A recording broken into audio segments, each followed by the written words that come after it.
Dire's bad now. Here's the Radiant ban. The Dire get a ban.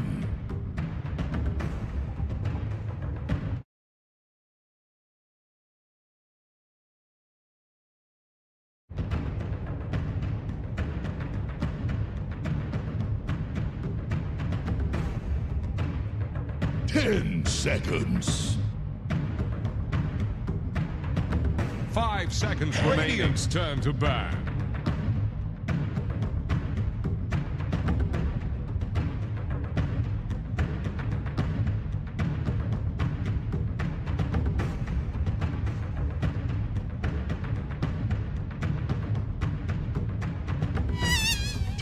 Seconds. You need to be like a shark. 5 seconds remaining.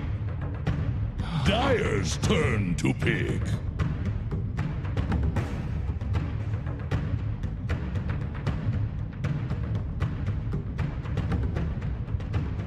Radiant's turn to pick.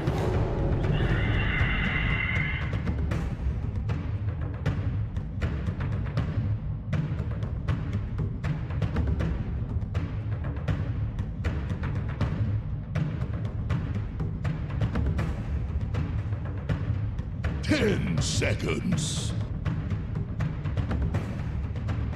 5 seconds remaining.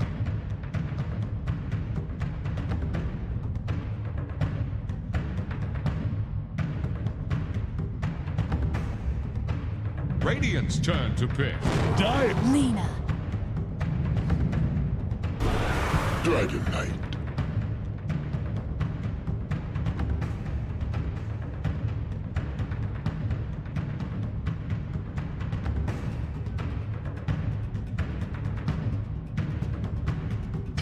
Seconds. 5 seconds remaining.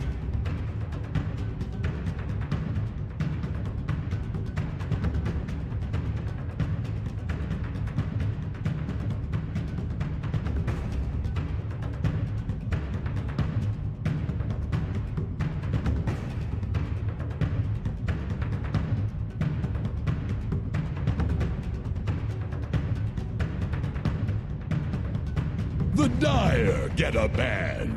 Spectre.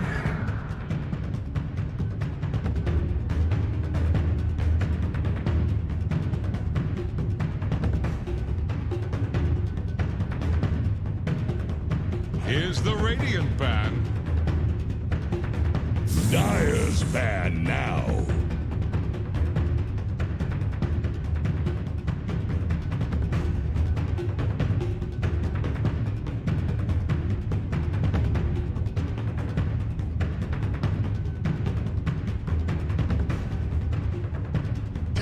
Seconds. 5 seconds remaining.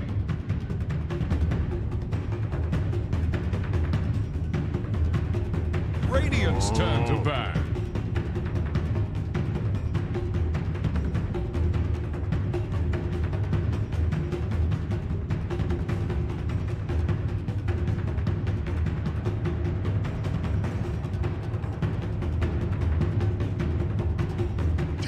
Seconds.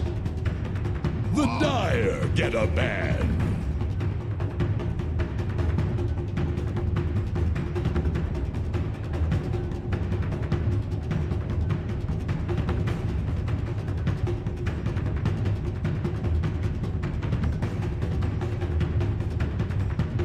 Seconds. 5 seconds remaining.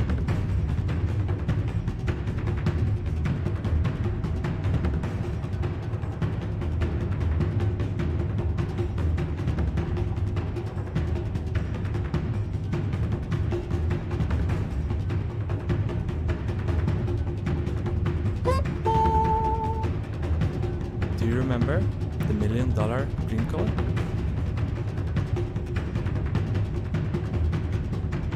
You need to be like a shark.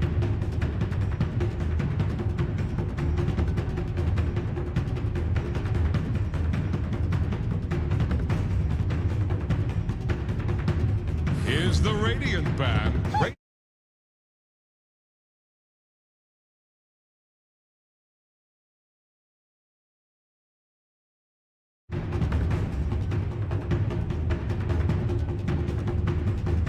Radiant's turn to pick. Lion.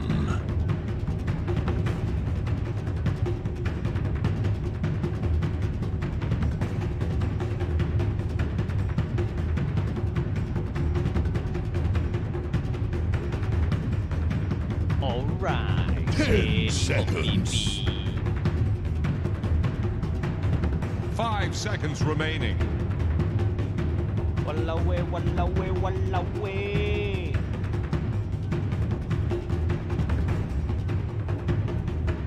Easy, You need to be like a shark. easy.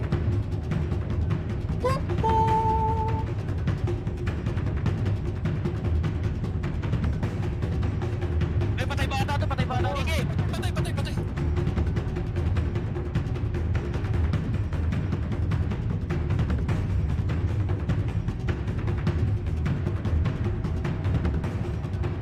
Dire's turn to pick. Dire's banned now. Brood mother.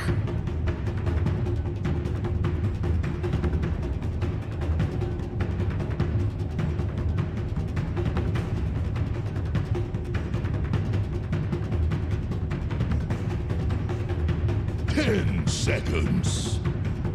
Radiant's turn to ban.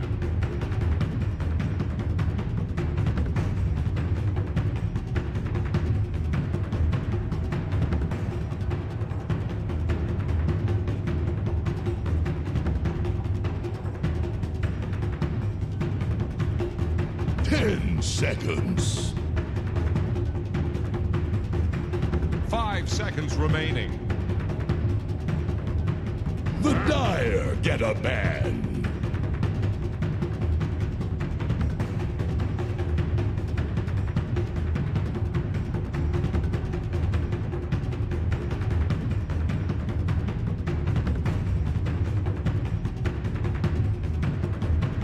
Ten seconds. 5 seconds remaining.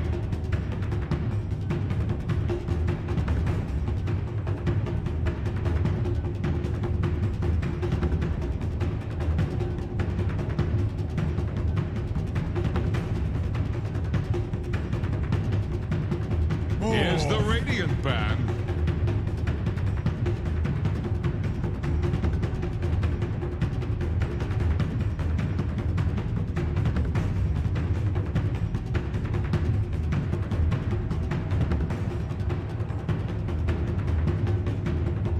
Ten seconds.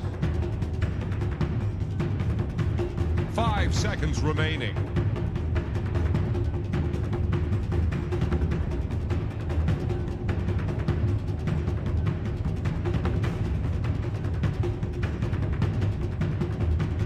Dire's turn to pick.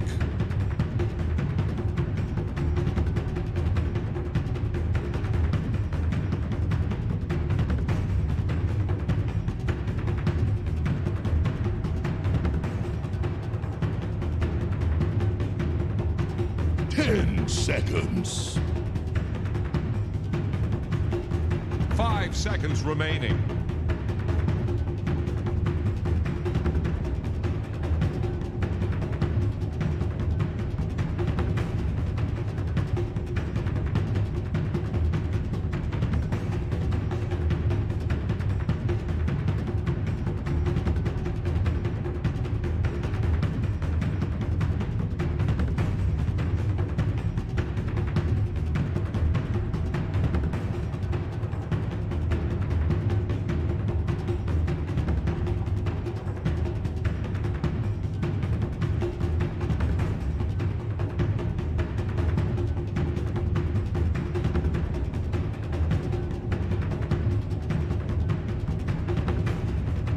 Radiant's turn to pick. Admiral Concar.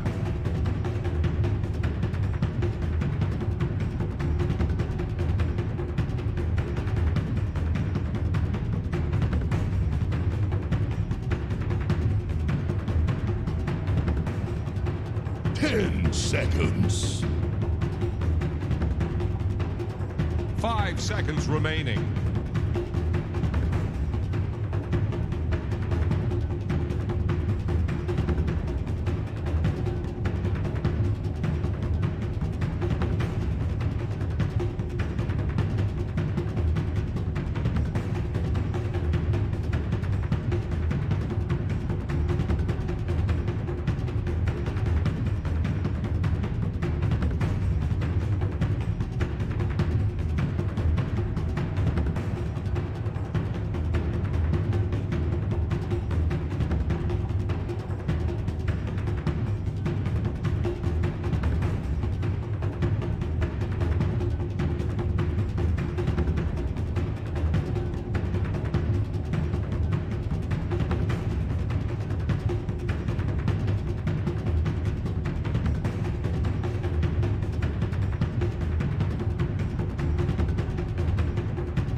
Axe, choose your hero.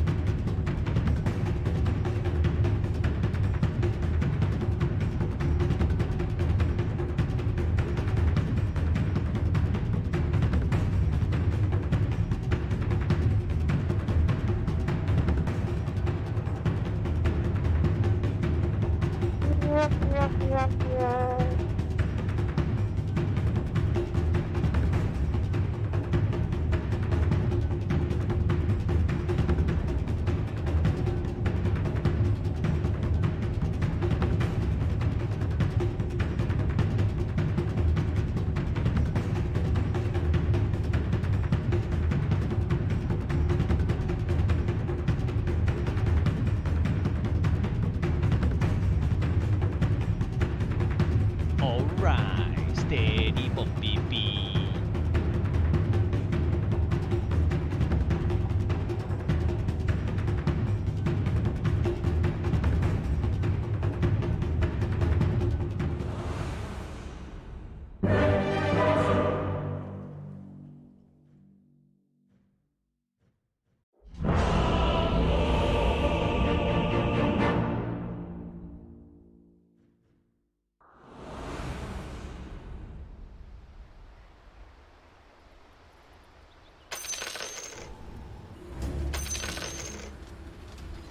Prepare for victory. 别写呢，别写呢。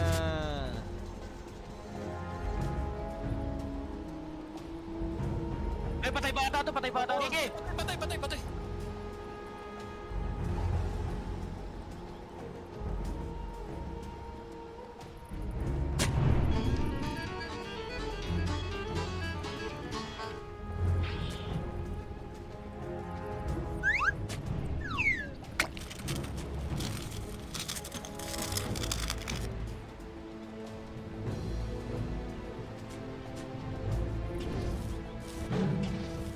Step lively now. Your admiral is on board.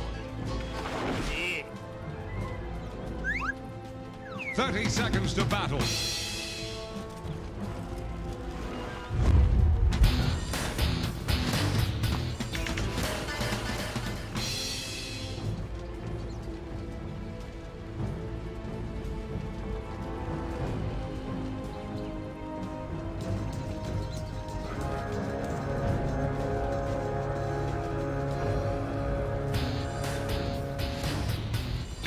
At last, the battle begins.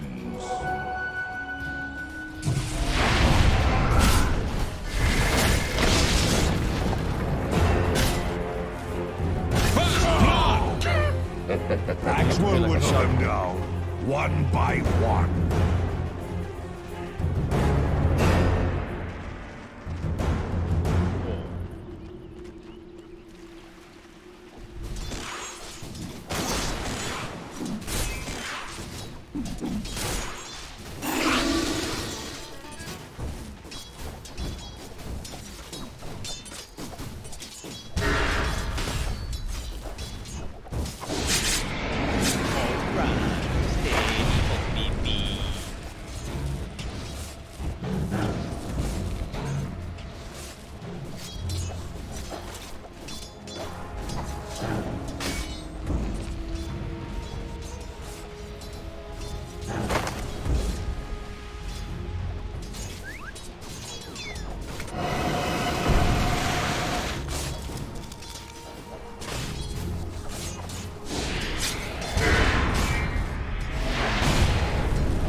Hot enough for you?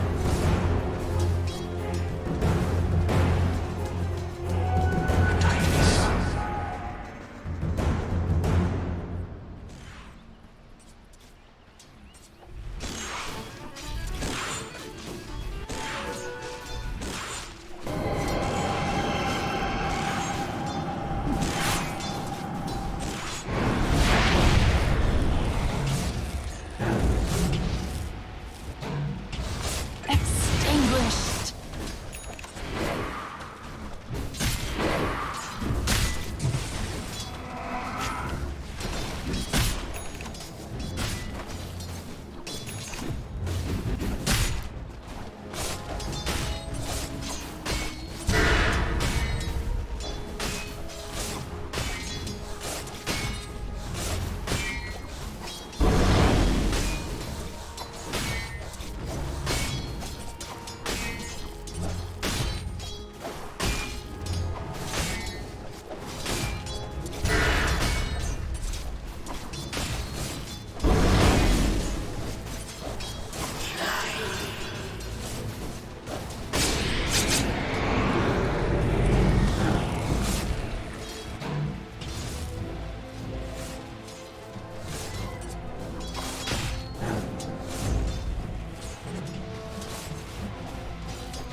Step lively now. Your admiral is on board.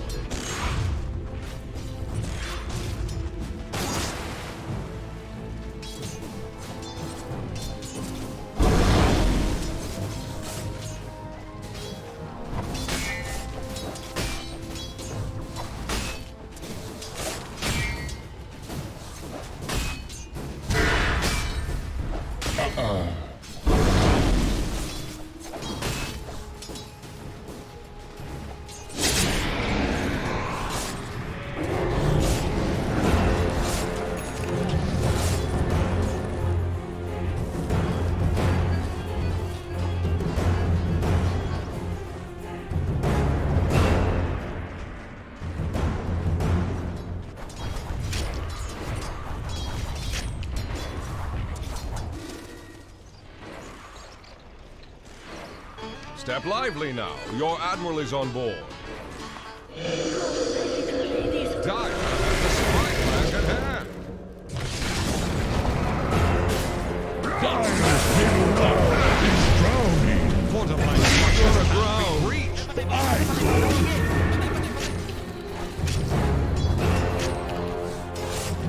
Dire's middle tower is under attack. Dire's middle tower is under pressure. Dire's middle tower just got knocked down.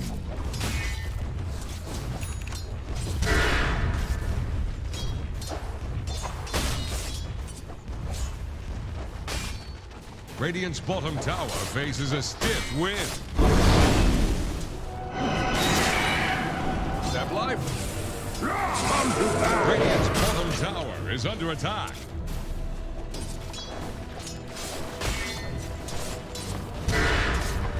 Not on my watch.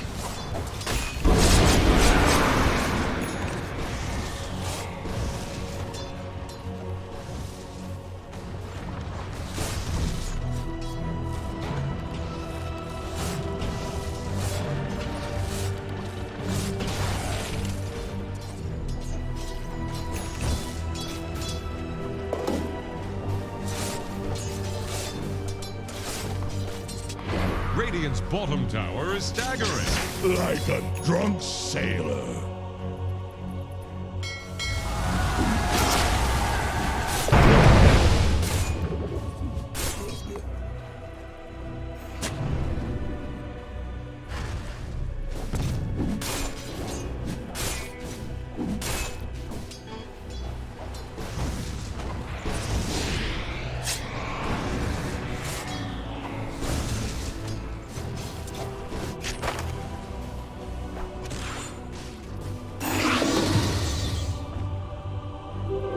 Invisibility.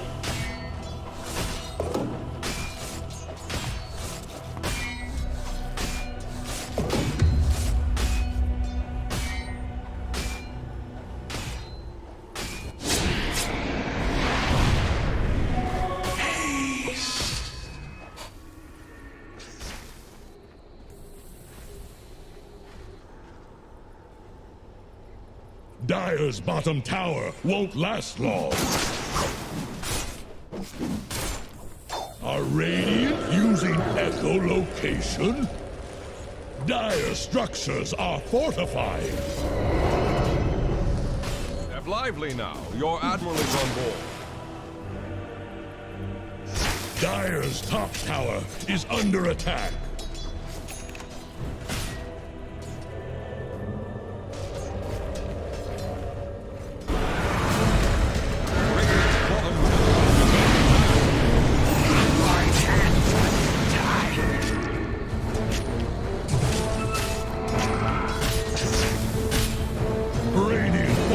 Their structures. Attack the heroes.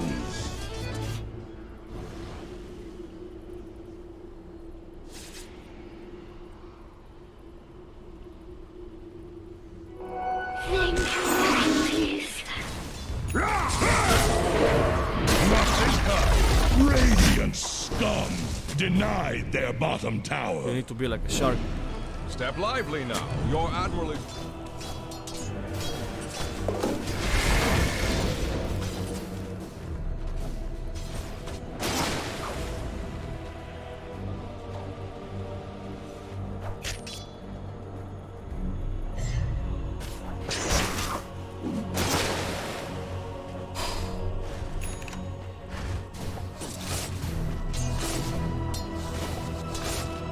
Lively now. Your admiral is on board.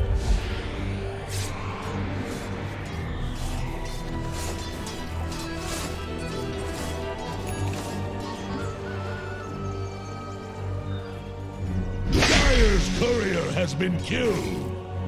I could eat one of those. Get some.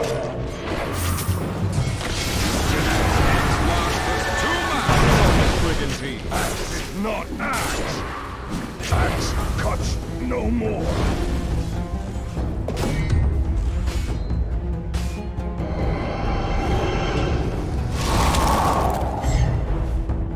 What would your mother say?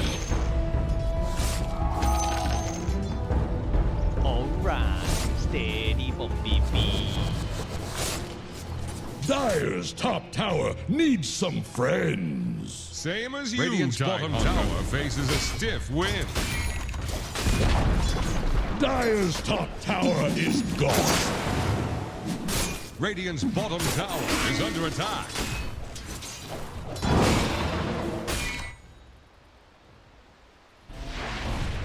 Radiant's middle tower is under attack.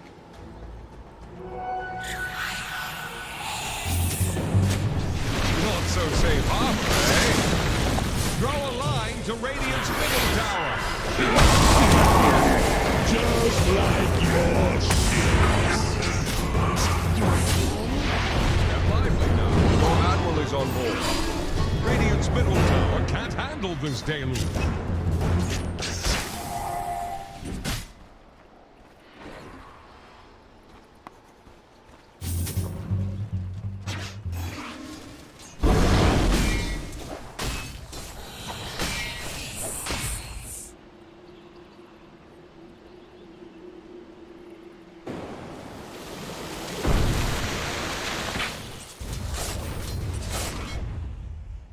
bata to, patay bata. Sige, patay.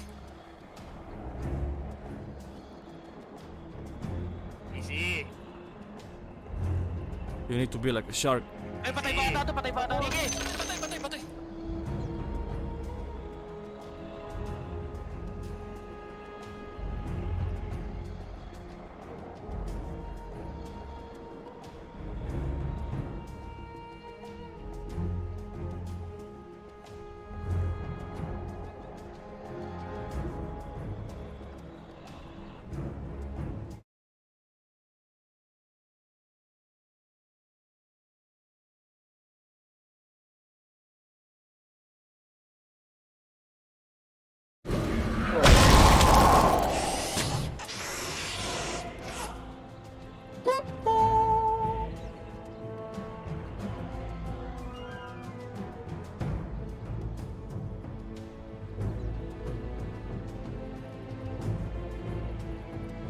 Easy.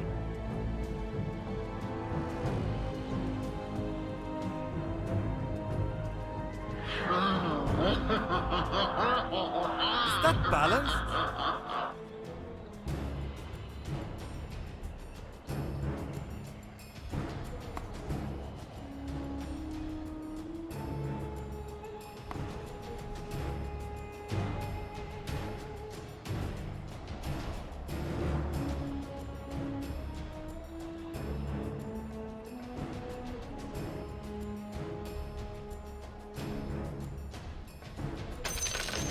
Ay, patay bata to, patay bata. Sige, patay.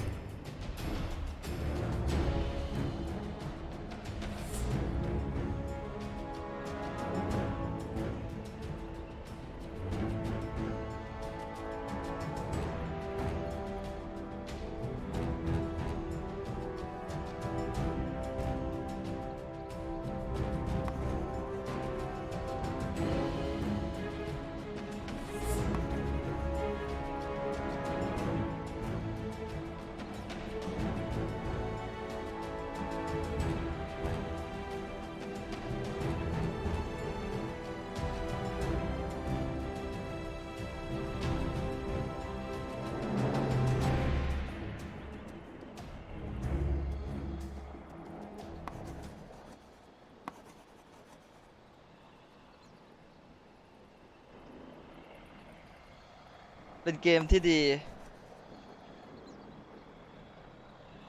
วันละเววันละเววันละเว 是别写呢。 วันละเววันละเววันละเววันละเววันละเววันละเววันละเววันละวันละเววันละเววันละเว เ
GG na, sabi ko mag-GG na ito mga to.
And we're underway.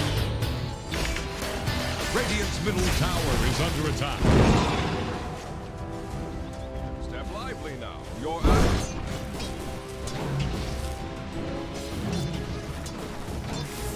Radiant's middle tower can't handle this deluge.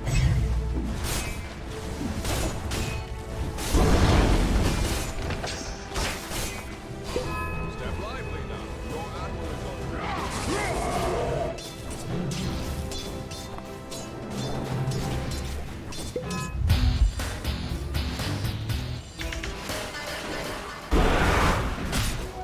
Money changes hands.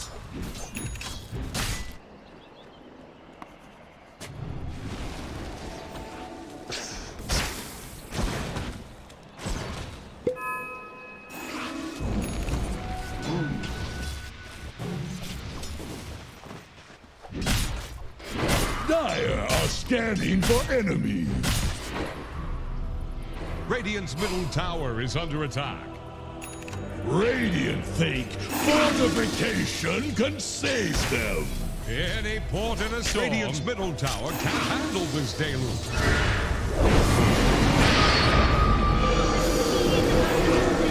Radiant's middle tower just keeled over soon. Radiant's top tower is under attack.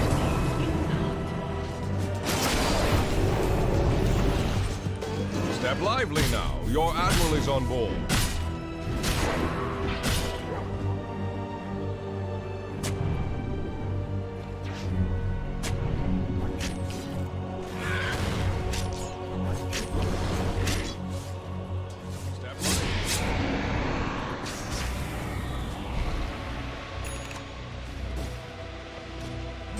Radiant's top tower is on the rocks.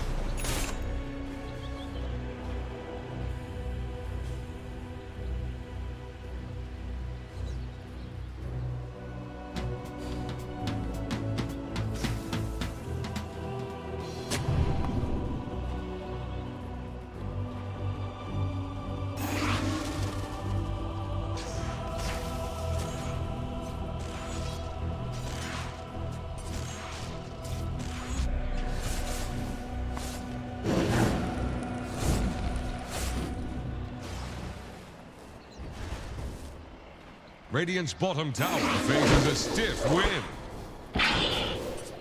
Dire's top tower is about to take the plunge. By my horns, you'll not Lively live now. to see. Your admiral is on board.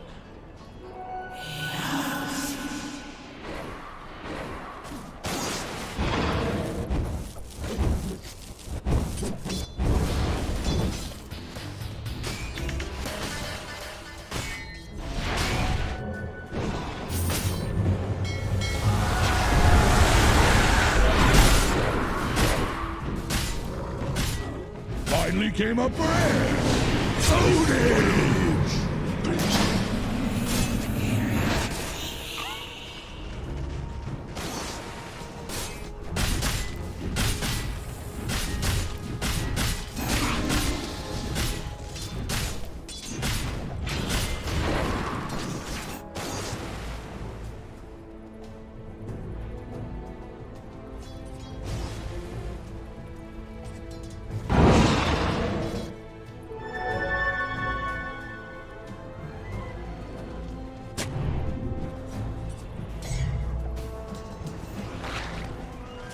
Step lively now. Regeneration.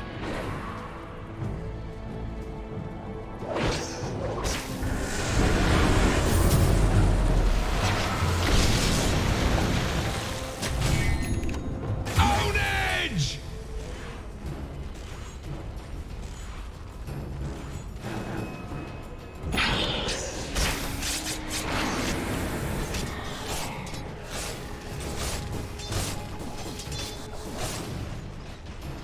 Dire's top tower is about to take the plunge. Radiant's bottom tower faces a stiff wind. Radiant structures are fortified. What's this? Dire fortified their structures? Radiant's bottom tower is under attack.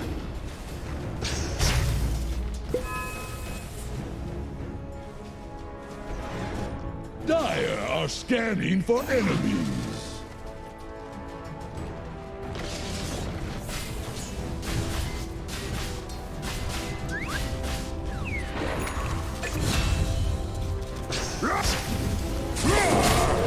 Carry you to rest.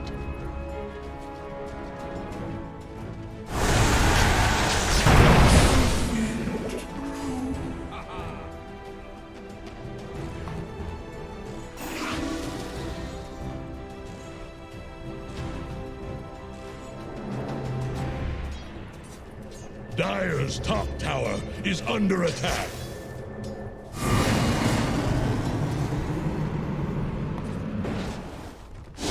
Dire's top tower is about to take the plunge. Radiant's middle tower is under attack.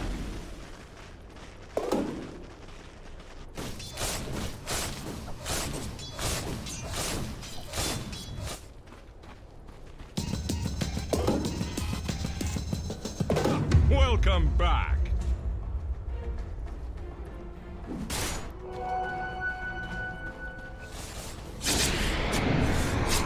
Your admiral is on board.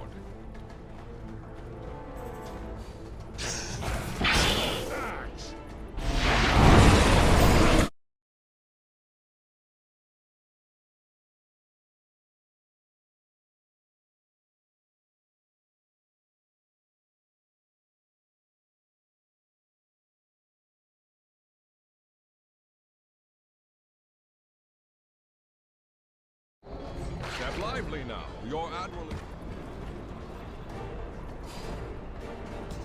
Radiant's bottom tower faces a stiff wind.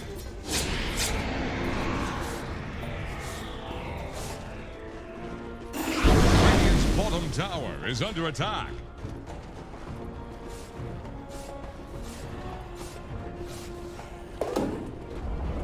Radiant's bottom tower has fallen.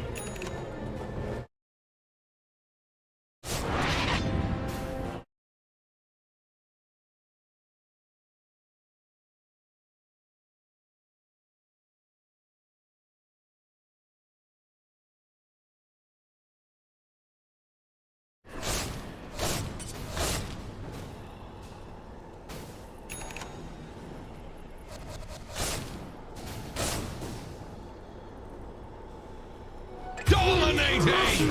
Ownage!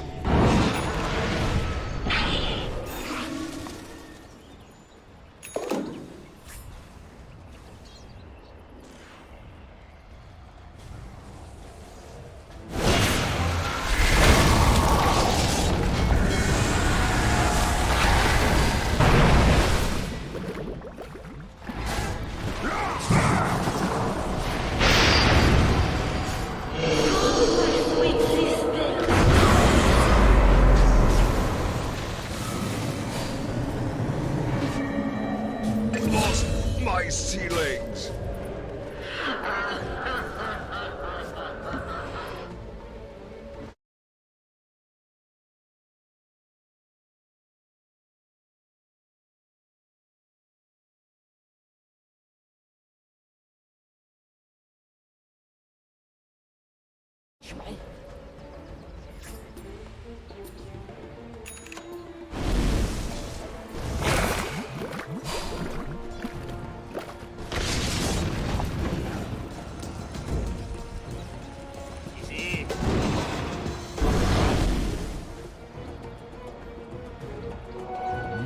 changes hands.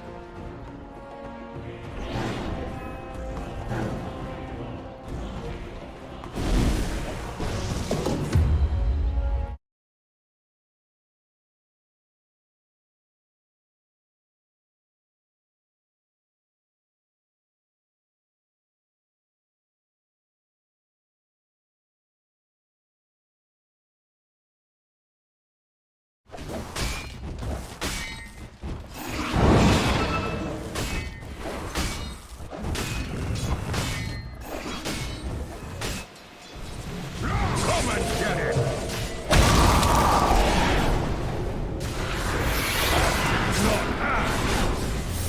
Killing spree!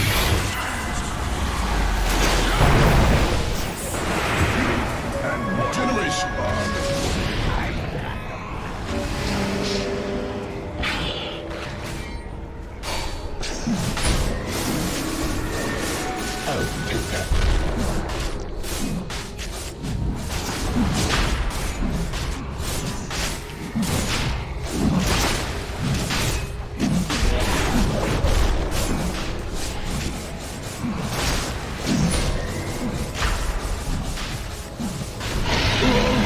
Falls again, like Kunka will.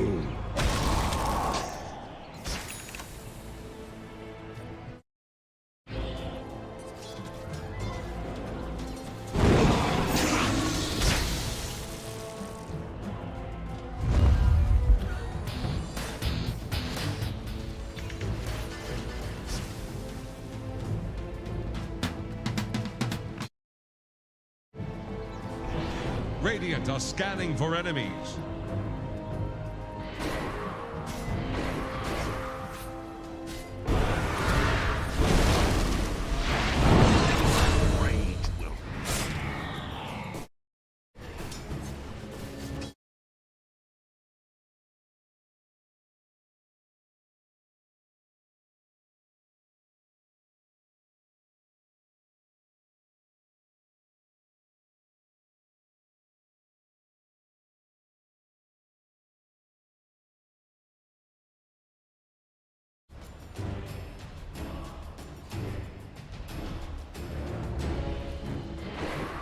Step lively now. Your admiral is on board.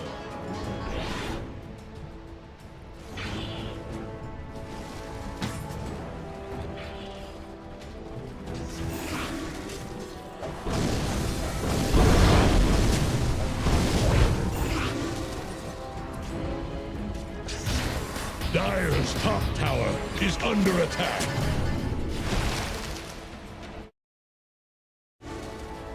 Nothing to burn.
Step lively now. Your admiral is on board. Haste!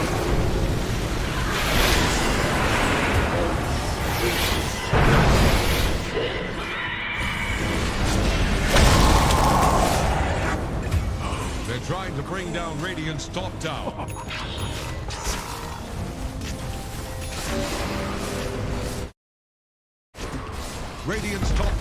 is under attack.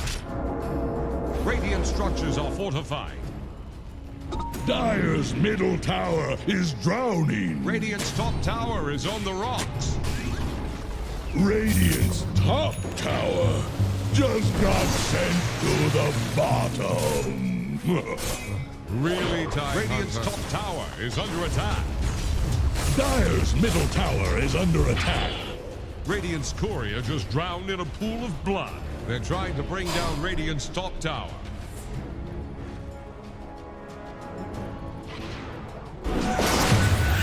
Radiant's top tower is on the rocks. Step lively now. Your admiral is on board.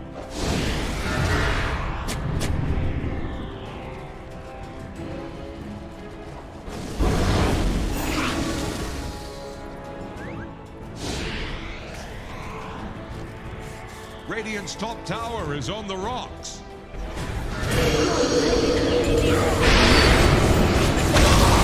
With the ship. They're trying to bring down Radiant's top tower.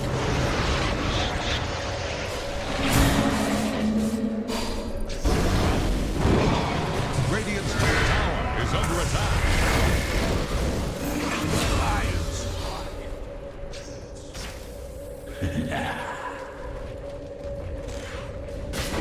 Dire structures are fortified. Radiant's top tower is on the rocks. Dire's middle tower is under pressure.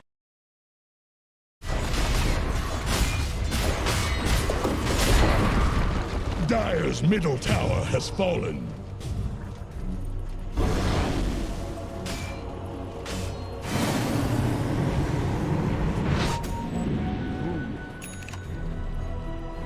Illusion!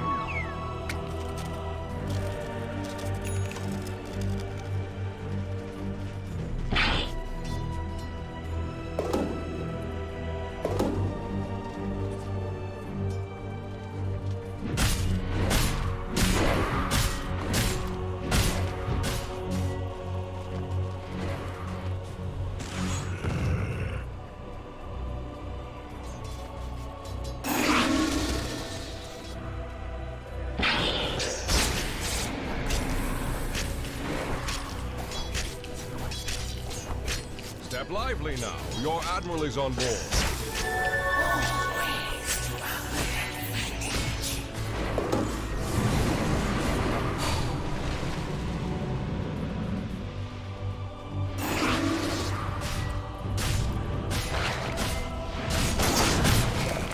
Dire are scanning for enemies.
Down Radiant's top tower. Radiant's top tower has fallen.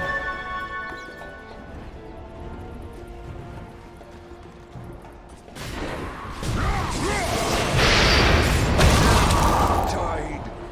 Axe fells you.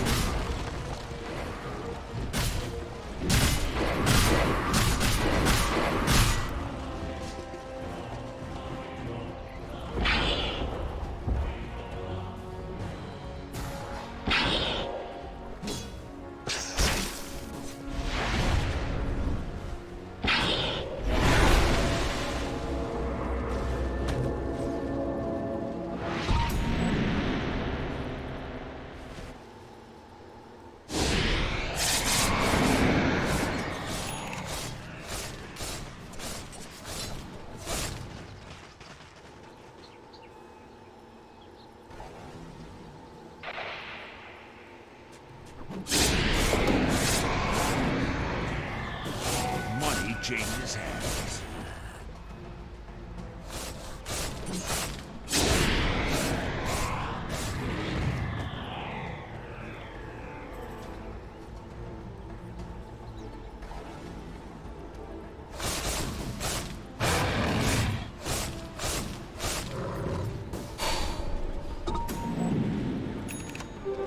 Invisibility.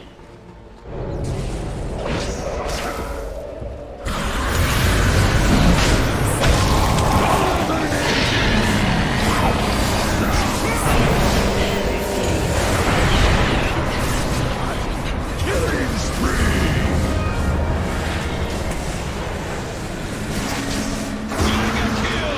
Double kill! Killing spree! Step lively now. Your admiral is on board. Go for my test.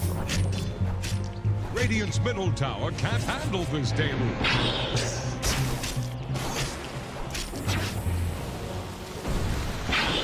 Radiant's middle tower is under attack. Admiral is on board.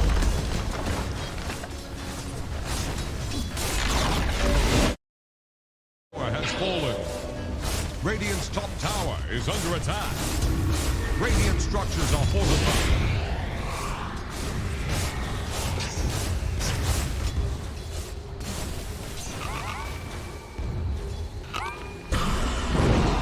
Step lively now. Your admiral is on board.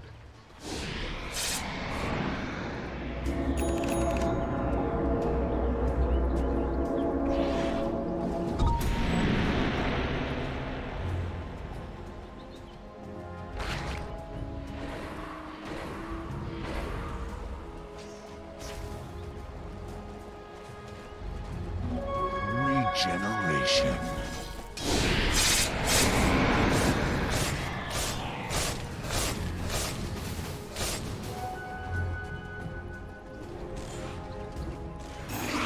Dire are scanning for enemies.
Dire's top tower is under attack. Own edge!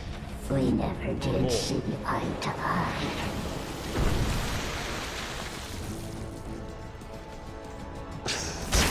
Dire's top tower is about to take the plunge.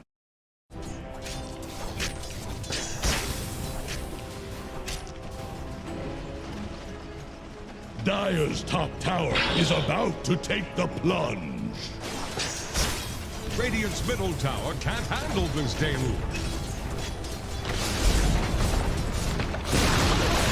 Radiant's middle tower just keeled over. Radiant's middle barracks are taking Radiant's middle barracks have fallen. Step lively now. Your admiral is on board.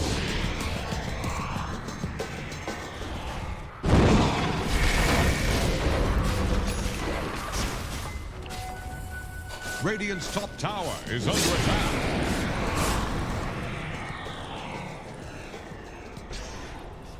Step lively now. Your admiral is on board. Radiant's top tower has fallen.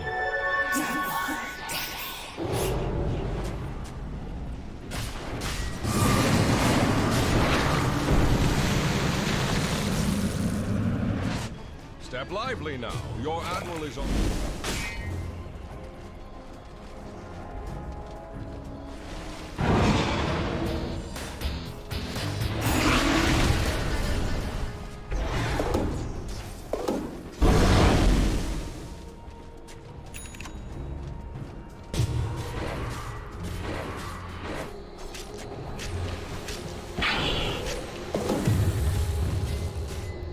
Step lively now. Your admiral is on board.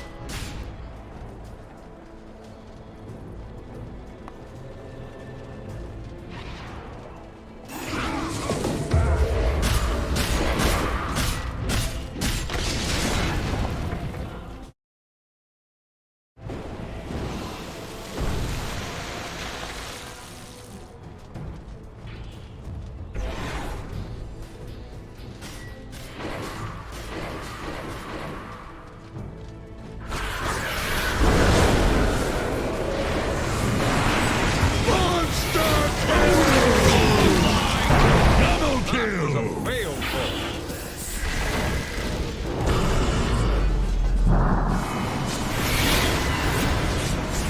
Holy shit! Triple kill!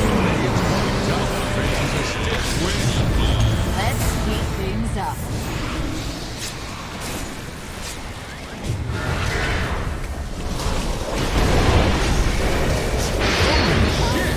Ultra kill! Step lively now. Your admiral is on board. I troll your guts with my Radiant's blade. bottom tower is under attack. Radiant's bottom tower took its last battle.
Dire's ban now.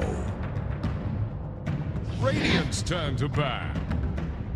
Dire's ban now. Really weird timing. Radiant's turn to ban.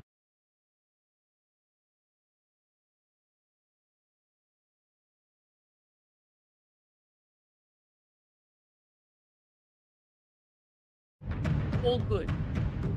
Dire's turn. Let you get to away with pick. it just this one. Alright. Yeah, it could be like a shark. BB.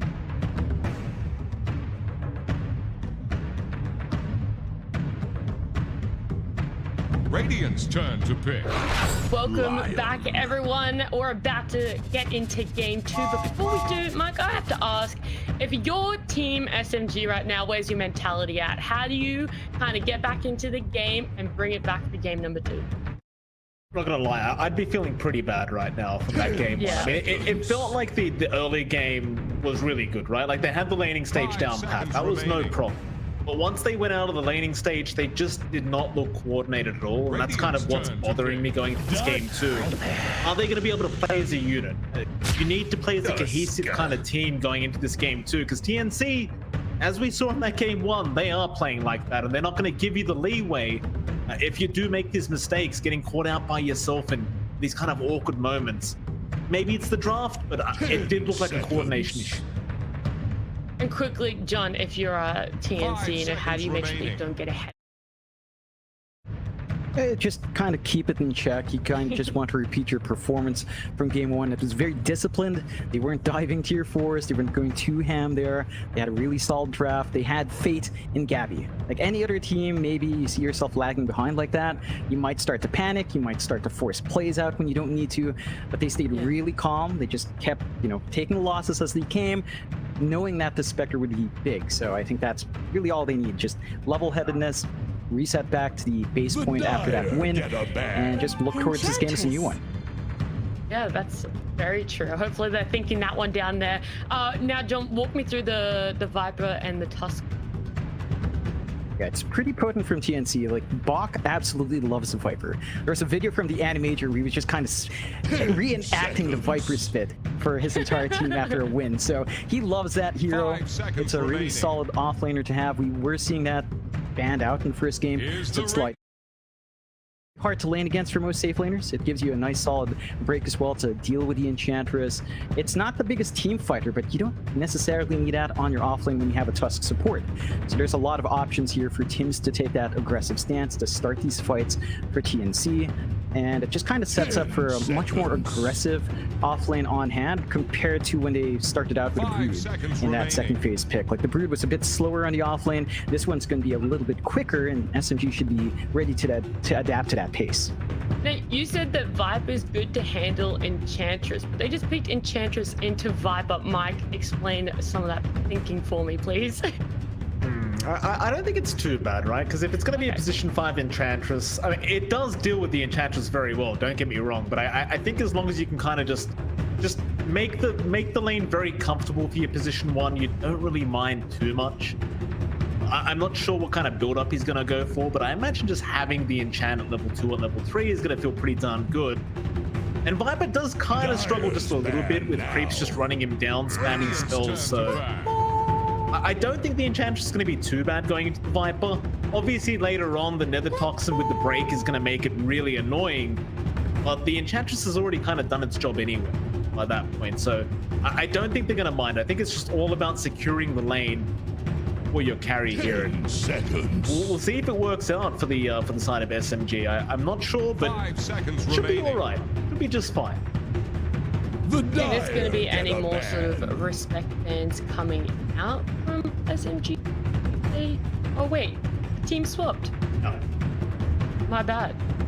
That is, I only just realized. I'm a little bit slow today, so I do apologize, but my eyes have just been drawn to the name changes. So 10 then, seconds. yeah, okay, then that makes more sense that SMG have done 5 that seconds respect remaining. Brood ban, because I was like, wow, TNC banned the Brood, even though they just had a good performance. But it is that respect ban. So, John, are there going to be any more respect bans coming out from SMG, or are you like, nah, Brood's...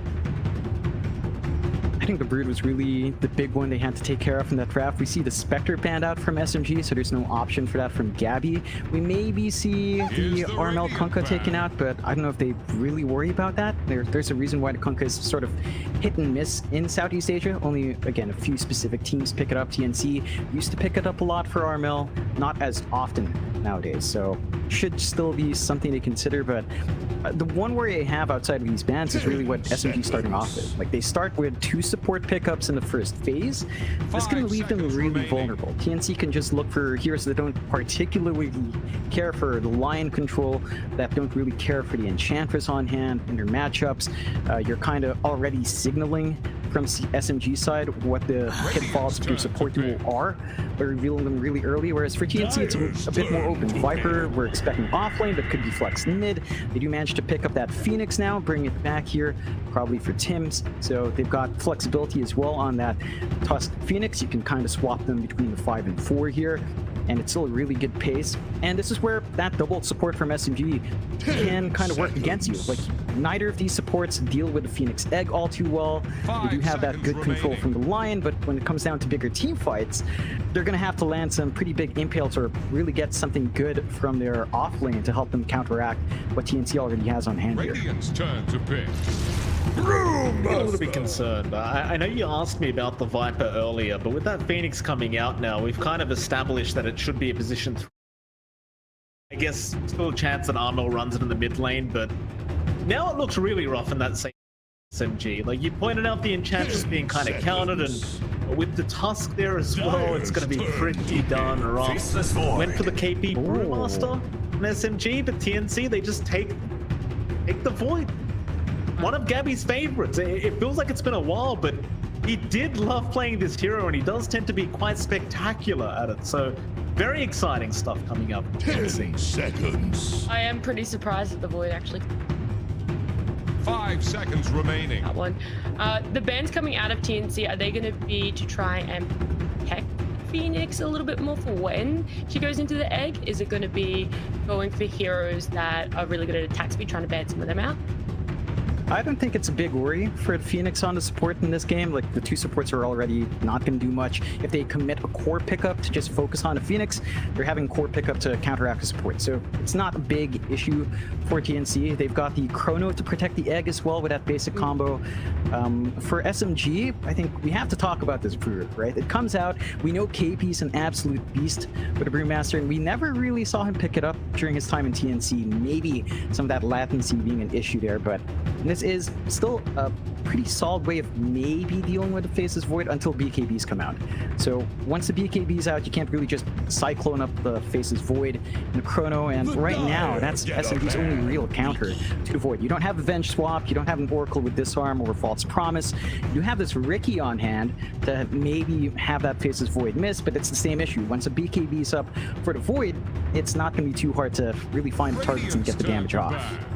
How are you going to lane this as well, right? Like, you've got Enchantress Riki now against Viper Tusk. You can Blink Strike away, which is always nice, and Tricks of the Trade is going to be pretty good, but how are you going to farm? I'm a little bit concerned for SMG. I don't think this laning stage is going to be very good if that's going to be a safe lane Riki, which it should be, mid 1. 5 seconds remaining. Yep. Sorry, I was going to ask, like, how much room do they have to be able to change up some of these heroes into other positions? Like, are you pretty set that Riki's definitely going to be safe lane? Not 100%, right? Because you can run the mid Riki and just kind of go for the Diffusal Rush and try to be that tempo setter. It can work quite effectively as well, because it's a bit of a sneakier hero, but I can't remember the last time I saw Moon play mid Riki. In fact, I want to say I've never seen it. So if this is going to be a mid Riki from SMG, I'm going to be very surprised. Be something they've been workshopping for a while, who knows, and they're just ready to whip it out in the qualifiers. Why not? Yeah, could be. I think the Riki pick is almost like a protective pick. Like, it kind of makes it hard to pick the Invoker mid for its TNC, but the timing's just so awkward. TNC has last pick overall. You could have pocketed that Ricky for your last phase pick instead of protecting your pos 1 pick if you were going to flex it mid. So this does signal probably just a straightforward safe lane here for mid 1. I love that TNC banned out the Magnus. You don't have the option for Empower on that Ricky. You don't have that big team fight to set you up. As we mentioned, like, all they really have is Lion with the Earth Spite. Brewmaster can kind of take care of heroes individually, but not as a big group compared to TNC with Chrono Udiag. So not many heroes on mid left to kind of give them that team fight potential. They're going to have to play on point with their pickoff here to buy that space out for that Ricky. And for TNC, I think because that Ricky's looking likely to be safe, they could still consider that Invoker here for RNL if they really want to tie into Chrono combinations. Well, I mean, they definitely didn't ban that Invoker, so there is that potential for it to come out. On the side of SMG, what your thoughts? I'm a bit worried, I'm not gonna lie. I don't like where this draft's going at all. The laning stage is what bothers me. I just don't see the safe lane working, the mid lane. Medusa comes out. Alright, so maybe it is a mid Ricky. Maybe it's a safe lane Ricky. Who the hell knows? It's very flexible. But at least it's flexible now. Like, this gives me a bit more confidence, right? Because you've got to carry like a Medusa. You can just farm forever. 10 seconds. Not much in the way of dealing with that Medusa right now. Even if you do throw out the Chrono, it's quite hard to get through the mana pool of the Medusa to get rid of that mana shield. I think it's not such a bad ending for SMG. It kind of comes together. The question is, are you going to have enough frontline? Are you going to be able to kind of create enough space for that Medusa to be able to farm up? I think there's going to be a lot of pressure on KP and the supports of SMG to really make sure that this Medusa does get farmed up ASAP. And TNC, well, they've got 1 pick left, so someone that can deal with this Medusa in some way. They are taking their time with it a little bit, so maybe they're putting it... They're not too sure. Oh. Kind of toss up if they run that Invoker. They're not. It is the Dragon Knight. John, thoughts on that one? And also quickly, based on the draft, is this just going to be a TN? I think it's that clear cut from the draft. There's a lot of counterplay potential here from SMG. They've got this big win condition with Medusa. So they've got some good ways of scaling into late game. They've got some decent pick-off potential early on. They've got the win condition Medusa and to an extent the Ricky. For TNC's part, closing out with a DK, it's a stable way of kind of laning against Ricky. He can't really harass you out. You don't really care too much about the blink strike in. You can kind of zone him out after your breed fire as long as you're not caught out by the smoke screen. You don't tend to see that prioritized early on. It gives TNC a good way of pushing as well. So they've got some way of punishing out what SMG wants. They can take some space away from the map. They've got the stable combo still with Chrono Egg, but SMG has the counterplay with Brewmaster. Again, as long as the Void doesn't have BKB, you can kind of cycle them up. And the Stone Gaze from the Medusa is going to be pretty good if they manage to time it with a Chrono usage. So it's going to force TNC to think twice about their big team fight engagements. It's going to lead to a bit more of a back and forth. I think both teams have fairly similar timings. SMG has a bit of a quicker start with the Lion and the Enchantress and the Brewmaster to play with, but they're going to have to stall out for the Ricky Dusa much more compared to TNC. Their big core in the Faces Void is the only real core that needs to farm that much, so you can be more aggressive with this fight for DK, and you can look for more of those objectives rather than pickoffs here for TNC.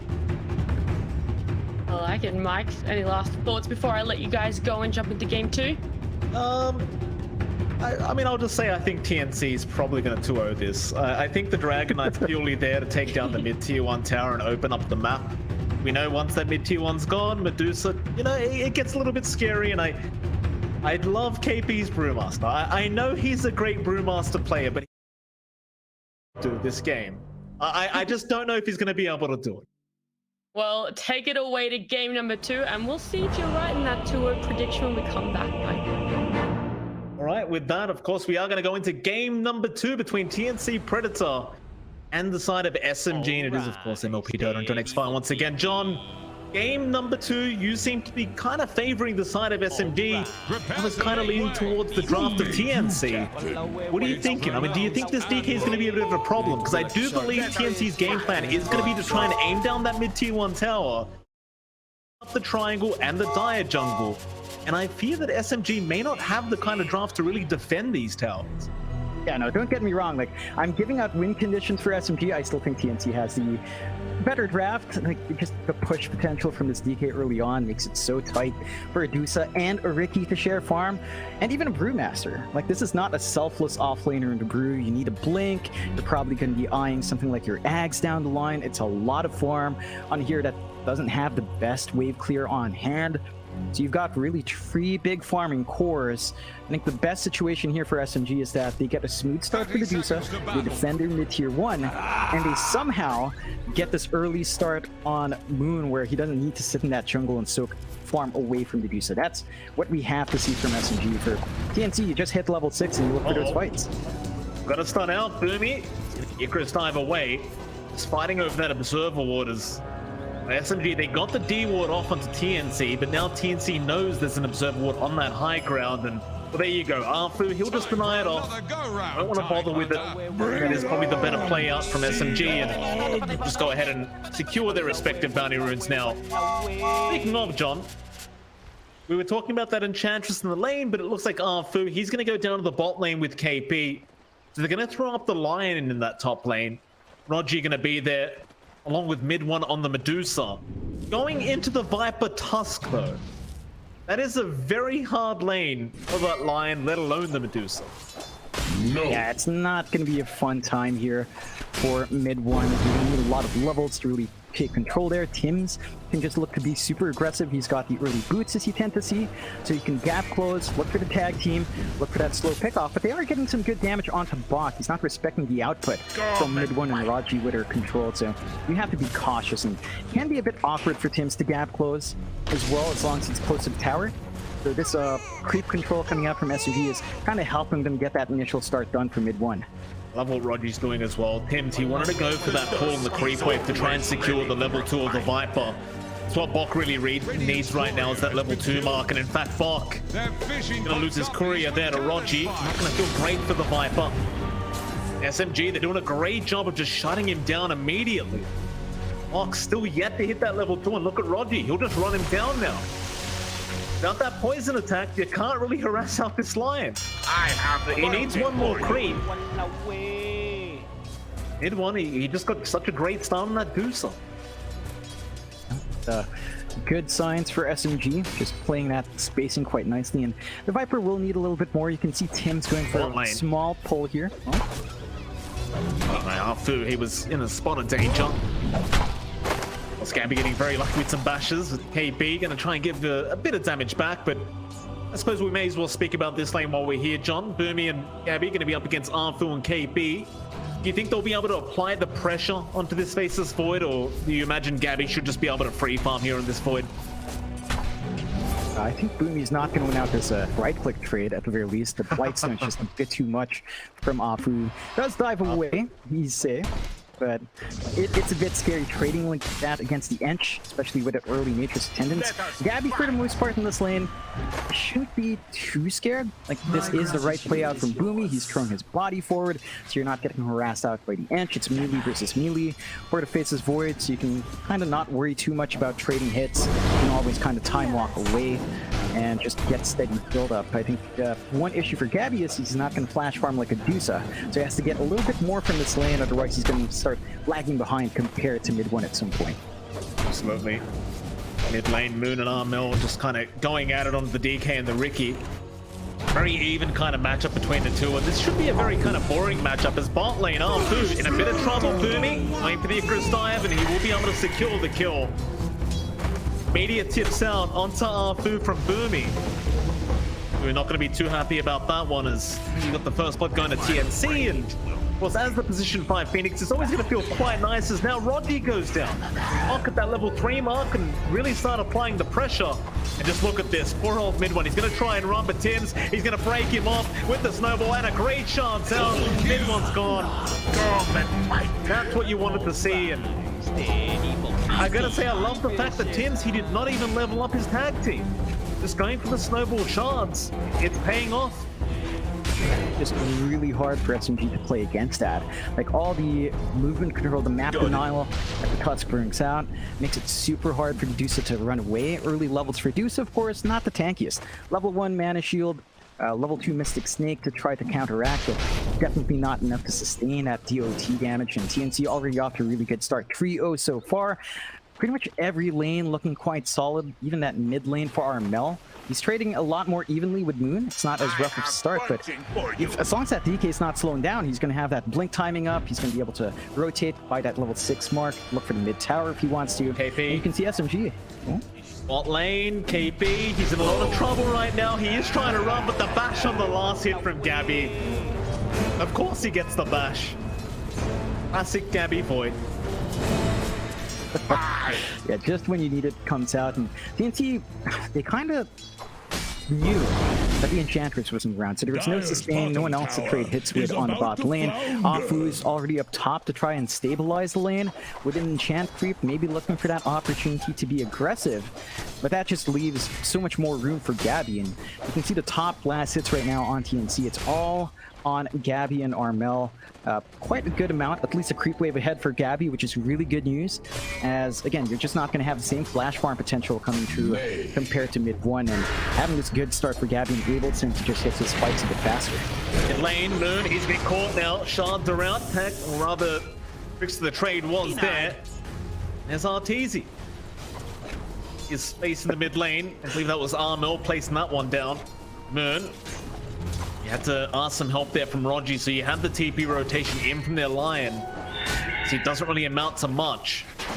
He is kind of just sticking around here with Arfu to make sure that they cannot catch out Moon, but they're going to go in again. Snowball's out. Earth Spike is going to be there just in the nick of time, but the shards not going to connect. Moon will get away with the salve and will Link Strike in for the range creep. We'll still have the salve going. A risky plays here from Moon, but it does pay off. It's on the edge. They're really committing hard from mid now. Afu is going to go for that bounty ring. They found Tins right next to the Ancients. He could try for a deny. We'll see how lucky he can get. But the Ancients, they're just asleep right now. They're not going to wake up. So it'll pick up there from the side of SMG. And that is the one of the stronger suits about the line and Cantrell support duo is you can just roam around the map as two and really set up kills for yourselves. It's exactly what they do. Yeah, they're starting to get control in that triangle area. They have a nice forward board to watch. Stacks that might come out and try and do that before. They've got the Chrono out, KP in a spot of danger. He'll try and make his way away, and it looks like he might just make it. The Fire Spirit damage not going to be enough. He will survive. 35 HP. There's Arfu. Rotate down, but he just take the lane for himself for a bit. Be anything lost here for the side of SMG. I don't think you're going to be too worried about that on TNC's end. Like normally you just see a lot of safe lane Void just holding on to Chrono. I think at least using it, looking for the opportunities fine. You don't really expect big Chronos early on anyway, and it just kind of relieves pressure in the other lane. So you break up that roaming duo of the line Ench, and they're not going to be looking for kill opportunities for now. It gives some relief towards that DK on mid, gives some relief towards Bach on top lane, doesn't need to worry about being flanked by those two supports, and it still kind of plays into this slower pace of game where TNC and SMG are both fairly satisfied, and we need to see TNC play around its Dragon form on Armel relatively soon, look for a shove on a tier 1 tower either mid or top, and kind of just start shutting down some of that jungle space that mid 1 is starting to get.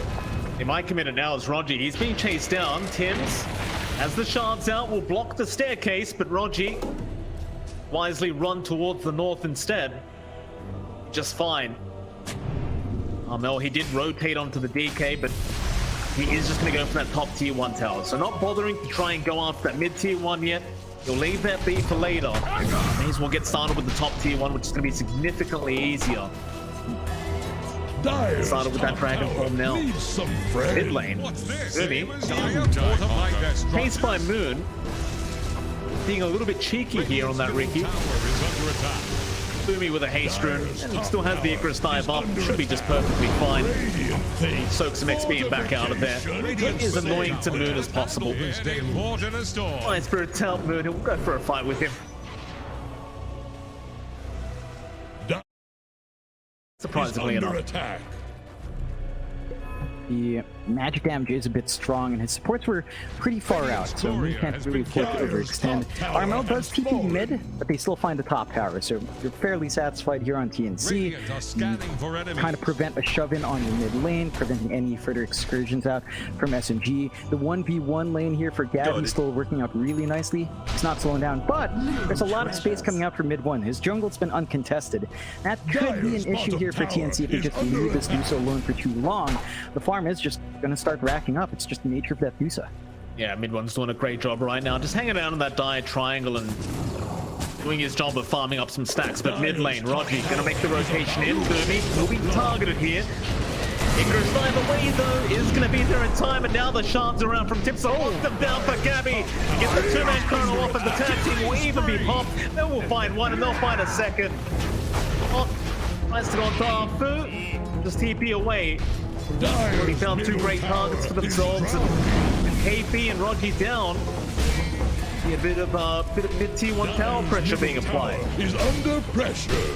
They've got the push potential on hand. They do not have Dragon Form for a few seconds, so there's enough time here for SMG to respond with a bit of a defense. You can see Moon just being far forward. Is under a sentry. They've got an idea as to where that Ricky is, and TNC just, again, playing a lot more safe, a lot more disciplined.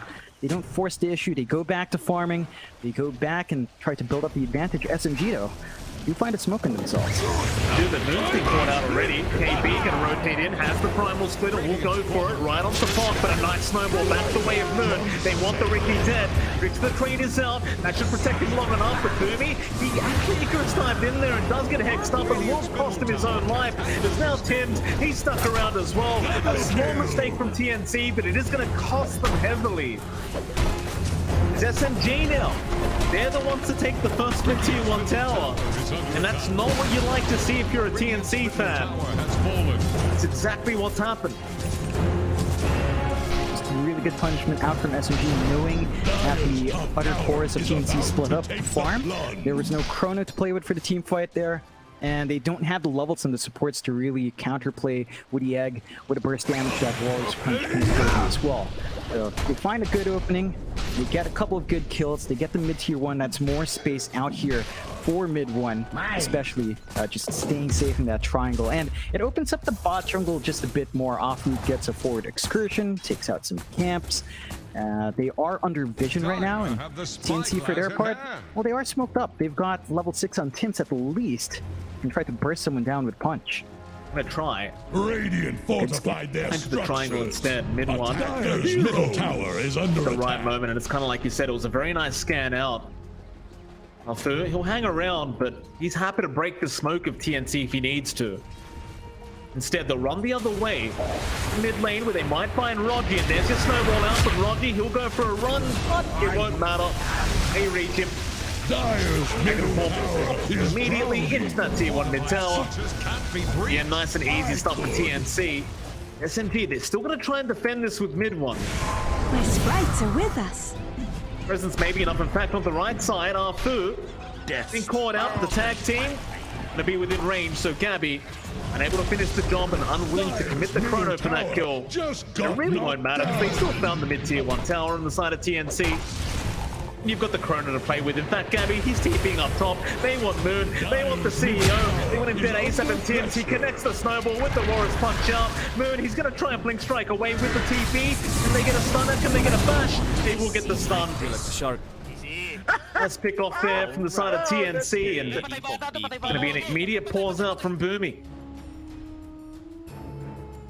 It's shaping up really nicely for TNC. That move mid especially was a bit surprising. It looked like they could have waited for Armel's blink, but they still find the kills. And now that blink is flying out for the DK, so they've got a lot of options to initiate. They've got a lot of ways of starting these fights. They've got Chrono ready to go here on Gabby. He's going for the Sanj after this Maelstrom, maybe looking for the SNY, perhaps a disarm. Devon's Halberd would be really helpful as well against this Medusa. And overall, I think TNC, they are ahead, but it's not a big amount. Less than 1k coming out. This is mainly down to the fact that mid 1 has had pretty much free farm. in the jungle, not really being contested too much. This is at the cost of his other cores not farming. Moon's a bit behind on that Riki, KP's lagging behind on the Brewmaster. Nowhere near the blink timing you'd want for the Brew, instead opting for that Spirit Vessel. Ags is also still a bit of a pipe dream there.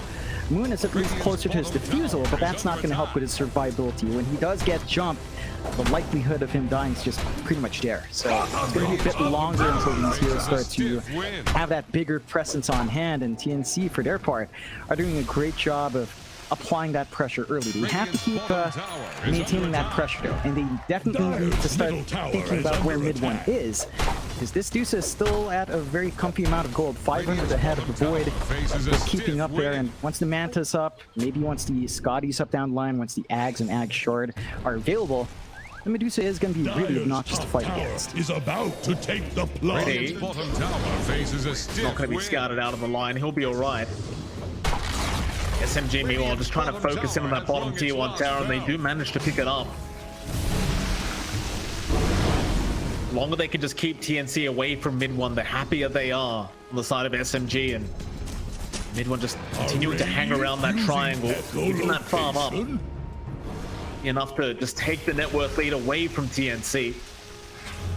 So you still are going to have to be rather worried about Gabby, because he's already hitting quite hard on that Void, but the Manta up, I'm going to be feeling a little bit tankier and getting farm a little bit faster. You can see TNC, they are posturing quite aggressively. In fact, they do find our food. They're going to try and find a way out of this one, but it looks like he is going to go down rather fast. Immediate TPs up toward the top side. Gabby, he's got a DD room.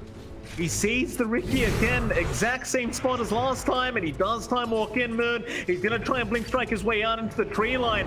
Gabby, as it does pop it, does find it. Rocky, Hex out, finger committed, smoke screen there, but the snowball will buy some time. Gabby needs to get out of that silence. He will get out eventually, but now they switch the train out. Instead, they'll go after Rocky. They'll get the line, and now the Chrono right on target. They'll find the Riki. Moon has nowhere to go but down.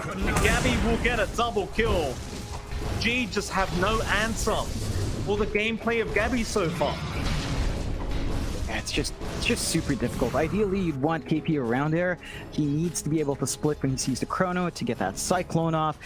But TNC just finds these targets every single time. And SMG was farming a bit forward, especially on Moon, right by that tier 1 top. It's a TP point, really easy access for TNC to look for that turnaround play.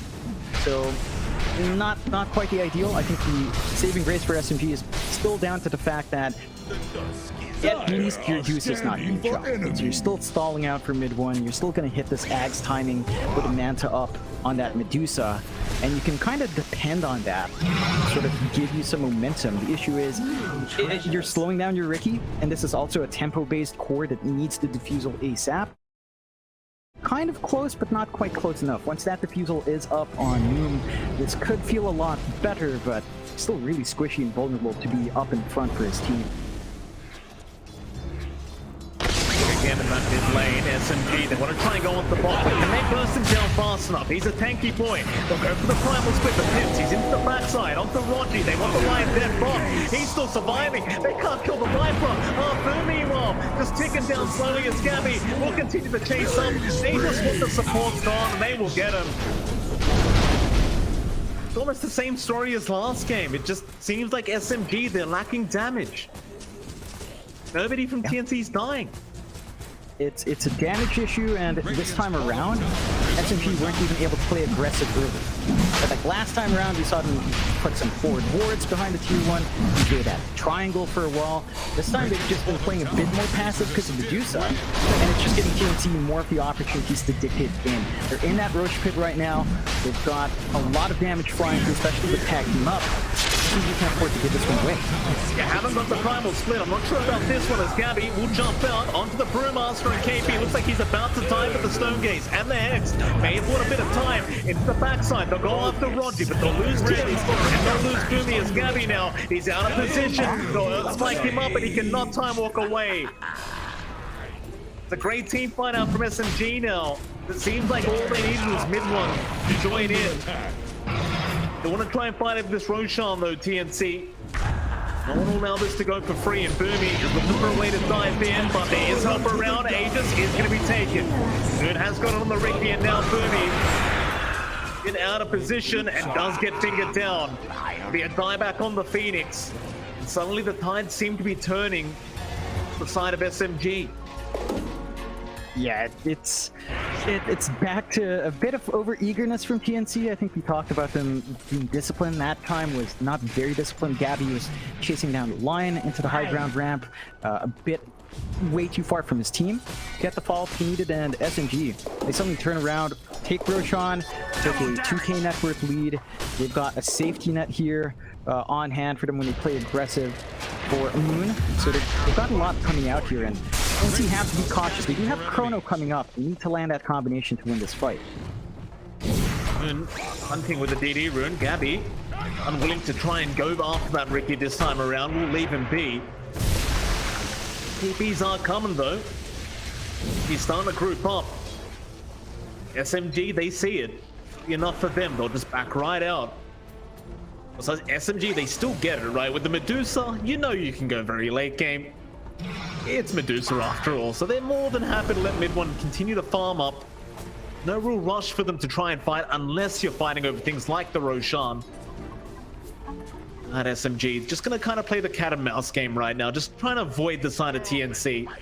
They are quite strong. While Gabby does have that Chrono up. Both sides, looks like they're just gonna take a bit of a breather. They say that, but the jumps in. Armel, he's found Roger on the line. Snowball is going to be there to follow up and does end up connecting. Now Moon, he's jumped in. They've killed off Roger, but they might lose Armel with that DK. He's taking a lot of damage from the CEO himself, but Armel is still alive somehow. There's your egg up. They're still trying to mad fight. They'll eventually get him, and now Gabby will run in, but no, there's your Cyclone out from KB to hold him up in the air. They don't have the damage that's required now. Instead, they'll go after Arfu. Ash out. Can you kill this Enchantress with a nice sharp jump? Maybe you can, but the rapid jump from Rogi will hold them back as Moon on the backside does kill off Bok. Gabby meanwhile still trying to get off Boo, but it is taking way too darn long, and now they get the Hex out. That'll be Gabby gone, and Arfu gets a sweet tip out. Radiant's onto the bottom void as tower Boomy faces a stiff gonna wind. try and run and could eventually die. But he's just waiting for that Earth Spike to be back up, and he does eventually get it. Very bad news here for TNC, but great news for the side of SMG. And it's TNC again, just jumping the gun a bit. Their initiation, not the best this time around. They hold on to the Chrono, so they at least have that tool for the next fight. But Gabby's targeting for heroes is a bit awkward. He's trying to chase down the Enchantress. Bok wasn't around to use his Nether Toxin. He was silenced up. He didn't have his Guardian Greaves off cooldown, so he's got to be more disciplined now with Guardian Greaves usage to counteract some control coming out here. It's just really awkward when they can't get that break on the edge. She just stays alive for way too long, and you're seeing the disruptiveness of that Brewmaster now. When he splits, he gets the Cyclone off. The Void can't do anything. He needs that BKB up, and Gabby's still a ways off from finishing that BKB up. So maybe a bit more patience here for TNC, but SMG, they've suddenly got the 7k lead on hand. They've got a huge Medusa on hand. Mid one's at 13.6k compared to Armel. The next farm here is 9.5. The Ags is up. So the annoying Mystic Snake spam is out, and it just makes it near impossible for TNC to play against. The Moon just rushed down the side of TNC, just trying to find a target. He won't blink strike in. Look out of there, but he's obviously feeling very confident with that Aegis up. In fact, he'll PP down to the bot side. See if they can find another target. Got it. Everyone from TNC just gets out. He's to the western side of the map, and it doesn't seem like TNC are feeling so confident any longer, especially when mid one does join these fights with that Aghanim Scepter up. It's so hard. Stoning that's happening to your heroes as Gabby now, he gets jumped on. They'll have the Sun Ray, try and heal him up, but look how slow he runs. With that defusal, they just blow him up. He is just gone. Now Bok trying to fight Arfu, but we've seen this story before. The Enchantress just taking too long to die. Nerd, he will find a secondary kill for his team. Handle this daily. It's SMG. going down that mid tier 2 tower. Radiant's middle You can tower see is under attack. it's looking tough for them. I mean, Gabby, he needs a BKB or something and move.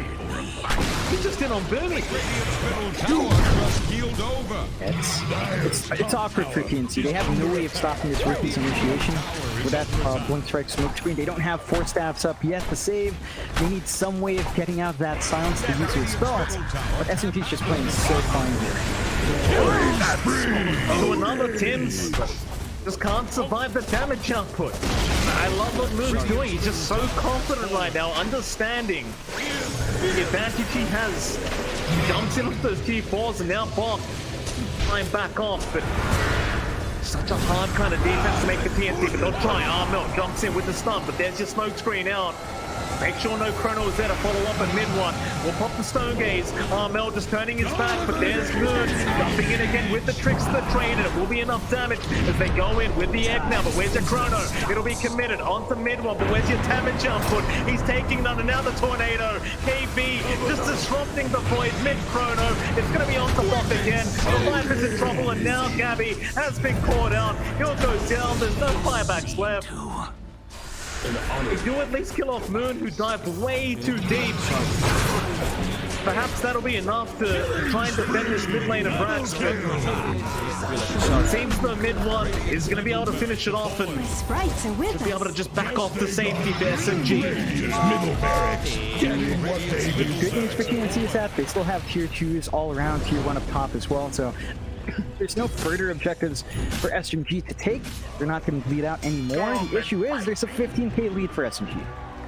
This Medusa is just left alone for way too long. They did not invade that jungle. They did not gank Medusa except for that 1 kill in lane. So now the Scotty's up, level 20 is up. You've got plus 35% Mystic Snake mana gain every single time that comes out of the Ags. You're just going to be frozen. Mana's topped up. Mana shield's going to be much more effective. And for TNC, they need a lot more here. They really need this BKB on Gabby. They need to finish a 4 staff on Bok. Once you maybe have those 2 items up, you can counterplay against that Ricky. But there's a lot riding on SMG right now, and they've got that bigger late game win condition. Like, yeah, Faces Void with Chrono can kind of take the ultra late game, in a sense, because of how effective Chronosphere is throughout the entire game. But it's just way too long, way too much time they need to reach that point. So they've got to be super cautious approaching these next few fights here. Mel gonna be caught out by KP on the top side. Fu gonna join in, but he's gonna go for a TP, and that's gonna be just enough. Be anything in the way of canceling that TP from Armel. You gotta love the fact though that SMG just continues to chase down the side of TNT no matter where they go across the map. They're trying to bring down Standing their advantage, making sure to just kind of choke out TNC and not give them that breathing room. Good. Let's put out Burmy, and it only takes a split second. Once that smoke screen diffusal's out, you are not getting away. Not without a BKB, you're not. Tower is on the rocks. Just too much damage, too much control. It's just really obnoxious right now for TNC to deal with that Ricky, and they're just losing so much space in that. Their bot tier 2's already gone, so the bot lane's exposed. Top lane's going to be exposed shortly once that tier 2's taken care of. You can see the confidence in the SMG taking over the triangle, cutting down the creep wave. They know they've got this big advantage. And TNC, they're not completely out yet, but they need to start chaining their combination out. They need big Chronos with eggs to follow up. They need to avoid the smoke screen as much as possible, avoid that Earth Spike and Hex. Gabby's taking massive risk walking here, though. He was under a ward. And Moon, he has a DD rune up. Gabby, he's going to go to farm the creep wave, but he's going to pay for this very soon as Moon is just going to continue stalking him. Gabby needs to find a way out, but he hasn't got a BKB yet, and there's your finger out. Even another one. Oh no, he showed up on the DK. We'll try for the TP play, but is it going to be enough? The tornado connected. Just fight well. I swore he disappeared off my screen there for a second, John, but it turns out they got him. Yeah, it's tough. Like, those are 2 really big cores. There's no buyback, especially for the DK. That's pretty big, as this respawns in minute 10. So SMG can just clean up. Another set of racks, no real counterfight potential from TNC. They could maybe stave off mega creeps, maybe fight in those tier 4s. But I think they're at the point where the Deuce is just too big to answer here, and TNC's going to have to really play perfect to punish any overextension from SMG. What a turnaround as well from SMG, right? Like, compared to Game 1 and even the first 15 minutes of Game 2, they just didn't look great, but now it looks like they've gotten that momentum they were looking for, and they're feeling amazing. At least they are looking amazing in this game too, as TNC, it's a very tough team to come back from. They're gonna have to try their best, but there's just so much room to catch up. Much room to do it in.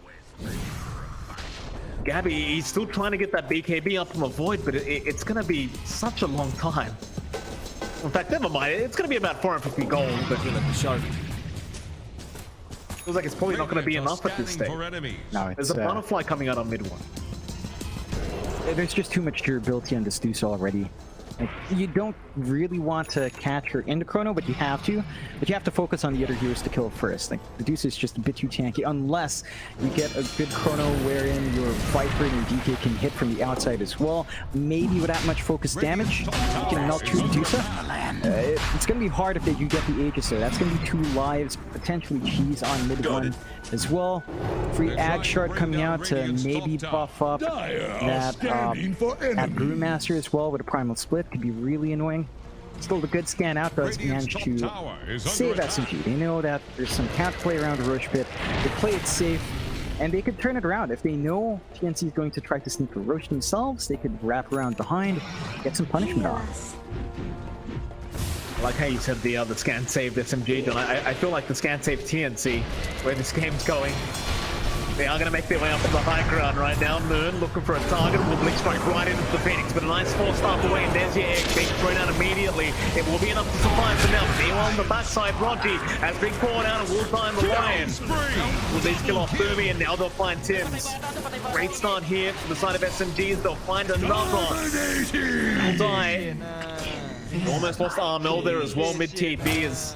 Oh, Gabby's not even out quite free yet. The trade, smoke screen is right on top. He's trying to pretend like it's a tree. They do see him now. Trying to make the run. BKB up in immediate fashion. Now the Chrono being committed. He's going to try and kill down the Ricky. But Moon is actually quite tanky now. He just won't die. Snowball forward through the free fleet back onto that Ricky, but it's just not enough. He's in a pretty awkward position as now. Bomb. He chased down the Viper. Another death. Well, block and they call. They've had enough. This game is all over the place for TNC and SMG. Well, what a turnaround, John. Just looking fantastic in this game, too. They played really disciplined. They were taking some early hits. It feels like the reverse of Game 1.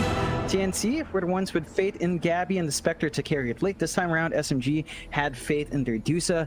And they had the patience to get mid 1 to where he needed to be. And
Here's the Radiant ban.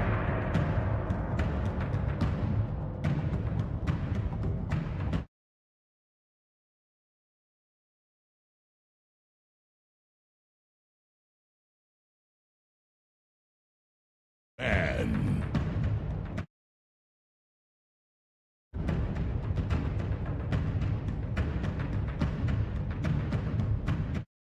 Radiant's turn to pick.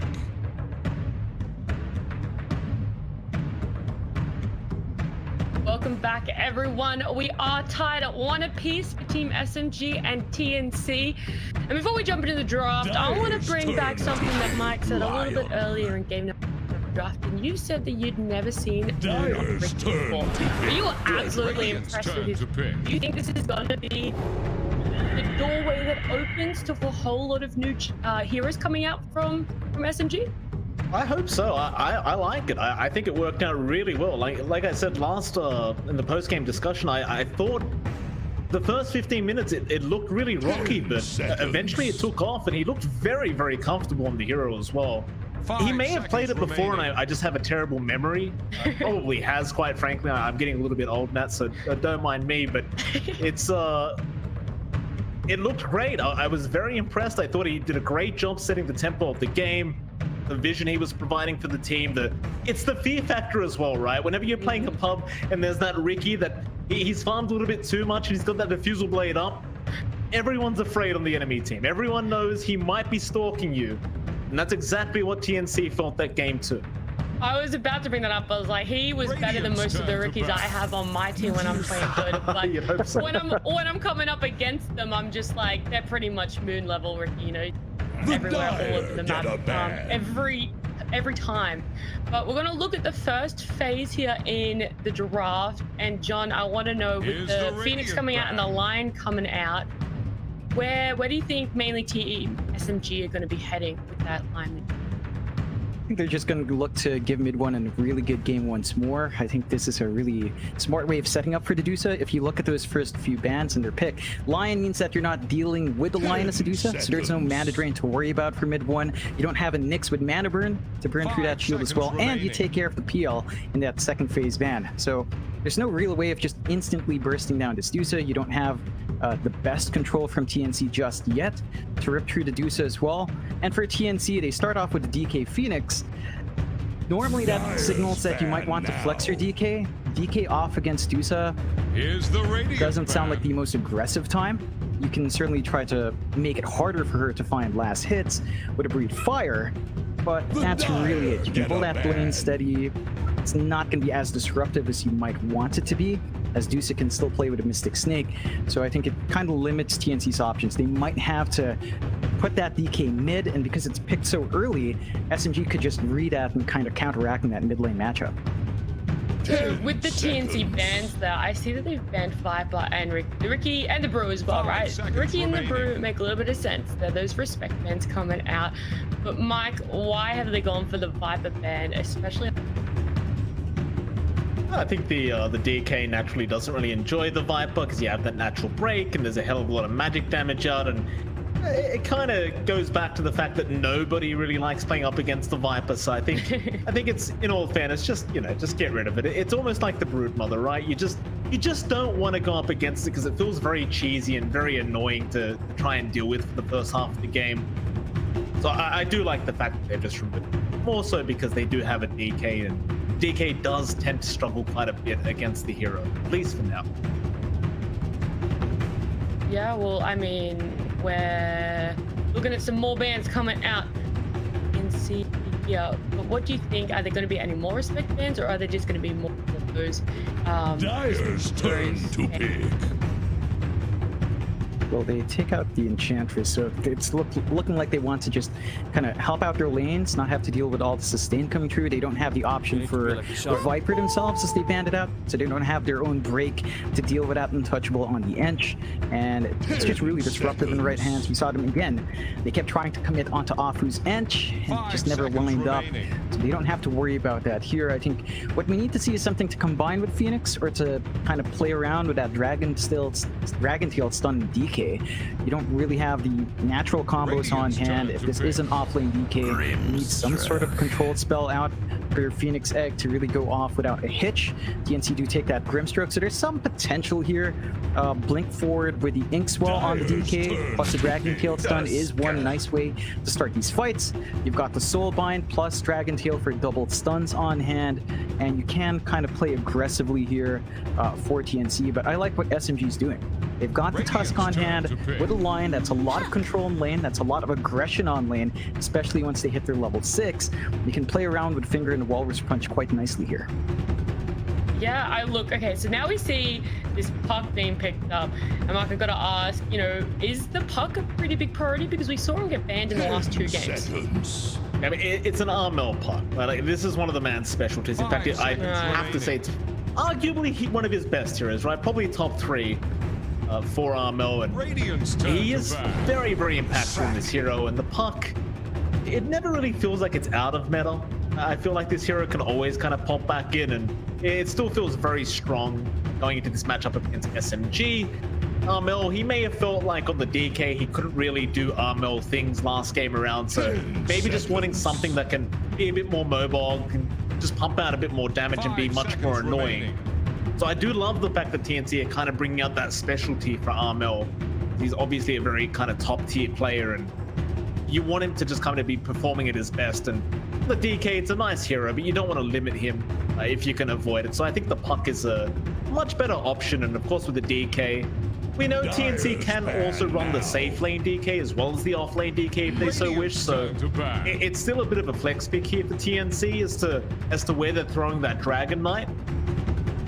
I'm not 100% sure where they're going to throw it yet, but I guess it should be in the off lane. So the Puck is, you know, almost, we actually see him moon on Riki, but RML on Puck and just absolutely go off. Does that mean a lot of their draft is going to be centered around giving this space to the Puck and making sure that he's getting extremely enabled? 10 seconds. Yeah, I think they're going to look to set up the Puck. Like, they might want the quick blink. This is their only setup as well for the egg. So once you hit level 6 in the Phoenix, you might look for the Dream Coil egg combo on hand. But the Puck's not really a farm-heavy hero, so you don't necessarily need to commit all those resources to the Puck. It's down to the laning matchup here for RML, as long as you can build up and hit those early spikes, hit that early travels and blink, and start causing chaos. Once you're at that point, you can kind of focus on your pos 1 and buy him space out. Then, Mike, with this Leshrac pick going on to SMG, what would you be expecting? Dire's turn to hard to tell. I mean, are they gonna? Well, there you go. They go for the Bloodseeker, so it looks like an off-lane Bloodseeker for KP. Mid Leshrac, I guess they could switch it up, but KP was playing a lot of Bloodseeker in the previous patch, and it is still quite viable as well. When you're into Phoenix, you've got Puck against you, you've got DK. It's a pretty nice pick, the side of SMG. 5 seconds remaining. Yeah, it looks great. They've got plenty of team fight, plenty of damage. They're not really lacking much on the side of SMG. So I think they've come out with quite a strong draft going into this game number 3. And for TNC, I'm not 100% sure where they're going to go with this last pick, but my guess is they are still looking for a solid kind of position 1 that can go up against that Doosa. Wondering what we're looking at here, guys. You think maybe it's a bit tough. Yeah, do you think it's maybe a case of something that's going to give them a little bit of damage to be able to burst a bit more? Yeah, I think damage would be an issue up against Medusa here. Again, you don't have natural mana burn to deal with the shield down line. There's a lot of push coming out from SMG as well. The Terrorblade is one way to do that. It's a hell lot of damage, but SMG has a lot of magic damage on hand to deal with the Terrorblade. They've got Lesh, they've got Bloodseeker, they've got ways of melting those illusions from the Terrorblade. I think SMG has a lot of good answers here to deal with what TNC has. For TNC, there's some synergy here, especially once you get the Terrorize on the Terrorblade. You can combine that with a Dream Coil to get a natural break on the leash and get a good stun out along with the egg running in the background. And that could be one way to kind of manage that early on, but there's some specific timings with Terrorblade you have to play with. You have to always be aware of your metamorphosis, and that does mean that SMG has more uptime with the Medusa. Like, you don't necessarily need the Stone Gaze, but even then it's not that long of a cooldown in late game. So SMG probably have a smoother ride to hit their own win conditions, especially with the push coming out from the Lush. It's just a lot faster than, say, the DK on hand once Diabolic Edict's maxed out. Well, I'll let you both jump into this game, but I'm looking forward to who's... Get into it, of course. Game number 3, Team SMG versus TNT Predator. John, I kind of wonder, I like to ask you this, but who did come out with the better draft before we do get into the game? I'm actually going to stick with SMG here. I think they've really enabled this Medusa pick with their early bans. No Nyx, no worry about mana burn. There's no real room for an Invoker to come out with EMP. There's no PL on hand to swarm her with illusions, with Diffusal burn. So it's really protected as a first phase pick. They've got this Leshrac on mid to help them push towers. They've got so much magic damage to deal with a Terrorblade that I'm really worried for Gabby here. I just realized Gabby's chosen emblem on his name for the team supporter pack is actually SMG. So it kind of looks awkward when you look at him. But yeah, it's a bit awkward for Gabby. It's a very hard game for a Terrorblade. Like, there's still opportunities. We've seen Terrorblade beat Medusas before, but it's much more tight. The timings he has to play around is a lot tighter. They have to maximize Metamorphosis down the line a lot better. You have just much more leeway to play this game as they want here. You gotta love the mutual respect between Gabby and KP. Obviously, because of KP last game around, it just felt like every Chrono that was thrown out, you'd see the tornado being thrown out by KP just to kind of ruin it. And there you go. They're just having a bit of back and forth between the two. Obviously, good friends as KP now getting disconnected. Here you go. That's what you get for talking trash against Gabby. He gives the call over to the telco, tells him to disconnect the internet. KP a bit of a warning before he gets back into the game. John, on top of that though, on top of the fact that SMG might have the better draft, what about TNT's EK persona? They've got Davion. Yeah, it's looking good, right? Like last time around, we saw TNT with a Spectre. They had the Arcana. Maybe the key thing is to have these new cosmetics on hand. That gives TNT the motivation they need to win these games. This could be the turning point. I don't know. Like, the one thing with the DK persona though, the helmet kind of makes it hard to read. I prefer him without the helmet. So there is that. But look at SMG.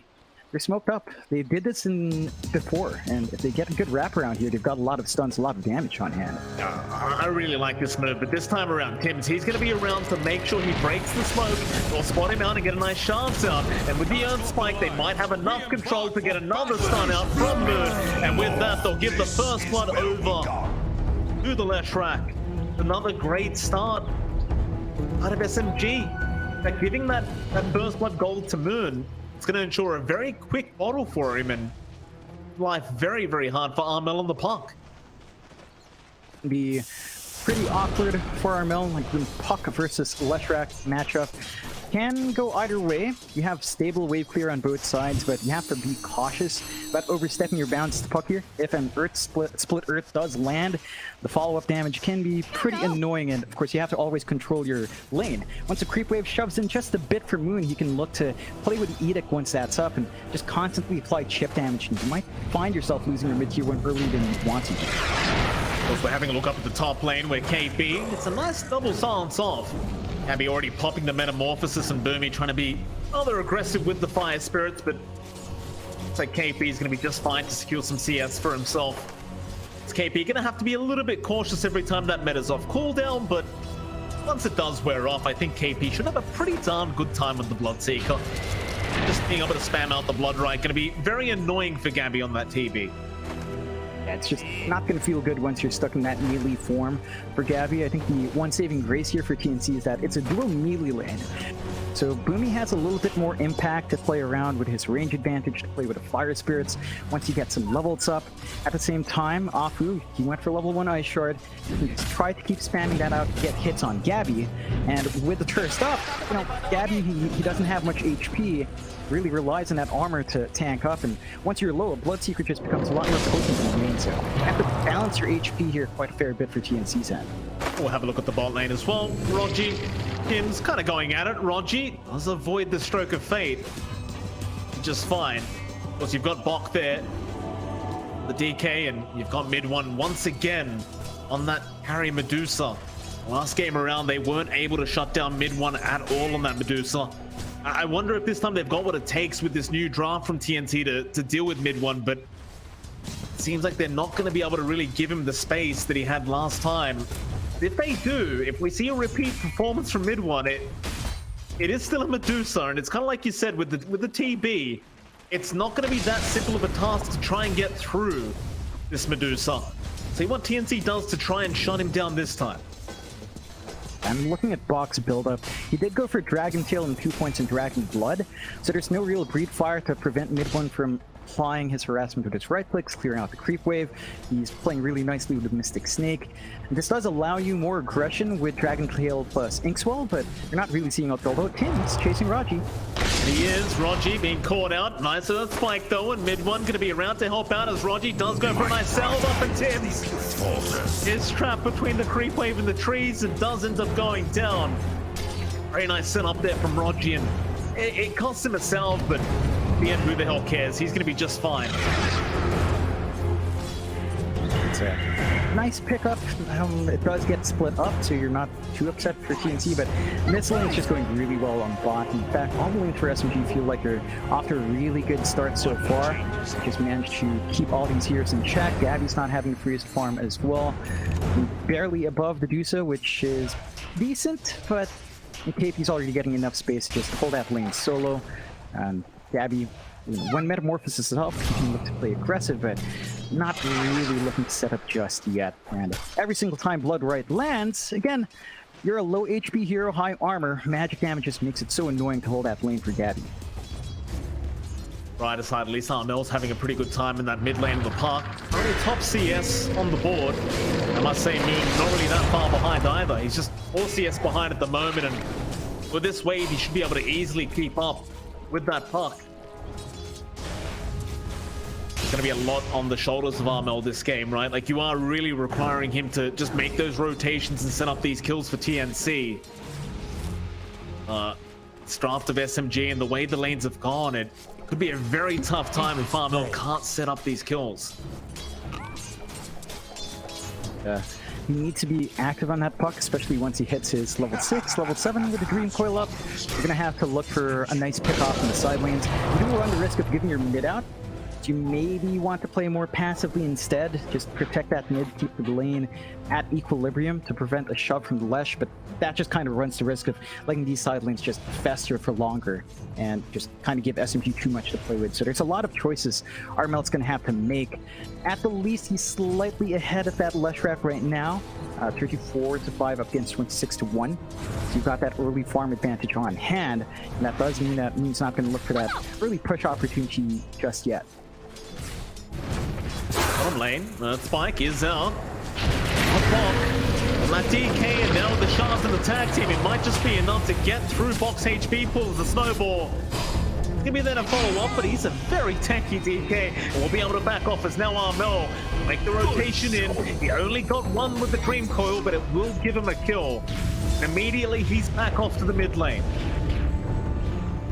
That's exactly what we needed to see from Armel. He takes that good opportunity for the rotation. He's going to get a rune up at the 6-minute mark, so he's going to be topped up.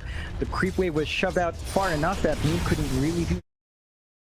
So the power is still standing at a fairly good amount of HP, and he gets that impact he wants early. It's not the biggest kill, but it does provide some relief on those side lanes, which TNC really needed. So it's just lining up all too nicely for SMG, and it at least makes mid one think twice about overextending in the lane, but they're still not quite stopping the Deucer from farming there. Well, not. Win now. He's screwing up on the left track, gonna make the rotation towards the top lane. That level 3 Diabolic Edict, but rather than trying to make something happen onto that top tier 1 tower, he'll take the stacks away just to ensure Gabby doesn't have a chance with them himself. I mean, he does watch all this, but it won't matter because he can't do anything about it. Immediately, Moon is going to go back towards that top lane as Arthur. He'll take over the mid lane in his stead. And we're seeing this kind of really a playstyle from SMG, but it does kind of just pay off for them. They are still securing the farm they want. Now top lane, Swallowed up Boomy, by a bigger fish. chased down by KB, does get spotted. Under attack. KB not at that level 6 mark yet, so can't quite get the rupture off, but will force the Icarus dive away. That's going to allow Moon with the Diabolic Edict to get to work with that top tier 1. You handled this deluge. Still have Tims and Gabby around along with Boomy to try and defend this, and I think their presence may be enough. Now Moon, he's going to TP down to the bot lane. Oh, he's the only one there on the DK. They might just need +1 to lock him down. This Moon can land a split earth, but won't be able to get it this time. Instead, Rogi, he'll come in from the side. DP's cancelled off early. So he's already missing one here on the side of TNC, and now they're going to lose Bot. Armel, he does show up, but it is too late. They will get to work into that bottom tier 1 with the Diabolic Edict. Ones keep you safe. Not really much Armel can do about it. But he does get a very nice denial. And this is the momentum we were talking about from SMG. They've got such good push coming out with Lush, especially in comparison to the DK, that once you start losing these towers, TNC's map shrinks a lot more, and it expands for SMG. You get more space for mid one to feel safe, you get more flash farm for the Dusa to hit those item spikes, and TNC's just in a really awkward position right now. Eyeball does connect, but Arthur now wants to back off as Gabby. It's on the high ground with the meta, just ready to go. Mel will take another nice kill on the puck. Second kill of the game for him on this puck, and still going relatively smoothly for both sides. Gabby just barely ahead of mid one on the Medusa. It's still about the mid lane matchup, right? It's still about Moon and Armel being able to set the pace for their team. Looks like Arfu and Moon go for a smoke up. Question is, where are they headed? They might go for Gabby, but they're going to head towards that top lane where KB does cancel off his TP and now goes for a rupture. Gabby maybe stuck there. We're trying to get out of vision. Arthur, Snowball not going to be there in time.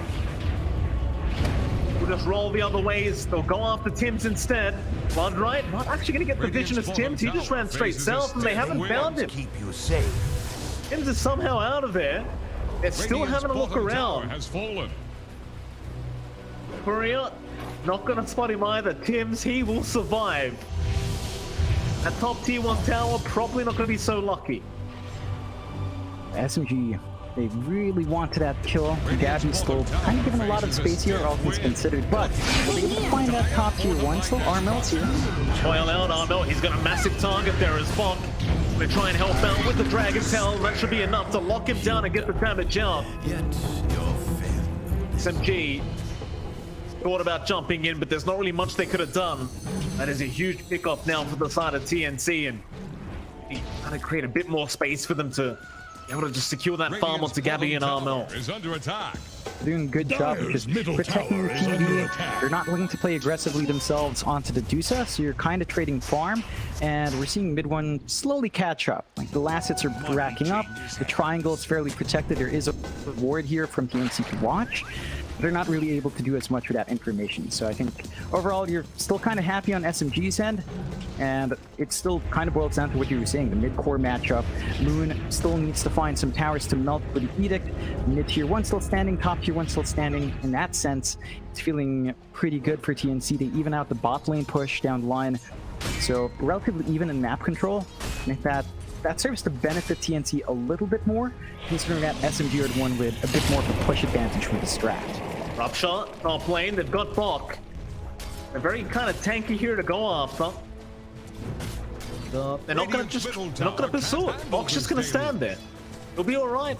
They are still bringing heroes up here from SMG to try and set up around on Tims. It's proving to be a real challenge for the side of SMG. Bok doesn't even have the breathe fire up, but he just doesn't need it. Stands there hitting creeps. He's fine. It's a lot more of a passive build, so you can't be as aggressive, but that doesn't matter when it means that SMG's own moves are not really panning out. TNC, knowing Rupture is down, they've got a bit of a spell advantage there, and they're going to look for a smoke play here. Yeah, Armel going to move on to the high ground. They'd love to find mid one, and that's exactly who they do get as the Exalt does come in with the Santa with no mana shield. He will get blown up.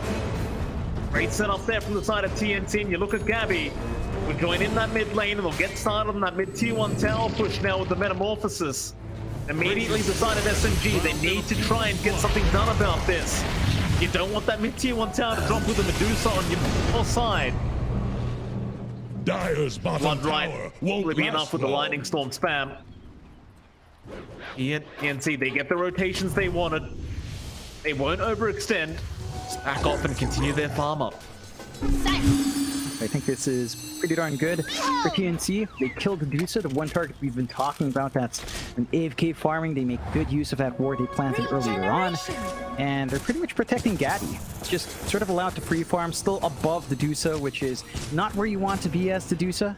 Although in terms of net worth, it's rather even in that end. And Gabby's gonna hit this spike once the SNY's up, so they just need to hold steady here for TNC's part. They could wait for the next Dream Coil. It's gonna be up in 15, and they can look to play with Dream Coil Egg. Still haven't seen the combo kick off, but you get these heroes from SMG in a really tight spot. It'd be a bit awkward for them to try to counter-fight that. Maybe they could kind of turn it around if they're Leshrax in good position, but Moon only really has a Hood of Defiance to protect. No Yule's up, doesn't look like he's rushing it as well. So all of that damage flying through, yeah, could be a bit of an issue for Moon down the line if he's caught off guard. Certainly could. He's top of the net worth board here, Moon, so still having a great old time on the Leshrac. He said he's got the Sange on the way very, very soon as... Seems like SMG, they're more than comfortable to play the farm game here with TNC. No real pressure being applied, although I say that top lane, they're gonna find our food.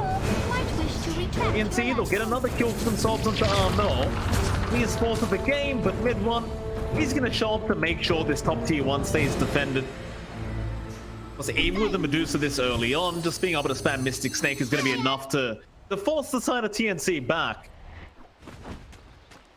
TNT could keep just kind of making SMG run across the map defending towers, but SMG, they seem more than happy about it. They're just fine with this.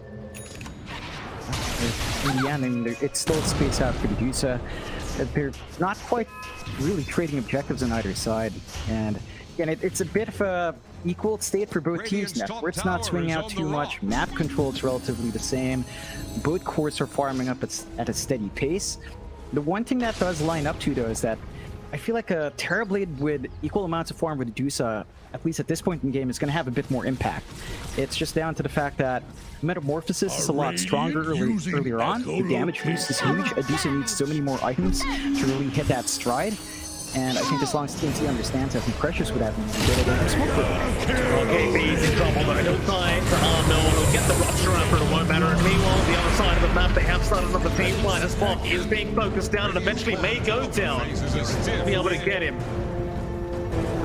He's trying to make a chase up to that high ground of the triangle, but it won't work out in their favor. The brighter side, though, considering they found KP at the bot lane, it's just a position 3 for a position 3 trade. And it doesn't seem like either team minds playing the farming game. These even trades seem to favor both teams in their own minds. Is under attack. I don't blame them for thinking that way. They've gotten massive heroes to keep farming up on. I think that trade ends up a bit better for TNC because Armel basically gets that solo. SMG has the shared lane, shared XP. This is what you don't want to lose, though. John mid one is being caught out. A nice earth spike and a Manta touch on the Inkswell. Very, very nice. Mid one, back into the triangle. He has no mana, but he'll be all right. They won't be able to chase him there. Set TNC have to get started onto that mid tier 1 tower again. Radiant's middle tower is under attack. Time SMG, they may not really be around to defend this one, as it'll be a little bit too challenging with Armel and Bok around, and I'm gonna just let this one go down. Middle tower has fallen. It's a tier 1 top for a tier 1 mid, favoring TNC just a bit more. That does give SMG a nice lane to threaten every single time. They plant a deep ward here on SMG's end in that top jungle area as well to keep track of where the Terrorblade's farming. But Armel, middle tower is under attack. Armel clearly blowing up Rogi. The Witch's Blade just makes it so hard to get away as the line, and now top side, Derby. Rupture around, the Icarus dive might be enough, but the Blood Rider is coming and he will have to commit the egg. He'll survive, but it will cost him that long cooldown. No egg for another 2 minutes here for Boomy. Because on the brighter side, they won't give the kill away to KP. I think you're perfectly fine with that, honestly. Like, we haven't really seen big Dire's edds, middle big tower engagements is out under from TNC. As you mentioned, they've just been a lot more keen on farming, maybe a couple of pickoffs here and there, but no giant team fight. You can really leverage the egg. And in that sense, just saving yourself isn't too bad of a use if you're not expecting to fight anyway.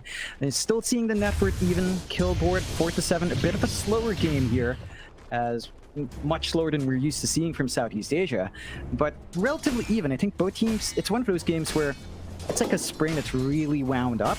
The moment it pops, either side could just have a massive lead on hand. So we're just waiting for that big moment. For the most part, we're seeing some conditions come out. SNY up on our Terrorblade means that stat resistance is going to feel a lot better, more strength on hand to be durable up front, but our Medusa's inching closer and closer towards the Axe. Right, mid one has the Manta, is about 2k away, 2.1k away from full Aghanim's up, and that's when the Medusa feels extremely obnoxious. No BKBs in sight for TNC just yet. Gabby is going to be rushing one next, but if that Axe comes out before the BKB does, it's going to be a bit troublesome there for the TV once that Stoneform comes out. Absolutely. Mid one getting to work. Got that Aghanim Scepter. You do also have a Grove Bow on the side of SMG. I believe it was dropped if they want to try and use it, but now he'll just ignore that. Aghanim Scepter should be more than enough as top lane. KB gonna get caught out with the Dragon Tail, and with the Inkstore follow-up, it'll be more than enough. Take him down, and Gabby just a couple gold ahead of mid one, but they are kind of just going back and forth. Top of that work board. A very, very close game 3, and of course, for either side, you don't really want to have to get knocked to the lower bracket in the first round of the playoffs, but that's unfortunately how it's going to be, is now they found Fu on the Tusk. Another kill off the back of Armel's puck. See, they'll continue to be the more aggressive team, at least for now. They head towards the top tier 1 tower. The Roshan is going to be open for them as well if they so wish. Radiant's top tower is on the rocks. You have the meta up. They can look for that quick rush if they want. What I'm more surprised by is SMG's movements. If they're shoving in bot lane, they haven't taken that mid-tier 1, which is something we've been talking about a long time, especially this Leshrac for Moon. They haven't found that big objective, and it's just allowed much of that dire side of the map for TNC to stay uncontested. Stable farm for the Terrorblade coming through, recovery coming out for bot, and highly effective. It is Blink, BKB's up next as well for the DK. Armel's been allowed to finish up his travels in Blink, so the puck's a lot more mobile as well, and he's jumping in. Armel, he's right in. Roddy gonna die immediately as Arfu goes for the Walrus Punch, but the all bound from Armel. It's gonna mean they can't quite catch him. He is 7-0-2 now on this puck. A classic performance from the Armel puck, of course, and he's gonna be a very, very pesky kind of hero as KP does rotate down towards the bot lane, but Armel just making so much space with these rotations from SMG. Not giving them the time of the day. Right out. Just a hit and run for Armel, buying out a ton of space. It forces so many heroes to try and chase him down. A lot of TPs onto that tier 2 tower to just cut their losses and maybe find some punishment, but they end up just sort of wasting time. So it's only the Deucer that gets to build up steadily in the jungle. Now the good news is that mid one's Ags is just about 430 gold off, so not too long till that spike is up. And that is going to be before the BKBs come out for TNC, just by a small margin. So you might have to look into using that while it's still highly effective. And they are lining up for that mid-tier 1 push right now, at least. Or they were. Back off. Very intimidating to go into the side of TNC. You know how farmed Gabby is right now on this Terrorblade, and I don't think he'd really mind going for a big team fight if he needed to. But SMG, they'll have a quick peek into the Roshan and see nothing. Radiant's bottom tower Up through that dire jungle, just trying to wrap around back into that mid lane, but who are they going to find? Bot is showing, but Armel is the much bigger target if they can catch him. He might prove to be a little bit too tanky. In fact, now he jumps in looking for a Dragon Tail. They'll get the Hex out into the Warren's punch. Sunray is keeping him alive, but he's been ruptured up. He cannot run, but doesn't matter. They found our food for the sake of the DK, and now Moon goes down as well. AP, he's going to try and run, but it looks like he is set to die and does. Alright. Numi with that Sunray, just it felt like he kept Bok around for so much longer than he should have been alive. And TNC, it just got the damage out and immediately jumped. They're into the Roshan pit. This is just perfect coming out from TNC. There are no ways for SMG to clear well though. What? Straight runs in. Manly trying to play here from mid one. Have the Aghanim Scepter up as well, don't forget, so he is feeling quite confident on this hero, and surprisingly enough, just his presence alone will force back the side of TNC. I kind of like seeing that conservative play. Armel was way far off on map playing around that bot jungle area. They don't have Dream Coil up, Egg's not up, the Ink's up, the Soulbind's not up as well, Dragon Form isn't promoted close, so they're not quite in fighting shape on TNC's end, and they only had a little time in Metamorphosis, so it would have been really awkward to drag that fight out. SMG respawns are relatively low at this point in game. They could easily just run in and contest, and it's just some more discipline coming out from TNC, which is a good change, especially compared to Game 2, where it kind of got out of hand just in a few spots. We were seeing some lapses in judgment. This time around here, sticking together with a specific game plan, and it is shaping up. I think they respect the fact that mid one's pretty darn big with the Ags. They're going to have to find a solution for it, though. I think they've got some good answers, especially if Armel gets to jump in and try to immediately control the back line, maybe prevent mid one from focusing on the front before anything else. But for the most part right now, mid one, with his farm he's built up, should be relatively protected, and TNC just have to always think twice when they see him show up in the map. But they do. Hasn't really been involved in too much here mid one, like 1 death, 3 assists, pretty standard kind of Medusa game. We do have the go-ahead, so we should be going rather soon. Back at Armel on the puck, he's still 8-0-4, not dying once. The signature heroes just doing a fantastic job. Think about Lincoln Sphere as well, because that's the one counter, right? Like, you don't want to get caught out by the Hex of Rogi. That Lincoln Sphere up going to make it a lot more challenging to catch this puck, and even being able to throw it the way of one of your teammates just to be able to help them avoid something like the rupture. Quite impactful is now SMG. They're going to be the ones to go into the Roshan pit. He's still roughly half HP. Mid one, he'll get started. TNC, they should be aware that this is happening. They didn't have vision. How are they going to try and fight this? With the Sunray and the reflection, it'll force them out of the pit. They're going right back in. Mid one, he wants to fight. Tag team up. R2 going to get started. Numi going to be forced back. Magatel is out. Moon, he went too far. Snowball, though, is going to save R2. Will buy some time. They're just Stonegate's out as well. They're right in. Onto the DK. Bok is dropping quite low and will die. A great start to the fight. SMG are back in the Roshan. Meanwhile, Arnoldo does end up killing off KB, but he does die for the first time this game as TNC. They are still trying to fight this one out. Moon, he'll hold them back to the one with Arthur's mid one. He'll get the Roshan done, and now Gabby, he'll go for a Sunder, but he is really just stuck between all the side of SMG. He's going to go down. Bit of a panic Roshan attempt from TNC, and really just does not work out in their favor. They weren't ready for that fight. Moon's still going. He wants Tim's on the Grimstroke. He won't be able to keep up with him though, so Tim's is going to be alright, but they'll get the mid-tier 1 tower instead.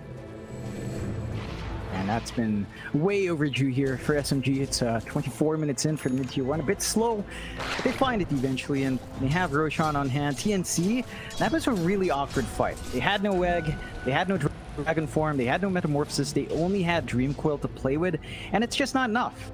Armel kind of overextending there as well is not great. He loses a massive streak out just for that kill on KP. Much bigger win for SMG, and this is the point where it starts to get pretty scary. Mid one's building into the Scotty once more. The Deuce is starting to build up. The Bloodseeker with his Solar Crest can just really run around and pick off the backlines if you're not careful. And the magic output of Moon with a Kaya Sanj and the Eternal Shroud to tank up, it's significant. So TNC's got to be really cautious and think about when they take these fights. If their spells aren't up, chances are SMG can just run you down. Scanning for enemies. He smoked up. gonna find Hawk. He's gonna break the smoke, and Rocky, he's got him with the Hex out on the Walrus Punch. They lock him down, and Bok, he's got no help around him, so he's just kind of forced to die. Moon on the left rat. Dire structures are It's starting to look like they're in control of this game number 3. Get to work into that top tier 3 tower, and TNC, they do not want to borrow SMG right now. Is about to take the plunge. Radiant's bottom tower is under Got attack. played safe. They are getting a bit of a chase on Null, but he does manage to chip away the pop. Very slippery, very good catch. There is some space here. You can try to bring that bot 2-2 to the top. And they are getting some good damage out. They've got the siege creep on hand. The illusion spam coming out from the Trailblade is pretty nice as well. They should at least get this sort of consolation prize on the tier 2. Maybe even get the outpost to grant a nice XP per minute away from SMG.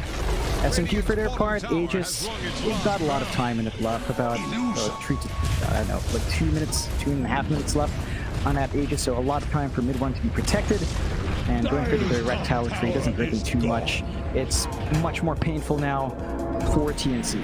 They still need to hit BKBs on Bok. They need that burst damage on Armel, going for the Dagon build-up on Puck as well. And that's still a long way off until you get Dagon 5, or at least Dagon 3 here, really burst them heroes down. It's going to be a while longer, and TNC needs more time to farm up, but now you're starting to trade farm with a really big Medusa, and that's just never a great feeling, especially after what we saw in Game 2. Certainly not. See, back to the drawing board, it seems like, is Gabby. He's just trying to get that Eye of Skadi up, but it's going to be a while away. On mid one, with his own Eye of Skadi coming out very, very soon, and so many issues getting into that back line and dealing with mid one.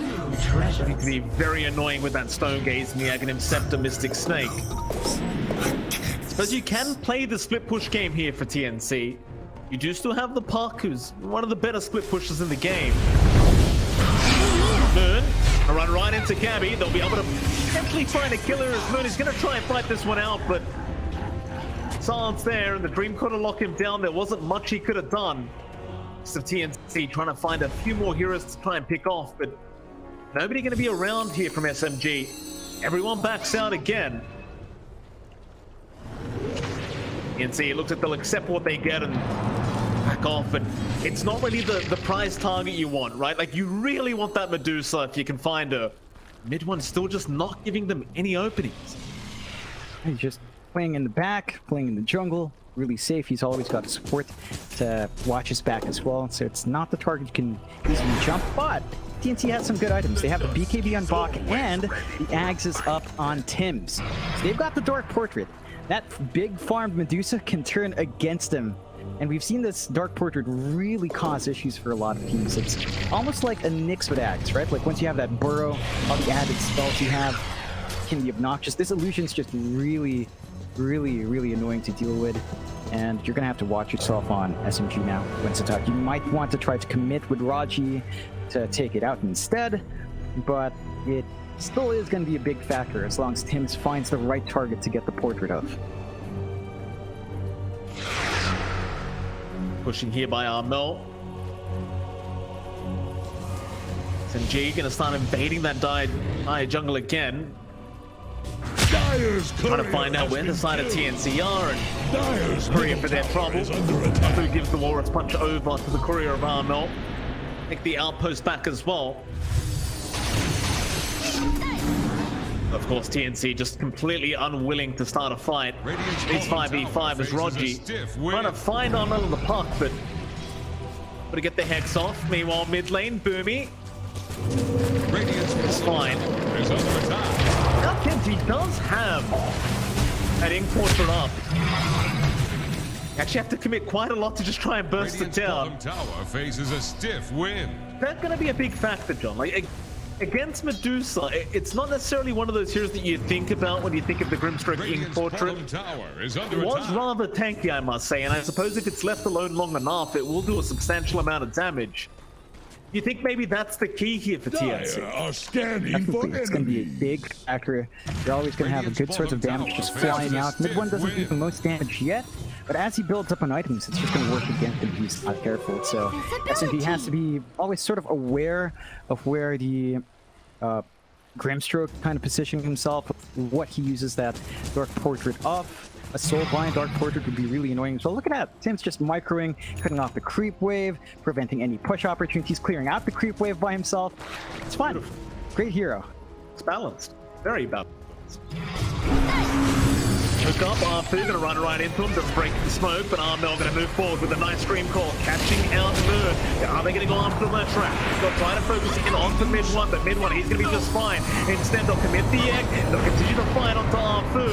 Zeke will go down the tusk, but now the buyback's there. Arthur, he wants to come back in and try and stop this team fight again as mid one. He'll go onto box, they'll find the Dragon Knight, and they'll take down the DK. So Armel, he's back in on the backside. He does kill off the lash. Arthur came down Tim's.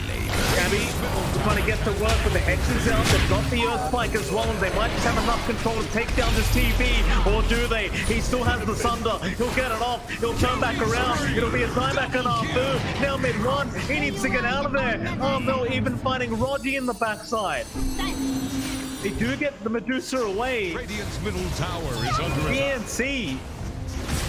They just prolong the team fight long enough, and this time around, it does work out in their favor. Vision was just on point. They put the DK all up front.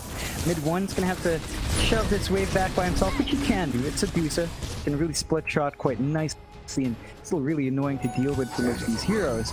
But you're seeing the conditions come out for TNC. They're allowed to sustain with Boomy as long as his position's good for the Sunray. It's very hard to burst down these heroes, even with that Scotty up on mid one. It's just a pain to still deal with all that heal coming through from the Phoenix, and the damage output of Gabby's just greater than Dusa right now with the itemization. Like Scotty's up, Dragonlance and BKB, but he's got the Crystallis, he's got the SNY for faster attack speed as well. Once you have the full Daedalus up on Gabby, as long as he's got Metamorphosis to play with, the Deuce is not going to feel great up front, and mid one's actually going for the MKB in sort of expectations of the Butterfly for Gabby, but he's just not even bothering. So, but your True Strike's not going to matter because you're kind of building a counter pick for an item that's not even coming out on this Terrorblade anywhere. I'm also concerned about what you pointed out earlier, John. The more damage items mid one gets, the more that Ink Portrait's going to do. With that MKB up, it's going to be a lot more painful for SMD to try and deal with that Ink Portrait coming out from Tim's. A little bit concerned here for SMG as the game does go on.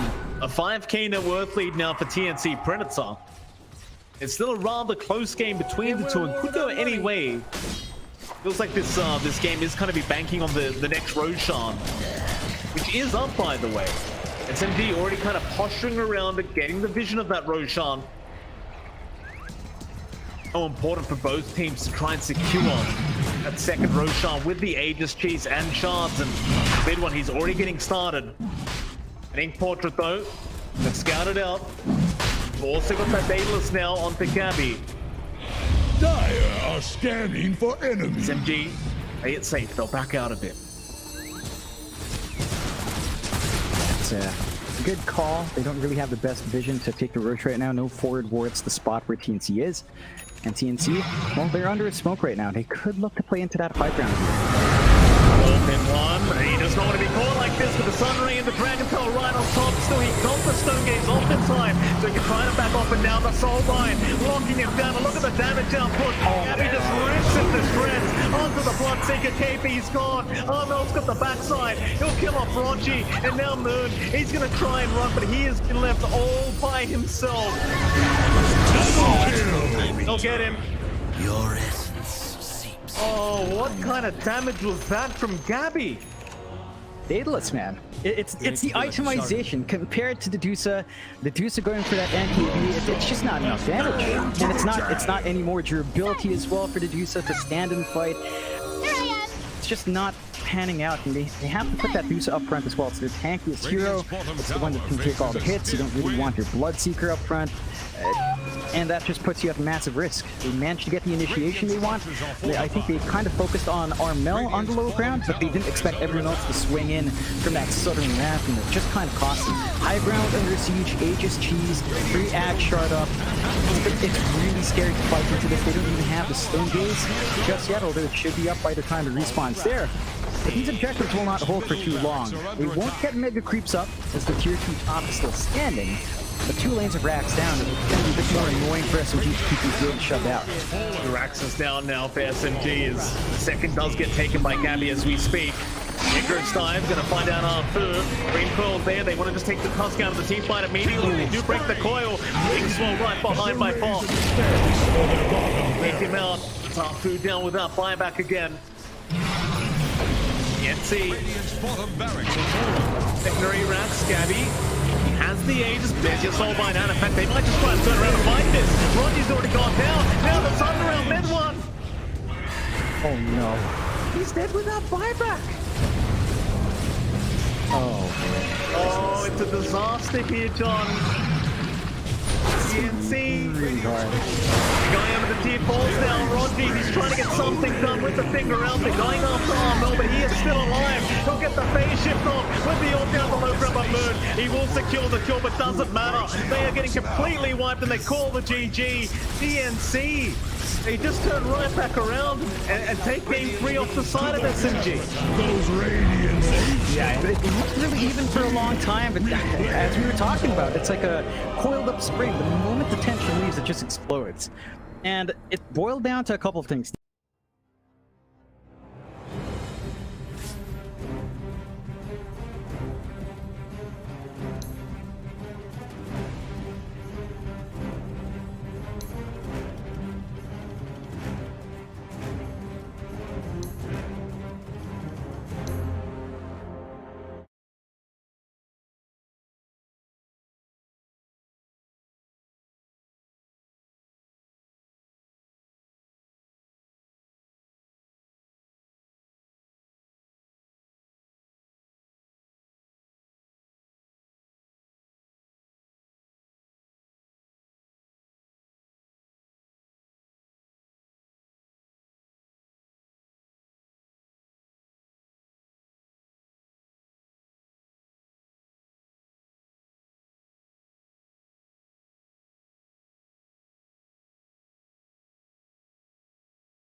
think 5 both teams seconds. might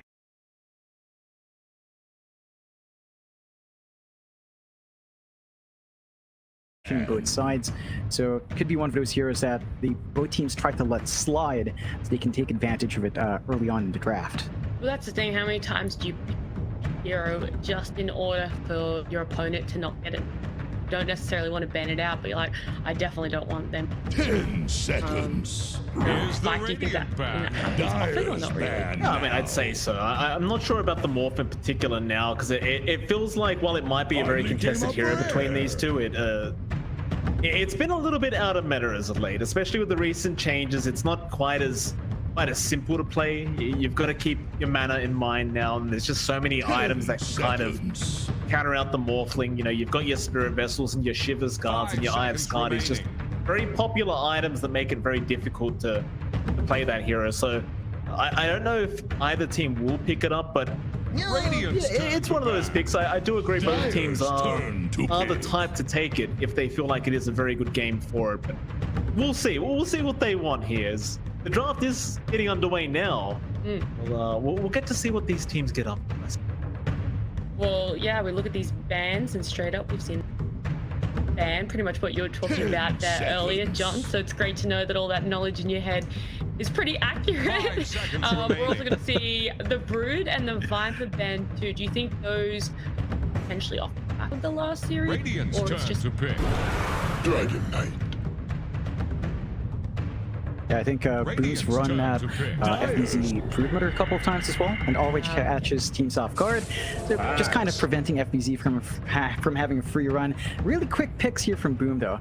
Immediately into the Phoenix Axe, up against Execration, opening with a DK, and we've seen a lot of DK today, so kind of makes sense to keep seeing that trend. It's flexible, has a first phase, can go off lane, can go mid. I think Boom are kind of keeping flexibility in mind as well with the Axe early on. That could be our FBZ hero early on, but Boom's the kind of team that could also run it safe lane for Dreamos, although we haven't seen that too much. They're not really a team that's really dipped into that core Axe all too often, so if they do, it's kind of new territory for Boom. how much of a... Anything else? I was gonna say I haven't seen much of Boom Esports Axe. Like I know it's become very popular as of late in the meta with that Oz 1 Axe being run so often. 5 seconds remaining. I haven't seen it, so I don't want to say I'm worried about Boom Esports. I just don't know what to expect here. I don't know if Dreamisel's that good of a carry axe player. I guess it's hard to tell because the carry axe is so new. It's hard to know if these players are a really good axe player. It's quite hard to tell. So if you were Execration, are you sort of Dire's ban Axe, now. not so much going to be... Personally, I don't mind if it's a safe lane axe this game because you've already got the AA, right? So the tankiness of the sustain that's going to be offered with that axe is going to be quite limited. So you've already got somewhat of a counter towards the carry axe if it is there. Not necessarily a full counter because obviously once he gets a few items up, he doesn't really care about, you know, being that tanky boy, but rather just dishing out so much damage and getting the big calls off. Radiant's turn to ban. No, I think Execration should be well aware of how to deal with the axe now. I mean, it's been out long enough that you kind of understand the peaks and the weaknesses of the hero. You know, and you've also got the AA already on hand, right? Not just for the Axe, but you talked about it before, the Phoenix. That Sunray's not going to feel great when you've got the Ice Blast on top, so the sustain game for Boom is not going to feel amazing. I think damage-wise, it still works out. You get a big blink call on the Axe with a Sunray on top, you can melt some heroes down, so it's just down to how Boom chooses to really focus on that use for the Sunray. What about those bans as well? About those bans coming out? We've seen Execration play a lot of Ursa. I think the Riki in particular is just to prevent, say, pocket Riki strats with the Axe, blinking in once you've got the Riki Axe, which is less common now, but still feasible. Can be really potent. It's just a super safe combination to have. You've got the Egg on top of that combo. The silence we've seen from the smoke screen be super annoying. So just kind of preventing that from being a factor. They have left a couple of heroes here for Execration. I think Control is still a viable option, but it's not going to feel great against Axe, because you've got a way to chop through that battle trance, so you might not get the full mileage out of a troll pickup here for Palos. Yeah. The fact that they went anime draft as well, though. Rana DK, very nice. So you have the power of anime on the side of Execration, which from games I've been watching, it is very powerful. This anime thing going on. So Execration, you know, double stun kind of duo in the offlane as well.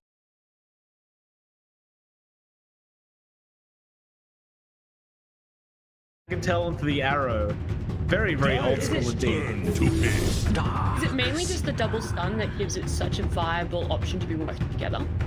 Yeah, I mean the damage output's really high from the arrow if you can get a nice distance, a nice gap between the arrow being thrown out and the hero being hit by the arrow, and the stun duration's ridiculous. I think at level 1, when you've got Dragon Tail and arrow, you've got like over 5 seconds worth of stun, maybe even 6. So it can be a little bit obnoxious to play against, and depending on what kind of carry you have, some of them are going to be quite susceptible to just dying every single time if they get caught out of position.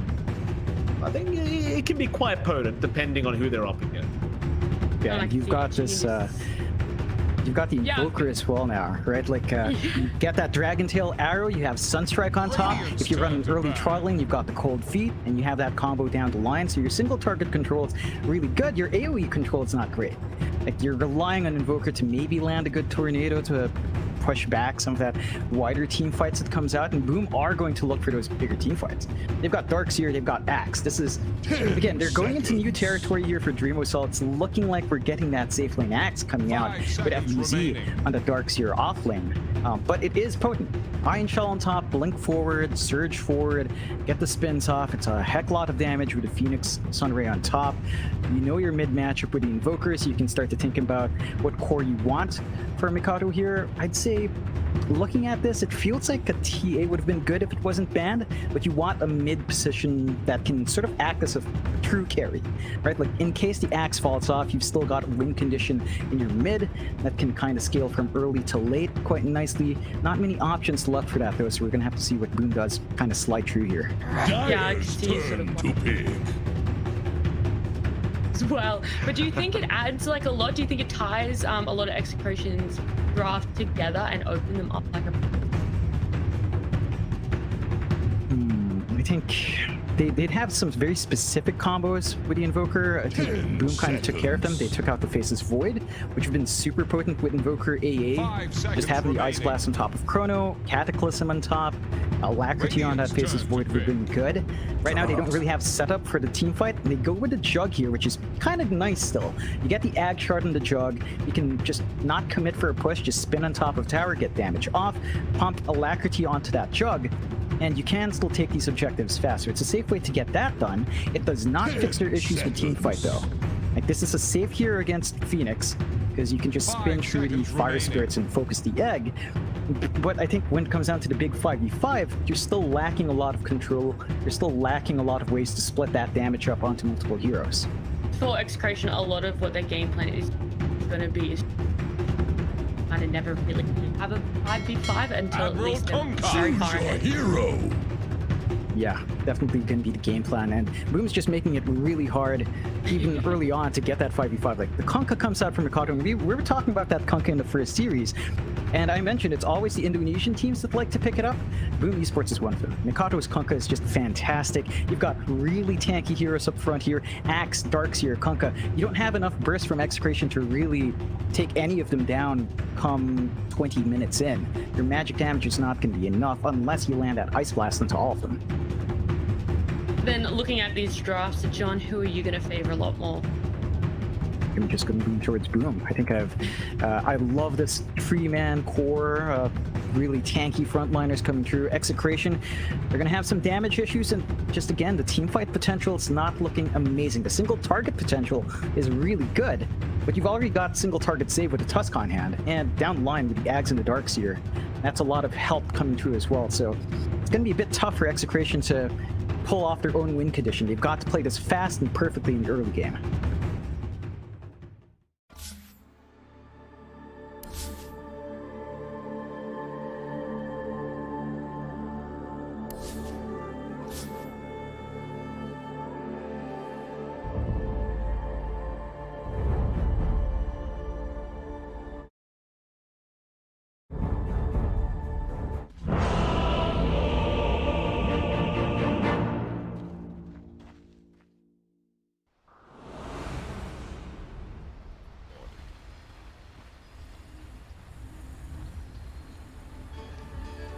Prepare for battle.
He should be able to just kind of spin away every time. I suppose they could just focus on RR on the AA instead, and maybe that'll kind of work out in their favor. But do you think this should be a kind of a wash in this off lane for Boom Esports, John? Or do you think Execration is going to be just fine with this Jug AA? The thing with Jug in this lane is that you've got to balance your spell usage really well. You don't have a big mana pool in Jug, right? Like every single use of Blade Fury is 19 mana. You start off with 267 mana, so you only have, what, 4 uses on that, and the cost goes up as you level, so you have to be really considering when you use that spin. Probably not going to look to play too aggressive on the side of Execration. If they play it more defensively, as you mentioned, you should be able to get your farm up. Little cheeky update from Stream B as well. Apparently GXR taking a 2-0 over a Team Mystery. Very good to see. Yeah. So Boom, you see the double Iron Shoals, John. Palos, he's going to go for an immediate spin through the creep wave. He's not going to secure that much CS, but he does get a couple, and it seems like Palos does believe it's going to be a rather hard laning stage as Hyde just runs right through him. Takes the creep wave the other way. In fact, FBZ does get the aggro thanks to the Iron Shoal. I guess this is one way to do it as well. Just try and secure your own early levels here for the Darks here before you really start annoying Palos. Yeah, it's going to take some levels up to really get that huge advantage for Boom here. I think level 3 is a good spike for both the Darks here and that Tusk. And we're going to have to see if Hyde opts for the tag team down the line. We've seen a lot of Tusks nowadays go for that Shard Snowball, especially in the last season. So have to keep our eyes open for Hyde there with Nico. Yeah, that's that double stun kind of lane I talked about, John. The drag on an arrow being thrown out, and if it does connect, you're Dream Assault. The early level. Get nothing. Perfect.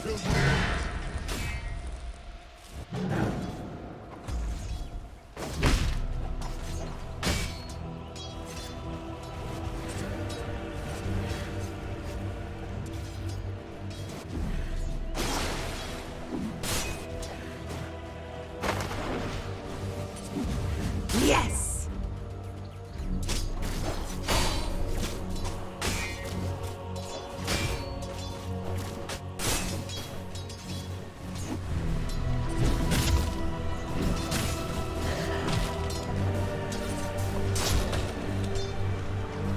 The dusk is always ready. Is under attack.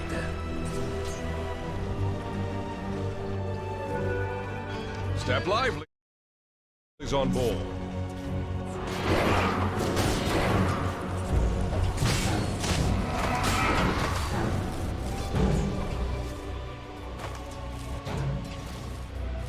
Put damage on. The end, we'll get back to CSing. The region is kind of a little bit dry here for Boom Esports. Yeah, they just can't sustain through that combo, and it's one of those things for the DK and Ruby matchup, right? You just walk up to the creep wave, get the stun off on Axe. Even though the Axe is like this super tanky frontliner, it's not like he's getting max use from his counter. Again. There it goes again. They've got it every time. Every time Dreamersoul steps up for a CS, he's gonna cop it. BDZ, he wants to try and go for this kill, but Dreamersoul, he's gonna be out of vision. In fact, I'd say it's more worth just leaving him alive with low HP. Kescute, he will give away another Tango. Dreamersoul, but they've got no salves and no extra regen on the way, so this is becoming a really tough lane for Dreamersoul. You look on the opposing side, Palos is having a very good time on the job. No real kind of headache for him on this Juggernaut at all. He's winning in 3. He's just not able to exert that pressure like we really expect, especially in that top lane. I think we expected more from a Tusk. Darkseer just being able to run down, but that conservative style from Execration is just helping Palos. He's not overextending, he's not really looking for any plays with the AA, and just leads to this really sort of solid start where CS is just racking up. The only great lane right now for Boom is that mid. Mikado on that Kunkka is really overtaking the Invoker by a good amount, and that should lead to a nice early level 6 spike. Maybe you can start to see plays. Once the boat is up, you might have to look for those rotations to buy some space out. Alright, he's going to make a run up onto RR with that surge out, but there is going to be a TP coming in immediately from BDZ. Arrow not going to land a nice snowball on RR. He is still tied to the Iron Shell. It goes through the snowball's hide. He's going to try and run, but will eventually die to BDZ. He'll even find a courier. It's going to end up being a 1-for-1 trade. Lively now. This is a fairly even trade, but Execration, they do come out with a little bit more. Sort of courier as the cherry on top. Yeah, they're going to feel really good about that one. Does, have to drag in a additional hero to find that kill, but you're getting more off the board. You can afford to leave your DK alone. Level 4, not going to melt to the axe spins. You do have to call up on Dreamersoul, but it's not like he's going to be able to fully commit onto the DK, and that just leaves many more opportunities for Execration to play this pace, even down mid. Like they've already started to be aggressive onto Mikado. You're just playing with that EMP and Tornado, and if they actually landed the arrow, I don't know if Mikado could have lived through that unless he got the boat off. And they call this instilling the fear of God into the side of Boom as mid lane. They're going to try and go into Yoa. It looks like they found him with the boat connecting, but the arrow is going to be there on Hide. Fire Spirit does connect though. Yoa should eventually tick out, and he does. And Hide's the one to claim it with the shards being thrown out. A very valuable kill there for Boom Esports, but Execration. He tried to save Yoa, but it just wasn't quite enough. A huge amount of supports coming in from both sides to find that kill and to defend that Invoker. Really much needed kill for Boom though. You were looking for that movement out for the first boat. Pays off for Boom and does give them some space on the side lanes that they desperately need. I think you're at the point where Execration's fine with leaving your course. Like, a Jug at 6 has so many ways of shielding himself against Darkseer. He's got the Omni Slash to bail out as well. Arrow does connect, a nice setup, but where's the damage? You've got that cross-sweaty kind of Invoker that doesn't really deal out that much damage, and easy. While he did land the arrow, just doesn't really have the follow-up either. That top lane is where we'll see Palos drop. It's just, they left him alone for a bit too long. I mean, there are only so many ways you can save yourself as a Jug. The spin, the Omni Slash is there, but you just don't have any backup in that time you buy for yourself. There's just no turning around, and that movement mid does cost him the Chug, so it's a bit of a trade-off for Execration. They don't find a kill. They have to be a bit cautious about over-committing for something like the Kunkka, and we've seen that before. Kunkka's a really tanky hero just from his raw stats. Very hard to burst down if you really want to commit to him. You might want to look for softer targets in the back. Maybe eyeing the Phoenix is probably your best bet, especially while that egg is down. From lane, Nico, he'll get the Dragon Tail off, the Cold Feet, the arrow, all of it being thrown out, but the boat from Rum now is going to actually just kind of make him so much tankier as they do go after Nico and they do get him. Always ready for a fight. There you go, John. They lock him down for so long, but doesn't matter when you have the Kunkka behind you. And very valuable kind of rotation being made there by Makoto. It's paying off very nicely. Yeah, it's just, again, it's what we talked about in draft. These 3 cores are really tanky.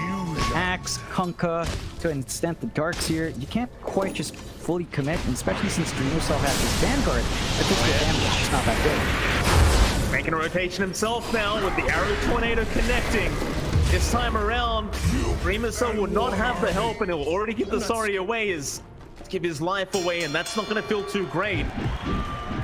But obviously couldn't TP as he just committed it in the earlier engagement, and now Execration really start to chip away at the bottom tier 1 tower. Radiant's bottom tower is under attack. They've got pretty decent push coming out.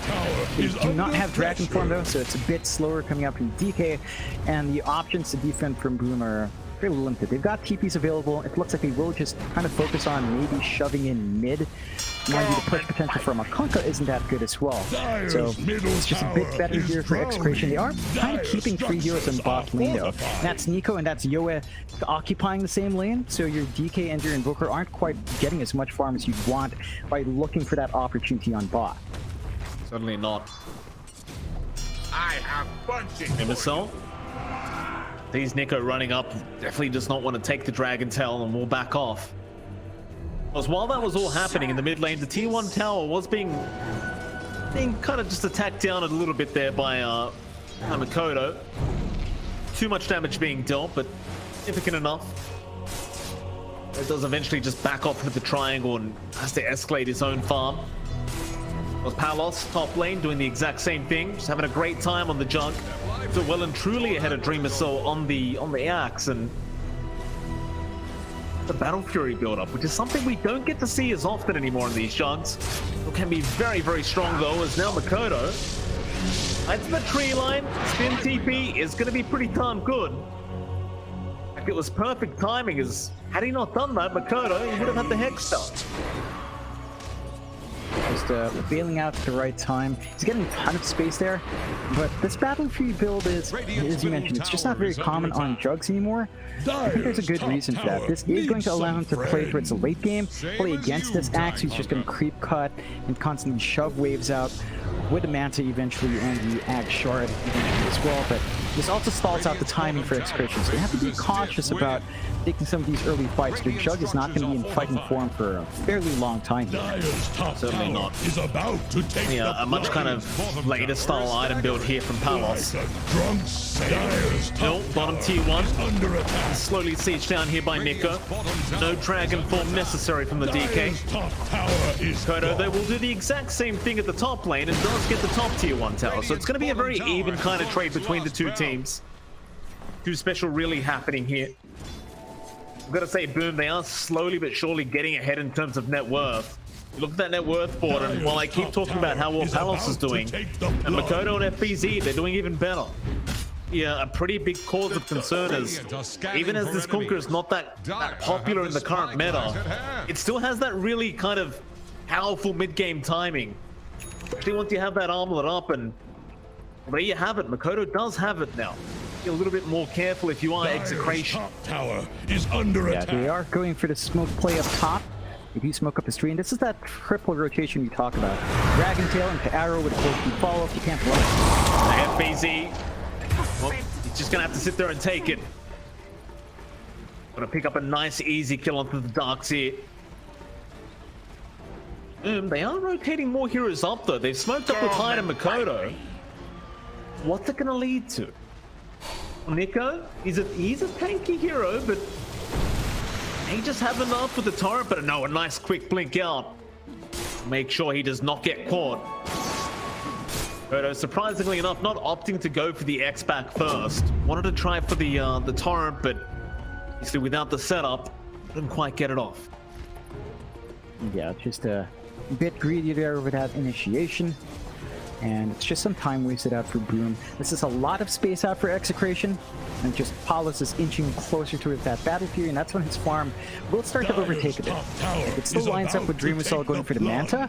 So eventually you're going to have to balance out the Manta farming from the Axe with the Battle Fury farming from the Jug. And I think the Axe might get a little bit more leeway because of how his presence in lane is like. But you're still kind of matching that pace. My big question for Execration is, what else is there to wait for? Like, they've got this blink on the DK. Maybe a BKB helps the cause, but at this point, with such a fast blink, you really need to kind of look for the aggression there. They found that 1 kill top.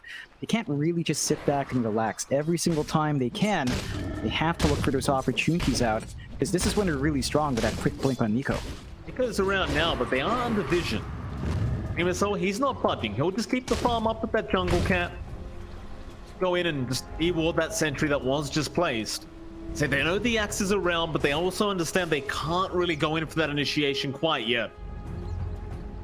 He said this isn't really what Execration want to be doing right now. They'd much rather be fighting and getting that pick off, but fortunately for them, they're going to have to back off and get back to the farm game themselves. Of course, they are kind of farming around Palos right now, which isn't going to feel too great for Palos, because it's just kind of a matter of what do we do? We can't really find that pick off we're looking for. And Boom, I think they're feeling a bit ready now. They've been sitting on an armlet from Cotter for a while. They've smoked up. They've got the egg ready in Kescute in case a bigger fight breaks out. And they've got pretty decent burst. A Walrus Punch coming through from Hyde, along with Hidebringer and Torrent, along with a boat, should be enough to hammer in some kills. The issue is, Boom don't really have the best forward vision, especially in that triangle area, so they're just kind of wandering around like headless chickens right now with the smoke. They are. Was also smoked as Moonlight was popped by Execration. They're going to head over into the Radiant Triangle. Not going to find anyone there, so instead it's into the mid lane where they might be able to kind of loop through the backside. They're being very, very cautious, waiting this one out, and again, Execration. They're not going to be able to find the opening they're quite looking for. Try again as Dream Soul now has shown up. It's like Execration, they just don't feel confident enough to run up that high ground again. Not without a smoke or Moonlight Shadow. Back off and Boom. Just keep that farm up and allow Dreamer Soul to catch up to Palos. Yeah, it's honestly not too bad. I think Execration are starting to feel a lot happier now that Palos does have the Battle Fury though. You are seeing that Jug slowly overtake. For our Axe, Mantisal not quite up, so his farming potential isn't quite at its max potential yet. And that's going to hurt for a few more minutes before that Mantis up, so it's something Execration should be fairly happy about. Although Dream himself pretty far forward here. And Tornado is going to land, but Yoe is going to get snowballed up by Hyde from the backside. They've got a lot of damage out though. Dream itself, he's going to cop the Ice Class, and he is not looking too good right now. They do eventually get him down. Hyde, fortunately for him, is still around, but they'll try to go after Yoe, but they miss the vacuum. So Yoe, he'll just TP right out. And meanwhile, Makoto, he does at least kill off RR. Nico is going to try and pop the Dragon Form, but there's the egg out. They'll just try to focus the egg down. Radiant's middle tower is under But this egg there from Kescute. About it. So, Execration getting a 2-for-1 trade across the map. Definitely very, very good for them, as they did even find the Pos 1 axe. Hell, Palos, he shows up in the mid lane. He wants to start the tier 1 tower push, and kind of like, why the hell not? This is a bit of a big spike for Execration. They're running out these trades. Boom still aren't ready to leverage this axe. And the aggression coming out from Execration is just lining up a lot more. Like, you don't even need Palos to necessarily do anything when he shows up in the fight. Just getting some cleave damage off of the Battle Fury is enough threat, and just having Omni Slash on standby is already pretty darn big. So Boom have to be more cautious. They constantly send out Dreamosol into risky lanes to farm. He has to be a bit more weary about his positioning there. Let FBZ be the guy to be up forward. And speaking of FBZ, he's been rushing this Axe for a while on that Darkseer. He's got it up now. So it's flying in. He's going to have the Iron Shell with charges, plus 300 HP on Iron Shell. Just building off of that tankiness, this could help the cause, along with a Manta finally being done in Dreamosol. They just kind of have to be a bit more weary with how they execute fights. We have to watch the egg use and have to ensure that they do manage to get a decent torrent and ghost ship on top of someone. Step lively now. Your admiral is on board. Team's just kind of sitting back a 5 to 6, 17.5 minutes in, and well, there's that Axe you talked about. It is now officially up on FBZ, being able to add that extra HP for all his teammates. They feel very, very good. Execration. They just want Palos to farm, and that's exactly what he's doing. 10.5k net worth right now. Going into that SNY up next, almost has it. Because once you do have the SNY up, you can start to really get involved in these team fights if you are Palos. You may opt to just go for another item just in case he needs it. Maybe that Ags, maybe that Eye of Skadi. With the SNY and with that Omni, you should be able to at least join in for a kill or two. We're very quiet from both teams. It seems like both of them very confident in their mid to late game. If we do get to the late game, John, do you have faith that the Axe is going to be able to kind of outscale the Jug? It's a weird one. I think the back and forth of that is closer than you'd expect, but it's also really awkward. Like, at the least you're going to have Swift Slash down the line for Palos, but Omni Slash is still your bread and butter.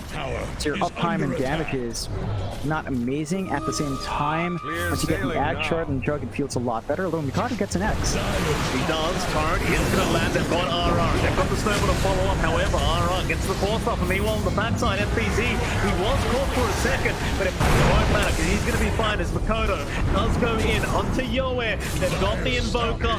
They take him down quite easily. Execration.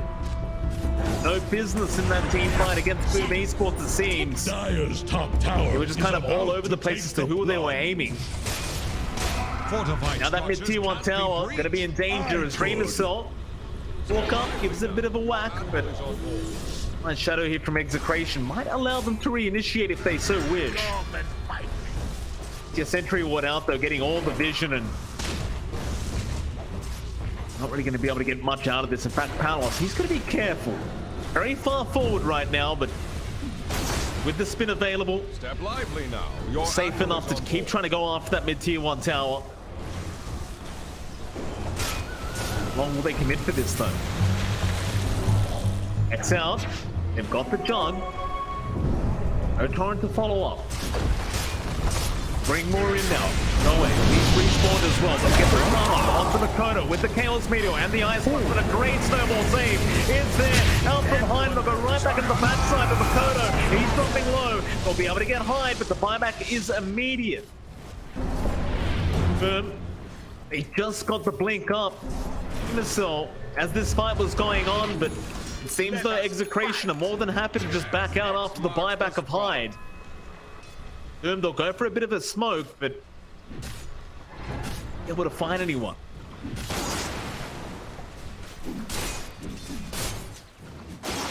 Loop around. It's an awkward spot. Awkward spot for Execration. No Omni Slash up on Paulo, so he's not going to be keen on joining this fight. And have to play 4v5 in this one. They've got BDC, they've got the Mirana, but forced up is there from RR, and he should be able to just kind of leap himself out of this one. He's got 3 leap charges, but Makoto does at least get the X off. It just won't matter. I'll take that. He really just wants that mid tier 1 tower down here. Dire's middle tower is under pressure. Aren't fully committing to it though, Boom. And playing very carefully, but the Axe illusions will be enough. We'll just go ahead and deny that tier 1 tower off. They do finally get what they came for. Execration, again, seem more than happy to keep farming on Palos. I'll be alright with this. Radiant's bottom tower faces a stiff wind. I think it's a good state for Execration to be in. You're not happy about losing your mid tier 1, but the opposing tier 1 is not too far off from dropping. One more team fight and a bit of a shove in should take care of that objective to even out map control. And Boom might be feeling some pressure to play a bit faster here, but they're close to that Ag Shard timing for Dream Assault.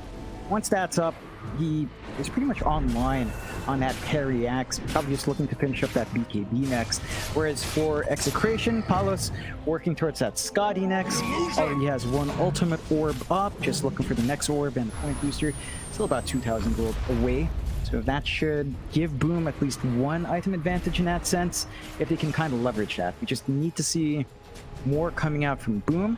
The team fights have been a bit scattered. We need to see better egg use, I think, and probably a bigger vac wall. This is something we've seen from Boom on that Darkseer. They don't necessarily think about bigger combinations for the vac wall, but as the game goes on, that's when FBZ starts to tie it in. So we'll have to see how long that takes for Boom this game. He's got another smoke here on Kescute, so it seems like Boom are more than happy to just keep trying to chase down Execration. And you have that blink on Dream Missile that he hasn't quite been able to fully maximize yet. Sure, he'd love to get some more use out of it, but now Execration are the ones to smoke on. But he's spotted. Nico is there with the stun out. Ice Blast, Sunstrike, everything being thrown, but Makoto, he'll have the BKB to be able to back off and re-engage. Back in with the X and the boat onto the DK, and now you calls out from Dreamer's side. Everyone just backing off from Execration. No one quite dying. That'll be enough for both teams. Nobody dies. Gentleman's agreement. A walk away. Yeah, I think it's fair to say both sides have some damage issues coming in. Like Boom are definitely a lot tankier than what they dish out.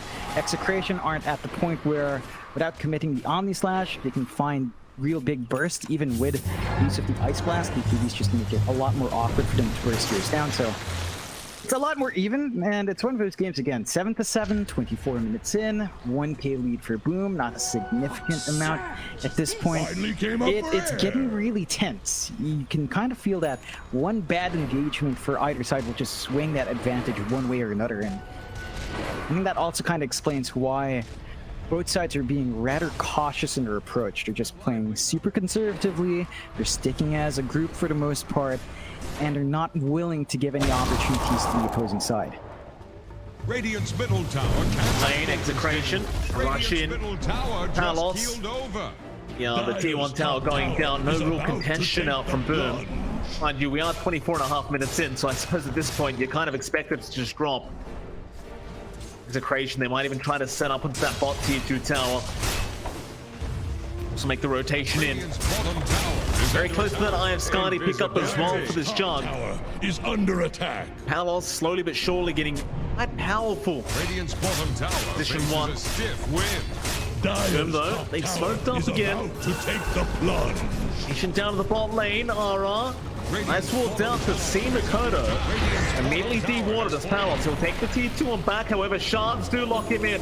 They've got him trapped up, but are they going to make the jump? Torrent is there. Dyer's top tower is about Not yet as Palos. He'll run back the other way onto Makoto, and now Nico onto the backside. Wants the tusk. Nice force stuff on high. We'll ensure he is fine. Palos, big spin out of that X. Just kind of maintain holding that high ground. Kind of just trying to wrap around the long way, but it's looking pretty tough to restart this team fight. They may just have to let this one go. If I say that, Illusion's in. Pre-missile apparently doing the job onto Yoe, but they're posturing as if they want to fight. I mean, they have got the Omni Slash still up. Ice Blast is back up as well. They're about to lose the dragon form, so maybe not quite, but at this point you don't even really feel like you need it. We haven't really seen the biggest of Omni Slashes yet from Palos, so that Eye of Skadi now up as well. It's going to be a substantial amount of damage. Still Boom, they're well and truly far away now. Looks like the fight is going to have to be a little bit more delayed. They're just stalling out, building up some more. Dream Assault's BKB is almost done. I think that's really what they just need, just to have this axe stand forward, get the calls off, get all the damage running onto him, try to spin to win for his team. It's a fight of the Beyblades, really, isn't it? Axe core versus Jug core. They're just top spinning on top, trying to see which top stands for longer. So we'll have to see how that eventually pans out. Yeah, one of the slower games you've seen in C, like 14 kills at 27, definitely not standard for Southeast Asia. Always taking me back to my childhood with the Beyblade references, John. But I love Beyblades. Yes. So damn good. Boom Esports, they'll get started on the Roshan pit. Allies! With those Beyblades going on, just spinning. Sunstrike, Ice Blast is going to fly in, and that'll put a stop to this Roshan attempt for now. Up again though, Boom. Don't mind going for a big team fight. Step lively now. Your admiral is on Just gotta find their target. on Palos. He's quite close by, but Ara is going to frontline for the team. They will get him with the call, but the tornado might save him just for a little bit as Palos will try to get to work. That'll be about it. Axe is grateful. Alright, he's going to fire back in preparation of this next Roshan fight. You do not want to allow this to go down for either side. Execration. An immediate smoke up. The wall really being used up at Term. He's under attack. You get Kescu down to there with the Icarus dive. Nico's still trying to chase him down. Dreamer's not going to be around, but they'll get the drag tail. Sunsaw the ball is there. The snowball again from Hyde. Going to save the day for Kescu. He does have the egg and he will need it committed. But the side of him, they are still dropping quite low. Quite low enough. Kescu and Hyde, they're both down, but looks like Nico will have his life forfeit to Dreamer's Cell. The creation. They got 2 support for their trouble, but I don't think it's going to be quite enough to go back in for the Roshan. Will I say that? They'll get it started. Yeah, they've got Omni Slash to save Palos, but right now you just worry about the jump opportunity from Dreamer Cell. You scan out each other though. You're both fully aware as to where each side is standing right now. Not getting very, very low surge in. Gonna get the timing right. Dreamer's up. He's gonna try and get it started. However, a nice tornado in call. Aegis on the deck. Palos has got it. Dreamer's Cell, BKB, TP right out. Gives the sorry to the team. Bit of chaos in that Roshan pit for a second, but Palos does prove to be the faster clicker. Wins out in the top battle now. Execration, they don't really have a massive lead on top of this, but with Aegis up, it's a lot safer for them to start sieging. They can look at that tier 2 mid. They've already taken the tier 2 bot, so they've got the power advantage on hand, and Boom just kind of need to be a bit cautious. They need to find a way to pierce these team fights. Execution has off recently, but that's also down to Execration just avoiding the big fights, getting their positioning right at the same time, and just preventing Boom from playing the game they want to play here. Absolutely. 3 minutes in, 9-9. Imacel, Arrow, oh, it gave vision. It is he going for a guess, leaping the right way. He's right next to Dreamer's Cell. They can smell each other right now, and Nico, yeah, he gets in. He finds the target. That's a big, big target. Execration, that is your position 1 axe dropping. Is under attack. Now Execration, they're just going to find a way to get out of this tree line. 3 sheets to the wind. It's a nice kill to take, I think. Wind lane. To see some issues, although. Go in. EKB looks like now he's going to be just fine and hide. The ball back to the small cap, and he'll be alright as well. Radiant's middle tower can't now he's joined the team, but Execration are well and truly gone. Everyone should be just fine. Right, let's go try Yoic. He's stuck around. Thermal's out. And not the Boca. Radiant's middle tower can't handle his damage. Nico, he's gonna jump in. Dragon Tail's out. He puts the fire down on the ground as well, but hides the tanky boy. In fact, they'll turn around now with the shards of Nico. He ran out of the dragon. He does not have the Dragon Ball, but it won't matter because he will pop the BKB and try to fight back. They will catch up Kescute, and Kescute, he understands he's dead. He just allows himself to go down. But they did get Yo out of that, so all in all, not too bad for Boom Esports. Not the worst trade in the world. I think the side of Boom, though, they're starting to really sacrifice a farm here. They're not able to keep up on Farm of Dream Cell despite all of these fights breaking out. Look at Palos. He's got the Ags up on top of that Scotty from earlier. He's got the Swift Slash on top of the Omni. He has many more opportunities to take these fights. And this is the point where the drug starts to feel a lot stronger. He's maximized his Battle Fury because of how slow the game's gone. Boom were not able to really punish that. Going for a bit of a slower start on their end of the Axe, and it kind of comes back to this Axe pick. Cell not playing this too often in his most recent pro games, It certainly feels like that. I don't know if this is really what you want to be seeing from the Axe core. It doesn't feel like they've really managed to maximize its presence early on. They haven't gotten the biggest calls. They haven't been able to get the biggest kills with calling. And Execration is just able to use that against them. Oh, Dire's courier just went belly up. Dire's bottom Get started on that top tier 2, but Radiant's top tower at very is least under Boom attack. does get the bottom tier 1. Dire's bottom tower is under Execration, they're attack. going to force the rotations back towards the base here for Boom. Radiant's top tower. Radiant structures are Well, he fortified. does push very, very fast Dire's bottom tower with that won't alacrity last out long. from Yoe, but enough for him.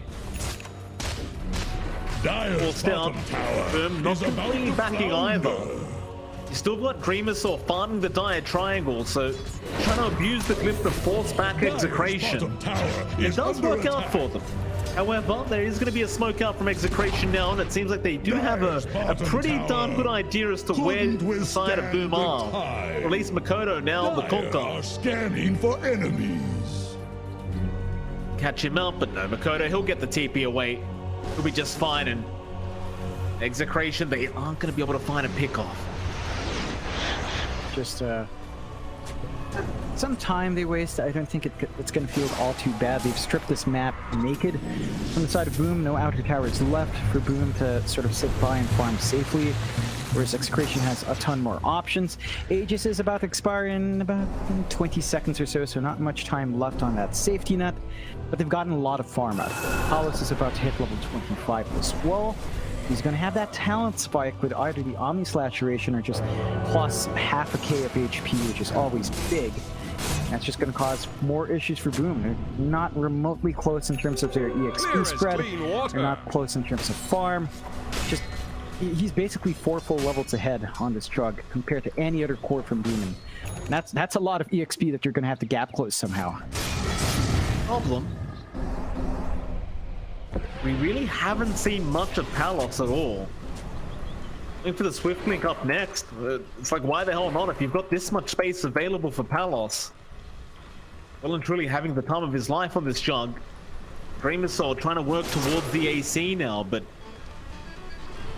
I just question whether the Axe is going to be able to kind of take the brunt of the jug later on.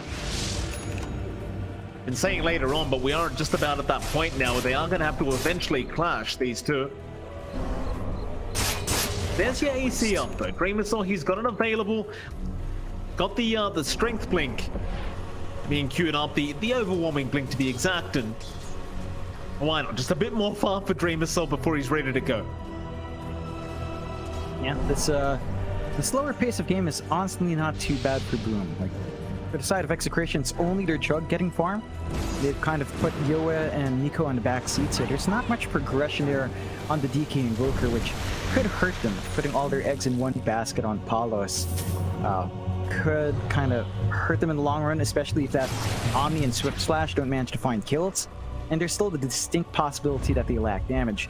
Even with that Scotty up, you have to worry about the boat buff, you have to worry about Sunray coming out and back if Boom gets your positioning right, and Boom, they're looking for that smoke play right now. Yeah, toward the top lane they go. Dreamersaur, he's already in position to try and catch somebody out. Prize is mine. And that somebody might be Yoe. Unsuspecting right now, just trying to farm the creep wave, but actually Dreamersaur does reveal himself. Just take back the outpost, maybe prepare for the next Roshan attempt here for Boom. Execration, you definitely want to just control the area around the Roshan pit, especially this late into the game. For now, they're going to let it go, as there is still plenty of time before... I say plenty, it's 35 seconds before we find out when the Roshan is going to Dire's respawn. top tower is about to take the plunge. A little bit early to the party. They just want to get ready. They understand how important that next Roshan is going to be. No, want to pull off the victory here in this game 1. Execration just seemingly very confident regardless of whether they control the area or not. Might blame them with how far Palos is. Now at that level 25 mark, so he's got that plus 1 second duration on the Omni. Even more damage to be pumped out. So darn close to the Swift Blink to boot. Roshan's still got another 2.5 minutes to go, so plenty of time for the farm game to continue. Yeah, it's gonna be steady here for both sides. 10-11.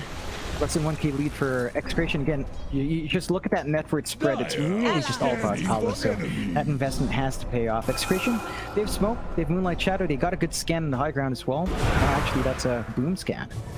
El Nico is in. On the stun yet, but Hyde is going to be spun down here by Palos, and the damage is already quite darn high. Snowball going to be back the way of Nico, but he's rolling right into his death. Palos cleaned him up. Well, it's going to be dropped, but Palos is perfectly fine with it.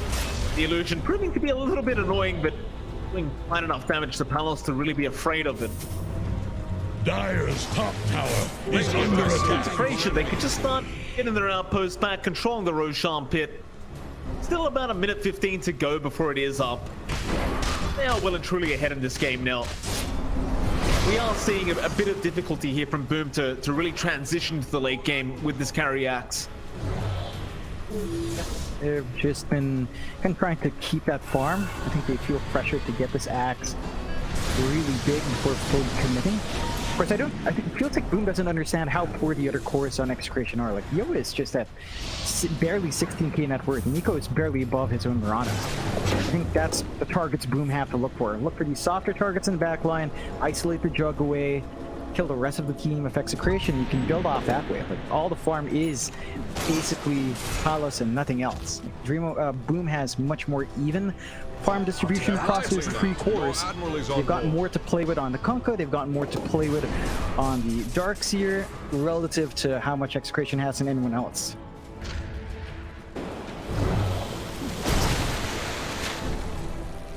$15 seconds for that Roshan. RR gonna keep tabs with the Ice Vortex, but Boom obviously got an inkling that it might soon be up.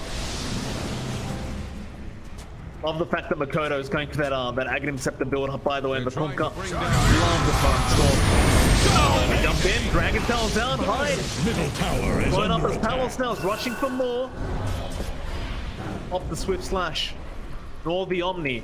To hold out. Dire's middle tower Back for the is Roshan now, under is pressure. officially up. Boom, I don't know if they really want to let this go, and they don't. They'll buy back on Hyde. They need to contest this. Be a free shards as well as the Aegis and Cheese. Boom, they're gonna run right into them. Dragon Tail out, they've caught Kescue. Gonna be another down to the side of Boom Esports. Now Dreamer Cell, he's trying to rush in with the surge, but he's been caught out. Hide it around, they're gonna jump in with the Dragon Tail and the follow-up arrow. They'll lock him down. Look at the Omni in the backside. It's a huge Omni coming out from Palos, just ripping them to shreds. They're gonna try and run. Hides down with the tieback. They've lost Dreamer Cell. Makoto, he will be able to TP out.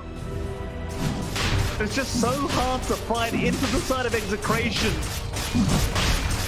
Palos is this farmed up. It's gonna be a free Roshan. Way too much in the Jug. And Boom are just kind of trickling in one by one. They didn't have sentries in that area, so the Moonlight caught them guard. They need to save their supports really. Like, they need a snowball saves. They need the egg to come out from Kescue. Both cases in that fight just not lining up. And Palos just solos it. Literally no help needed to take that Roshan.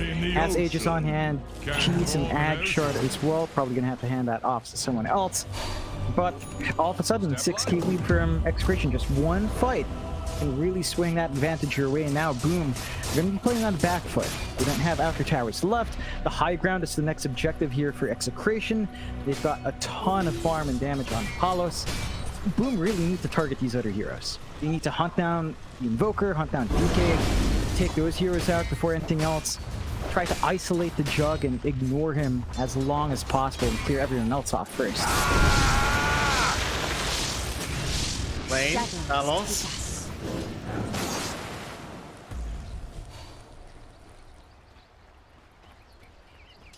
Fine, they just can't catch him. Why is Palos holding that chance? Yes. Classic carry player. Classic carry player, Don. Just can't give it the supports. He was playing up top. No one else was up top, you know? He couldn't hand it over. He doesn't want TP away. He's a core. He needs to keep farming. And he does hand it over to Yoe. So they've got the Chaos Meteor with the extra meters around it. Cooldown down by 15. More uptime for that control, that damage coming through. Now. Your admiral is on board. Execration just holding steady. 7k up. Boom. Still trying to find answers. Like it just doesn't feel like the axe is big enough to handle all of this just yet. The overwhelming blink is almost up, but they're holding out on buyback as well. They're not going to have that anytime soon. We haven't really seen Mikado use his Daedalus to great effect yet. We haven't seen those big Tide Burner crits come out. And his Ags, it's ready to be bought out. It's just, he also lacks buyback, so these big item spikes aren't lined up What I yet. call Dreamercell. He's got the big one, but Palos will get the spin off with the healing ward and he'll make a run. In fact, thought about turning around. Won't quite commit. The Ice Blast now gonna fly through. Dreamercell getting Yule stuff into the arrow. And all done connect with Palos now. Goes for a Swift Slash from the Omni. Go the way of Makoto, and they will be able to find the Kunkka and FBZ. Dreamercell still in a very awkward scenario here on that axe. Trying to survive, but just can't take through the damage output. Now they're found hide as well. They'll get the tusk down. That's not committed. Can't really afford to lose the next team fight. DC forward, Tornado does connect. Makoto has been caught on the Kunkka, but he will force stuff away. Nico is there with the BKB, Dragtail, and the Chaos Meteor. Makoto pulls the BKB up, and he will be fine as Dreamercell jumps in for a massive call out. He'll kill off Yoe and get the Aegis off of the Palos. Immediately Execration, looking for a way out. We'll just make the back. Dreamercell chase them down, but unable to find anybody. So they do lose one lane of barracks. Commit a lot of buybacks, but Boom Esports, they're not out of this game one quite yet. There's a massive lead now from Execration, though. With all those buybacks out, leads up to 20k for Execration. Apollo sitting at 36k total net worth, compared to Dreamercell at 24. Now, that's like a 12k gap. It's not super relevant, but that's like 3 big items that you have on top of the jug that the axe just doesn't have. And of course, you're off on the buybacks. Boom, feels like their backs are up against the wall, and their execution in these fights is just not lining up. They can't really find the biggest eggs. Their chain stun combinations, the follow-up we're expecting with calls, and Sunray on top, it's just really not getting out there the way they'd want. And I think Execration's just playing super disciplined. They don't clump up, they're not getting openings, they're playing a slow game that frustrates Boom. And Boom can't do anything about it. They want to run around, they want to find these kills, they constantly find nothing of substance. And it's just really hard for them to snowball off of that with the heroes they have on hand. Like, they could still play it towards that ultra late game that we're about to approach. The overwhelming blink is almost done in Dreamercell, but with a lack of buybacks right now, it could be scary if they lose their axe in the next 6 minutes or so. It could just end up being maybe mega creeps, maybe just the end of the game if they're not careful. Man, they're looking for a hunt here. Look up. My Dreamercell, he just got the overwhelming blink up. Make a difference here for Boom Esports as Hyde. Scouted there for a second, but they could not make the jump in time.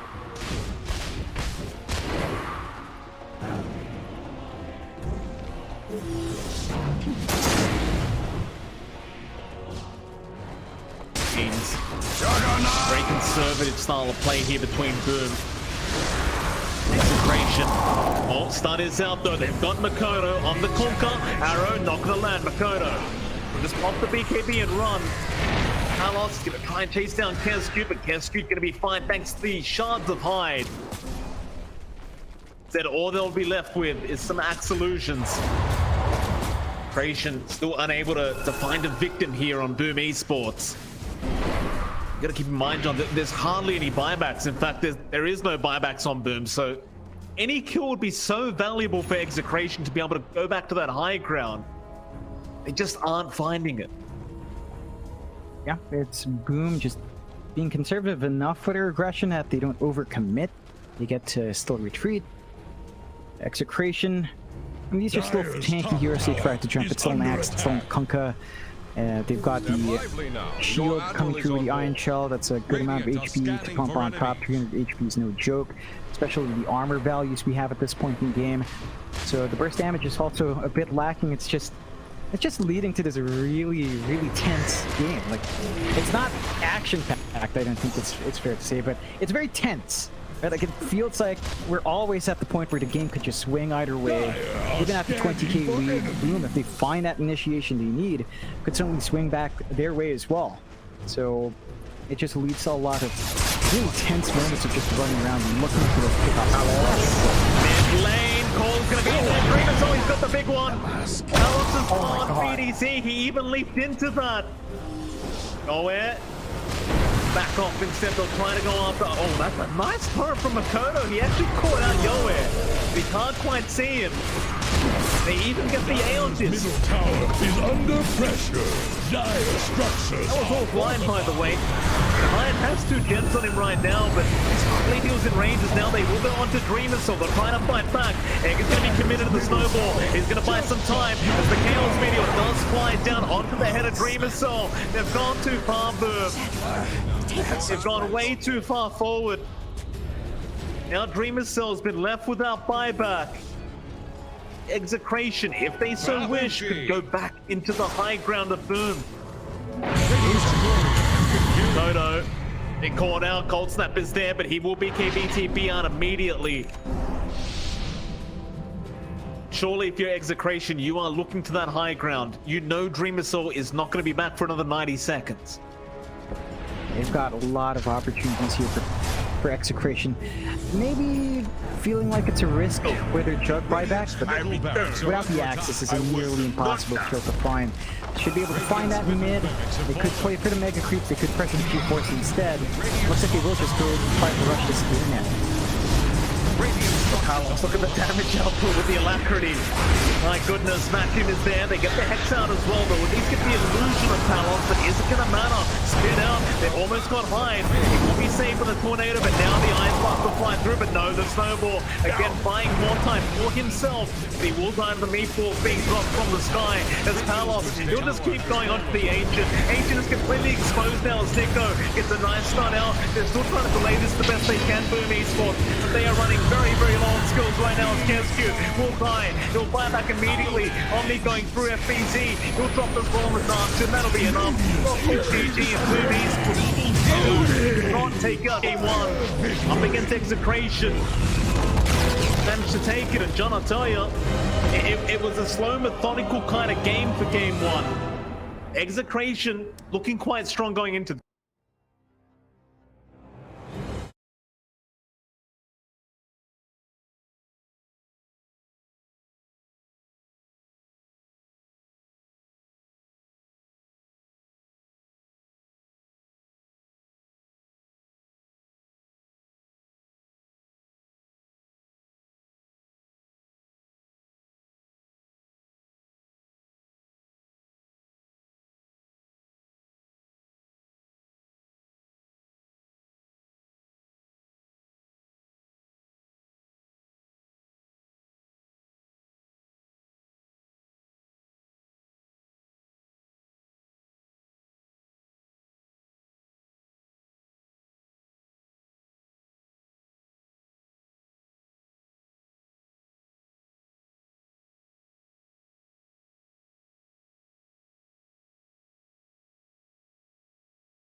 5 seconds remaining.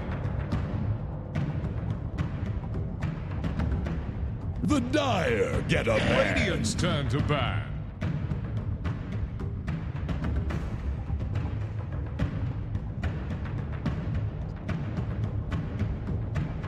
Dire's ban now.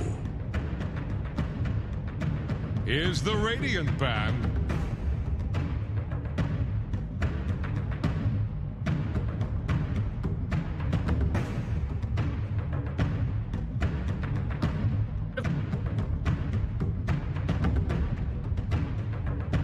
Dire's turn to pick.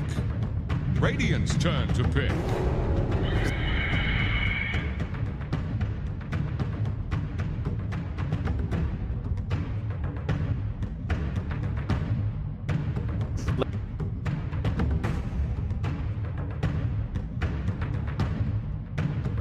Ten seconds.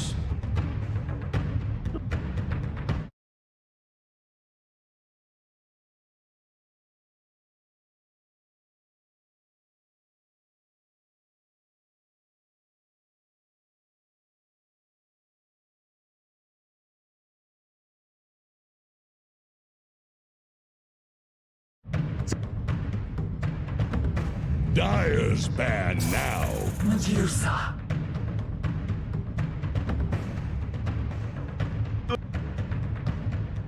Here's the Radiant ban.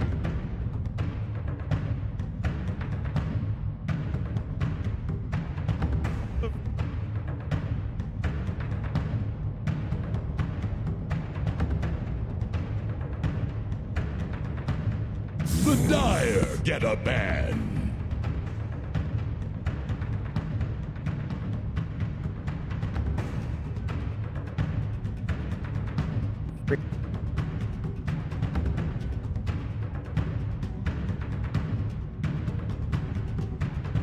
Ten seconds.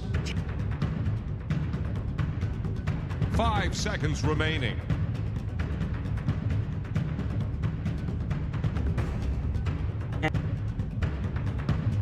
Radiant's turn to ban.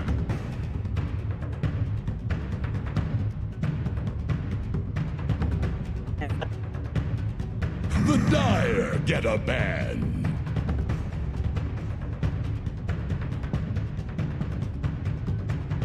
Here's the Radiant ban.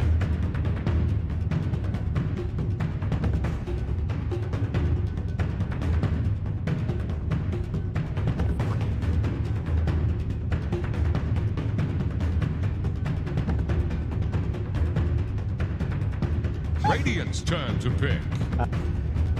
Dire's turn to pick. Elder Titan.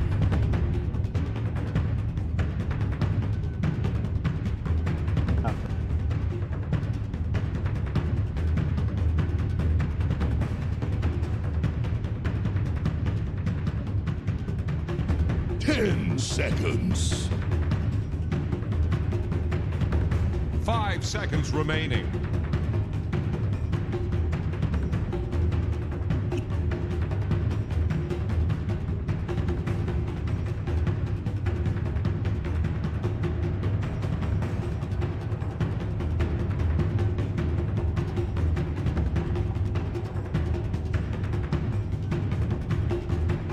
Radiant's turn to pick.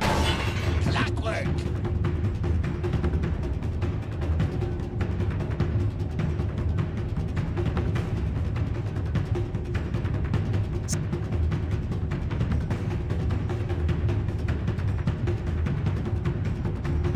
Ten seconds. 5 seconds remaining. They always float to the top eventually. Just wait a minute.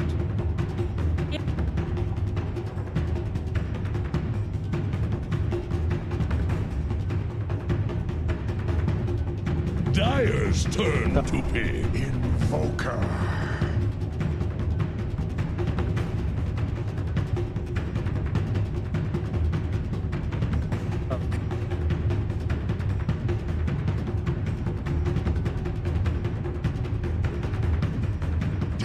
Seconds. 5 seconds remaining.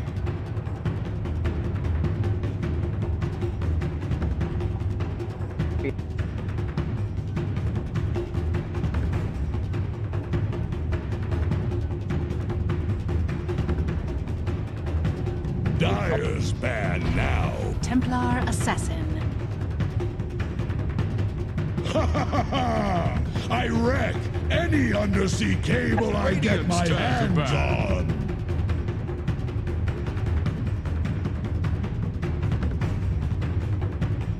The Dire get a ban.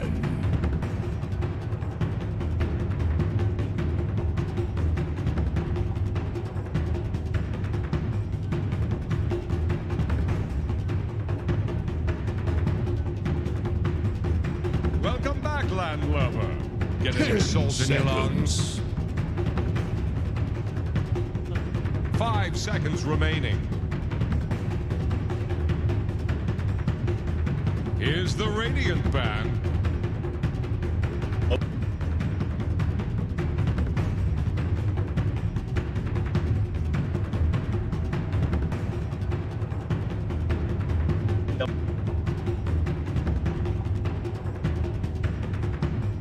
Dire's turn to pick.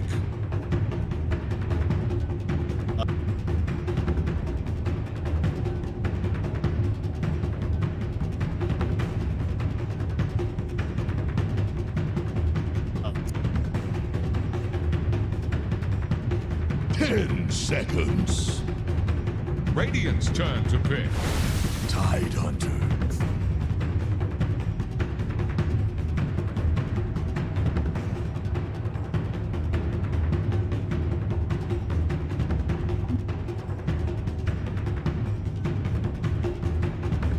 Finally came up for air. Seconds.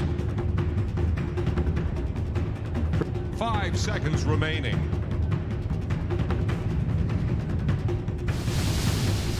Don't you dare pick Tide Hunter.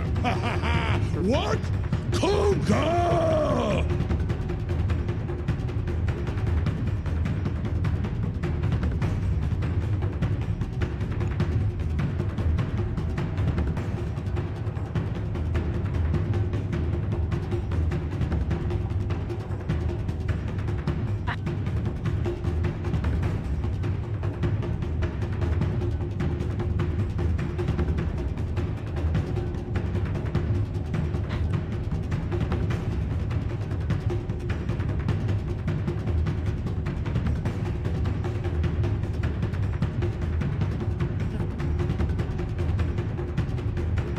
Seconds.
Prepare for battle.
We're underway.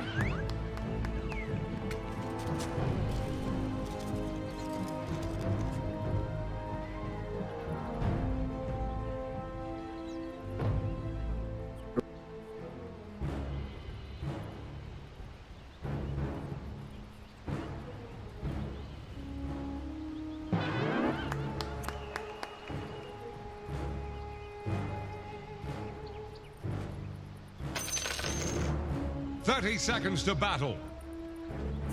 Patay bata to, patay bata. Sige. Patay. Patay bata to, patay bata. Sige. Patay.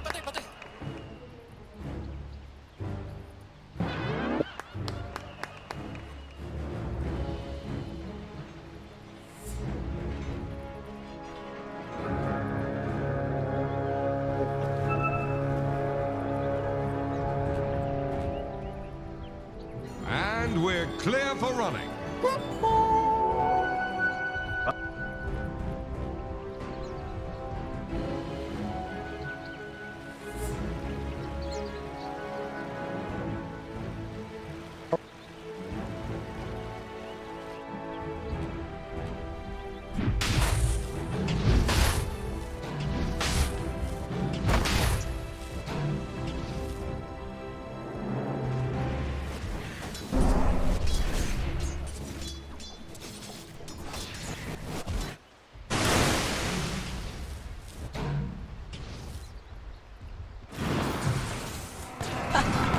Perfect.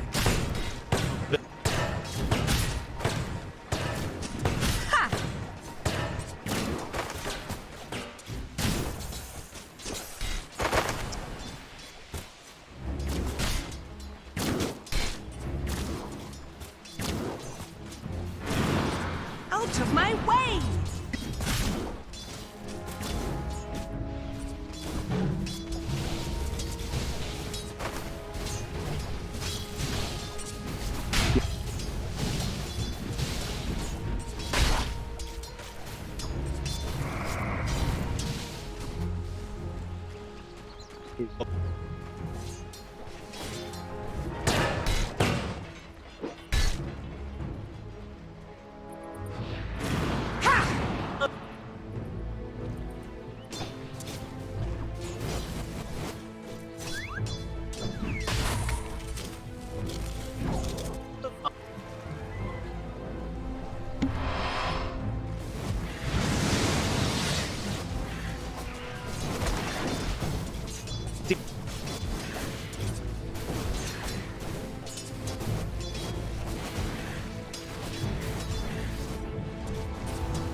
Dire's top tower is about to take the plunge.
The prize is mine.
Weigh anchor. This game is on.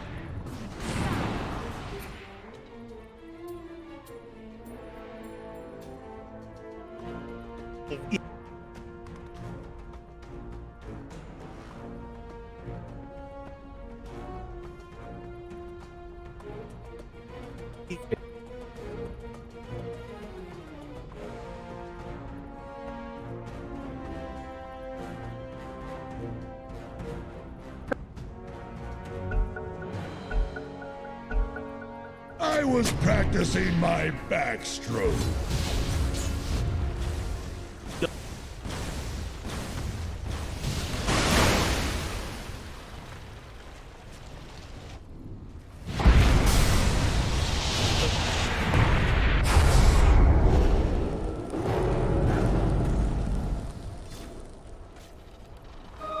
The hidden ones have blessed me.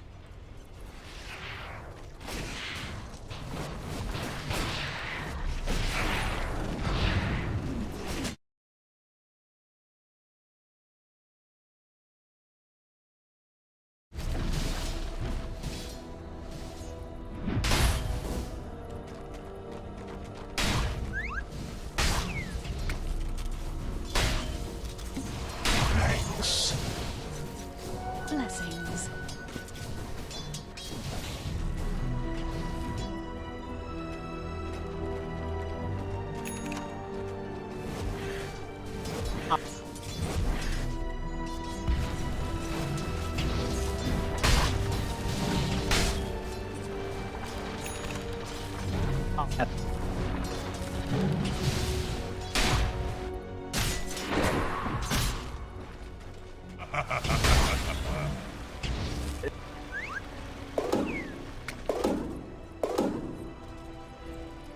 For the hunt.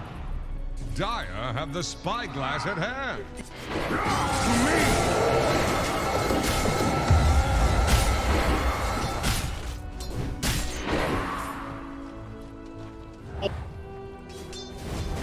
Dire's top tower needs some friends. Same as you, Tide Hunter.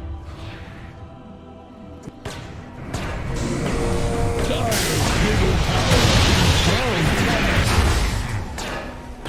Certainly. I admired you.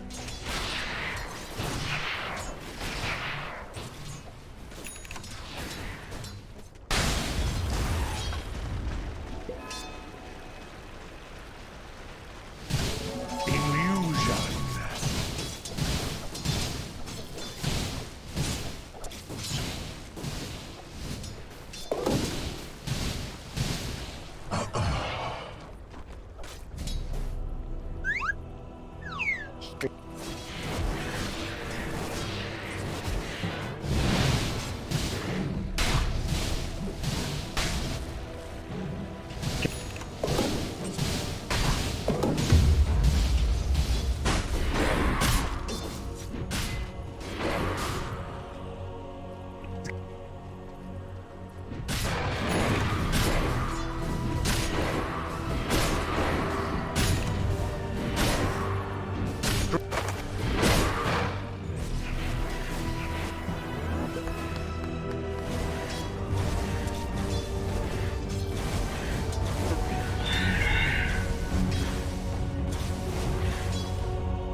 Players here.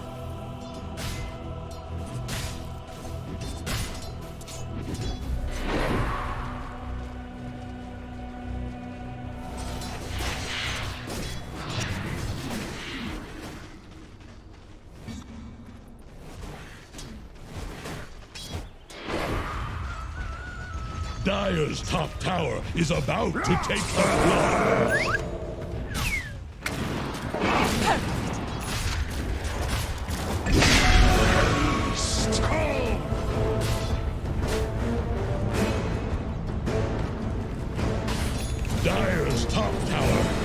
under attack. What's this? Dire fortified their structures?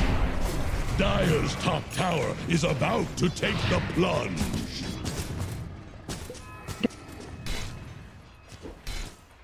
Dire's top tower is under attack.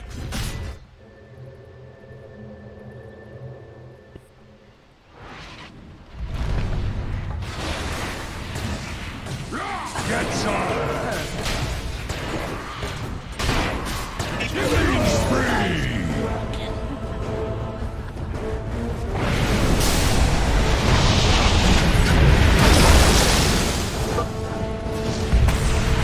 Killing spree! Double kill!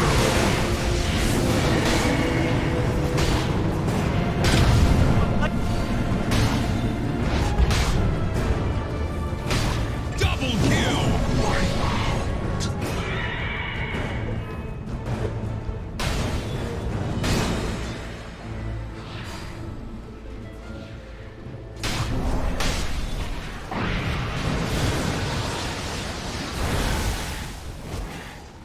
My life ends. Your ignorance ensured your demise. Come to pass. Double kills dominating! Just like your ships. Radiant's bottom tower is staggering. Lifeless Dire's top tower is about to take the plunge. Radiant's bottom tower has fallen. Invisibility. Dire's top tower has been denied.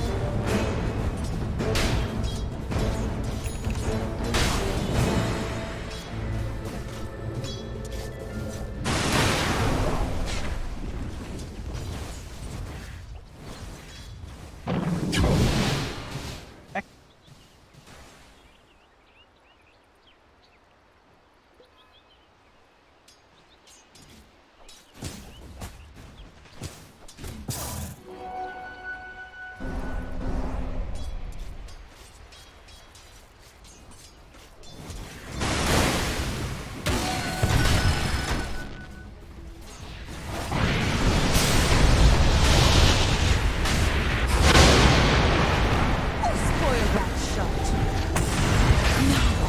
I must have stepped on something.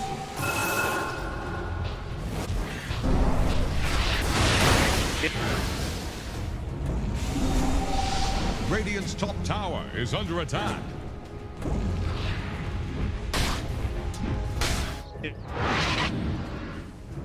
Radiant's bottom tower faces a stiff wind.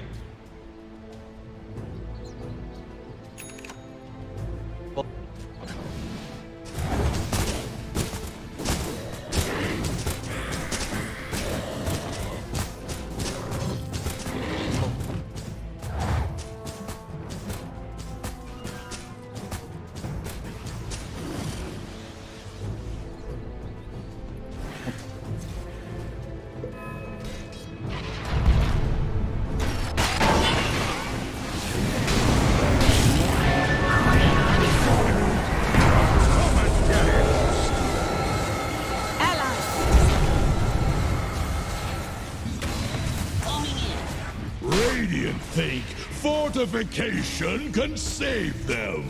Any port in a storm. Dire are scanning for enemies. Radiant's middle tower just keeled over.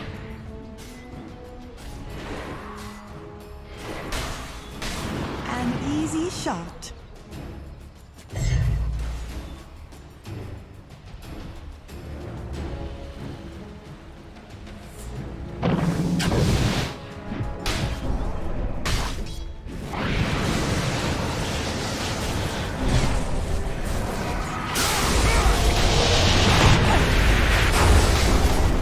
Radiant's middle tower is under attack. New treasures.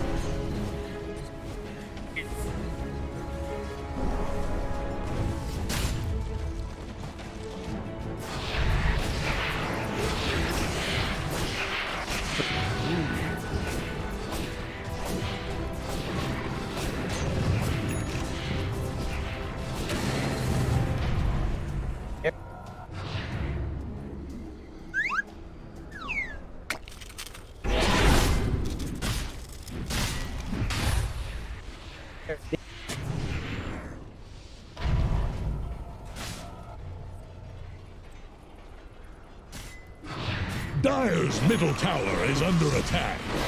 Oh no.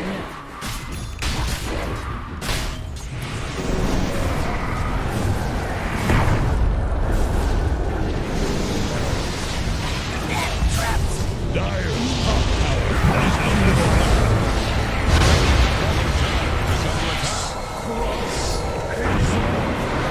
Dire's middle tower is drowning.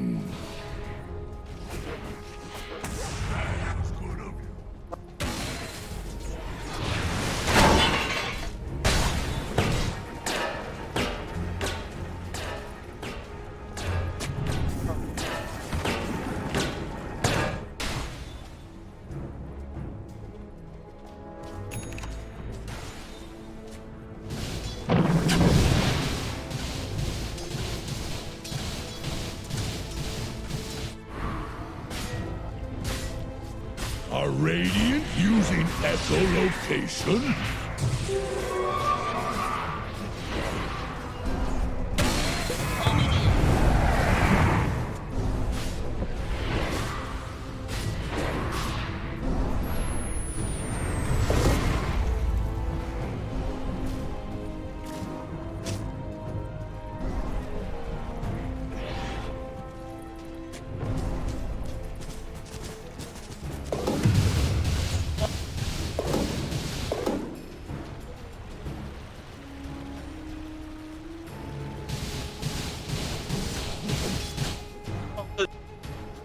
Dire's middle tower is under attack.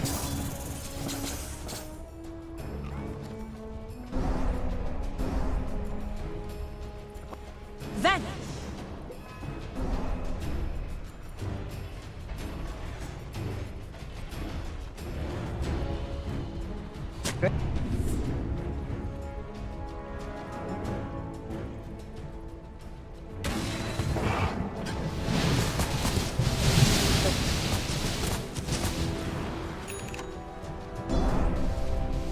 Dire are scanning for enemies.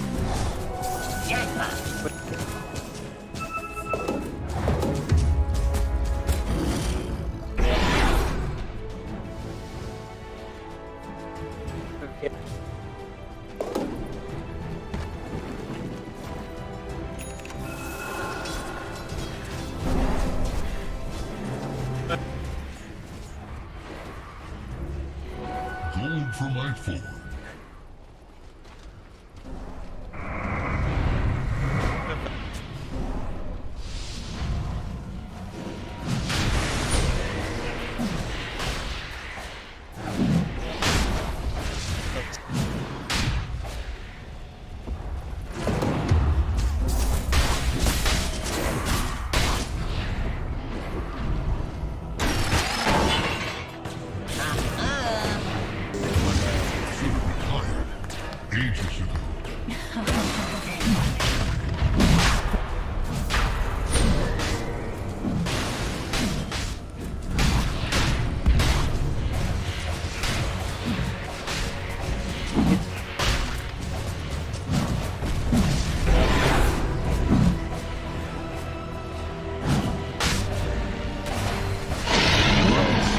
Has fallen to the Dire.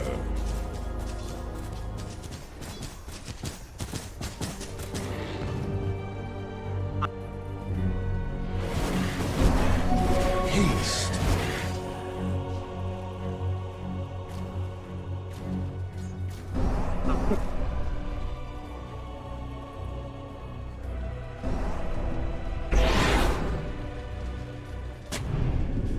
Dire's bottom tower won't last long.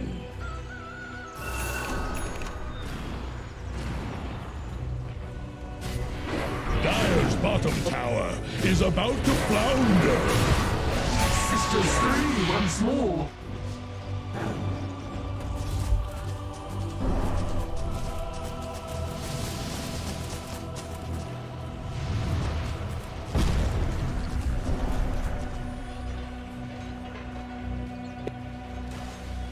Radiant are scanning for enemies. Shadows, take us.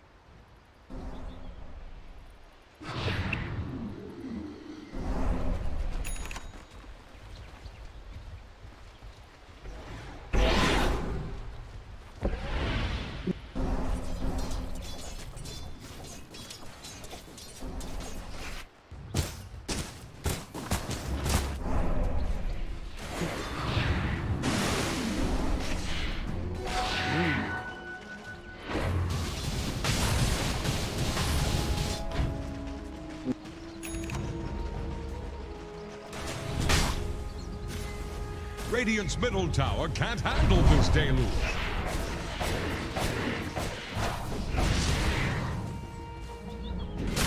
Radiant's bottom tower faces a stiff wind.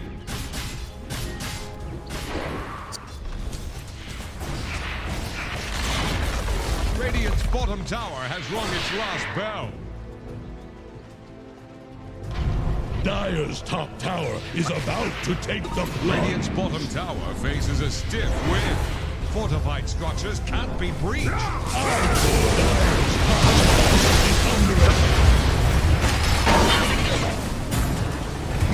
My hero dies.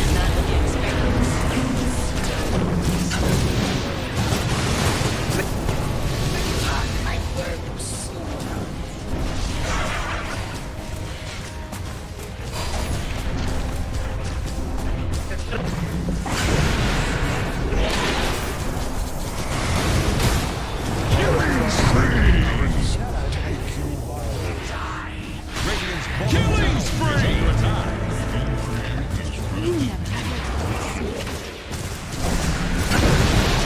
Radiant's bottom tower has fallen.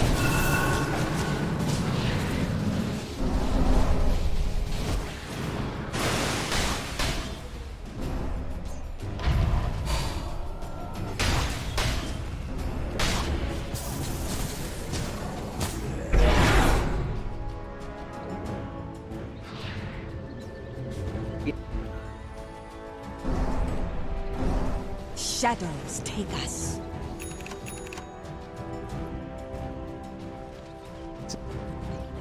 Bounty!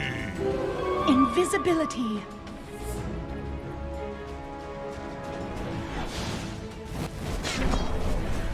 Dire are scanning for enemies.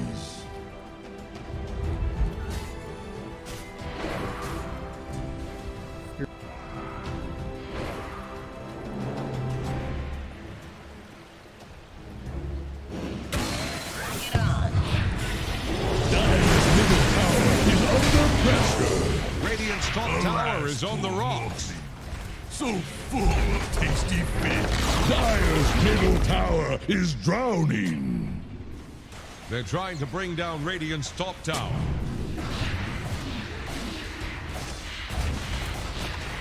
Dire's middle tower is under attack. Radiant's top tower is under attack. Radiant's top tower has fallen.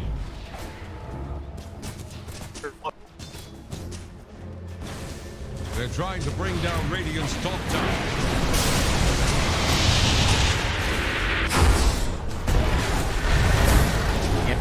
Radiant's top tower is on the rocks.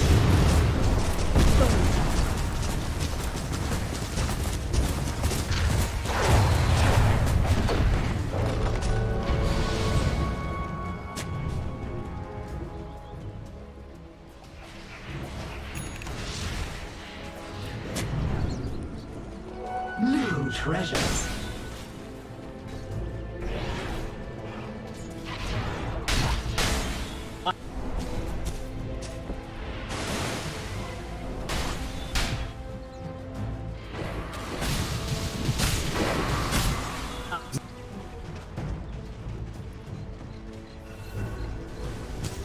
Radiant's middle tower can't handle this deluge.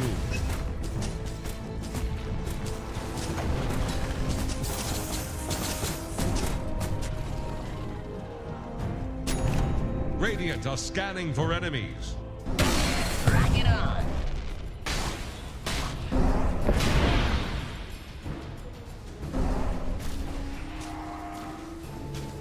Radiant's middle tower is under attack.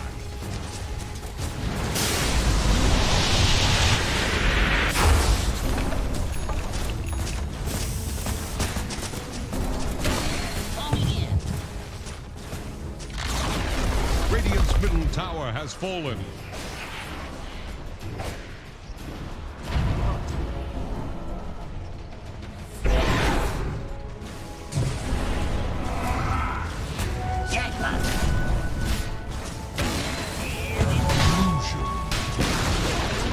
Radiant's top tower just got sent to the bottom. Really tight, Hunter. The tide turns against Radiant's top barracks. I was always against them. Radiant's top barracks have fallen. Radiant fortified their structures. Attack the heroes. Dire's bottom is under attack. Dominating! Dire's bottom tower won't last long.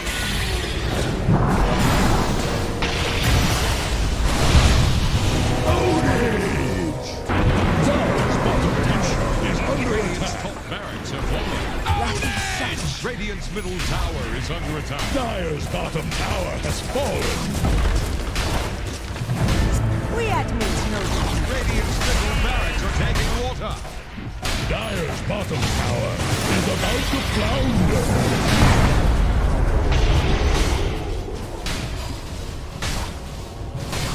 Dire's bottom tower is under Radiant's attack. middle barracks have fallen.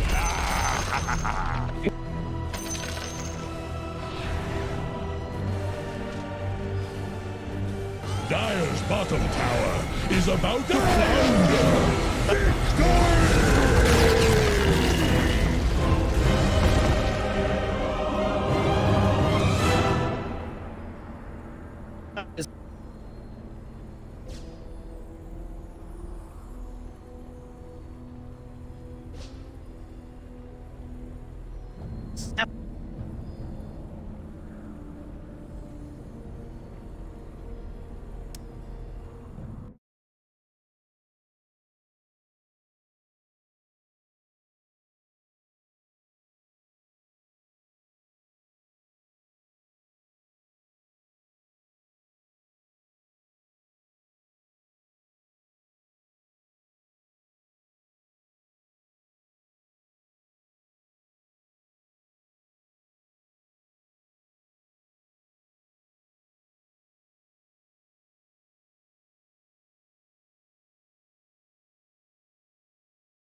5 seconds remaining. Dire's ban now. The camera. Radiant's turn to The ban. Dire get a ban. Alright. I don't need to see.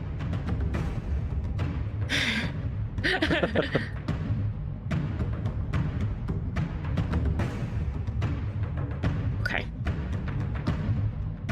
10 seconds. Yeah. 5 seconds Take remaining. timer. We'll be late, but it's okay. Here's the Radiant ban.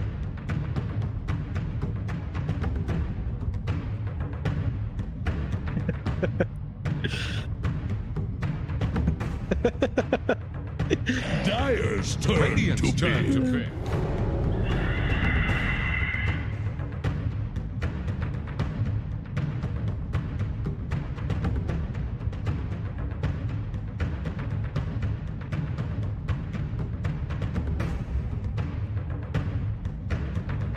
Ten seconds. 5 seconds remaining.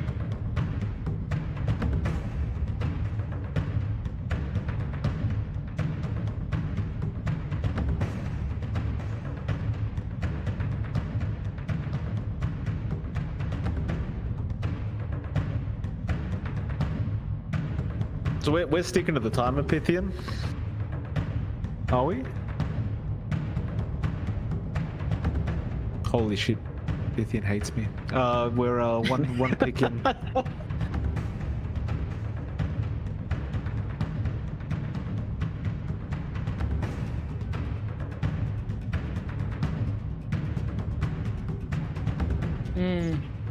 Radiant's turn to pick. Dire's Mirana. Mars.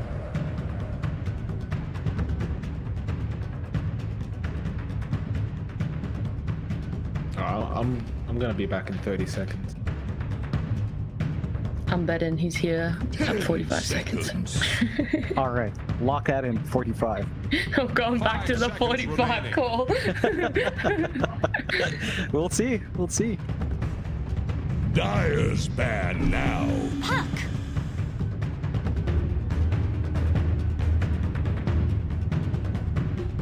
Radiant's turn to ban. Dire's ban now.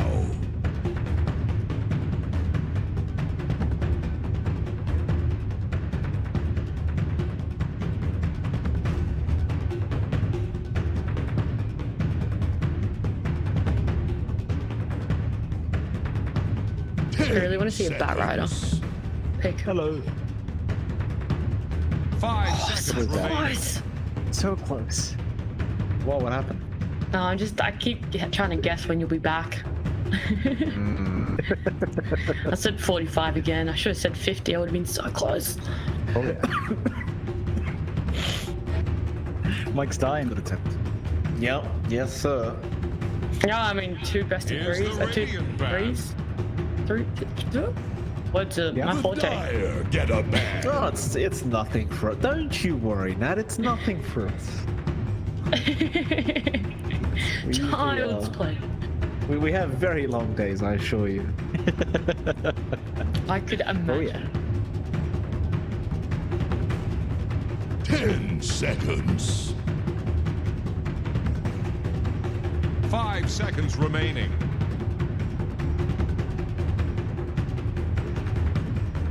Welcome back, everyone, to the final game of Boom vs Execration.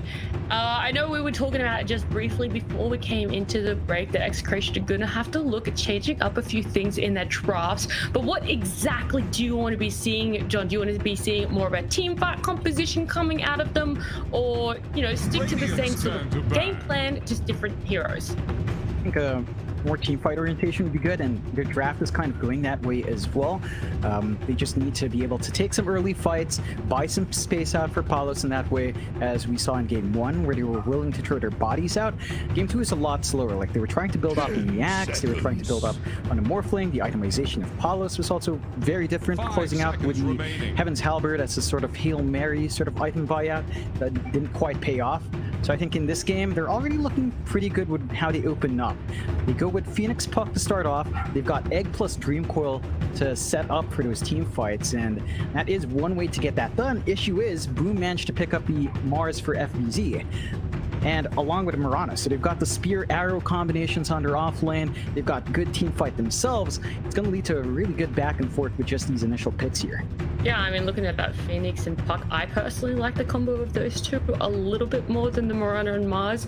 But what sort of flexibility does the Phoenix Puck pick leave open for Execration, John? Not much flexibility. We don't see core Phoenix on the off. We don't see Puck off lane too much as well. So you're likely seeing your mid and pause 4, pause 5 already showing on hand, which is fine. I think you've got enough room in picking up your pause 5, got enough room in picking your own off lane. There's still play around with the potency of the Puck Phoenix. You just need to really start to hammer in those timings. The Puck has to be ready to commit the Dream Coil, and the Phoenix should be given some EXP priority for a relatively early level 6, or as early as you can get it on pause 5. 10 seconds. And those bans as well, I mean, we see the TA ban come out, and honestly, I think they'd be a little bit silly to not be pulling that one out. But Mike, what are your thoughts with the Boom One's draft so far, seeing the Grimstroke being picked up? I love the Grimstroke. Like, against the Puck, Soulbind, so annoying. Silence, so annoying. It's a really nice pickup here from Boom Esports, and I think overall their draft's looking very, very good. A lot of stuns, some silence, you know, flexibility is always nice as well. They haven't really revealed what Makoto or Remus are going to be playing quite yet either, so you've still got that element of surprise with the draft. But overall, pretty solid, and you know, it is one of those drafts that they do tend to run a lot. Like this Mirana, the Grimstroke, the Mars. We've seen it many, many times from Boom. This is what they know very well. However, Execration with this Earth Spirit pickup, you know, we've seen BDZ. He does make some magic happen on this hero, so I'm very excited now. John, jump in here, take it away. We're seeing this Earth Spirit, and then pretty much immediately the Ricky pick coming out from Boom. Tell me your thoughts on these ones. It's really potent. I think the combination on Boom's hand is just super scary. Inkswell on a Ricky, jumping up from the Invis with a Blink Strike, instant stun, follow up from your Mirana, follow up from the Mars. Execration, though, with BDZ Earth Spirit, we talked about that when the series kicked off. Like, this is one of the heroes BDZ plays amazingly well along this Rubik, so they bring it out for the last game. And Execration also pick up a great way of kind of handling the Ricky. Phantom Lancer coming through. You don't have the best AoE control to stop the PL from being big. Like, you've got a Stroke of Fate and God's Rebuke, but neither are really amazing. Like, the PL can still dodge a lot of that out. It's nothing like an LC on the offlane with overwhelming odds. And it should just give a lot of leeway for the PL to move in and out. So they've got this massive win condition for Execration. Just get Palos big on Phantom Lancer, make space with your Phoenix Puck and Earth Spirit. They can certainly get that done, but you can't underestimate just how much counterfight Boom has on hand as well. They're pretty potent early on. So that Earth Spirit is a little bit of a comfort pick, something that, you know, obviously they're quite confident in. On the Boom side, how many comfort picks do you think are coming out from them, like things that are quite tried, true, and rehearsed for them? Mars for sure for FBZ is a big one. It's something he's played a ton on his off lane, and the Mirana as well. It's something that they're fairly comfy with, not to the same extent that most Filipino teams draft that Mirana as often, but it's still something that Boom has dipped into. So I think those two heroes in particular are the standouts, and the Grimstroke. Like, this first set of picks, first 3 picks from Boom are within their comfort zone. The Rickies, maybe a bit of a step out. It's still open whether or not they want that for Dreamocell or Mikato on mid or safe lane. So there's some flex in closing out here for Boom, and they've got last pick overall, so they can really work that flex at its max potential here. Yeah, definitely taking advantage of the final pick. Now, Mike, walk me through a few of these bans as well. We're seeing the Ember ban come out from Execration. How come they've gone with that ban? Is that a potential that Boom could be running? Dyer's Yeah, I mean, the Ember very good against the puck because you can lock it down with the chains. Also quite effective against the PL because you can go the Maelstrom build up and kind of clear out the illusions quite easily. And the chains are also very effective as well against the Phantom Lancer because you can just kind of lock him down. Don't let him doppel away. But the Ember would have been a really nice pick here for Boom Esports and Makoto in general. And as far as I remember from Makoto, he does play a pretty mean Ember. So that would have been certainly a nice pick for Boom had they been able to pick it up, but naturally they won't have it now. I'm just curious as well, right? Like with this draft from Boom Esports, they've got this Riki.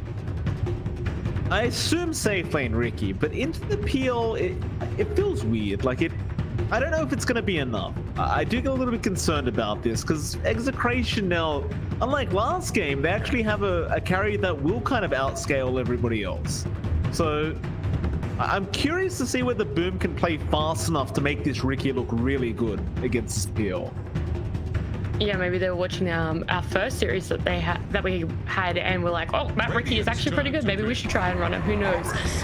But we see the final pick coming up from Execration is gonna be that Underlord. John, what does this enable the whole Execration to do? It just allows them to pick their fights a lot better. They've got a very stable frontliner now. They've got this combination with Dream Coil, with Pit of Malice, with Egg, so the team fight potential is actually really good. The only long cooldown they have to wait for is really Egg. Dream Coil's not that long once levels are up.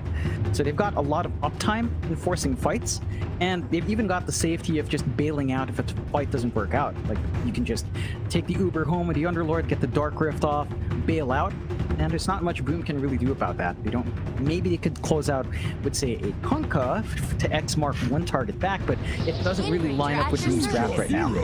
Oh.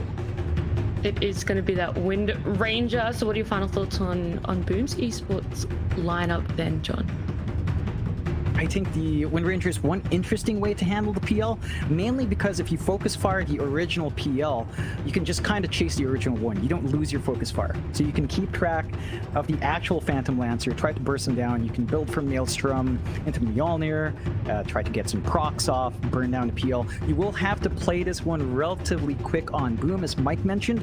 You cannot rest. You do not want to sit back and farm. You have to hit these item timings, in particular for Mikado and for Dream Assault. Like the Riki has to hit the diffusal timing quite fast, and you want the early Javelin into Maelstrom here for Mikado just to enable that pressure on Palos. I mean, that means that we have two very different lineups, well, drafts coming out of the two teams. You know, Boom last game, we were going for that late game. Now they're going for a lot more aggression earlier game, and then Execration, who have now gone a lot more for the team fight. So Mike, whose draft do you favor a lot more, and who do you think is going to be closing out this series? It's a hard one. I want to say I favor Execration's draft. I think they may have come out ahead on this one.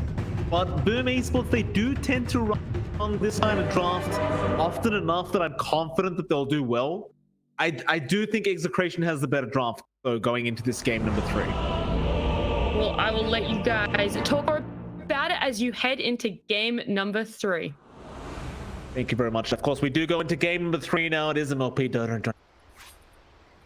Making these introductions for us casters because, you know, we were just on the panel, but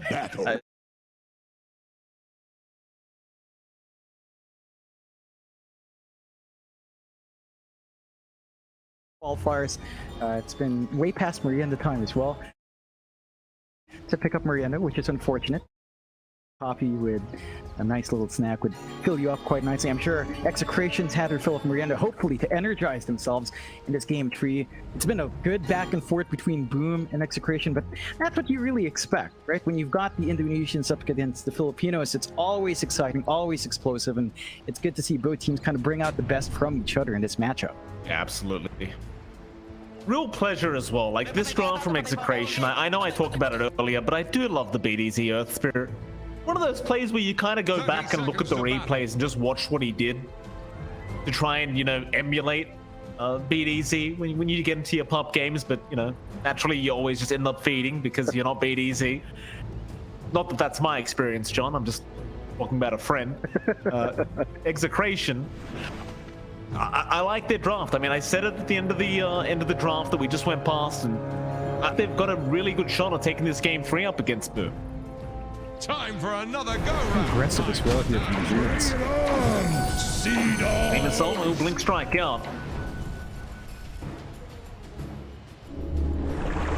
Back to their respective lanes here.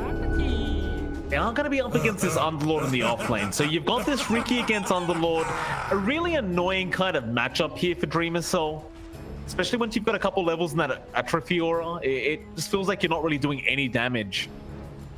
BDZ naturally on the Earth Spirit will eventually just be able to leave the lane and start trying to create chaos across the map. You think Dreamer Soul, does he just do alright here? Do you think it's going to be a real struggle against Nico?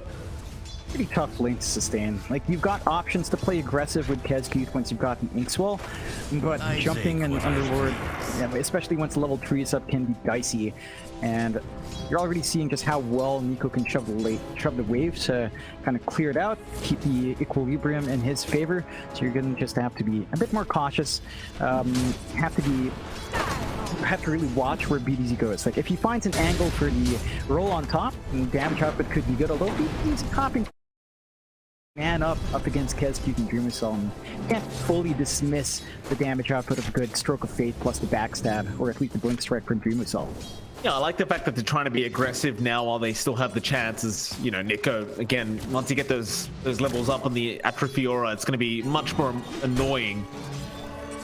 We do look at the top lane, where you will see Palace and RR against Hyde on that Mirana, and of course FBZ on one of his signature heroes being the Mars. Palos, you think he suffers here a little bit, John, on the PO? I mean, it seems like an easy enough lane for him. Yep, he can hold on. I think the one thing you watch out for on PL in the early phase of the game is Doppelganger has a pretty darn long cooldown, 25 seconds at level 1. You don't tend to level it as well. So if FBZ finds the opportunity to get the spear, the arrow follow-up from Hyde should be relatively easy to land, and that's where your kill opportunity comes out. Whereas for Execration, it's much more passive. PL plus Phoenix doesn't really have enough control to find kills. They've got decent damage output from RR, but with no way of really locking people in with the early damage from PL, it's going to be a bit more defensive from them. So it's definitely better for Boom to look for those opportunities, and for Execration, they've just kind of got to sit back and kind of adapt to what Boom wants to do here. Fair enough. Of course, the last lane, the mid lane, Makoto and Yoe against each other for now. Yoe just slightly ahead of Makoto by 1 CS, but too big of a deal here. Makoto, we've seen him on this Wind Ranger before. He has had mixed results against the puck. Advantage. Yeah, it's a bit better for the puck, I think, overall. Like, the one thing the Wind Ranger has nicely here is the fact that Wind Run gives you a good state to trade hits. So you can run up, Wind Run, get some hits off into Yoe, especially after you see him commit the phase shift. And you can win out that right-click trade, maybe look for the power shot on top of it. But otherwise, the puck is still relatively okay here. Where it gets interesting is all. Big Inkswell out, BDZ dropping quite low and Dreamer, so he's trying to chase him down, but he can't quite get in range. Instead, he will get the Blink Strike off, tricks to the trade, but he just doesn't have the damage. Close call for both sides as Kezcute. He dropped extremely low himself, but just barely managed to get away, and First Blood is still up for grabs for either team. Seems like the bot lane is where the action's gonna... It's the most aggressive lane for both sides. You've got kill opportunities with the Underlord and Earth Spirit. You've got that Blink Inkswell that Dreamwhistle and Kezcute have been pumping out a bit more. You are getting some relatively good farm for Dreamwhistle regardless. He's lagging behind that Underlord by 3 CS, but it's really what you expect, and all things considered, not too bad for the Riki. The Firestorm harassment's a nuisance, but you've got some good regen on the Riki, so you can kind of sustain through the hits, and as long as you have this steady start coming out, I don't think you mind too much for Dreamwhistle. Hyde. Lane looking for a bit of a cheeky arrow. Palos gonna try and make a run. Arrow still available, and he does land it point blank to the back of Palos. A Radiant using a very important kill onto the PL. Sit up there from Hyde. pretty big pickoff, really good source of first blood, and that's what we were talking about with the Morris and getting wrong. So much more aggressive for them. Execute, he's going to try and run with the Inkswell on it. In fact, he gets out of there. Because with the low levels, BDZ, he could not continue the chase. Level 1 roll available on the Earth Spirit right now, so Execute, while it did look like he was almost guaranteed to die, somehow makes it out. Just spacing it out quite nicely. The burst damage coming through from Execration, it's not the fastest damage to fly out. It's not really bursty. It's sustained output, especially in Firestorm. So if you can find a way to just walk out, you're fine. The arrow! It lands through the face shift. It actually ends up connecting. However, Makoto, he's going to be the one in trouble. Right? The T1 tower's still going after him. Now the Icarus dive in. Oh, he really wants to kill him. He'll probably be able to get it. But it was going to be an absolute disaster there for Yoe. He just came out of the phase shift and the arrow barely connects, but it seems like in the end, Boom Esports are the ones that get overly confident. Go being swallowed again, but this time they just coil him up, lock him down, try to just damage up before he does die, but Kescute's gone. To Radiant's middle tower. Great already for the side of Execration. Just like yours. 3-1 their way, and Boom, they have one of those drafts that does not want to fall behind. Not too big of a deal yet, but you definitely don't want to be giving kills like this away to the side of Execration if you can avoid it. Definitely not. It's a really good start coming out for Execration in terms of the movement coming out from the map. They are still lagging behind in terms of raw farm though. Like Palos, despite that space given out by the support rotations, isn't farming as well as you'd want him to on the PL, falling behind even our Ricky right now for Dreamwhistle. So the 4-4 matchup is looking a bit better there for Doom, and they've got to kind of keep steady there. Like, you are winning out, you're not quite shutting down the Ricky as much as you'd want. You are keeping that Wind Ranger down, but at the same time, Mikado already has a Javelin, so he's feeling a lot better on the Wind Ranger as well. And if he does get a Shackle, Focus Fire now can actually lead to some kill opportunities. Gotta pick up the brown boots as well from Makoto. Still farming very nicely on that Wind Ranger. Even with that earlier death, he really hasn't slowed down. In fact, top lane, nice arena set up on the Palos. There's only so much he could have done to try and help out, but Palos, or with his pants down, does end up paying for it, and the first kill of the game set up by FBZ, but it does go the way of mine. There you go. Ends up finding Kescute, so that this Grimstroke that's gotten away twice does end up finally going down. Now top lane, Dreamcaller's there, Yoe and Ara are gonna set up to hide. They will at least get the Mirana for their trouble. It's a decent pickup. It's at least going towards your pop. At least it's in the AoE.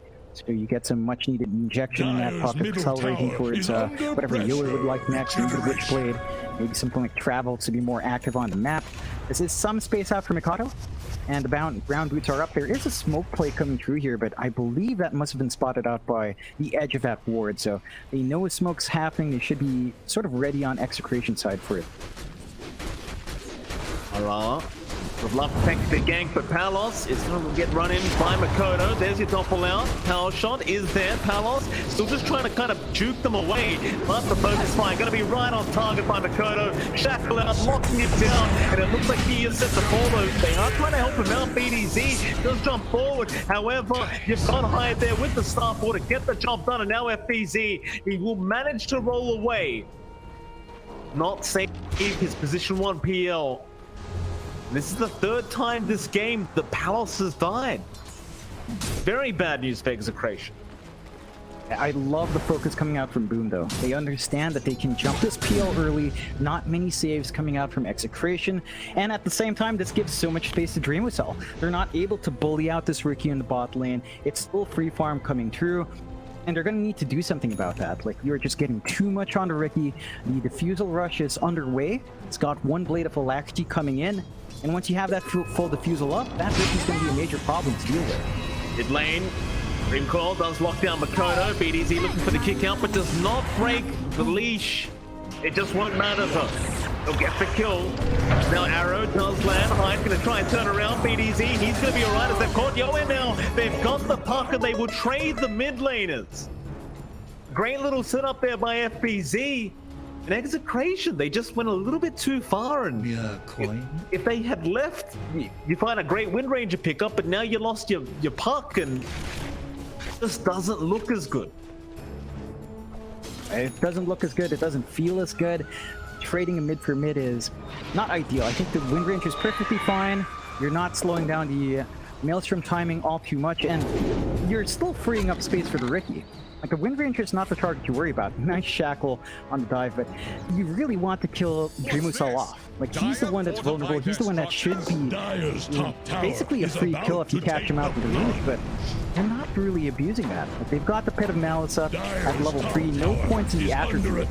So it's all about kill opportunities with the Underlord, and I think they've got to shift focus down towards that Riki at some point. Dire's top tower has fallen. Doesn't really have the opportunity, and Dreamusal, he's still just going fine. I'd now even TPing down to try and set up onto Nico, but he'll go for the siege creep. Nico unable to really commit his own body to save that siege creep, and that'll slow down the push now of Execration down in the spot lane.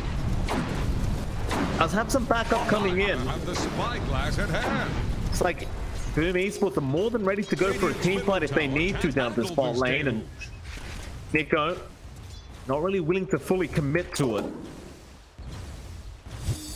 Kind of waiting in the tree line, being very patient as Yoe.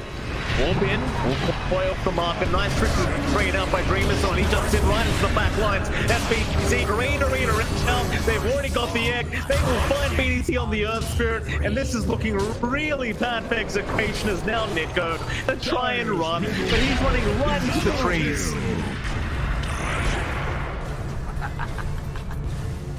Ooh, man. This is looking like a tough game, John. Execration the way. Yeah, they just can't execute the way they want. They started the fight with Dream Coil. They could just start with Pit of Malice. It's much more low committal. It's a lot better if you miss it, you're like, yeah, alright, it's a low cooldown, we can come back, rinse, repeat. But when you miss your Dream Coil like that, you just miss out on the kill opportunity.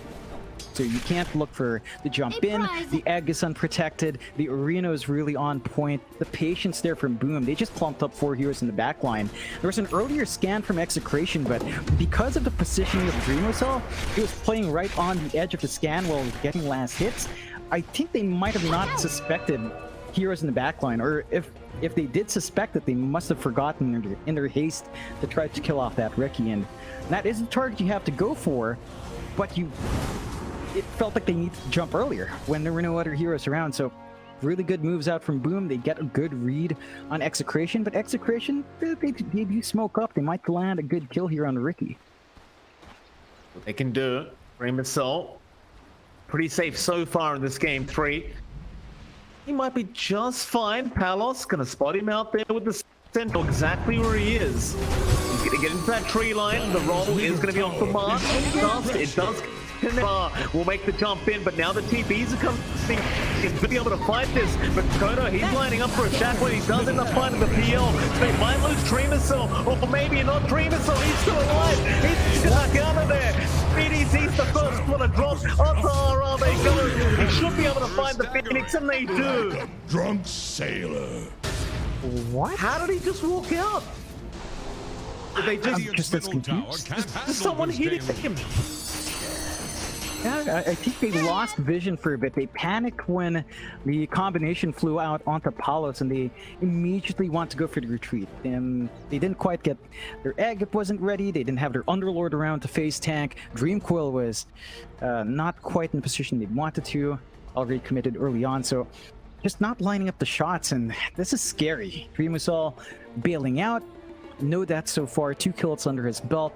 The Diffusal Blade, pretty much just 300 gold off.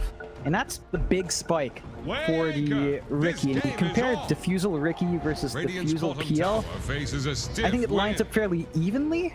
But for in Palus's case, he's not under pressure to fight. Like, with a Diffusal, you might look for the opportunities, but the Riki, if he jumps in, gets the inhibit off, with a smoke screen on top, he has more solo pick-off potential. So you've got to watch yourself there. When Scream Assault's ready to jump around, it's going to get a lot scarier for Execration. Of course, they're not too far behind. 9-7, 1k lead, really even on the board. It's just that it feels like Boom is finding the better trades and finding better movement on the map compared to what Execration's achieving so far. Dire's top tower is under attack. Smoke up, the smoke right behind Nico.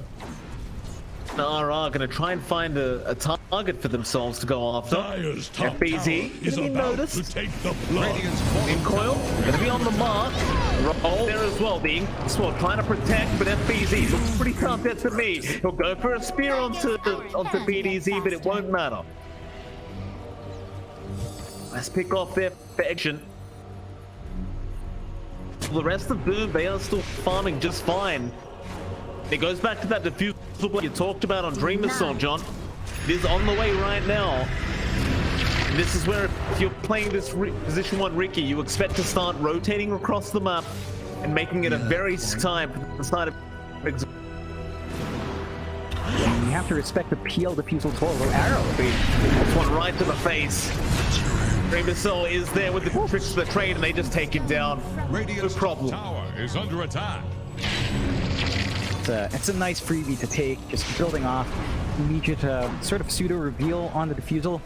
You have to admit that the timings are lining up for the PL as well. It's fairly even. Riki and PL both having Diffusals up, both going to the Manta style next.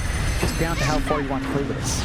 Dream Assault there with that Pit of Malice, but he looks just fine as Yoe is going to try and get some damage out, but Dream Assault is still going to be able to get himself found there. As now the Moonlight Shadow is down, Arena down, Paros, he's in the arena, but it looks like Boom, they need to back themselves out as Dream Assault. He does end up getting caught out, and now they do get high on the Mirana. A bit of a messy team fight this time around from Boom. Execration able to come out on top. Give them a bit of breathing room as they move into that mid-tier 1. Fortified their structures. That's going to be a pretty tough defense here for Boom. No arena up. Teamfight potential is a bit low unless they can get a really good shackle off from Mikado. Could be a bit scary, but Execration, they're kind of playing it safe. They are still camping around that tier 1 area though. EP's in from Boom. They're getting prepared to just defend this mid-tier 1.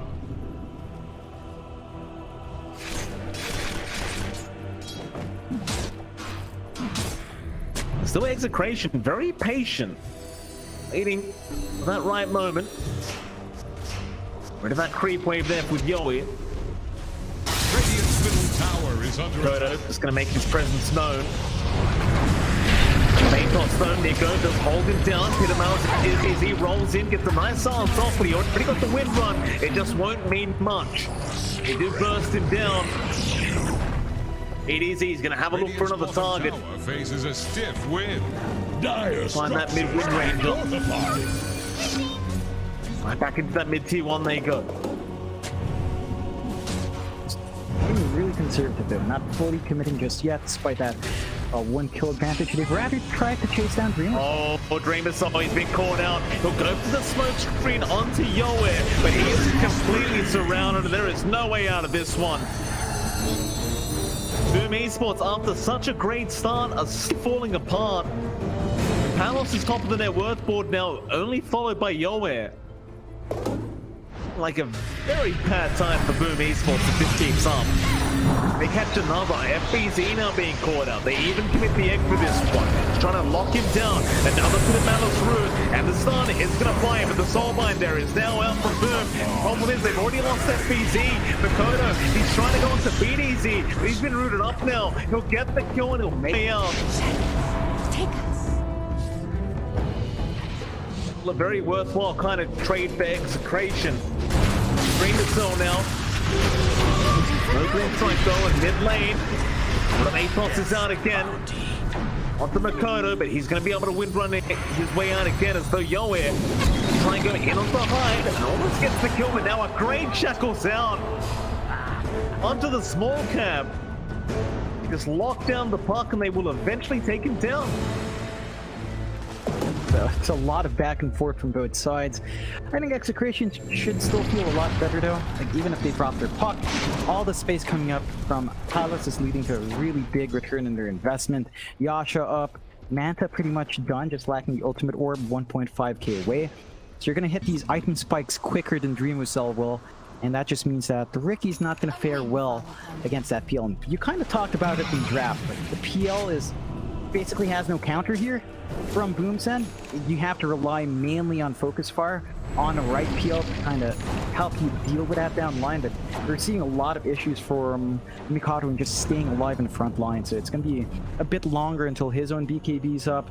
Kind of take that front line for the team, take point in targeting these heroes. And Execration can just abuse that. They're just all over the map. They don't have any long cooldowns beyond really Egg to worry about. So as long as they've got Dream Coil up, they can look for opportunities and take some fights. They can. I think Execration, I mean, they're more than happy to take this into the late game if they need to. This PL on Palos, you know, he had a rough start, but it's a good game now. Dire's top tower is under attack. Execration now starting to aggressively posture in that Radiant jungle. Might even go for a smoke. They will. Vision to scout that one out. BZ. Gonna be cornered, I say that. Nigga gets the run of Atos and now a nice coil. He will flop it on Zapparat. But trying to burst down a high versus FBZ. Will drop the arena and try to run his way out. However, the chase is on. Makoto now. Focus Fire out. Yoe is gone to fly. Boom, they managed to see fight around. Now it's Remus Soul onto BDZ. We'll be able to get rid of the Earth Spiriters. Looking for more already. They'll find RR, find another. Nico is kind of surrounded, and that's a very nice shackles out, but it locks him down. A spear to follow up with the buybacks. They want to try and fight. BZ appears to be the target here. When I say that, they kind of leave him be. Eventually, he does die to RR. Very fine out from Boom Esports. I'm surprised Execration commits so hard for the buybacks and jump back in. They only find a Mars for their trouble, so that is what, a triple buyback coming out from Execration. Very costly investment for just the Mars, and I think Boom's going to be fairly pleased with that. Dreamwhistle shows up, gets all the kills he wants, starts to catch up here with Palos. So the gap between our PL and Ricky shouldn't be too far apart relatively soon.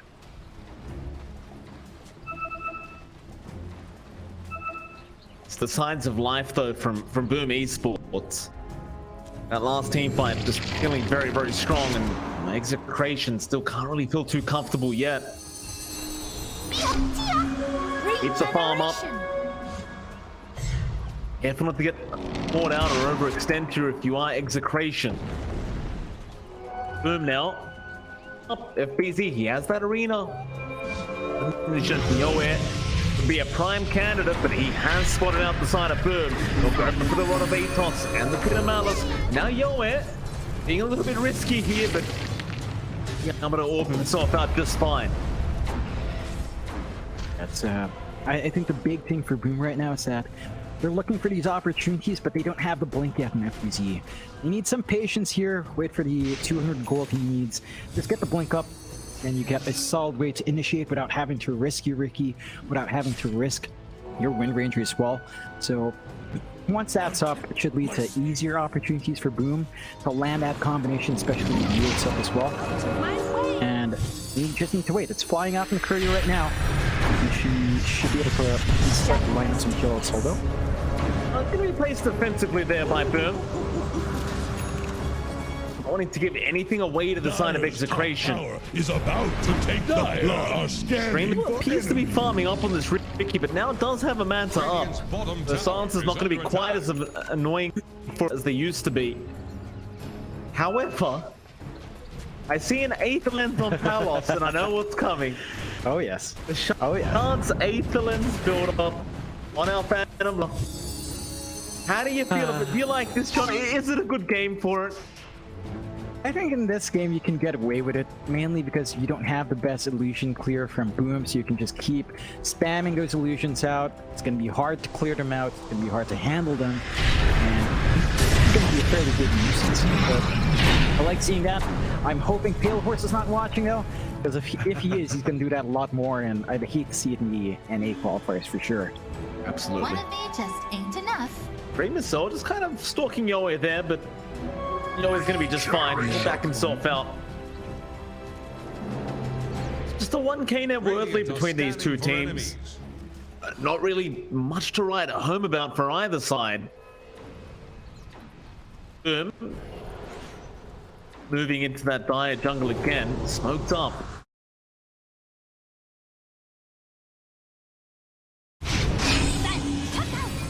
Oh yeah, right in, gets the call off. Wants to try and go straight after that Grimstroke. With the kickback, they will get him. That may cost the life of BDZ. In fact, never mind the hills around BDZ. He's going to be alright. He'll roll out of there. Dream Missile though, after the egg, they'll try to get that down. And they might just be able to get it as Makoto. He gets BDZ with the power shot from a mile away out for Nico. He's been caught as the Unlord. He'll be the third one down for Execration. Dire's top tower. Strong trade coming out for Boom. It looked a bit rocky at the start. It's not over. Dropped their sports, but no. Yo, he's gonna be alright. He's out. Dire's Dream middle Missile. tower is Big thinking, trying to find another pickup for his team. FBZ now in the mid tier 1 tower, trying to take that out. However, force the TP away as Palos and Yoe show themselves. Now Palos, gotta be careful. Makoto, he's around looking for a shot. Really be able to find the opportunity though. That's just a bit risky. He's still staying to farm though, and if Boom were feeling frisky, they could try, but they're already kind of out of the way. The one thing right now for Boom is that this mid-tier one's causing them issues. They really need to start to commit to take it out. We saw FBC try that. They need to cleanly take that tower up to have that control in the jungle they need to keep that movement up, to get the opportunities out. Dire's top tower is under attack. Salamene smiles upon me. I'm in. Alright. I think a bit of damage there from RR, but Dire's top tower is about fine. to take the plunge. Off lane, BDZ currently being watched by Makoto is going to show himself with those boots travels up now. Dire structures are fortified. BDZ be just fine to there and finally came up for air. The game of cat and mouse for the third game in a row. Definitely a much more action-packed kind of game. You've hit that point now where you just don't really want to get caught out if you can avoid it, and I think for Execration especially, they really just want to buy Palos as much time as possible. He is working for that heart after all now. Once that heart's up, things get a little bit more silly. Yeah, I'm just... It kind of feels weird when you see the Aether Lens and the Shard up and then a diversion towards the heart. It's not the all-in play, although... A lot of TP down to the front side, but the Dark Grip is there. RR, does he get into the taxi? He does. He'll make it out, and boom! They committed 4 TPs to show up for that fight. They will get nothing for it. Execration, they were just running them around. Rip up, they might go for a counter smoke. Dire are scanning. Never mind the smoke. Enemies. Just run up to the high ground. No fear in the world, apparently.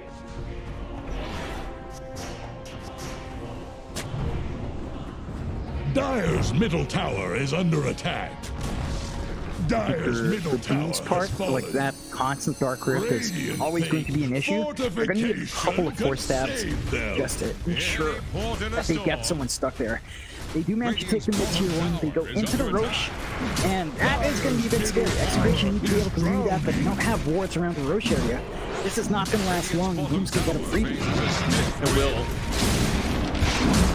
Seems like an Execration. Surely they know this might be in their position. They're way out of position to even try and contest this. So instead, they'll go after the bottom tier 2 tower. Alice will be able to clean that up. BZ was TPing, but doesn't end up canceling that one off. Radiant's middle tower can't handle this. Execration. They're an Aegis behind now. I wonder if they mind though. Like they just seem more than happy to let Palos. There's your Octarine out now, John. Oh, there you go. It's up and running. A Pale Horse would be very proud to see this build coming up in a game 3. So it's going to be the heart afterwards. I think that makes a lot more sense.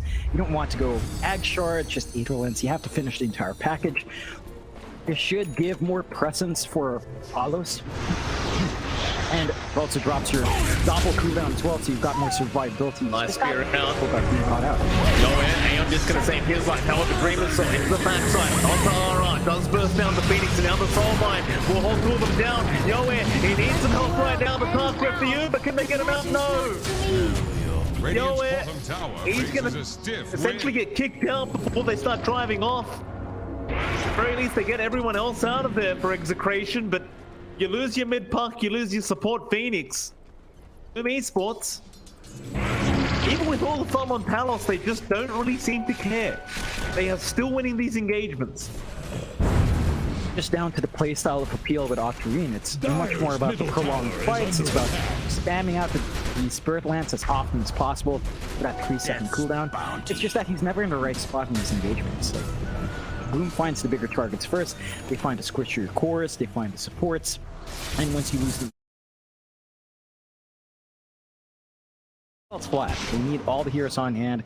They need to be able to link up that Pit of Malice, the Dream Coil with the Egg going in the background, and we haven't seen that full-blown Wombo combo come out in a while. So if they can't pull that combination off, when it actually comes down to the 5v5, Boom just has a much easier time pulling off what they want. They get a Soul Bind up, they maybe get an Arena off, and they could easily just ignore the PL for the most part and just take care of everyone else first. Bot T1 does end up dropping. Boom seemingly very confident. Just keep moving across the map and keep trying to look for fights as they do find out Palos. Dreamer Soul looking for the blink strike in. Bottom tower. But be careful as Palos does have some help around. Dire's bottom tower is under attack. No engagement to come. 4K net worth lead remaining here for Boom. So top heavy on the side of Execration. All your farm being invested into the PL and everyone else is just kind of poor. Has been killed. Much pressure on Palos. Can pull off his victory for his team. Dire's bottom tower won't last. You know, I said I didn't think the Ricky would be able to kind of transition to the late game against the PL, but he's doing just that. He solved no real issues here for himself. Now an MKB up on Makoto as well. It just makes it that much harder for Execration. There's so much damage being pumped out. Execration, they're just still unwilling to really go for a fight. Get easy. He's gonna roll in. Get the coil off from Makoto. He just pops the BKB and fights back. They're trying to bring down Radiant's top tower.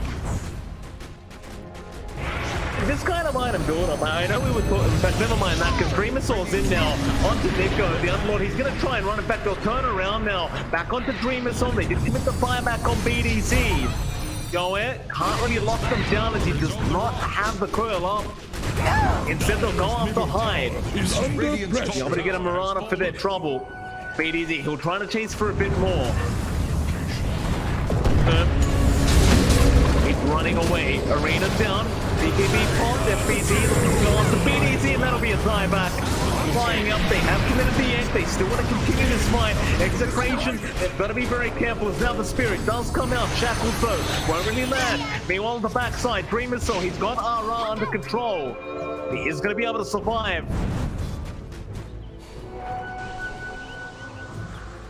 They won't lose too much. Not too many casualties here for this dire side. They'll be able to back off. Pretty safe from Boom. They don't really commit the double damage bottled up by Mikado, so they can look for an opportunity down the line, knowing that the egg's gonna be down for a bit longer, and that's the key aspect of the combo of Execration. It takes a while. Like, it's a consistent 120-second cooldown, 2 minutes when you see it exposed. that just gives you a lot of time for Boom if they want to look to make a play now. Arena's going to be up soon. It's already up.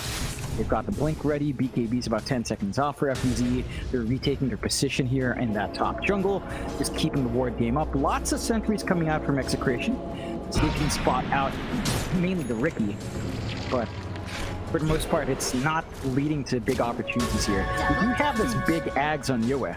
So they've got the BKB piercing Dream Coil now. The stun is going to be a bit obnoxious, especially on the first reveal. We have to make use of that item in a big way. They need to find an opening, maybe wait a few more minutes, line that up with Roche, and take a fight, take the Roche next, and kind of go from there.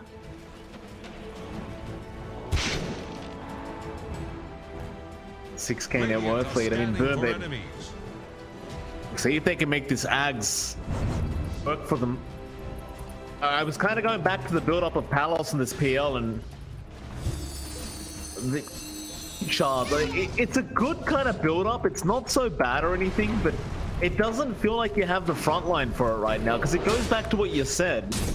You are kind of reliant on being able to sit back and just spam it out over and over again.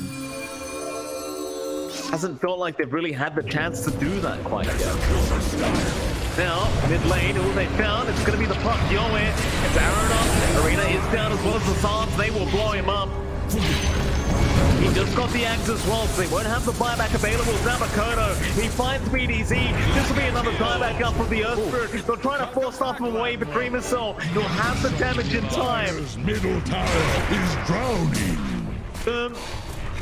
Onto the mid tier 2 now. They've got 2 heroes without buyback. Dire's middle they tower probably won't have enough time to go high ground, but will at least be able to get a tier 2 tower, and that's Execration. Get about starting a team fight here. We'll chip away at FBZ. I suppose you kind of need to do this with this Octarine chance build up PL. Now it's going to be all about defending that high ground. They're here in a really awkward spot now for Execration. Like, their high ground defense is pretty good, and this is where the PL kind of shines with this build-up.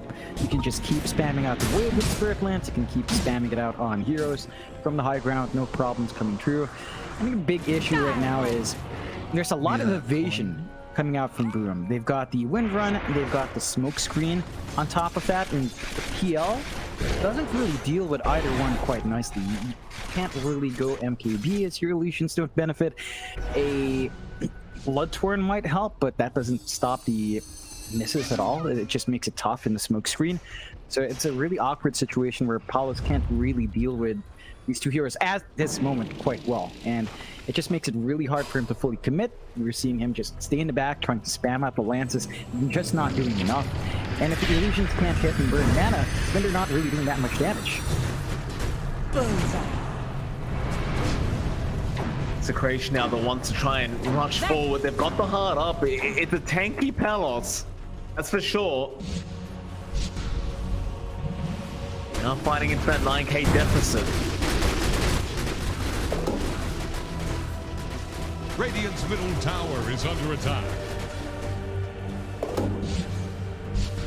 Both teams just kind of on the opposite side of the map.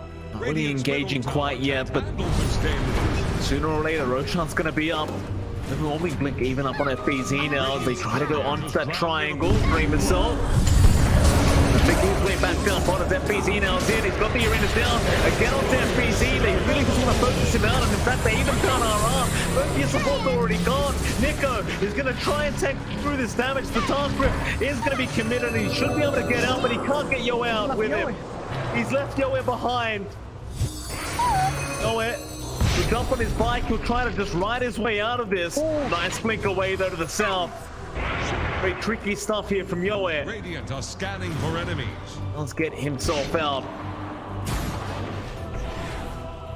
Dire are scanning for every time they fight, it just doesn't feel like Execration have anything to really throw at the side of Boom.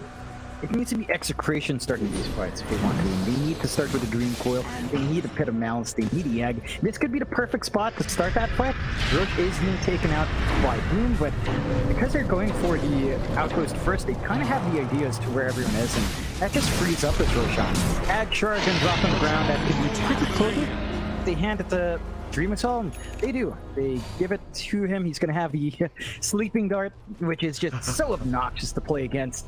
Just gonna make it that much harder to get a lock on that Ricky, make it harder to get that initiation going as well. And it's just a tough game. 12k lead for Boom. The good news for Execration is that none of these fights are happening near the high ground, so there's no objective progression here for Boom outside of Roshan. We're gonna have to look for an opportunity to find a pick-off, hope they can go high ground from that, maybe force a buyback, and see where they go from there. I think you have to respect the fact that Execration with the Phoenix, with the Underlord, and with his PL buildup with Octarine Shard, high ground defense is really nice, so Boom can't quite force the issue. They kind of force the turtle on a bit more and just try to farm up with the map control they have on hand. Top lane we go. Boom. They want to start slowly sieging away that tier 3 Dire's tower. top tower is under attack. Imbecile's thinking about it. Execration, they aren't there to defend this. Dire's Boom top Esports tower don't really know is that. about to take the plunge. They will now see Palos down at the bot lane, so they will get started on that tier 3 tower. Dire's top tower is under Imbecile, attack. even though he's playing Ricky, is taking care of that tower rather fast by himself. As soon as they see the rotations in though from Execration, that's going to be enough for them to just back out. Unwilling to throw this game away. It's just really disciplined right now from Boom. And you mentioned how fast the Ricky pushes by himself. You know what else would make this push fast, Mike? What's that, Joe? A Meteor Hammer. Meteor Hammer Ricky with the... I mean, it works with the Dark, right? Like, that used to be the build-up for a while when everyone found this new craze. So, yeah, that's one way to just get an indirect push, but they are doing a decent job. Like, this much chip damage on top tier 3 is more than you'd expect against the lineup of Execration. So it's already a bit of a tight spot for them. Once that tower is out, it's just going to be constantly shoved in by Boom. They've got control of the top set of jungle camps, and they can keep farming like this, keep controlling up the map, keep scaling up. Palos is still big, it's just not big enough here. As well, Flame Coil has been committed. They've got a nice bit of Malice to lock them down as well. It's going to be quite a long duration here. In fact, they've got the stun out onto the Ricky. The Agreement, so he's going to be able to survive as FBZ does save the day, but he does lose the Aegis. Want to go back in. Sleeping Dart out. Yoan, a bit of danger, but does stay shit and just tries to get himself out. He will be alright. The illusions, they do start to stack up. Shark can be very annoying to Dreamer, so he'll get to work again. Back in onto BDZ. There goes the Earth Spirit. Right. Probably being ticked out by these bouncing lances. Execration, they'll go again with the buyback sound from BDZ. Onto Makoto, but now he wants to tie back out with the focus fire. BDZ, double kill. He is set to fall and dance. Palos will keep up the chase. He will be able to clean up Makoto. It's gonna be about it for now, it seems. At least the Execration. Some 3 buybacks for that team fight. Yeah, it doesn't feel like the best result for Execration. They managed to kind of just get that team fight to pretty much a draw with the buybacks, and it just widens the lead for them. So they've got a 15k lead. They know 3 heroes are out of buyback. If they win the next fight here from Boom Esports side, they're going to be able to perhaps start looking at the high ground, fully force and commit onto a set of racks, clean up from there. Execration have to be a bit cautious going into the next set of fights. This nullifier coming out from Palos is pretty good. Like, that does cancel out at least the wind run coming through from our Wind Ranger, from Mikado. So he's got one way to control that Wind Ranger out and prevent that evasion from being a massive issue. But at the same time, that's the only heroes he's really been targeting. Like, I don't know if he can really look towards the Ricky for the most part, considering how nimble the Ricky is with the tricks and Blink Strike. Doesn't have the best control to stop that from coming through. Dream Cell's still relatively safe here, and once he gets this butterfly up on Ricky, the damage output he has is going to skyrocket. Like, it's just going to play well with the Cloaking Dagger. It's going to give you so much more damage on the backstab. It just makes it easier for them to burst these squishier targets. Every single time we see Phoenix fall, every single time we see the puck fall before anything else happens, the follow-up team fight from Execration just becomes really difficult. And that's why they're forced to buy back every single time. Because for them to have even a slight chance of winning that exchange, they need everyone in their team. So they've got to be a lot more cautious with their positioning going forward. And for Boom's part, they've just kind of got to abuse that mobility that Ricky has, that Marana has, abuse that as well. I don't know, FBZ, Arena going to be dropped. FBZ just going to try and run with the BKB and does make it out. Alos is finally feeling confident enough to just kind of run into them. It's a rather tanky PL right now. Mid tier 2 tower they go. Execration. You talked about them being the aggressors. While Makoto's down there, we're trying to get some work done. Famous Self. Not even going to allow the illusions to take the tier 2. But they'll get it in the end. It takes a bit longer than you'd want. It's enough time for Makoto to be back. So if Boom wants to, they can force the issue, get some of those diebacks going. Roche is still a ways off, 3 minutes until we see that respawn timer. Didn't really have any objectives to go for right now on the map. It's going to have to be a pick-off game. Inching closer towards that butterfly here for Dreamocell. Believe he barely has enough cash, about 100 gold off. So it's just going to get that done. This will leave our Ricky without buyback. So it might be a bit risky for Dreamocell to go all in, but I think he's just confident that the evasion's going to be enough, that the damage output that we're given is just way too big to pass up on, and I think you're going to have to watch yourself now. Once Dreamocell gets a good spot, tricks up with a butterfly, and this Ricky's just pain.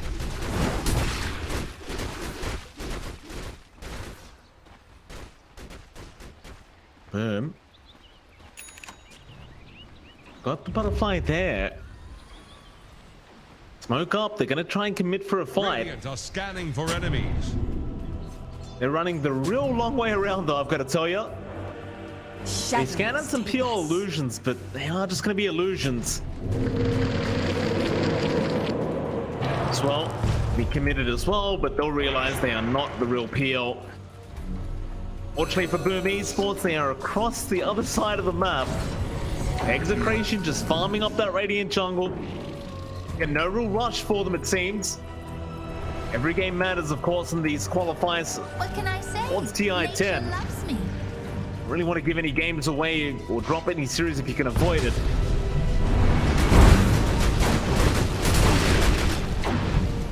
What I'd like to see right now from Execration is maybe a shift in farm priority.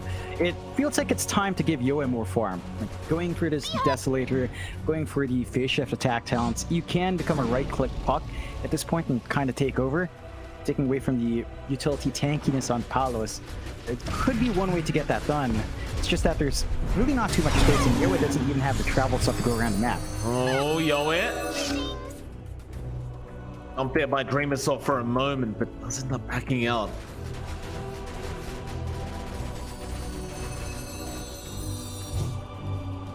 It's just so hard to go high ground to Execration as well. Like, you know, we talk crap about this this PL shards, but it is really annoying to try and go high ground against it. It feels impossible, especially considering it's on such a low cooldown. Just 4 seconds of constant spam coming in. Rather disgusting to say the least. It is a boom, and you've got the 25 talent as well, right? Like Doppelganger's down to 4.5. So Palos has a lot of ways of zipping in and out of these fights. It's just that it really doesn't feel like we see him too much in these fights anyway. Like they're applying pressure in the bottom lane to counteract the pressure up top, but that top tier 3 from Execration's under more threat of falling soon compared to this bot tier 3 from Boom. Although there are 2 siege creeps, but Mikado should be able to sort of handle that by himself now. And the network gap is still not closing out. for Execration. Still a steady 12k. It's still all going to Palos. They still need to redistribute towards Yoa and even towards Nico now. They want to get more scaling from these sort of cores, and they're still not able to really do that. Yoa, well, gonna be committed, but Aeon Disc is out on Hyde. Meanwhile, on the backside, BDZ gonna roll right in onto Dreamer Cell. Nullifier's there. BDZ will roll away. Meanwhile, on the soul mine, the middle of the team fight on the arena. RR once again gone before he can get the air gone. Onto Palos, who was trying to go onto Kenstu, but now he might be in danger. He'll go for the top all the way, try to kite this out with a great tackles in Makoto. He's got him down. The PL is gonna drop Palos. He can buy back. There's just no point to committing it. Mau kemana, bos? There it is. This is terrible timing as well. Roshan's up if they want to go. There's a refresh shard on the deck if they want to, but they're going to commit for that high ground first. Massive opening here for Boom. And there goes one. Nico, that's a lot of damage, Nico. You better run to the fountain, sir. Let's get getting taken down by Makoto. Climax to be committed. They're going to try and fight this one out. They're going to be very careful on the side of Execration. And for Esports, for that matter, is FBZ. He's going to drop quite low. He doesn't have that arena right now, but he has it up in 2 seconds. He might be able to commit in just a moment. Now he's out of mana. Instead, the Soulbind is there. Shackles also out. It won't latch though. There's your double nullifier out onto the side of Execration. But none of it matters. It's now the coil will lock down Makoto mid-TP.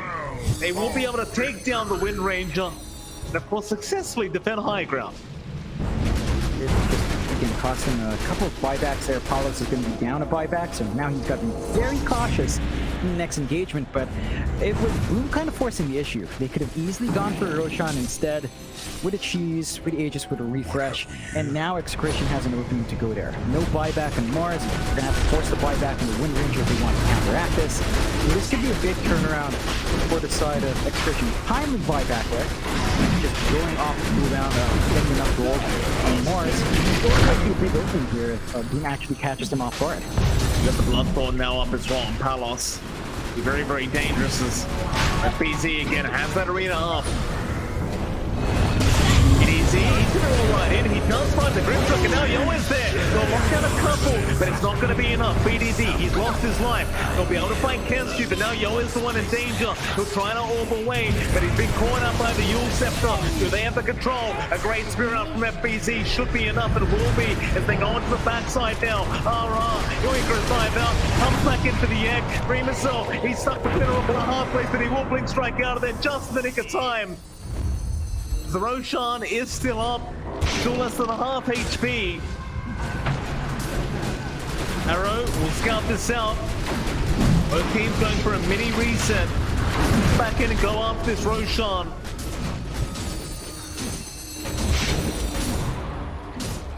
It's such a slow process for Execration. You don't really have a right-click style PL that can just take this Roshan down. Be a bit of a slower Roche for the side of the Dire if they can get it. And even then, Arena's back up now from FBZ. That Dream Coil on the side, they've fought FBZ, they'll lock him down first. Roshan still perfectly fine. Instead of off the mark, but FBZ, he's surviving. Just barely, he might actually make it out, but no, they will eventually get him. Into the team fight they go. They go onto Makoto, but the shackles around. Off the Palos, they've got the PL. Look at the range on those shackles. It won't matter. Palos will survive for another day. Yoa dumps back in, hides there. Everyone just chasing down the Death Phantom Lancer. Palos somehow still alive. Makoto though, he'll keep up the chase. Is it going to be enough? Palos still out of there, but Dreamercell, he'll get to work. He'll find another. Hides out, but he'll buy back. Now Makoto is back in on Palos. Palos though, he'll turn around to go for a fight, but it won't matter. Dreamercell does take him out. That's 4 heroes down without buyback. Oh my god. This is just so close from both sides. This Roshan's going to enable Boom to just go to the high ground. No buybacks for a minute at the least, and a minute 40 for the big cores. This is scary. Boom can just go for the cleanup, go for the mega creeps if they want, and they're going to be perfectly fine. They've got the numbers advantage for a full minute. If they manage to even take out this Phoenix, if RR even just dares to show up in defense, Execration's going to be stuck in a very awkward spot. And you're seeing the mango feeding coming out. Dreamercell just popping a hell of a lot of mangoes. Reminding us of Mango March. Good old days, Mike. Mango March. Dire's middle tower is Strong under John attack. Mango March is already, got his slot at TI. That's to him if he is watching the stream. Dire's middle tower is under pressure. Dire's middle tower just Get the got tier 3 knocked tower. down. Have they realized the buybacks aren't there? Or do they not have faith that they can take the tier 4 towers down in time? Seems like maybe without Makoto they can't go for the tier 4, so instead they'll try to get a couple racks while they can. There should be a minimum of 2. Tower is gone. Execration slowly start to respawn up, but they do understand they're probably going to be left with one lane of barracks here. Dire's top barracks have fallen. It'll be enough for Boom. Get what they came for, they'll back out.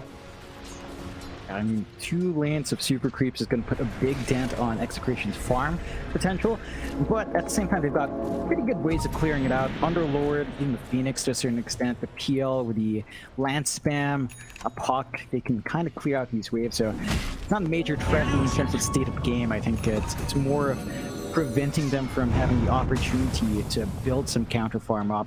And the big issue for Execration is still this farm distribution. Palace is still too front loaded with all the gold in the world. Yoa is not allowed to finish up his own build up. Neither is Nico. And you need these cores to step up now, especially this puck. Like, no travel's up, he can't split push for his team. Going for the refresh instead of damage, kind of gave up in the Desolator plan with a phase shift attack. So it's more about the Dream Coil now for Yoa. It's just not coming out fast enough. And they need more items on these other cores. And as long as the PL is the one gaining the majority of that gold, this issue is just going to prevail for Execration if they can't split this farm up.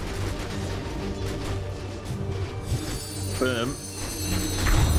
Looking for that final lane of barracks now. It's not going to be too easy. Going to this PL on the high ground, but they definitely have what it takes. We've seen it before. Execration, of course, they can just hold high ground for quite a long time here if they so wish. I suppose if you boom Esports, if you really want to, you can wait to that 60-minute mark. Get those tier 5 items up, John. Yeah, make it spicy if you wish. Could work against them. Some good items come out for Execration, of course. I think, although looking at it, I usually say, like, the one that resets your items every 25 seconds would be pretty darn nice, but they're not even relying on the BKB on their PL, so it might not be the most impactful, but maybe something like an X-Mach would be good.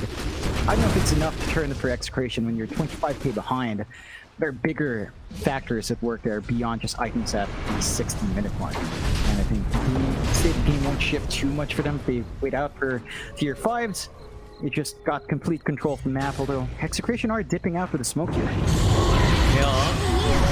Run right in behind an FBZ. FBZ, he gets the BKB on, but he is still caught in place. We're trying to go for the fight onto Nico. Meanwhile, the rest of the team trying to join in. Makoto, he's showing up now on the Wind Ranger. And Execration, they pop the Dark Grip, they want to get out, and that's exactly what they'll do. Is about to Even though they initiate the team fight, they just don't have the damage. It's just the PL build. It's not enough to burst down. Your puck has no gold. I mean, look at Yoa. Witchblade, BKB, Aeon Disc, Blink. That's a very poor puck at 55 minutes in. You need so much more to be effective right now, and it's just this farm distribution. And we've seen this in a couple of games already from different teams where they front load onto that big core all too much when it's really time to split that farm off. They just lost RRs, Aeon Disc as well. Very unfortunate stuff as now Shackles won't latch on Palos. How do you kill the guys on Boom now? You've got the Aghanim Scepter on Makoto as well, so he's got 2 charges of the Wind Run. They just haven't got the answers. And it does go back to what you said, the item build-up just isn't working out right now for Execration as they do move in again. Makoto with the focus fire, gonna get started on the range racks, and there's your Soulbind being committed. They move in, gets a nice curl off, but where's your damage? Aeon Disc gonna be proc. He'll break the leash just back as FBZ now. He's in. RR already going down on the Phoenix. He'll try and focus down Nico, but you'll see Palos trying to man up against FBZ. I say man up, but there are plenty of illusions they hold down. It's just no damage being pumped down. FBZ's just fine as Makoto. He'll make his way in now, but he's forced to keep him point out himself.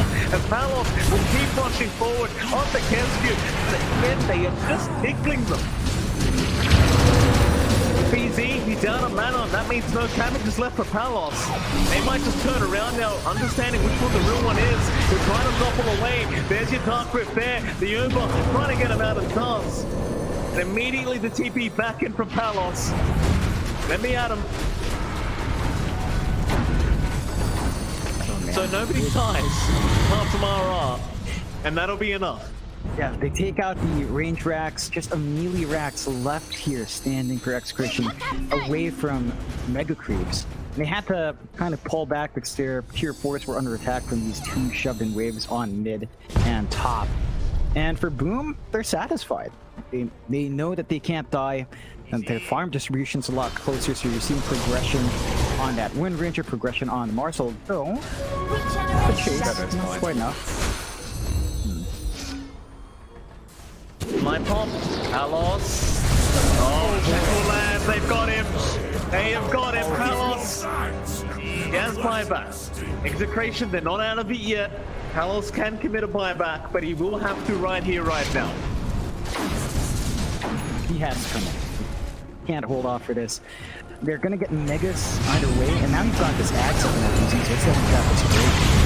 We go, they roll in after Dreamersel and Makoto, but Dreamersel, he's just manning up on that egg, does take it down, so RR, he's gone already. FBZ now, he'll turn around, back on the BDZ, who's dropping quite low. Palos trying to get something done, but he's just trying to run now. He does not want this fight any longer. He needs a reset. However, Nico loses life in the process of Palos just trying to run out.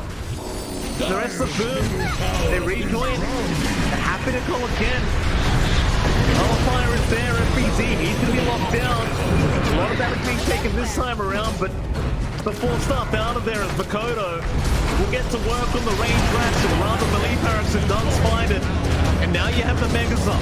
The arena is going to be dropped FBZ. He's out of mana. He can't really commit a spear. At least he does look quite pretty in his own arena. As Palos just ignores him. Goes after Hyde instead. Again, FBZ trying to be such a nuisance. Blocking all this damage. Fighting back with his shield. Oh my god. Palos, he's trying to get the damage out. But where's the damage? Where is it? FBZ, there we go. He'll put the shield down. He'll show some mercy. Middle tower just Meanwhile, knocked down. Tollbine going to be thrown out, but the TP away will be successful. They have not really left the Dire base yet. Yeah, they've still got a pretty good position here. They did buy back in a couple of heroes though, so Boom maybe have to consider playing safe. They got the Mega Creeps up. Execration, they can still shove against that. It's just a lot harder, and Boom could just wait for the next rush. A minute and a half. You've got tier 5 items. Look at that giant string coming out. Isn't that wonderful? And a Stygian Desolator. Oh, perfect. And a Ballista. All right. Oh my god. So the perfect items for everyone then. Fair enough. Stygian Desolator, I imagine, to Dreamer's Cell. Ballista, surely to Makoto, and then Giant String, maybe just give it to FBZ. In fact, he's got it on the way right now. I mean, Mars's model is a bit small, right? I can't wait to see that with a BKB pop.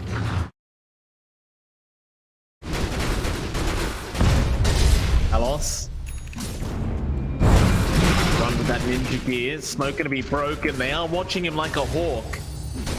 There's your Giant String out on it down to FBZ, John. Big boy.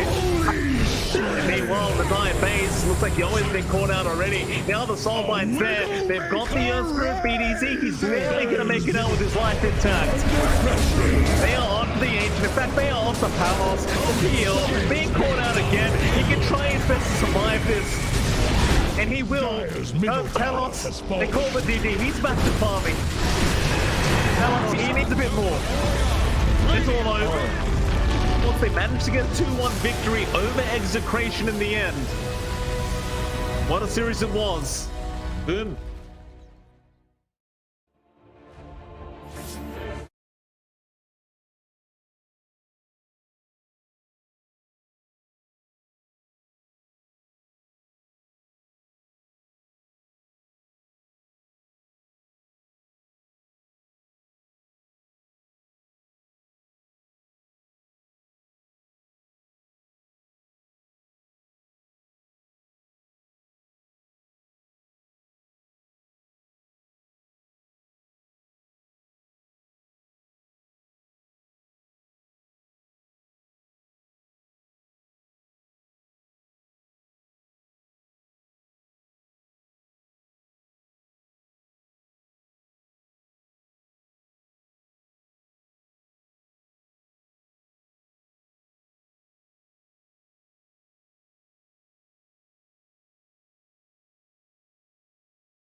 Dire's ban now.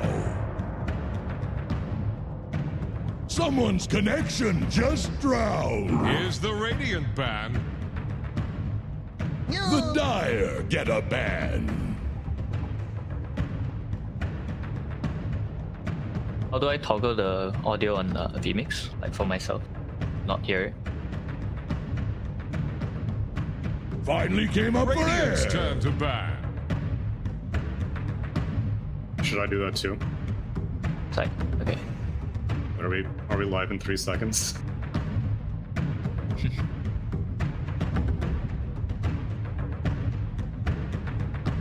Dire's turn to pick. Yo, what's up, everybody? Gotta go fast. As you can probably suspect, things are running a little bit behind schedule, and I'm sure you're very excited to see Omega versus Fnatic. But first, let me do a brief introduction. It is a new panel. It's me, Tsunami. I'll be your host. I'm joined by Ponlo here in the middle, joining a broadcast for. Is this your first time doing casting paneling? Yeah, pretty much. I mean, anything that's considered pro level, I guess. You've done like pubcasts on your own stream, though, right? I've done flame casts. I'm not sure if considered. We'll do some more of that, don't you worry. You'll fit right in. And Parker, I got Gods here on the far left. He is also all decked out in sponsor gear. I see the sign next to you. Wait, so then do you mean to tell me that the sign that I'm seeing in the wait screen is not live? This is like We've got 2 pre-recorded? signs. There's 2 okay. signs, don't worry. I'm liking the pyramid you've got going. Thank you. Yes, I should try to put in some effort. That's good. I feel like every time I've seen your stream, you've got the blank wall behind you. So yeah, I know. You know, I'm trying to step up because I don't want to have serial killer walls. I'm like Ponlo here. Ponlo, you have no posters on your walls. That's a Dota player for you. That's right. Okay, there you go. No personality. Then that means that I'm not matching my potential top 100 leaderboard potential, because I know you're a seasoned player in terms of skill, maybe not so much in competitive experience, but we're looking forward to your career with great promise. But we've already got a draft, Smart Omega versus Fnatic. One question that I did want to ask you is, you're a Singaporean player. Fnatic now have Death. What do you know about Death, aside from what we saw of him at Neon during the Singapore major? Here's the Radiant ban. What do I know about Death? If you know anything at all. I've been best friends with the guy for like the past 7 years. Okay. I've been playing with him for solid 5 of those 7 years, so I pretty much know him inside out, I think. And I've also been like talking to him ever since he joined Fnatic. I meet him quite often for dinners and stuff to discuss. And he's told me quite a bunch of stuff, but of course I can't share all of it because it's privileged information. Fair enough. Yeah, I'll share what I can. Please, yeah, I'm curious, because I got to watch a lot of Fnatic during Season 2 DPC, and for the most part, I know at the very beginning I was very confused about, they put Chuyan, who's normally a mid laner, on the off lane, and it was him trying to become comfortable with the role. And now he's back to mid, as Moon has been shifted to SMG, and now Death has taken over. And so, has Death always been an offlaner player, or is he also kind of bouncing around from role to role? Death has always been an offlane player, but there have been times where he was really keen to play pos 5, because he has always been a person that sees the game in a very broad sense, and he can see the big picture of a game a lot. He thinks a lot about drafts and stuff like that. So there have been times where he tried to play pos 5, but it always boils down to us not feeling like we have good enough core players while he's playing pos 5, and we would rather him just play the core instead. So it's like, as a best friend, I'm super happy that he's finally on a team that he has like really good players all around him, and he can really like shine and be the best version of himself. It's super exciting for me. You guys are best friends, but it sounds like you're going out for dinners and talking a lot about Dota. Is that right? I mean, both of us don't really have much else in our life aside from Dota, so great. Yeah. That's what I like to hear. Is he much of a clockwork player? Because that could be a 5 or a 3. As we can start to talk a little bit about this draft, Smart Omega versus Fnatic, Game 1. I was keeping my eye on some of the earlier series. It seems like Axe and Medusa seem to be the heroes of today, at least in the upper bracket. Which is, we see an Axe on Smart Omega, could be offlane, could be carry. And on Fnatic, Ancient Apparition, Puck, and Clockwork. I don't think that. I think it's very unlikely that Death plays a clock here, because I think for Fnatic, they really like it when both their support players is something that has a lot of kill threat on the map and kill potential, because both of their support players they have a lot of killer intent. You know, that's when they shine. You don't really want to see Debs and DJ playing like safe heroes, because that's just not how they've been playing Dota for like the past 5 years or whatever. So I think it's most likely. Yeah, sorry. I was just gonna, especially when these two players you're talking about, they're both former like mid laners, off lane players. These guys, you know, in their, I guess, previous primes, they were core players as well before they became. 10 seconds.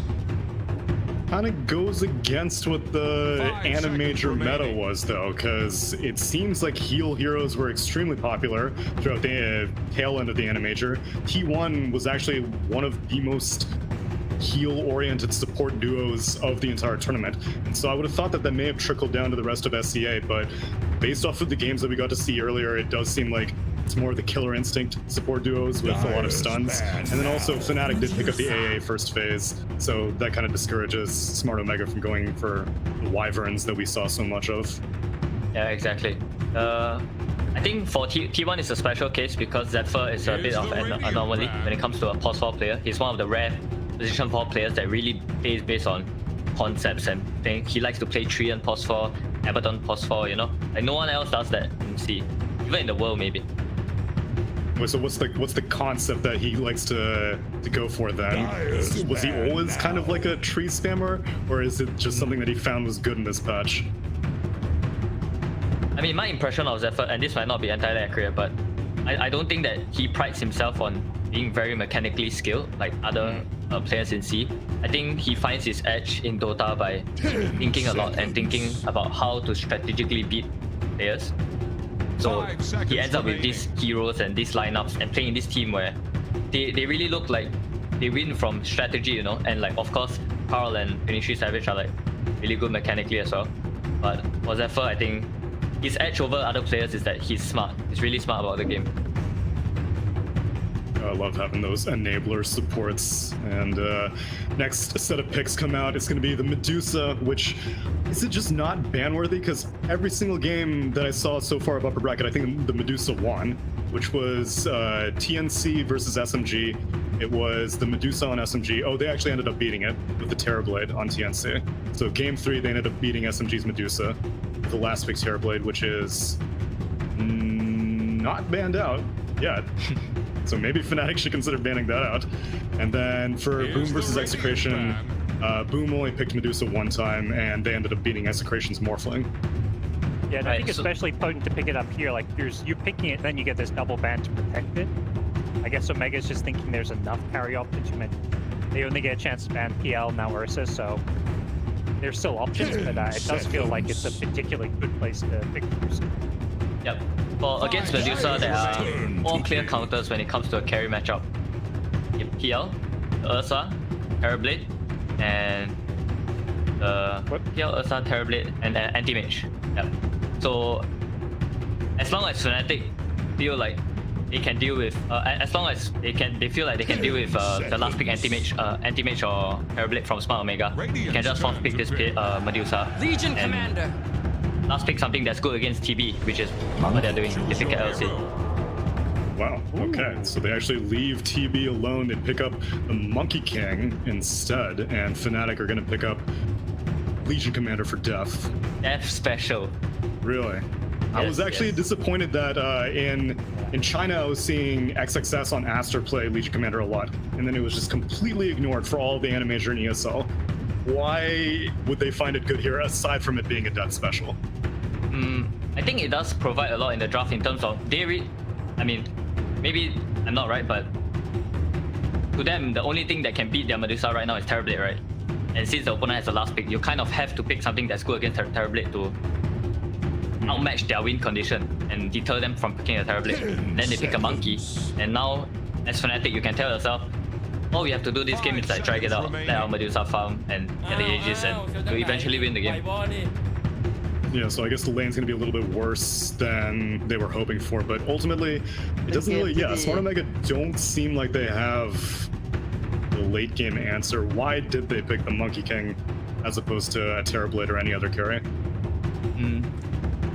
I think maybe the player just feels that the matchup is too hard. Like the LC will bully the Terrorblade out of the lane, and even in the mid game fights with this LC and the Puck like AoE spells, the Terrorblade will find it hard to go into the fights because all your illusions just die instantly.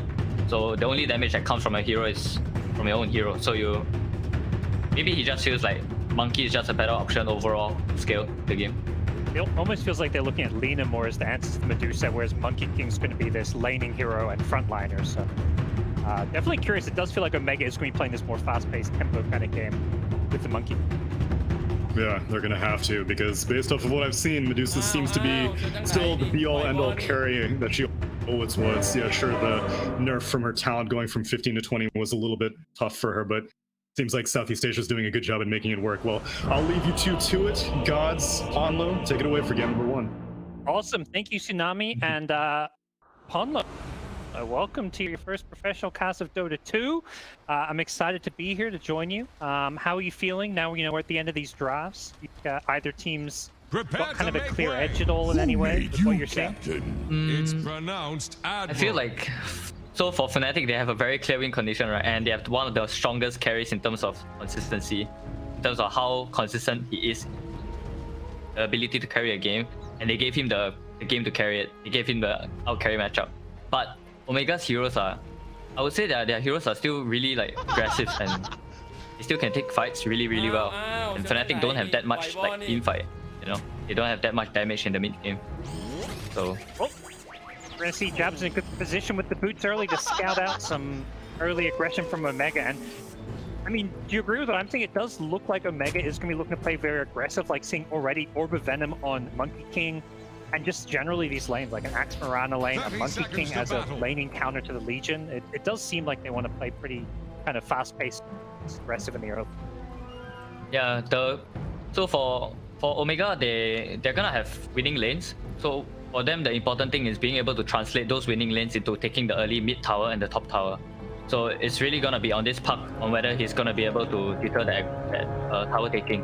If Omega get to take the mid towers and the top tower fast, they're gonna be able to close the map, and Fnatic heroes are gonna find it hard to get any farm and levels. Only the Medusa is gonna be farming.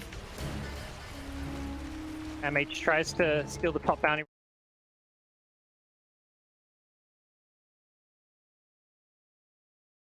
Crazy. As far as Omega goes, you mentioned taking that T1 tower mid early. Are you worried? Because they don't really have heroes that push towers particularly well.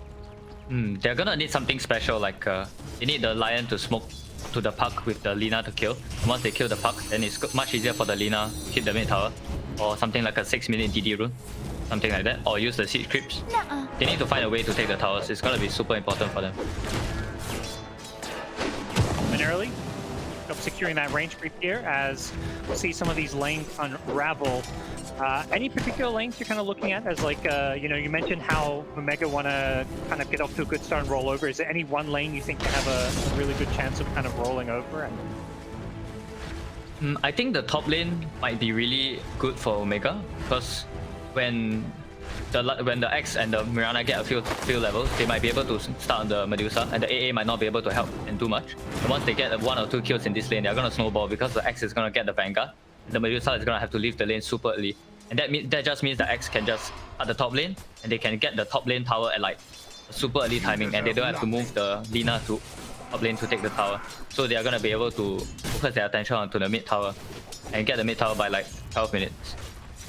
And there we saw Shanks almost landing an arrow that could have killed DJ, but DJ manages to get back. Also gets a pull off, so Shanks not finding this sentry ward. It's in the trees, and as a result, DJ up top is going to get a D ward. So it was a missed sentry opportunity from Shanks, which is going to make this top lane a little bit trickier. Yep, the X, but the X, they can't really stop the X from farming. He can have the option of just dragging the creeps before it reaches the wave and just farming it. So back at bottom. I'm swing aggressive, trying to stop some of these pulls from happening, but giving up the Jingu stacks to the Monkey King, who is going to in with Boundless Strike, looking for 1 or 2 more right clicks to finish off the first blood. Can he get it with the Aura Venom and another Impale? CML gets the kill. Good start for Omega. You mentioned the lanes being an important part and finding an early first blood. Go a long way to help boost them up. yeah, I'm really positive for Omega this game because I feel like from how I view them as a team, their skill is definitely not their issue, and because their draft seems like they have quite a balanced draft. Wow. Oh, the arrow found a creep. Otherwise, Sam H may have gotten to kill their Medusa. Unfortunately, didn't get too many spins either, so... It often feels like these teams where you kind of mentioned what you're trying to say is like, you know, they are very individually talented, and teams like that can, you know, I would say Fnatic the favorites, teams like that can cause upsets when they have these really good snowball-y drafts that can win lane. Right, like for Omega's draft, I don't really see a glaring weakness that they have right now. As long as they are able to, like I said, take the objectives that they are supposed to take, the early timing. So I'm feeling much more positive about their chances this game compared to before I saw the draft, you know, from the team's profile. And so far, all 3 lanes looking pretty solid. They've got the top 3 last hits in all of them. Lina with a pretty decent edge over the puck.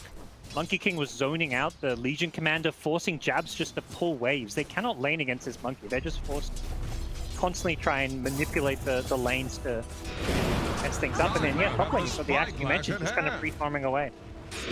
What do you think Fnatic need to do? Is this just about surviving the lanes, or is there any kind of plays they can make? I currently, with the current state of affairs, I feel like it is going a bit too badly for Fnatic.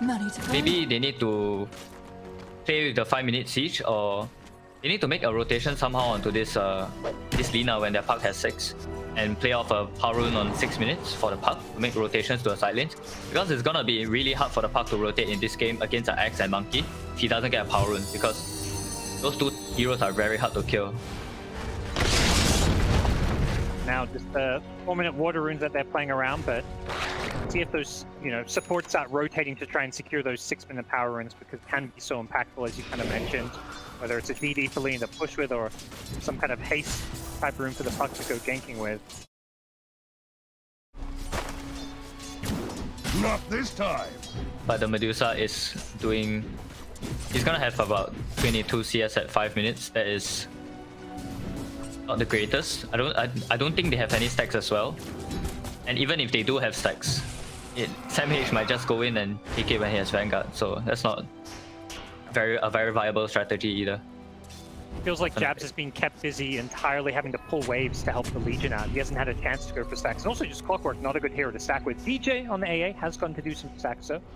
So just now we see some of those first stacks coming into fruition, but Jabs on the Clockwork just kind of lingering around this mid lane, trying to see what he can do to find Matt Lina, and he's going to run into him, but he's alone here. I'm not sure Jabs is going to win this battle with CML rotating on the Lion.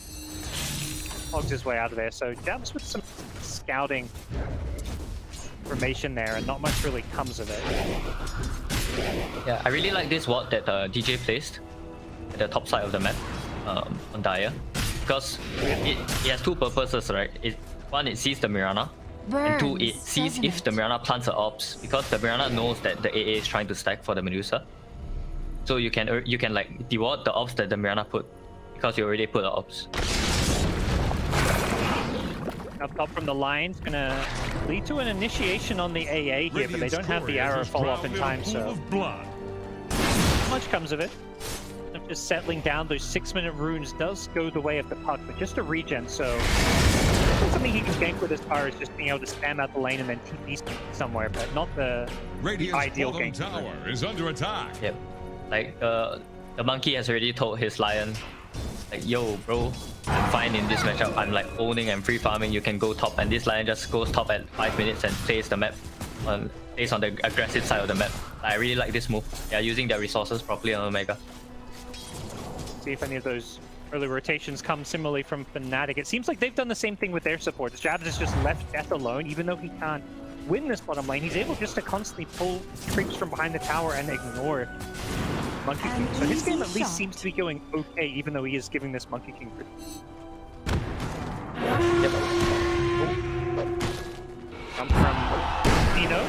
death here. He gets the Diggy stacks up, and now he's got a boundless strike here, but doesn't want to go chasing for it. You know, true carry play. There's creeps to hit, right, Paul? I guess you're not a carry player, but yeah, I'm a played with carry support player. Yeah, you've seen your carry players do this.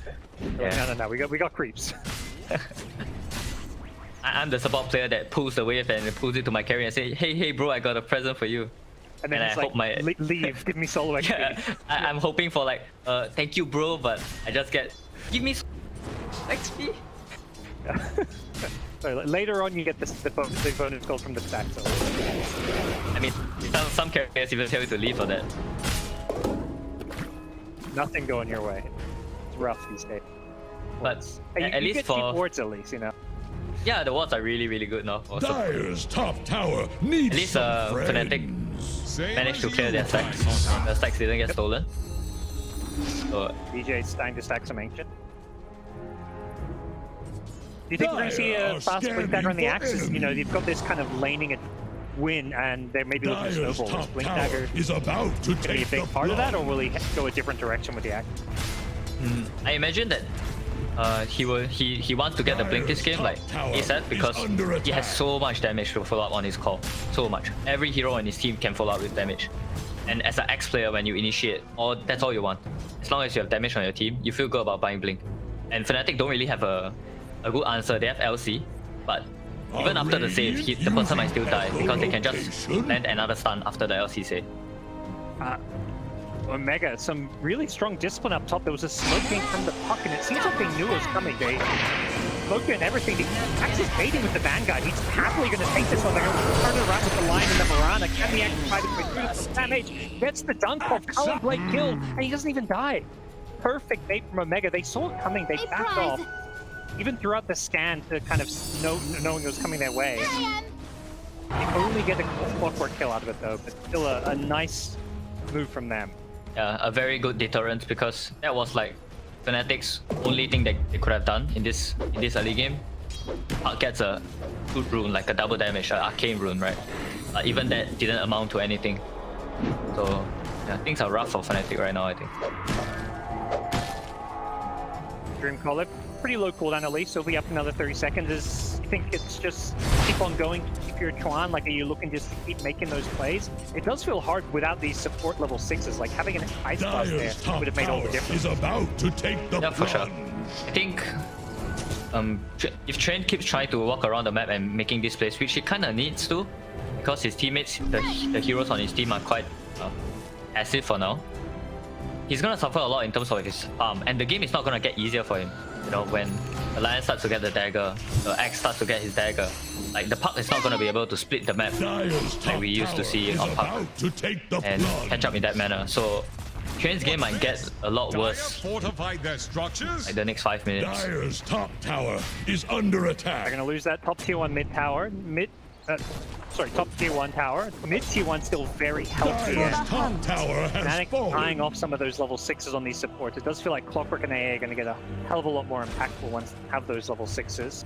For now, Fnatic playing around that siege creep, one of those things you mentioned, they're going to eye off this bottom lane, but it does feel like if they commit too hard to this bottom lane, Mega may just go for this T1 big tower. Yeah, I'm looking towards whether the Omega is gonna bring all their heroes here. We're gonna accept their Axe is coming. This is super important for Omega. If they are able to do a lot of damage to this tower, it will open up the game so much. And for Fnatic, it's gonna be about whether they can defend this tower with the Ice Blast. I'm not so sure that they can. Fnatic even bringing sure it goes down. They do get rid of the siege creep, so that's the important thing. But meanwhile, bottom tier 1 has been kind of defended here. Shanks gets the arrow on the siege creep. Does get the deny, gets the deny on the tier 1 tower. Dodges the dream call. Shanks, he's a magician. He gets out with the Moonlight Shadow as well with an Ice Blast flying in. That's not going to land. And well, they lose the tower, but a very nice play in mid lane. Meanwhile, Mac once again pressuring this tier 1 mid. Doesn't need his siege. He's just right clicking away. These plays that have been made so far are creating so much for Omega. The Axe not joining, the Axe farming the ancient stacks. It's like kind of greedy that he didn't come for the 10-minute siege and they didn't get the tower at 10 minutes. But because of what the Mirana did bot, he opened up the map for 30 seconds that the Lina can freely hit mid tower because he's not afraid of the coil anymore. And he just got the mid tower just because of that. And their item timing looks really spooky right now. You've got Monkey King about to finish the Fusel. Axe has a Blink Dagger now. It feels like, and Lina has Yules. It feels like all three of their cores just hit like a really good power spike. Yeah. Money to burn. Right now, Dev is gonna have to play the worst role that I know he hates. It feels like he has to play the paramedic, you know? He has to run around the map thinking which teammate is gonna die, and he's gonna have to press his spell on them. And I know that, and he hates to play that. There is a counterplay. Jabs goes for the hook on him with the two-man impale. EML was ready for the counter initiation. They get the duel out, but it's not going to amount to much. Axe still alive. He's hit by the ice blast, but will end up behind there. But Fnatic taking heavy losses. 3 dead with the Stone Gaze deterring any further aggression from Omega.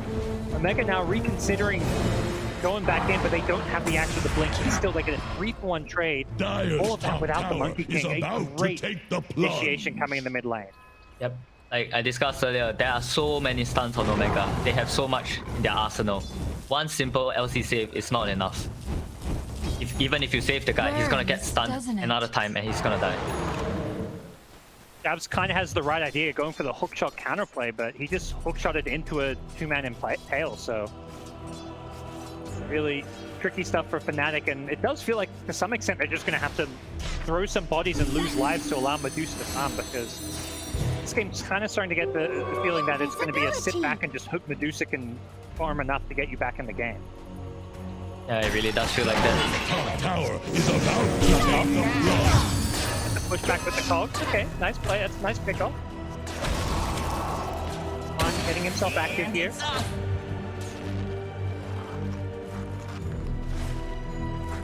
How do Fnatic, you know, basically, are they just, is there any kind of thought to playing aggressive with the puck when Droom calls up, or is it just sit back and counterplay? Follow on Fnatic right now. I know that I can't take a proper team fight, so on Fnatic, you need to read the map, and you need to smoke with 3 heroes and go somewhere and get a kill, knowing that the opponent will react, and bring like 3 or 4 heroes to react and get out as. On him with a jump on the jabs, just the clockwork. Next time, try not to die. Moonlight Shadow initiation paying off a little bit there. The axe was scouted down bottom by an observer, but he was totally alone, so he was a bit of a decoy why they super kill top. And a huge thing would be if they can get this top tier 2 tower and take an early enemy outpost. That's going to make a big XP difference. Like, how important do you think it is for Fnatic to get this tower? Basically, if they lose this tower, they're gonna lose Roche, and then after they lose Roche, they're gonna lose their triangle, because the opponent is gonna take ages and run into their triangle.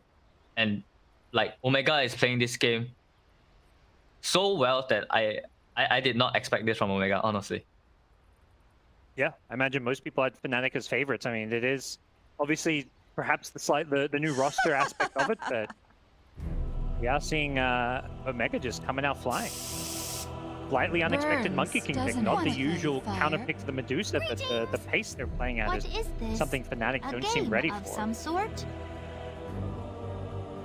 Yeah, Fnatic doesn't really have that many options right now. Like, they need to do something that's generally called making space, I guess, with their heroes, and they just need to hope that the right opportunities arise.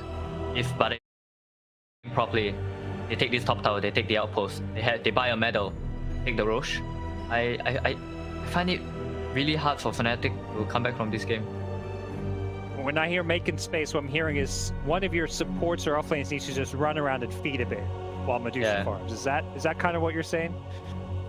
Yeah, and you need to feed in a manner that your opponent feels like they need 4 heroes to kill you. If you're just feeding to 1 or 2 heroes, it's not space. So tactical feeding, not whatever the opposite of tactical feeding is. Maybe Train. So right now the Train is the most juicy target, right? So Train needs to play like a madman and make like 3 or 4 heroes run to him on the other side of the map. Radiant's bottom perhaps that gets a little bit easier once he finishes the Blink Dagger, which unfortunately is still a little bit of ways. But can maybe make some of those very aggressive kind of lane pushing battle plays. Now Medusa just farming that enemy jungle as well as the triangle, trying to see what they can get. 2-2 tower goes down, which means outpost goes down, which means, I guess, as you mentioned, next step is Roshan. I mean, Fnatic are just watching Omega go through the motions. Is there any thought to contesting a roach that happens in the near future, or is it just trying to get whatever spot they can get? Hold that thought. Mark goes in, gets the Lion. X is there, but the arrow doesn't land, and the hookshot, they're going to find a nice little pick off on the Lion. Just support, but no punish. Yeah, I think they're far from being able to contest a rush. I think the most that they can do is try to snipe it with the blast and the rocket flare and the power, and try to snatch the Aegis and get the kill. But yeah, if they are able to do that, that's gonna give them a lifeline that they really need. Whenever I see like ultimates like coils being thrown just to kill a support, I'm always thinking like, you know, that's a team that's just playing from behind, trying to just kill a support and then back off to keep farming. It doesn't seem like they want to take a team fight if they're willing to commit. Hook shot plus a dream. There it goes. Yep. Right now Omega is just getting more out of the map because of their map control, and I imagine that they're just gonna win. Don't get the arrow Kalan with a nice spaceship dot, but unfortunately he does not get the jump. He doesn't have a blink as well. Elsewhere, bottom lane, they get a dual kill though, so nice little counterplay. It's still just a Lion, but these kills at least seem to be slowing down things a little bit, but does not seem to be slowing down the potential Roshan. Prize is mine. You mentioned the Puck maybe need to just do a bit of space creating, and I guess you can say that's the start. Medusa's still free farming away. Is there any worry for Omega that, you know, we keep talking about how well they're doing and how far ahead they are. It is still only a 4K gold lead, which is obviously, you know, a decent lead, but it doesn't feel like they're convincingly winning this game at this point. I think it's slightly gold leads can be slightly misleading because it really depends on where your goal is on your heroes. Like having this 9k gold on Medusa, unless he has, like even with this Guardian, right? I'm not sure that he can turn up to a fight and be that useful. Maybe he needs one more item. So in other words, maybe like 15k on your Medusa means a lot more than like 11k on your Medusa. So yeah. If it's still a 4k gold lead when Medusa gets like 15k net worth, then Fnatic's probably in a much better position. Right, exactly. Space creating time. He's got the blink dagger, but it's on cooldown. He's going to get caught by a blink call into an arrow. Omega had the observer ward in the river, scouting out the puck there. Radiant's bottom tower is under attack. Unfortunately, that means getting picked off for the second time in a row. Tough to be this puck, it feels like. Yep, very tough. He's dealt with in the draft. He's dealt with in the lane, and supports can't really help him that much. Yeah, and he's doing what you said he should be doing, which is playing this kind of aggressive space creating way, which means putting himself in potential danger. He cannot afford to play passively. If the puck plays passively this game, Omega is just gonna get like they're just gonna like kill two supports and eat up the map anyway. You know, Here we go. They're want to fight into the Aegis, perhaps. They're smoked up with the puck respawning, jabs flanking them from behind, but Omega see this coming. They throw out an arrow to the side. They seem to know exactly what Fnatic are doing. They're reading everything, Ponla. Omega look like they're playing the best game they've played in 2 months, honestly. Yeah, I mean, these guys... Oh, here we go, hookshot in. Is the fall going to be there? The Ice Blast is going to clip Sam H, so he gets the regen loss, and now they're going to look to take out the Monkey King as well. Does have the BKB, he's holding on to it now. In the current pocket, drop the Wukong's command onto Raven. Raven can't go anywhere, he's losing all of his mana, does get away with the Stone Gaze, throws out a Dream Call as well. Some good damage being lobbed into the puck, he tries to finish up the line. One more right click, and with the Witchblade damage, gets the kill. Nice fight for Fnatic, they actually killed 2, and they're chasing for more. Hino doesn't have BKB any longer, he's got the Aegis still to play around, but Fnatic catching out. Omega there, how'd that fight go so well for them? I'm not too sure, honestly.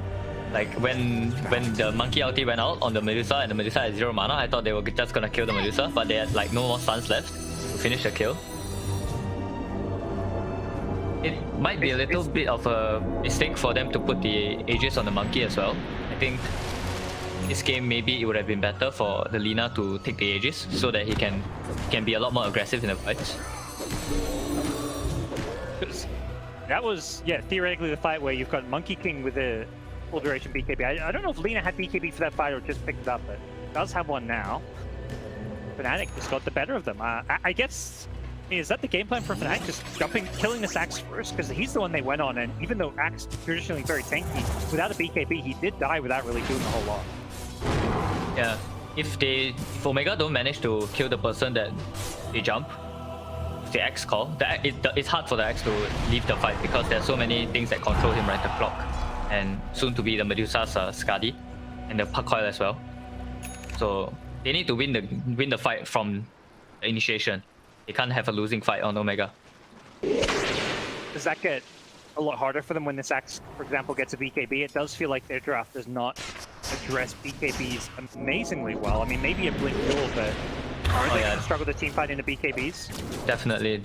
When this triple BKB on Omega is quite hard for Fnatic to deal with until like the Medusa hits critical mass where he has a lot of damage with the Skadi. So when they come in with the BKB, he's able to kill them while with the slow. That's not gonna happen for like another 10 minutes, I think. Yeah, they're gonna get there. Well, it's it's doable. We see a pathway for Fnatic to swing this game back in their favor. And I think there's one thing to be said for teams, like Omega, who are a bit younger in experience, is that we've seen teams like this get off to these good starts, but then struggle to close out games. And I think Fnatic surely know that if they can sit back and wait for that one good fight with the Medusa, it's about to look pretty good for them. Yeah, for sure. If Fnatic is able to hold the game as it is right now, and not let Omega use these Aegis to get all the outer towers, I think Fnatic chances of winning this game is like really adding up, because this Aegis that Omega has, they're not really using it that well currently. Regeneration. Trying to take some map control, they deward a little bit, but they haven't really gone over to that Fnatic triangle to fully take over that area. They're playing a bit more passively for now. Axe does have a BKB, so perhaps that changes a bit here. Both teams just playing on opposite sides of the map, and here comes the Moonlight Shadow. They dewarded, they run in, there's sentries littered around this Fnatic base. They're not even interested in playing near this triangle. They're on their side, playing around their reclaimed outpost now. So we'll see if Omega makes a move. But it doesn't seem like, without an Aegis, it seems like they're a little bit more tentative here. Do you think they should be playing more aggressive, or is this what you'd like to see from Omega?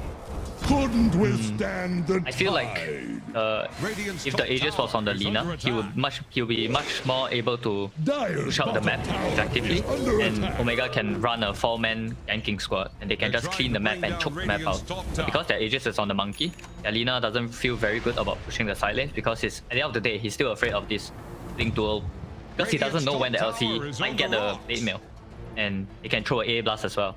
So there's that kill threat that it makes it a bit harder for Omega to clean the map out, and Fnatic is able to sort of sneak in a bit of farm here and there, Now with Aegis expired, I was about to ask, are they just waiting for next Roshan? It doesn't seem like that's the case. They smoke up and they're picking bottom. It feels like they're trying to make plays in a very safe 5-man oriented way.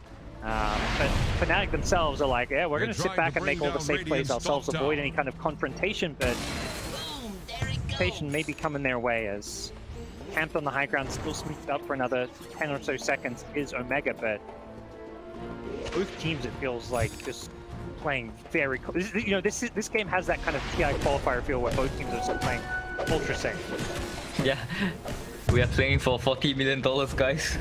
Don't die, guys. Yeah. Nobody wants to be the carry player that gets like caught out once. Exactly. No Roche respawn for at least another 40 seconds, but I think making an aggressive move of their own, go to the enemy initiation of their own. That's off of the Raven item timing.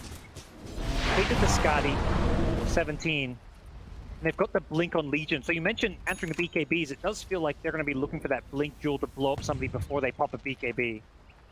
Yeah, best case for Fnatic is if F manages to find a Blink Duel on this LC and they blow her up with the air blast. Because once this Lina is out of the picture, a lot of the damage on Omega might be hard to deal out properly, because they depend a lot on the monkey ulti to do damage to this Medusa, and they have to stun the Medusa in the monkey ulti for that to happen. Dire structures are Roshan, Dire's bottom Dota cast is always hype up how important second Roshan is. As a player, are we dumb? Is second Roshan not as important as it seems? Is that what is going to decide for a lot of this game? For the second Roche, I mean, right now, the fact fact that he gives a shard is quite a big deal, right? And a hero like Medusa benefits a lot from the shard, but you only benefit a lot from the shard if you have an Arganims. Without the Arganims, you don't benefit that much. So I don't think it's for Fnatic. It's quite big for LC though. Like if LC gets a shard from the Roche, that will change a lot. That feels like a huge one for that potential save against a lot of these stuns and disables on the Mega side. Yep. We'll see if Fnatic, they're dead set on controlling this enemy triangle in Roche area. Usually it's, Radiant seems to have a bit of an edge when it comes to Roche, but Fnatic have set up camp. They've got double observer wards on both cliffs, sentry wards. They're ready for perhaps anything to come their way. Omega is going to go for a 5-man smoke Moonlight Shadow towards the Roche pit. We'll see if they go up to their triangle area. I don't feel like it's a very safe place to be, nor do they. Instead, they're going to the other side of the river. They're dewarding. This really is a game where both teams are just having this giant standoff around the Roche pit. We'll have to see what breaks. I mean, how do you see the standoff ending? Is there going to be like, is it just Roche respawning and one team going for it? Or is one team that needs to make an aggressive move? I feel like, well, if I were Omega right now, my focus would be on cutting the top wave and cutting the mid wave. And if Fnatic still don't return to their own side of the map, maybe you can have Lina pushing the bot wave because the Lina has travels. And someone can camp the Lina in case the LC tries to kill the Lina bot. So you need to choke out the map, cut all the waves, so that the opponent isn't able to touch your towers. Like right now, Fnatic is hitting the top tower, right? If they don't have creep, they can't do that. And speaking of cutting waves, that's exactly what Puck is doing mid as well as Medusa was doing top. So both teams cutting this mid and top wave. Does seem like that bottom lane is being ignored, and so we'll see if Mac is going to head down there, perhaps put some pressure, because if he pressures his bot lane, somebody has to come and defend. As long as he doesn't get picked off, which is something you have to worry about against a Legion commander. His bot lane does pose a bit of a problem. There's a double creep wave with a siege creep. And Medusa has to TP back, so they're going to actually give up full control of this triangle where they set up all these observer wards. Like, they built their base around those Radiant Ancients, around that Roche pit, and they just have to ditch it. They're like, we're out of here. We got to go defend the creeps. Yep, and it all came from a very simple macro play that Omega did, right? They cut top wave, the Lina went bot and pressured the bot tower. And just doing such a simple thing influences the game so much. Instantly, D-wards come. There's a gem. Oh, they only D-warded one more. They didn't check the other spot. Here we go. Quick dual initiation. They go in on back, but he gets the BKB up. Is the damage there with the Ice Blast and the Medusa? The Stone Gaze catching out too. They've already killed Lina and Lion. Sam H is full retreat with his BKB. He's slow to standard fight, and they've lost 3. Mirana getting low. We'll get finished off by Twan. Perfect initiation. Fnatic. They found the one fight they were looking for. That's Sama LC. What did I tell you? Specialty. It's a 0. Yep.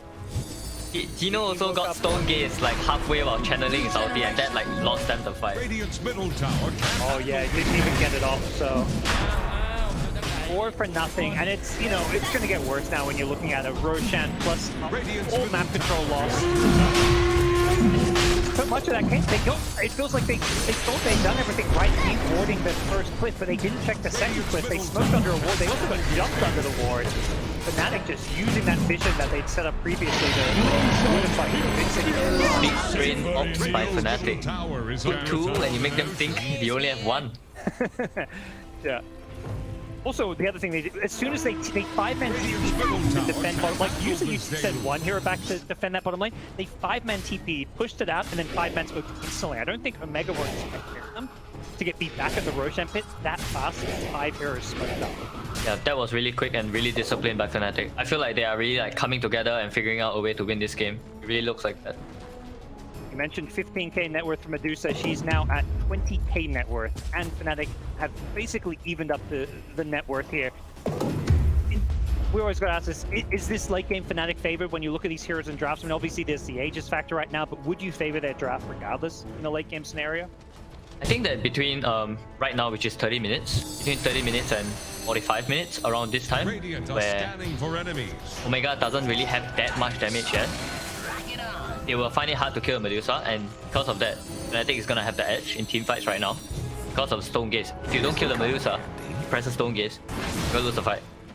So for now, Fnatic has the edge, but I imagine at around like 50 minutes, once the Lina has like Daedalus, MKB, you know, and the Monkey has like a lot of damage and the level 25 ring, it might have enough to kill this Medusa, I'm pretty sure. Pick off up top. They found Shanks here. Puck on with a nice little fight here. He needs to get out here, but Nina as well as Monkey King are on the hunt. Can they find the LSA a tiny bit? Fraction of a second too early, and it looks like Puck is going to jaunt his way out of there. Meanwhile, bottom lane, you've got an Aegis Medusa, and this is not just fake Medusa. Orb of Destruction plus Daedalus Raven. Getting some damage mixed in there as well. They get pulled by the Medusa, but there's a Clockwork. Gets extra before he goes to Clockwork. Nice save from the Presti attack. Gets Jabs out of there. Fnatic can disengage now with the Mirana buyback. They may just want to back off a little bit and sieging, and that seems to be the play here. Radiant's bottom tower. Ball from Omega there. Sitting back, waiting patiently, perhaps waiting for some kind of arrow to land or a blink hole. Pino in the trees gets scouted out by a nice Vortex. He's going to disengage. He needs to get out of there. Doesn't want to pop his, doesn't have a BKB. He's going to be careful. And Medusa just ignoring everything except his melee racks. Mega just going to have to give up this bottom lane. No way to stop Fnatic. Guess they got inundated. Yeah, Medusa is such a hero. When the hero has Aegis, it really feels like you can do 3 times more than you were doing. And Fnatic just understood that and they just walked down bot and took a Rex for free. Radiant's middle tower is under attack. That's one lane. We'll see if they can do the same elsewhere. Aegis still has a couple of minutes left on it, and Medusa only getting stronger with a BKB nearly completed as well. Radiant's middle have any answers to this? Deluge. Any consideration to fighting into the Aegis, or are they just hoping to stall it out? I don't think it's advisable for Omega to fight to this Aegis. I mean, if you look on Fnatic's lineup, right now the LC is like following the Medusa around so much.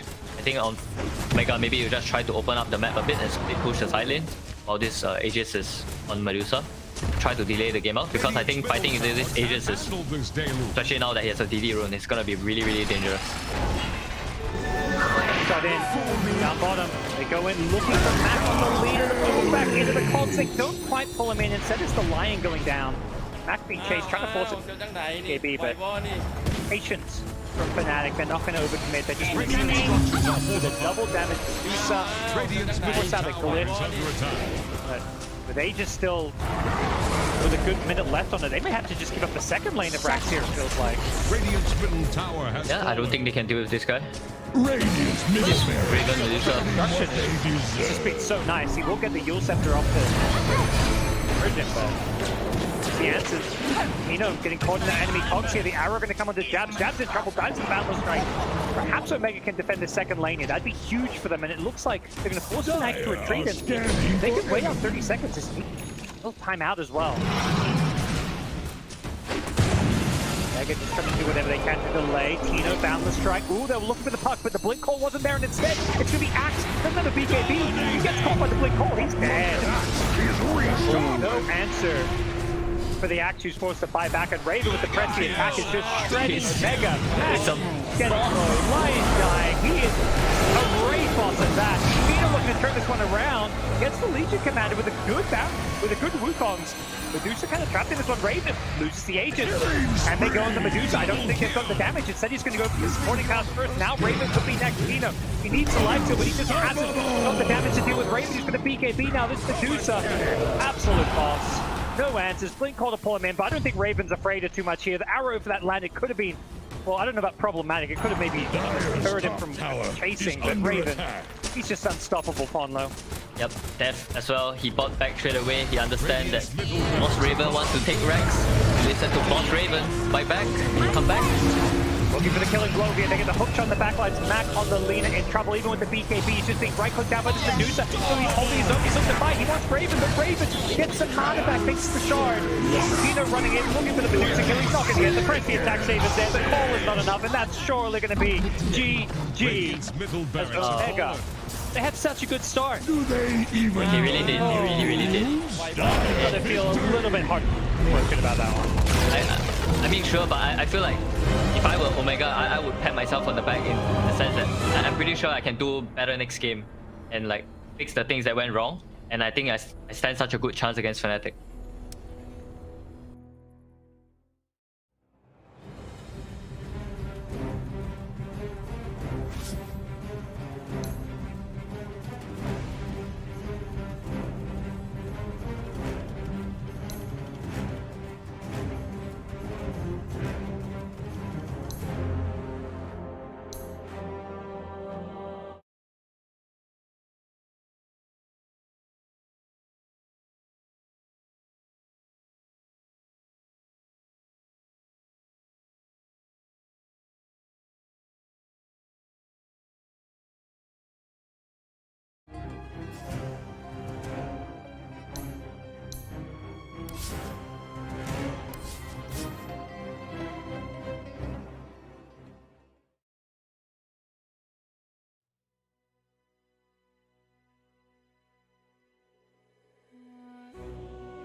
5 seconds remaining.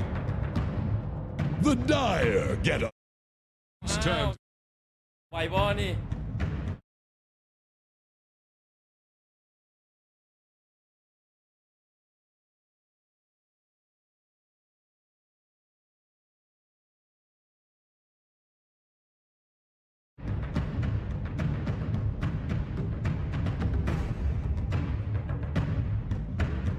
10 seconds left by my count.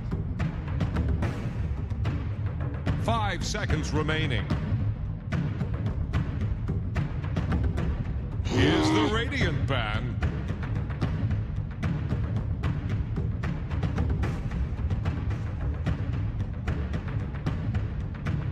Dire's turn to pick.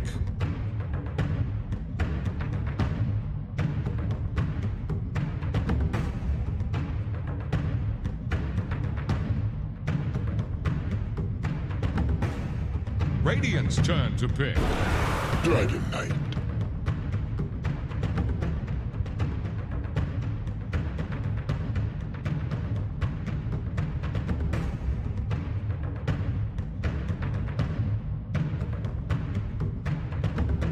Radiant's turn to pick. Axe. Welcome back, everybody, to game number 2, Fnatic versus Smart Omega. And let me, so we've had a whole bunch of Eastern European and what was the other region that also qualified? South America. Radiant's South America, turn that's to right. ban. So we've had a whole bunch of games. And Ponlo, what position do you play primarily? I used to play position 4, but about 2 months ago I switched to position 5. Okay, perfect. Then at least with your previous experience, I can ask you about this.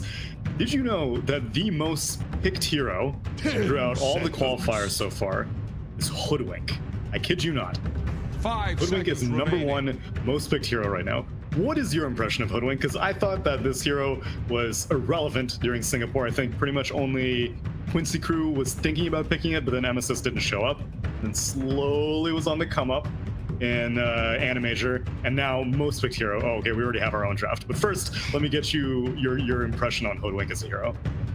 I think it's good. I like the hero. I think it's very worthy to be picked because it provides a lot in the draft. Because it provides a break, which is like, does it provide a break? Maybe it doesn't. It does anymore. on the ult, yeah. It does, right? Yeah. So the break is like super useful in the draft because suddenly you don't need to pick a hero like Viper. You don't need to pick a hero that needs to buy a Silver's Edge to deal with certain heroes in the draft, you know. Just it gives you that that safety net, I guess. It's kind of strong in the lane as well, and it provides damage in fights. So I personally like to play the hero. I think it's a good hero. Okay. Is it a regional thing? Because I feel like we're not seeing it here in Southeast Asia. Exactly. That was going to be my follow-up. Is like, why is Hoodwink not very popular in SCA then? I'm not sure actually. Like I do see it in pubs, but maybe people just haven't like start practicing it in scrim sets, so they're not confident enough to play on a big stage. Yeah, well, one thing that has been catching on, which I know a lot of Southeast Asian teams play against Chinese teams, but I think it was LGD that kind of brought Carry Axe into the competitive meta in Animajor, and now it's proving to be a very, very valuable flex pick as we're seeing Fnatic first phase the Axe and get a Phoenix on top of that. Smart Omega, first phase the DK, pick up a Lion. So you say, I mean, it is getting more and more popular. It's like, I think, one of the top 10 or 15 most picked heroes. It's the hero with the worst win rate in TI qualifiers that's been picked more than like 12 times. Really? And it's been picked in like 40 games. It has like a 35% win rate. It's doing very poorly. I feel like teams saw LGD doing it and like, this looks really good, but they don't maybe understand how and why. I don't understand how and why. Paulo's probably the guy out there, but other teams just seem to be picking it because they saw LGD do it, but don't know how to succeed with it. So I was talking to Gods about this Axe earlier, and even myself, when LGD picked it in the major, I watched the replays. Every replay, every game they pick Axe, I watched the replay, and I tried to learn how they made it look so OP. And even honestly, like I don't feel like I understand majority of it. I think I only understand like 30%. You know, I think it's like something that LGD are just doing it so well, but no one else knows how to do it, and then everyone else picks it, they lose. I mean, anecdotally speaking, out of the 3 times that Axe has been picked, earlier today, it lost every single one of the games. And so, not looking great in Southeast Asia. We'll see how it looks in Fnatic's hands, which still don't know really where it's going to go. They pick up a Leshrac now. And then Smart Omega follow up with Lina, which is probably their answer to the Phoenix Egg. Not so sure about X being a good idea for Fnatic, especially because they have Raven. I feel like with Raven, most of the time you want to give him a carry, you know, someone, a big brother, you know. But he has proven haters wrong by being able to play the IO really well. That's one of the fighting carries that he really excelled in. So maybe this is his new IO. You'll have to see.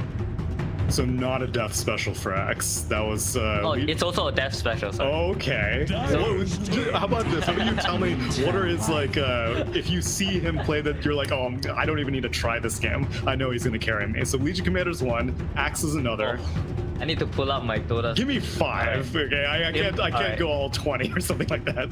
All right, those death haters, mute your haters. All right. Death Timbersaw. Death Tidehunter, Death LC, Death X, Death Slardar. Okay, that's good. I'm good with those. Okay, so that explains the Timbersaw first phase ban, because I was curious. I was like, this is seems targeted, because I know Timber's very popular right now. I think it's the most contested hero, picked and banned throughout all the quals right now, but that special, I'll take it.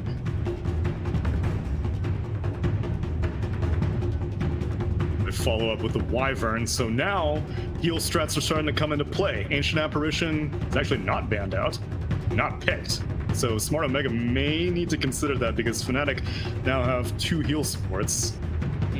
That's a really good pick actually for Smart Omega right now. I'll be very surprised if they don't take it. It's so good against everything that Fnatic has, essentially. Except the laning, it's a bit rough. Oh, it did not. I was going to say the one consideration is usually teams like to use this 4th pick or the 8th pick of the draft to pick a core and then ban the counter. It seems like they want to go for that. Let's get out core, ban the counter. But I don't see any way they get A last pick here. They're so good with PK and against the healing that we see on them. Well, what would their support duo be then? Because now that Storm's on the front, that means that Lina's probably a 4. Oh, true. Yeah, of course. I wasn't even that wasn't even clicking. Yeah, they are looking at I guess Lina Lions. Not a fan. Why'd they go for the Storm pawn though, as opposed to, I don't know, waiting until the last pick? 10 seconds. I'm not a fan either. I play this Wyvern a lot, and 5 seconds personally I feel like it's very hard for a Storm to kill a Wyvern right now, because there's one very good reason, right? And that reason is fluffy heads. By 2 fluffy heads, Storm can't kill you until like 30 minutes into the game. So I'm not too sure about this Storm pick. Yeah, it was the same reason why I saw Tiny basically like fall off the face of the earth, is that all these fluffy hat carriers just proved to be too difficult to burst down, and you toss a raindrop on top of that and all of a sudden Storm Spirit's looking kind of useless. And I guess the mid lane matchup is most likely going to be against the Leshrac. Is that why that they were just like, oh yeah, you know, Storm versus Lesh, we always win that?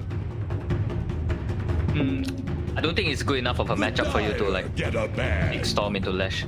And I don't really like Storm with Lina as well. Like, I feel like if your Storm is not popping off in the game and your Storm needs to farm, then you have this Lina that just kind of feeds as long as Fnatic has something to kill it, because you're just, as a support Lina, all you can do is like stay in lanes and farm, right? If you can't be part of like big kills. 5 seconds remaining. Well, I guess now the AA's off the table, Fnatic are going to be targeting out carries themselves, and so I guess all 4 of these bans are going to be dedicated to carries. Medusa banned out, Spectre banned out, which I guess Smart Omega's also reasonably expecting that Death is going to be playing the Axe, so start looking at Raven heroes. Anti-Mage still available in the pool. Smart Omega is going to ban out the Phantom Lancer instead, which there's a lot of stuns for an AM. I only mention it because it's against a Storm Spirit, but he would also be playing against a Lion and a DK. Yeah. The lane might be really hard for the AM because it's going to be into a DK Lina, and that is a very strong lane. And his support is a Wyvern. 5 seconds remaining. It's like a game where if AM gets to a point where he's online, you know, Dyer's turn to pick. See instead bans on some more of those meta carries the PL to spec. You know, worried about something standard that's gonna. What are Smart Omega gonna pick up for Tino? He was also a carry IO spammer back in the DPC, but for some reason not very popular for like the past 3 months. Needs something to lane with a lion and probably in lane against an axe. They might need an egg hitter as well in their carry. Oh yeah. So, but Juggernaut's kind of iffy against Axe, Lifestealer. Deals with the spirits, attack speed slow. Not a great lane versus Axe though, I've been told. How do you feel about Lifestealer versus Axe? I think as long as your support is a somewhat decent hero, I think Axe Lion is pretty okay. I think the lane is pretty even until the Axe gets a Vanguard, then things might the Lifestealer might need to rotate to the off lane to go and take the tower with the Dragon Knight, dodge the Axe. As far as the game goes, it does feel like one of those heroes. Mid-game wise, it can match up better against the built-in lifesteal. I do like the matchup once you're...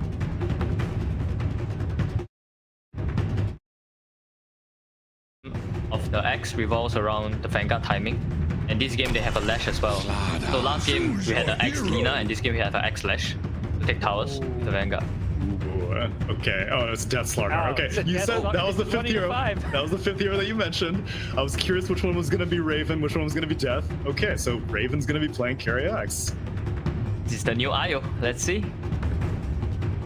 Yeah, because like I was looking through whenever I was prepping for season 2, I was like, Raven is still just playing all the farm carries. His Lunas, his Gyros, his Deuces, his Terrorblades, his AMs, Arc Wardens. And then I saw this lone IO and I was just like, that doesn't seem very Raven-y. And he had like 100% win rate with it in season 1.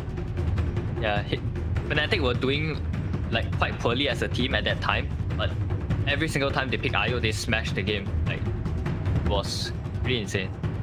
You say that Slardar is a death special, but Slardar is not a meta hero right now. Is this the same thing where his Legion Commander is like, I don't care, I'm just good with it, or is Slardar actually like kind of useful in this lineup?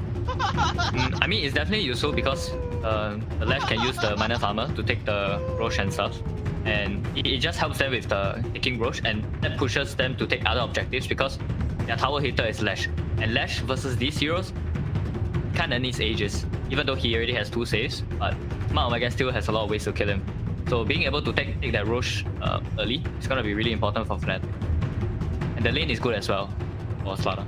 Interesting. Yeah, I never really considered that, but normally whenever I think Corrosive Haze, I think, oh, I need a right clicker. But yeah, Diabolic Edict can definitely take down Roche really, really quickly. Okay, well, excited to see Raven play a non-farming hero. Excited to see Slardar, another death special, and excited to see how Smart Omega might respond to it. So take it away for game number 2. Alright, I'm excited. Game number 1 really delivered, so we've got a game 2, and given how Omega performed, prepare to make way. It was like a bit more balanced.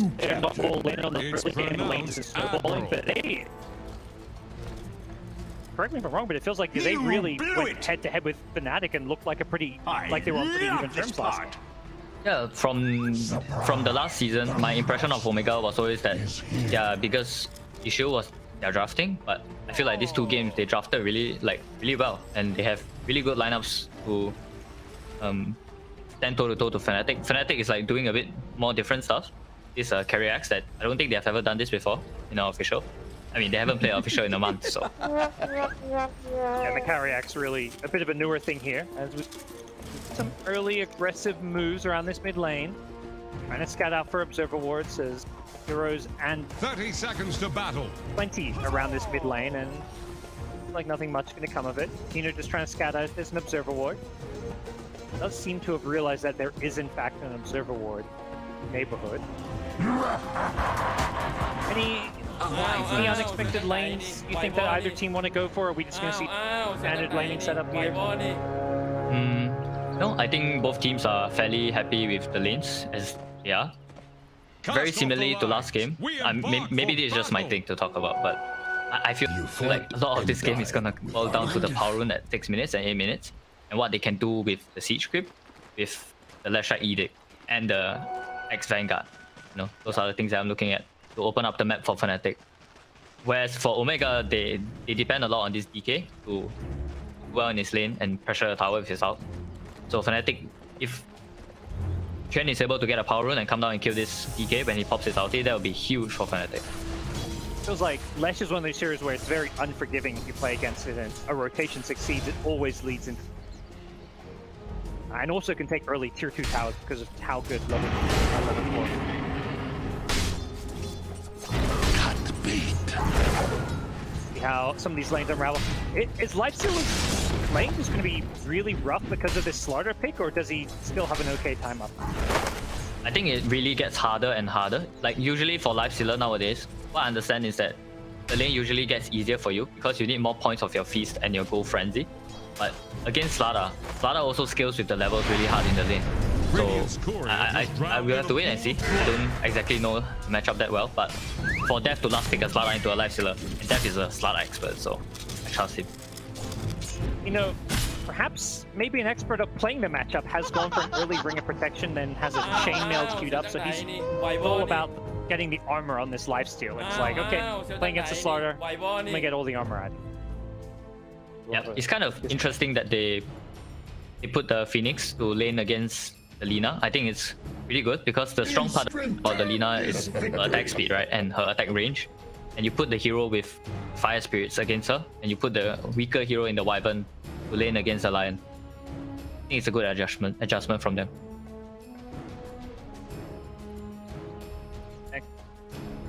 Go 4 vs 5. No. Yeah, I was like, Omega's like, wait, they're saying go, and I'm like, wait, I'm pretty sure they don't have a run in the game. I need to PM them to say I can stand it. You're right. That's why you're really here. You're just you know, exactly. looking to get in touch with some of these teams of players, so you're ready to go. Found my way in. The Suns fan, yeah. You've seen Dota tell them what they can do to get themselves together. So you're looking at the Suns fan your way in. Yeah, of course, you learn from the best. Yeah. Where this start goes, nothing too crazy or unexpected. I mean, the side lane both looking pretty good for Fnatic. Yeah, obviously, Death and how his Slardar lane matches up against the Lifestealer. And that could just get more and more rough here, as we are going to see. It looks like Fnatic trying to secure both water runes as well with the Phoenix rotation on over. That's just going to make this Storm's life a little bit more difficult, not getting the bottle refill. I'm not sure if my Dota is bugging out, but Lifestealer hasn't added spell yet in this lane. Just like your shit. Correct on 2 minutes. Well. He's losing the lane pretty hard already. I think you need to add a spell. I agree. He did not add stats. No, he did not. Oh yeah. He got his piece. Got his 1 point. Okay. Okay. The Lion just like clicked at me. He's like, what are you doing?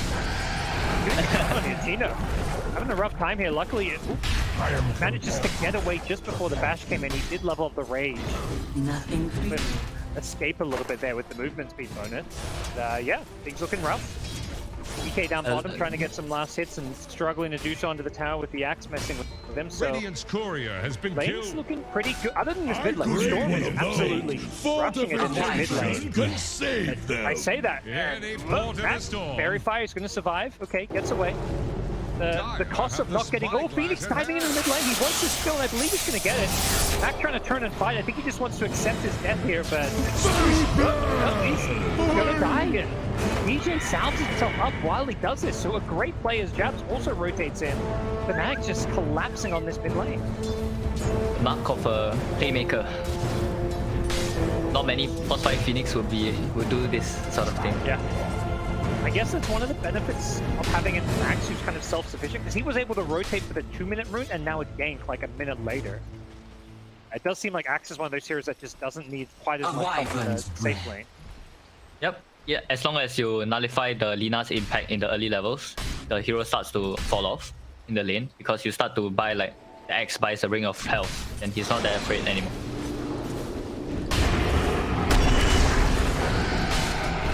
Play around the safe lane, so far so good, and perhaps not so good for the Omega side. Tino just with 11 last hits a Lifestealer, really feeling pain and the pressure coming his way. It wasn't the Lifestealing Axe matchup he had to worry about, it was the last pick, counter pick in the Slardar that's causing him all the problems. Bottom lane, Axe is getting nuked down a little bit, but he's got plenty of health regen, so I don't think they're going to be able to finish him off. Just a DK, there's not really any kill threat when it's a DK against you and your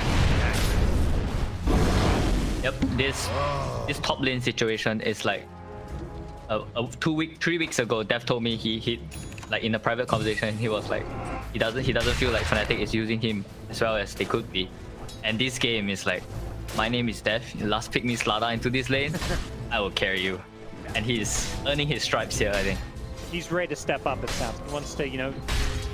Obviously, as an offlaner, it's like, you know, you're not going to be the star necessarily, but there are some games where if you get set up to succeed, certain offlanes, you know, we talk about people like Mind Control, it's like, set him up to carry a game and he will. And so far what we're seeing from Death is he is crushing his lane.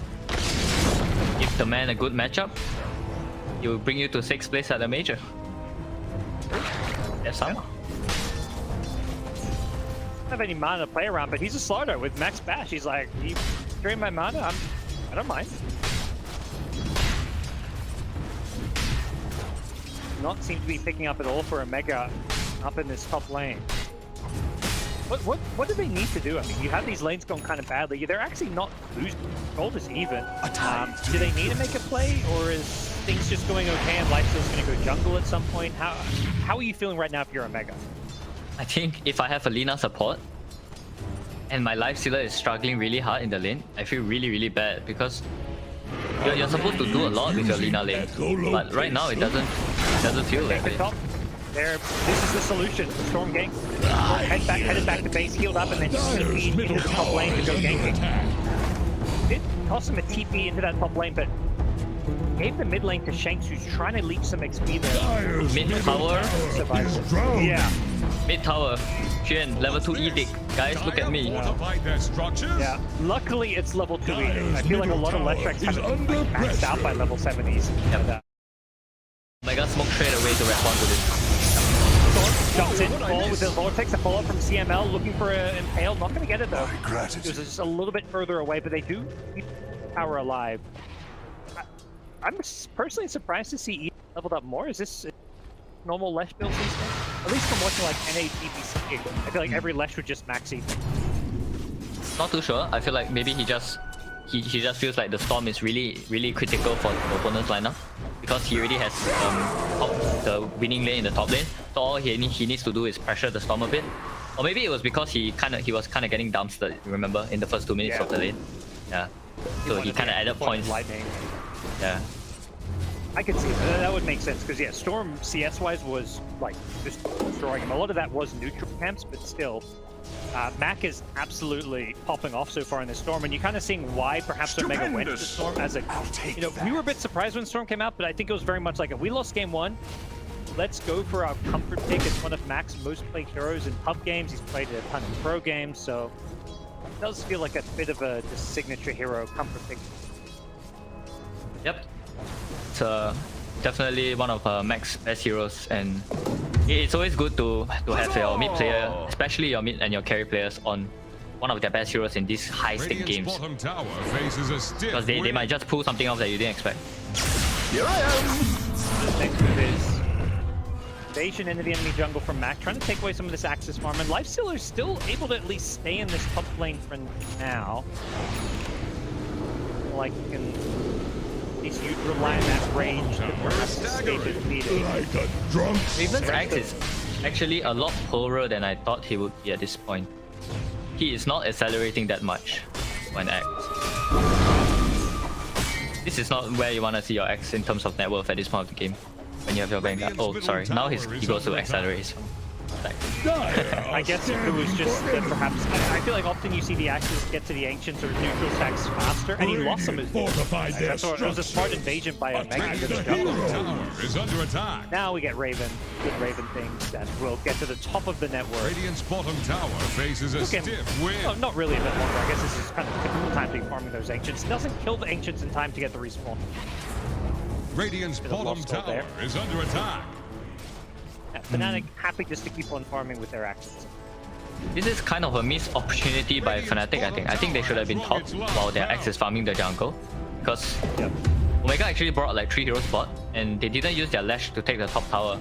And after 10 minutes, you can't do that as the Lash anymore, because you're afraid of the Finger and the Laguna, because of the Tome. So I think it's quite bad that they didn't take the top tower as Fnatic. impression I get is that one Storm rotation where TP top almost maybe scared Fnatic a little bit. Like, they probably remember, okay, last time we went top, we got ganked here. Like, I feel like that's in your head where you're thinking twice about going top because of what Storm did to you last time. And now there's not just Storm, but there's also a Lion who's level 6 with Finger of Death. Yeah, again, I'm feeling better about Omega's situation in the game. They haven't dropped any towers against this Lash. Their heroes are only gonna get more threatening. All these heroes, these Lions, this DK, Storm, all the heroes that can kill you really fast. The even map, they're gonna find pickups somewhere. Also haven't really dropped any kills here, as they're gonna find a kill their own on the Phoenix. Nice zip from Max. Max the only death. I mean, we're 10 minutes in and it was a 1-to-1 kill score. Similar to game 1. I mean, we talked about it a bit last game. The pressure, the importance, I know, $40 million qualifier. We are seeing a very different style of Dota compared to the Southeast Asian DPC leagues, it feels like, for both these teams. Definitely. These teams have been, when once the brackets were announced, they have been screaming for the past 3 weeks to a month.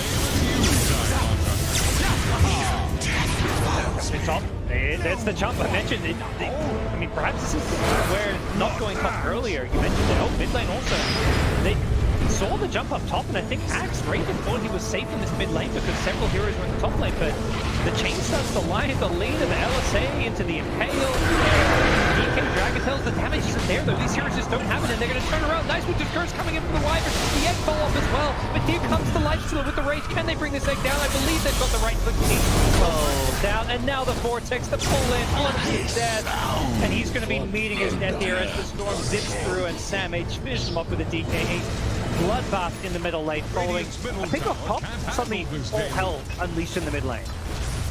Omega has been impressing me these 2 games so much with how they've been playing the early game. Sure, the lanes didn't go as well as they wanted to, especially their top lane, but they've really recovered really well, kept their composure. Radiant's middle tower can't handle this deluge. Where was this Omega during the DPC league? Radiant's middle tower Are they just been improving by sticking together and playing a lot more? Like, what do you think has kind of changed? I'm not sure, honestly, because I actually screamed them recently, and I mean, I'm not gonna leak anything, but I didn't feel like they were that good. They are much better now than they were a few days ago. So maybe they are just turning up today, you know? No, for sure. Yeah, I mean, you were predicting a Fnatic 2-0, which is nothing crazy. Obviously, you know, your friends playing on the team, but I think most of the SEA viewers would say, okay, you know, this is Fnatic we're talking about. They are favored. They did win game 1 already. Game 2 1, similar to game 1, looking pretty good for Omega. And now they've got an arm on this lifesteal, and something, you know, we haven't really talked about the lifesteal and what this hero can do in Fed spots. Is that the game plan here? Just, we saw game 1, the aggression from Omega. Are they just gonna be looking to kind of redo what we saw in game 1, where they just keep on playing aggressive? Yeah, I think the difference here is that last game they had a Monkey King that he didn't feel like he could scale into the game properly. He took the ages, but he didn't really do anything. He's pretty tanky here. Wyvern with the cold embrace, and that's gonna spur Omega as actually Phoenix in some trouble. Can he get the egg up here? BJ just gonna go for the egg, and with the Winter's Curse to protect it. The Storm in all sorts of trouble. Death is waiting with the crush. Oh, he doesn't get, he gets stunned. Oh, great stun coming in. That saves the Storm's life. CML will go down as a result, but he stopped Death from getting the chain stun out of the curse, so save the Storm. That was beautiful. Is under attack. Big ultimate. I mean, Fnatic are very ulti dependent. Is that something you have to be a little bit worried about? Are Omega saying, okay, let's just go fight again now? Yeah, definitely. Like, if they actually make a smoke play now onto the Lash, I think the Lash just dies. There's nothing to save the Lash. The Axe doesn't even have a dagger to counter initiate. This Axe right now is just a farming machine. It's just accelerating.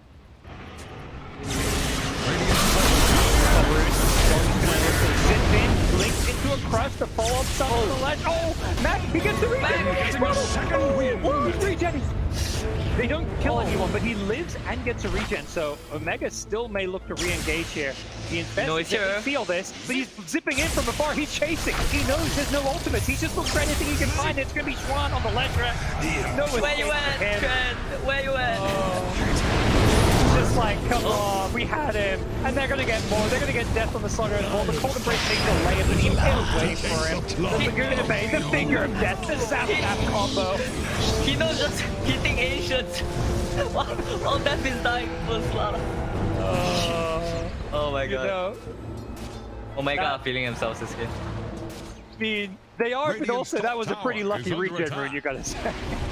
That was masterful storm play though. Masterful. Yeah. I love that, whoever, whether it was Life Stealing or Storm, probably the Storm, because he's the one diving in. He made the call, like, they see me, they saw him with the Corrosive Haste, but he's like, we're just gonna zip in. They used everything, they have no spells. We'll just fly in across the map with this regen. He had a GPS on Chen. Fine jabs now as well. Too bright. One fluffy. You said the magic number is 2. He's only got one fluffy hat. That's clearly the problem here, is hearing. Really. Obviously, I'm a much better player than Jabs. you know to buy 2 fluffy hats, not 1. Don't worry, I'm sure Jabs will be, after this today, he's going to go back, watch all the VODs you said, so... he'll get some of those tips. Yeah, I mean, Omega just suddenly pull a little bit further ahead. You kind of mentioned Abs the same, where we don't fully understand this axe. Does it feel like to you axe is gonna hit some key item timings and suddenly the game is good? Fnatic? I think the timing for the X to have won the game has already passed, to be honest. In the way that LGD played it, they always accelerated the X really hard in the laning phase. Like he pushes the lane with the X, farms the camp, the support. Like in this case, they have a Phoenix as well. The Phoenix could have stacked like 3 camps with his spirits, and he would have accelerated the X so much. But the only stacks that they got him were the ancient stacks. Of course, Omega also stole one of Fnatic's stacks. So yeah, this X so far hasn't been working out. I think like he's way too small for this point of the game. It sounds like it's not necessarily Raven how he played it, but one of the things we were commenting on and kind of praising DJ for was those rotations. Maybe he stole a water rune, he Storm, but wasn't stacking camps, I guess. I mentioned the Phoenix's ability to stack multiple camps of Fire Spirits. It felt like he prioritized winning mid lane over securing the action. Yeah, and after he clears those stacks, maybe he could have went to the mid lane or went to the top lane with the Vanguard at like a really early timing and helped his team to open the towers. Instead, he just jungles, right? And when you just jungle, you're not putting pressure on the enemy because you're buying a Manta, you're not buying a dagger. There's no strat. Mega. They are feeling themselves. They're chasing, they're looking for kills. Sammy charging forward, the Corrosive Breath and the Infested Lifesteal. Tried to find the Blink Dragon Tail, didn't connect, but this all follows Omega claiming a tier 2 bottom plus an early outpost. We saw last game, an early outpost being picked up, and you mentioned last game, is eyes just on Roche now? Is that the next priority? And yeah. I think for Omega, what they want right now is really to push out the waves, and once they have a smoke and an ops ready, they want to smoke and get a very big kill to a Roche. Because it's not that simple for them to just simply do Roche. They don't have any good Roche taking abilities. It's just a lifesteal hitting. So I think they should go for a kill first. I'll take that. They are posturing around the enemy triangle. I mean, if they can't take Roche, they're more than happy to deny as much farm as possible away from the enemy. So one of the good things we're seeing, not really what you'd consider an axe counter with the mana drain, but Lion able to insta-kill illusions pretty nice against the that is a huge part actually, because it really reduces the X acceleration in the game, and he feels like he cannot just run down Manta illusions in lanes anymore. I got take this top T1 tower, but the question is, when do Fnatic make their go? No Blink Dagger on Axe, they're going to go for a four-man smoke game. Actually feeling himself. Kind of the danger, like not looking to hide. Storm gets pulled a little bit. Jets out as a whole wind of what's coming his way in. Really Mega. tight, Hunter. You still have to, even with a lead, it feels like they have to respect this Fnatic team. Egg plus Winter's Curse to protect it. It doesn't really feel like they've got a good solution to it unless Lifesteal is able to rage and kill the Egg, which is a big if, because he's likely just going to... Yep, for sure. They have to kill the supports first. The issue on Fnatic is that I don't feel like they really protect their supports with their heroes. The Slaughter stun is only like 1 second, and the X doesn't have a dagger. If Omega jump Phoenix and Wyvern, they're dead. it's fairly hard for Fnatic to take a fight as long as Omega has vision. All they need is good ward. You surprised by Storm opting to go for kind of a tankier, greedier build with high-end sand, not going for the Not really, because his team has a lot of disables, right? And the DK also opted for a first item dagger. The DK actually didn't buy the hood, so he had a super early dagger. So when you see that as a Storm, you feel like, actually I don't really need to be the one, you know, solo killing people anymore. You can kind of just follow up on fights, or you can like stand in lanes and farm, and you don't feel that scared because you have this status resistance. It feels like seeing a 1800 HP Storm. Stupendous! Quite a lot for like this stage of the game. See that chain sword? It's gonna smoking here. Alone farming enemy jungle and Fnatic going for a clearing mission. He thought he had the ward to protect himself. Saw right through it, but not a very important kill for Fnatic. I feel like this game is like kind of similar to last game, but the crux is really whether this X can be as potent as a Medusa. Exactly. Like, that's a big thought. There's no Medusa, but there's no Medusa. Like if we look at the heat map of this game, right, I'm sure Fnatic has been together so much. Look at, they are always together. Like they are trying to play so disciplined, and meanwhile Omega is like they just walk around alone and try to get pick-offs themselves. It really resembles last game, I think. Omega may find themselves being ran at by Fnatic. Fnatic made the play towards the bottom lane and a back towards their vision. They see all of this. They're looking to get the jump here. Where are they going to find here? Blink Crush coming in with the start and the Southeast off, and he gets hit by a Dragon Tail. The fall not quite there immediately. But there's the call coming in for the action. Edge right on top of it. And they protect it. They're going to need a Winter's Curse. It comes in. It's too late. They've already lost the edge. And without that, I don't know if Fnatic can take this fight. Here comes the Storm zipping in. He wants jabs. Raven on the backline gets the DK with the color play. Trying to push off jabs. It looks like he will succeed, but he's out of money. He's about to slaughter on top of him, but luckily he's got backup now. Keynote rocks up, and there is no answer to this pinky life stealer. He's going to bring down the slaughter. Split call the Leshrac with the splitter at center. Oh, a perfect setup from Fnatic. Trot maybe out of mana, but he did the splitter live. The bash is on Tino. Tino just trying to turn and fight. His life still is enough. Raven gets him with the call. Surely he's going down. Dunked! The exclamation mark. And Fnatic. It looked like a lost fight. Tower is How under does attack. Fnatic get these fights? Have It always looks like they're not supposed to be able to fight, and somehow they turn the fight. The fight looked I mean, the way the team fight started felt like a disaster. They didn't protect the Supernova. They were getting chased down, but now they just get a rush. Found the perfect time to re-engage and really caught Omega by surprise. People that didn't watch this game are probably like, oh, 2-0 Fnatic. I would have expected that, but these two games, Time to move. it's not so simple. It feels like it could just as easily have been a 2-0 the other way with both how close headed both games have been, and the fact that Omega are the ones twice in a row getting off to a hot start. Even with this Aegis though, it still feels like Omega, like that was a big slip up. That was not according to plan, but it doesn't feel like last game where it was like, oh, they just lost the fight and they're against Medusa. Still feels like this is an even game. That was a two-man stun by the Lash onto two heroes into a call, into a Slada stun, into Slada having a bash against the Lifestealer TP. It was everything lining up for Fnatic, honestly. Well, except the curse and egg, of course. Dire's top tower is about to take the blow. Dire's structures are fortified. Highlighting the importance of these supports, and Fnatic just say, well, no, it's more about, you know, these stuns. The Leshrac with the crazy split earth into the stun combo is going to be what can win it for them. Even with all the status resist, Lifestealer with a Sanj as well as a Fan Brace for some extra magic resist. Enough for him. อ้าวเสียวจังไดนี่ไหวบ่นี่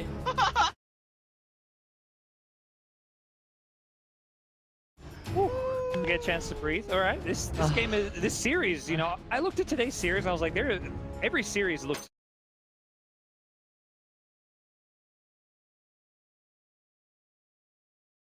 as potentially the best of day, but so far it is the Dota. I cast today for the first time. I was like, hey, this series should be pretty simple. I'll just be a Death fanboy for 20 minutes, the game will end. And you know, but the games are amounting to this super close 50-50 that I honestly feel like Omega are playing not so much better maybe, but Omega are playing quite well. And Fnatic, both games, their early game has been kind of rough. Somehow they just like find a way. Yeah, I was gonna say they look like this confident team. And we're underway. You can see the really potential there for them to make a big breakthrough. Better team. Yep. I guess people call it experience. Dire Maybe they need more are experience. scanning for enemies. Outside of what Sam H, it is a experienced team. Limited line experience. Yep. I think the roster used to depend on Boomy a lot. Before Boomy went to TNC, he was Phosphor and also the captain and drafter of this Omega team for a long time. Dire's bottom tower So I think when they lost Boomy, it was quite rough on them. But, you know, doing a lot better than everyone expected. Dire's bottom tower is Perhaps they about just to need that time to flounder. learn and adapt and grow Dire's from the bottom tower players hiding from TNC couldn't and withstand the Can't handle tide. this daily. fully leveled up Mega here in the bottom qualifiers. tower is Obviously, this under is the attack. time. If you want to play your best Dota, TI qualifiers is always the best time to do that. Radiant's Oh, middle it's tower is under counting. attack. Dire's middle tower $40 million quite a lot. Dire's Not sure. That'll change structures a lot. are fortified. Not sure. You know, at some point the numbers just seem so big. I'm just like, yeah, Dire's oh, middle okay. tower is drowning. That's solid. Fnatic No answers to Dire's middle Fnatic right tower now. has fallen. aggressive with the Aegis. Radiant's top tower is on the rocks. Block tier 1 to mid tier 1. Sends out the Manta Illusions. The CML is there ready for them. X1, Mandra in the other. Dire's bottom tower is under attack. And bottom tier 2 now. Dire's They could structures consider are trying to fortified. get those outposts. Not necessarily Dire's their goal, bottom but they have tower to is tower about first. to flounder. A wyvern's breath. Well, I talked about it during the draft, but I feel like this Wyvern is just too much of an issue. Even though you have a Storm. Like, never mind. Raven. Best.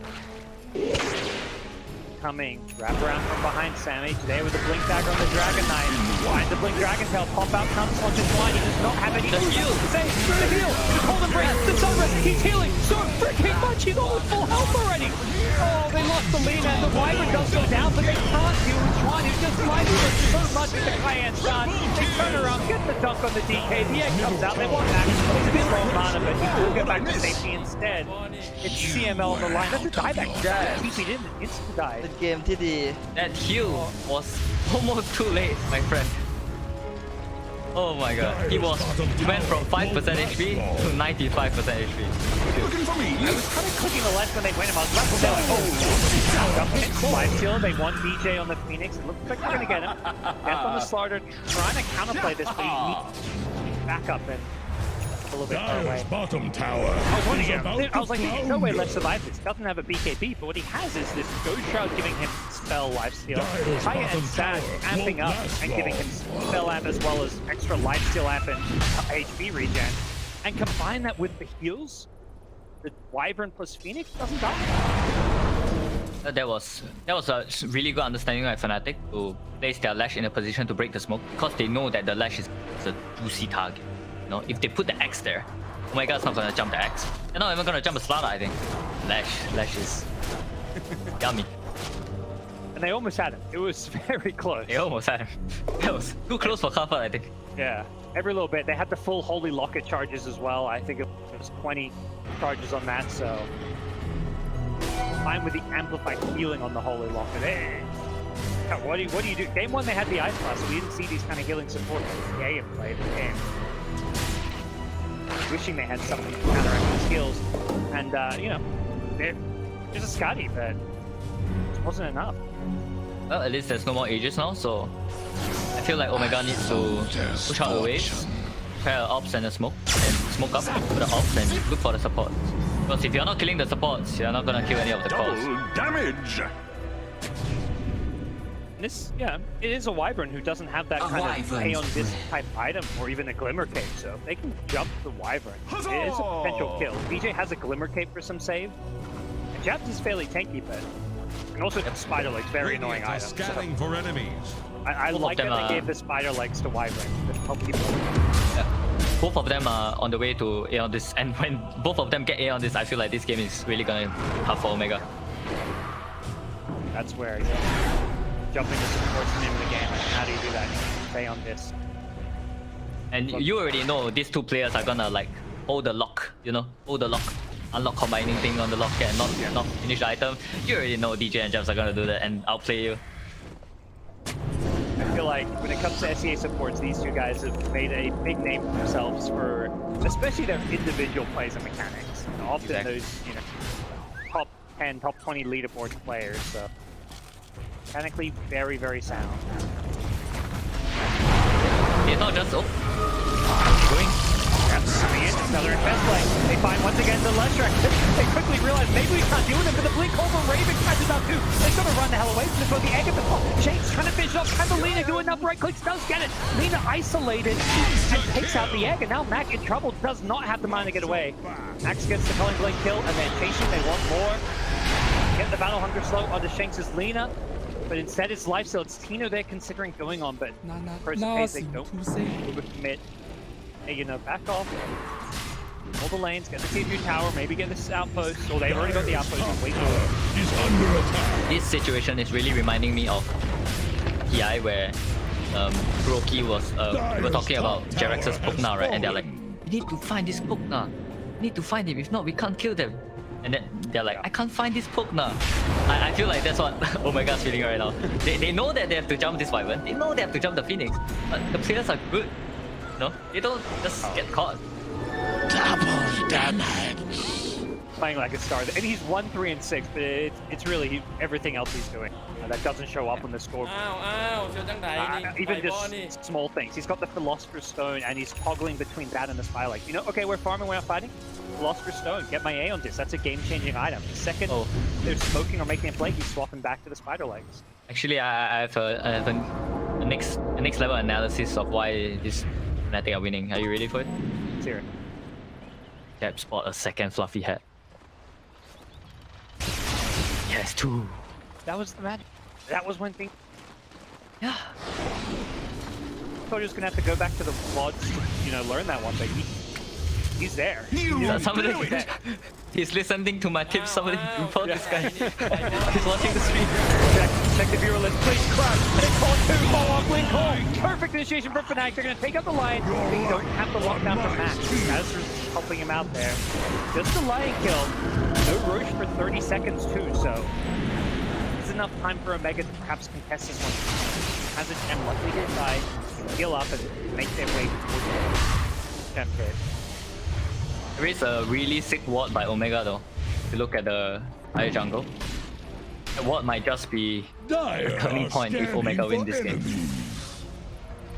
The next fight. Radiant Sentry's trying to reward that entire dire jungle. They've even checked the obvious clip spot. They found the Wyvern. They can't actually bring it down, but the Storm got caught by the stuns.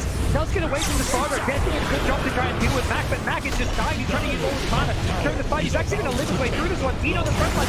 He's the one in trouble. Gets caught by his splitter. Is there anything? He gets the advance. He's still alive. The Witness curse onto the DK, but that's going to do absolutely nothing.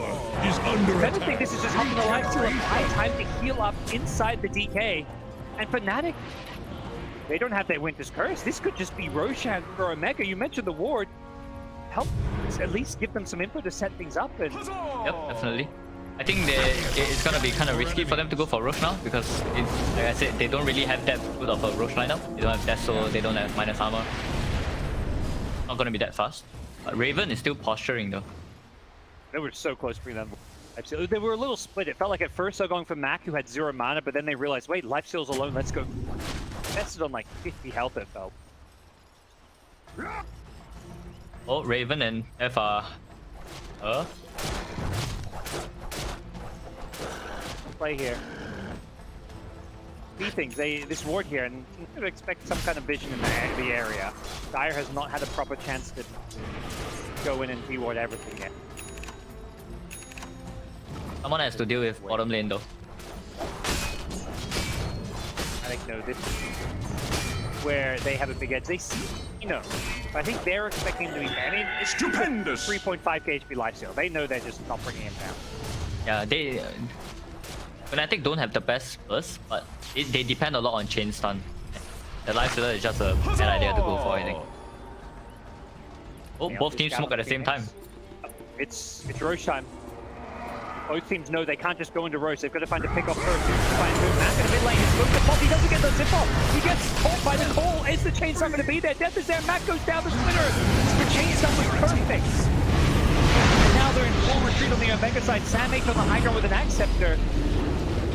Not gonna lead to a whole lot. It looks like full-on retreat, 70 seconds without the Storm, and Fnatic want another pick-off if they can get it. They can't, but they also know if they want it, they can just fall back and take a root here. Well, let's buyback though. He just got the gold for it. He's going to use it now with the Dragon Claw still up. Omega, they want to fight. Chases on, storms in from afar with the Shiva's Guide. He's found the Wyvern jab. Port hasn't got the answers. He gets himself caught and praised off back into the play. He's silenced up. They can't save Schwan. There's the Winter's Curse. It comes out on a storm. It's going to catch the life stealer. It's all pulling him in. The egg in the pin as well. They can't deal with the egg. SamH. He's going to initially go for it, realizes quickly. They've lost Storm, it's a dieback, and Tino has no rage. He's going to be careful, he's going to find a way out. Lion finds back as well. Tino's just trying to hold his ground and fight. They can't kill anyone, the heals are too much. Jabs is on the front lines of the Cold Embrace, and he just is unfreaking killable. And they're going to finally bring him down. Throws on the fingertip. They're sick of this Wyvern. They'll kill him, but he's got a dieback, and they lost Storm to a dieback. That is just disastrous for Omega, it feels like. Yep, Fnatic are just gonna walk into Roche the moment their Wyvern is up and just take it. They're gonna get the cheese, they're gonna get the Agami shot. This Wyvern, man, this Wyvern is too much of an issue. It does not die. Fluffy heads, dude. Vitality booster. Even the casual cloak. 50% magic resist. That's a value item for that slot. Sure, what? How Omega can deal with this Wyvern? Like, on paper they are supposed to be able to kill him, and they're getting the jump. He's not dying. Storm alone can't do it. It feels like they need the Storm. They're doing the lifesteal and Infest Bombs and the DK, but it feels like they almost need like DK to just jump in, blink stun someone without an Infest, Storm lifesteal to get the Wyvern, because Storm alone doesn't have the damage. I feel like Jabs is doing a really good job of staying near the Axe, so that in the case where they jump with the Infest Bomb on the Storm, right, the Axe can just blink two calls and you just win the fight straight up. So I think it's like Fnatic really understanding how their fight system works. And that is why it's so hard for Omega to kill the support. We have seen Raven play these teams like so well. He was the one who initially got the he's got the setup on the Storm pretty much every single time, and then it's, you know, the chain stun. Death gets the crush, and they don't stack the stun. Like if they stack the splitters with the slaughter crunch there, I don't think they kill Storm, but they perfectly. Fnatic just looks like they fight so well around each other. They are always together. They are always covering each other. It's so hard to break them, break the line of the fight. Now they're playing on the back. I mean, if they can drag this, are there any kind of power fights as we head more towards the late game that Omega's looking for, item-wise or level-wise, that you can... I think the Lifestealer definitely can scale more than the X. When the Lifestealer starts to, maybe he buys one damage item, like 6 item Daedalus or something. That's where he really starts to do a lot of damage. Because right now, all he has is Guardi, AC and Armlet. He doesn't have that one big burst damage item, and they really look like they lack damage sometimes. Even a Wyvern. More the back going on the lifesteal there. This middle tower is under could be a little attack. problematic. That feels like an item that makes catch lifesteal by surprise. He's 60% evasion. Dire's middle tower just got knocked down. That's a super interesting item for us.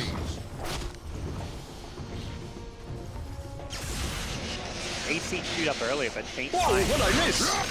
Yeah. I think it's a really good. It's really smart because he knows that if he gets a cheap call on a Lion or a Lina, he can just solo kill them with this build. Yeah, former teammates Raven and SamH tipping each other. Not even sure if anything prompted that. I feel that to me says, you know, Raven's feeling pretty confident about where this game is going. If he's just starting, that's the first tip we've seen today. Oh, there were 2 tips in the pause. Death and I forgot one other Fnatic member. They tipped Ravens for some reason. Maybe Raven made a joke. Regeneration. be a very change in the way. This is feels like the most passive we've seen Omega play in this entire best of 3 so far. They're the ones for the first time kind of in split push, avoid fights kind of mode. Like they don't want to. Radiant's bottom tower faces a stiff wind. I guess are they just waiting for Aegis to expire now? Yeah, I mean definitely. I don't think they can fight through this Aegis, but I'm not sure. When I watch Omega play, it really feels like in the game after 30 minutes, they really seem like they lack that one solid shot caller that knows what needs to happen in the game, and they just kind of walk around the map based on where they want to go individually. Where he is, he gets caught by the crush. Follow up from Raven, not going to find him. Zip Raven had used his blink already. That was getting it close. Played by the Storm now. EJ in the mid lane. Pops a Ghost Scepter, still has May on disc as well. Actually gets pulled in by the taunt here. The follow-up is there where they've got the Blood Ball. He's silenced up. He will not survive through it. Did not get a chance to infest his way out of there, and Blood Taunt. Mega. Yeah, Blood Taunt. What an item pick up from Raven. We saw the damage it gave them there, and it's already back up. Very low cooldown as they go for the Blink Crush on the Dragon Knight. Can they bring him down now? Forces on BKB. Now with the Blink Hole Raven. One Sam H, whose BKB is going to be wearing on soon. A little bit careful, this Dragon Knight slowing him down. Don't buyback with the Zip, the Shivas. It's a lot of damage out, but he's all running. Final for the die him. Actually, silence up against caught by the Winter's Curse. The lean is hitting him. Lifesteal is great. And they take out the Leshrac one. Can they get a second ability? They get the stun onto Raven. They want the Axis. This is a good fight so far for Omega. Great use of the buyback. The egg coming in, but it's really far away. Just pulling the mention here. Have to go the right click signal. It's going to be close. EJ gets the 3-man stun off and will go for a dive. Yeah. Didn't save anyone, but didn't lose his own life. Train bot back. That is odd. Flash bot back, and they couldn't even fight. Ah, the panic play. But that was really good by Omega. Yeah. I mean, that's like buyback on the Lifestealer. Yeah, Lifestealer, as well as, was it the Storm as well? No, yeah, sorry, not Storm. The Lifestealer buyback and the Storm rolled in from afar from the mountain. Radiant's middle tower can't. It was really important that the Lifestealer raged there and he didn't get caught by the curse. No, that would have been game, I think. Radiant's and right when his rage was about to wear off, he infested. Radiant's middle tower is well timed. Very well. Radiant structures are fortified. Careful guys, X has buyback. Structures are fortified. Feels risky, but at the same time, it feels like Omega, you know, when they've sat back, things have not gone according to plan. And they know Supernova's on cooldown. Winter's Curse is about to come back up, though. I think they're gonna expect here. What a great item for This Wyvern's just getting everything, man. Philosopher's Stone, the Ninja Gear, the Spider Legs.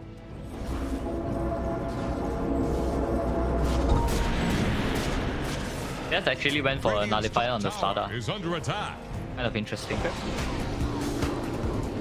They don't. Omega don't have any A on this.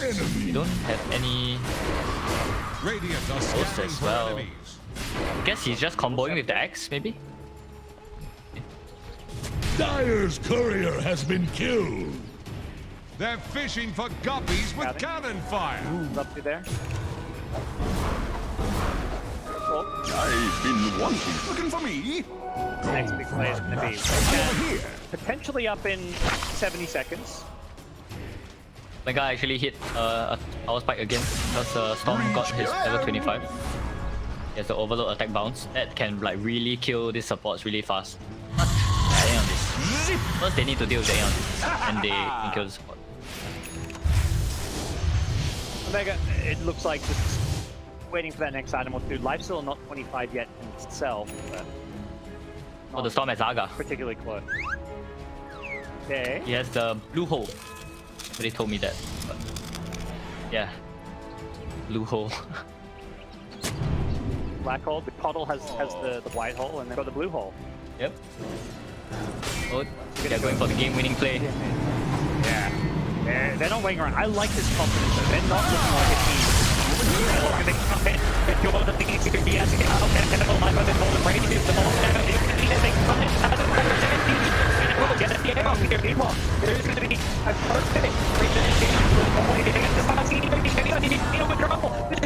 wants to get killed with Lilo. He's dead for 2 minutes. I don't think they're going to need more answers, but why dead for minutes? That many for reality is going to get canceled. Perfect. I don't know if they're trying. He's dead with it. He tries to get out of the dragon help. He's running over. They actually live his way through this. Omega, no life steal for 100 seconds, but it does seem like Fnatic may eye off Roche, and also it's Storm. Storm can just clear these waves. Top lane, they're chasing. Damage. Won the Black Bird. Needs to get this creep wave. Perfectly placed zip. No creeps top. Dire's top Wave mid a little bit far away, and bottom lane Shanks to support Lina. Making moves. Faces a stiff win. Yep, yeah, and buyback. He's just trying to make space at this point. Yep. Because Fnatic know the lifesteal bought back. Radiant's bottom tower is under attack. They are not. They're ignoring him. They are ignoring him. middle tower is drowned. Storm. Oh, we did get a couple creeps in it. So creep wave is going to enter, which means no more backdoor protection. Let's check a pit low on mana, but doesn't achieve. They go for the throw. What's the play here? It's a Bottom lane Lina. bottom barracks are under attack. Back Egypt. Now the blink hole here, and Lina, well, that seems like an okay death. That seems very tactical. Where it's like, we need to defend our base. Let's just do whatever we can. And then they're going to try force the fight. Mag is out of mana. He's a crazy man. But you also know Fnatic do not have numbers. Radiant better raise a defense for their bottom barracks. Too much for me. One of these games where, you know, we're casting it and it feels stressful. Are under attack. Yeah. Imagine what these players are feeling. Well, at least they dragged the game off. They only lost 1 Rex for initiation on the Phoenix, which was commendable, but it was quite a low success, like chance of success. Jump on the Phoenix there immediately. I think go back again. Accent with the impact. That's going to be Slardar. Nice. The puddle. They're running full spread at Radiant's bottom Give barracks. Death some funny. Well, kind of talk about in the lane stage, you know, Death is getting the chance to have a big game and really show off. It didn't really turn out that way, though. It did not. It really did not. And well, speaking of Death, Sama gets found here. They find the Wyvern too. He gets the Cold Embrace off the egg further away as well. And with the Wizard's Curse, chase up from the crushes there as well. Tron gets another stun as well. Tino in some trouble. Can he get out of this one? I don't think so. He's going to try to turn the fight, but he's dead once again for 90. And this time, once again, they get the Lion with him. So, a bit of deja vu. His lifesteal is just struggling to keep himself alive in these fights. And if you save for the SouthEast. Regeneration. Yeah, and if you look at the net worth, lifestealer is so poor. He actually does so little damage at this point. It hasn't had an item progression in like the past 15 minutes. Like they had a ward there, which was why they went onto Fnatic. But I almost feel like maybe if Omega just chilled a little bit and farmed on their life, his next item before this fight, maybe they have a better chance. And if the top has the shard for him, the overload shard, help the lifesteal do more damage. Possible clear. Agreed, but not the seat free. Unfortunately, the ball lightning not enough to deal with them. Blitz is going to get some multi-shot action, so that might help the late thing. The Khalid. Keep the creeps alive, and Fnatic got a second lane of Rax here. 30 seconds before Lifestealer is back in. There's no defending this bottom lane. Will Fnatic go for more? Radiant's bottom barracks are under attack. I wonder if there will be one fight this game where Omega are able to kill these goddamn supports. They are so annoying.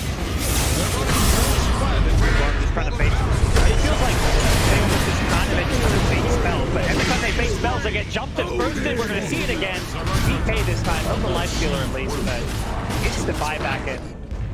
It's like they poke the bait out of Cold Embrace, but they just die in the process of doing so. Matt's going to go ball in. He finds the backline, gets DJ, but instant Aeon is going to turn it off, and Sam H goes into the backline on the death Slardar, but not so this is going to amount to a whole lot here as Fnatic just kind of disengaging, using the Edict to push the base here. Lost their line, who will instantly buy back, but now they're going to worry about these support ultimates. Storm looking for the support at the top here. He's going to find the Phoenix, the Winter's Curse is there, and DJ hold and brace up once again as the supports just healing one another. Phoenix summering himself up to the top of the map. He's Climax as well, he's just unkillable. Instead it's the Leshrac who they do bring down. The supports are preoccupied, so they kill one of the cores, but he goes back up one with the Aegis. He's going to turn around. He's with a nice blink career of Crush. He's got the power as well to sit on top of him. And there's just no damage to deal with Fnatic. Tino, he's trying to line his way through this one. He'll get death. That's all it's going to get. It looks like. No, perhaps Raven. Raven getting low. Try getting low as well. Omega. They are potentially doing this. They're going to get rid of. They've killed off two. Can they get any more? Flying over the trees. Instant DK the Storm. He wants Jab. He cancels his TP. Oh no. They don't realize middle tower is drowning. I don't think anybody realizes he's up here. Finally, I don't know, how did that fight go differently to the others? Because it looked kind of the same in so many ways, but Omega win it despite Leshrac having an Aegis. Yeah, I think the fight started well for Omega in the sense that they used a jump onto the Phoenix. The Wyvern healed him, but the Wyvern wasted a curse because the Wyvern cursed the life stealer straight away. And it was quite short because of the Sage. And they didn't really do anything with the curse. And the egg was also kind of far from the Leshrac and the axe. So they kind of split up the fight, Omega, and the Lifestealer just survived on like 10% HP throughout that fight while he was man fighting the axe. Like it was really, really close. Stupendous!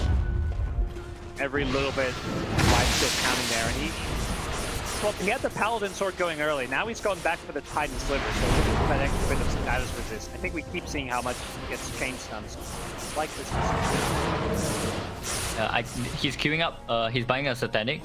I think this is gonna help him a lot earning a fight.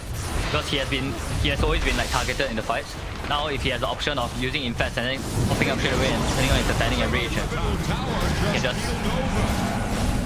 For the Rax mid lane, they're gonna perhaps fully equalize the Rax stats, but getting just one Rax here will help them out a little. They're looking for one as well. They're gonna get 2 lanes of Rax here, or at least 2 melee Raxes, which is the big one.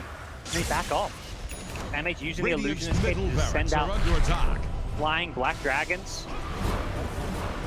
Mega. I thought everything had been pointing towards they lost their early game advantage and every single fight Fnatic was winning, but suddenly say this game looking a whole lot more even now. One here I want to draw attention to. We've not talked about Shanks this entire game. This Lina has Axe Octarine level 25. I don't even know how that happened, but it happened. Yeah, he's gonna be really effective at dealing with this Leshrac in the fights. When this Leshrac is half HP and he's feeling good about life stealing back his HP, Lina is like, zap, you dead. Lina's about to be like, zap, zap, you dead. Zap, zap. Pressure coming.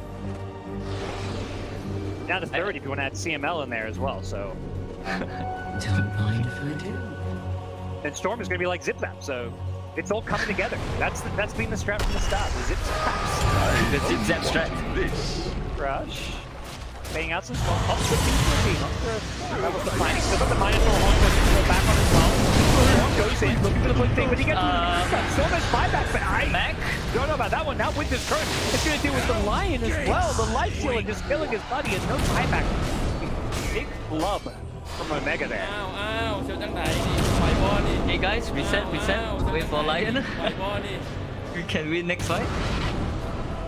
That could give away Roach. No, a minute and a half. We're good. Okay, there's no Roach. Defend high ground. We've got Storm who clear waves as long as he doesn't die without buyback. Buyback status, obviously the very important thing at this stage of the game. As long as Fnatic supports don't be too trigger happy with their ultis, I think it's still gonna be really hard for Omega to win a fight. Like the only reason Omega managed to win the top fight there was because the egg and the curse were kind of a little bit wasted, I think. Like Fnatic came out poking the high ground. This is a dead Lion, but they also know there is no buyback on Storm. Now the blink stun, initiation from Dragon Knight. Storm going to jump in, they want Schwan, is the damage there, he's still surviving, he's still lifeless. Now the quarter break coming into play as well. The magic damage is just not enough. He's got an A on this proc as well. He popped it out from his backpack, he assembled it, Lifestealer. Dead with buyback. Maybe forced to use it, we'll have to wait and see. Will they go high ground? They may just want to look out some of these creeps. Damage. Tran. He went high ground. He backpacked his A on this because it's like, I don't want to waste it. He almost dies. And he's picking it up. It takes 6 seconds. And he's like calling for jab. Heal me. Made no Mega as well. Now he's going to go and look for the Mega creeps. Edict doing a lot of damage fast. The Illusion doing a good job taking some of this. Now they fall in. They look for the grab on jab, but Golden Brace once again there. Steals are just so much, and they do not want to buy back from the life steal. They're trying to hold on to it. I want to point out wait for a good initiation. I want to point out how good Fnatic's positioning in the fight has been. It's like Stomper or Aga, but have you seen him pull 3 heroes yet? Oh. They're going to just chuck out Laguna, they chuck out Finger, try and just take a double ulti. Laguna's back in 10 seconds though. Finger's out of mana though, they fall in on the back line here. The DK with the buyback on the life steal, they're trying to burst down anybody. The Winter's Curse is there, but he got the rage of Pino. Not hitting his buddy, it was the Winter's Curse, it was on his Dragon, had Illusion as Storm. He's silenced up, he needs to get out. Great force stuff to keep him back, getting back to safety here.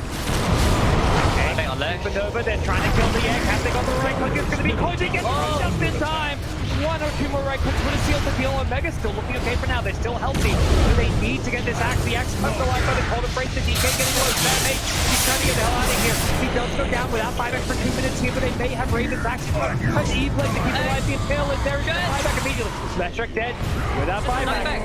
Oh! ML gets out of there. I think he figured a creep in the chaos here and stabs into the new Chaka for Dino. Golden Brace is going to stop the whole lot from coming out, but the Impale is there waiting for jabs as the Golden Brace wears off. Can Dino finish him off? It looks like the answer is going to be yes. As Omega hold their high ground, win a fight, and they're only down 4k gold. Oh my god.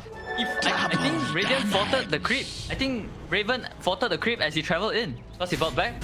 And the lion fingered the creep. He wanted to kill the creep. Just didn't die. Oh my god. I was like, I'm pretty sure he did not finger a hero there, but that is just next level plays all over. Dude, there's too much happening where that feels like a fight you gotta watch back at like 25% speed. Here comes Omega. Raven, careful. It's away. Leaves the illusions behind. Mega feeling like they're in a good position. The pressure could be on the way, but once that buyback as well. Buyback. To contest this Roshan. It's a 4v4 without Leshrac. They smoke up on the side of Fnatic. The front line here. Looks like Crush is going to miss it. They're going on the act. Can they bring him down? The curse only on Tino. Great positioning from Omega this time. Raven. Ghost septing in with this Tino. They've lost Winter's Curse and he's getting stabbed himself. Raven just getting hit by all the Overload proc charges. Kept alive by the Golden Brace once again. But that means jabs quickly exposed. They go back on Raven. Raven's gonna die! They've got a Bloodthorn of their own. Raven's dead without buyback. Oh boy. Omega! Are they doing it? They're doing it, Roche. You're gonna get Aga? Who's gonna get Aga? Lion? Lifestealer? Lifestealer even? Lifestealer was pretty legit, I think. You can like infest the enemy hero and you can attack them in the infest. While your range is down. The Lion. Let's see who gets What's it gonna be? Storm's holding it. Storm gonna sell his? No. Please give me. No. DK's got it. It's either Lion or Storm. Oh my god, poor Lion, man. Lion. Yeah, Storm's like, I gotta run the double axe. he was walking side by side with him outside the run pit. Selling it. Oh, you hate to see it. Well, You're a Lion. support player, I know. You're just like, oh man. Doing it so Lion, you know, you don't want to give him too high a net worth, otherwise his buyback costs. True. That's 5D. That's 5D chess right there. It's like I'm doing 60 seconds. Lion. Yeah, no action. They're gonna get the raid tracks. Are they going for the base here? Left track with his charge to split everything away. He's not here for the time being. Tino needs to be careful. He's getting very low. He does have Satanic, so he's gonna be looking for something to life for a while. I think with the Dragon is just trying to bring down these buildings. The Dagon is just picking out the Illusion. The Illusion is being dealt with by a very clever Dagon pickup from Death. I'm liking what I see. Wow. That's Sama. Barracks have fallen. I can't praise him too much. You're gonna give him praise the icon as well. Keep it down. Really smart though, because I've actually felt it. I watched the fight and I see what this DK is doing at the back of the fight. DK is so annoying. He's constantly like playing on the terrain, so it's super hard to kill him. Radiant's top tower this Dagon has is really smart. fallen. Look like the Life Stealer and DK, they're both like absurdly tanky. 5 plus health on DK. Life Stealer, almost 5k health with his armlet turned on. Yep. And something big coming up. It's good old neutral items. Tier 5 neutral. Some of these heroes, I'm looking at Omega. Lina does not have a neutral item. There's just been nothing worth carrying for Lina. Has an Essence Ring to go with the Philosopher's Stone. This has not been a very good game when it comes to neutral items. So he's hoping for something big to come with these tier 5 neutral. Yep. Maybe he could get the Stormcrafter that no one is using. The eel. Maybe he just thinks the gold is more valuable for him to get the refresher, maybe. Yeah, he's holding on to buyback. It feels like he's got refresher for a double Lagoon in this upcoming fight. Have a refresher shot on this storm as well, so yeah, potentially double electric vortex, double Shivas for all kinds of AoE damage, and they're not waiting for 60-minute items. They want to go high ground now, try and get those mega creeps, but they're also playing this very cautiously. Even with an Aegis, how quickly is life will. Yep, but Fnatic, like, I think right now, like, if Fnatic were to try to fight outside their base, like, all they can do right now during the Aegis time is camping their base. If they try to go out, I feel like it's gonna be pretty hard for them to fight, because their damage, it feels very single target. Like, they only can really, like, kill one guy, and even then, they don't have that much damage anymore at 60 minutes. Their heroes are not scaling as well as Omega heroes are.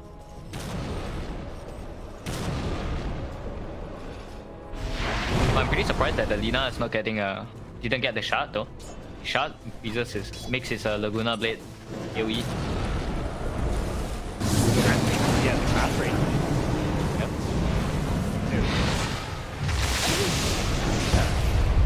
I don't think he's probably played this Lina support and been this farmed. But they've been losing a lot. Their best performance so far. Because you don't get this farmed on you don't have 60-minute games, I guess, usually. Not every day. Here we go, neutralize. What do we got?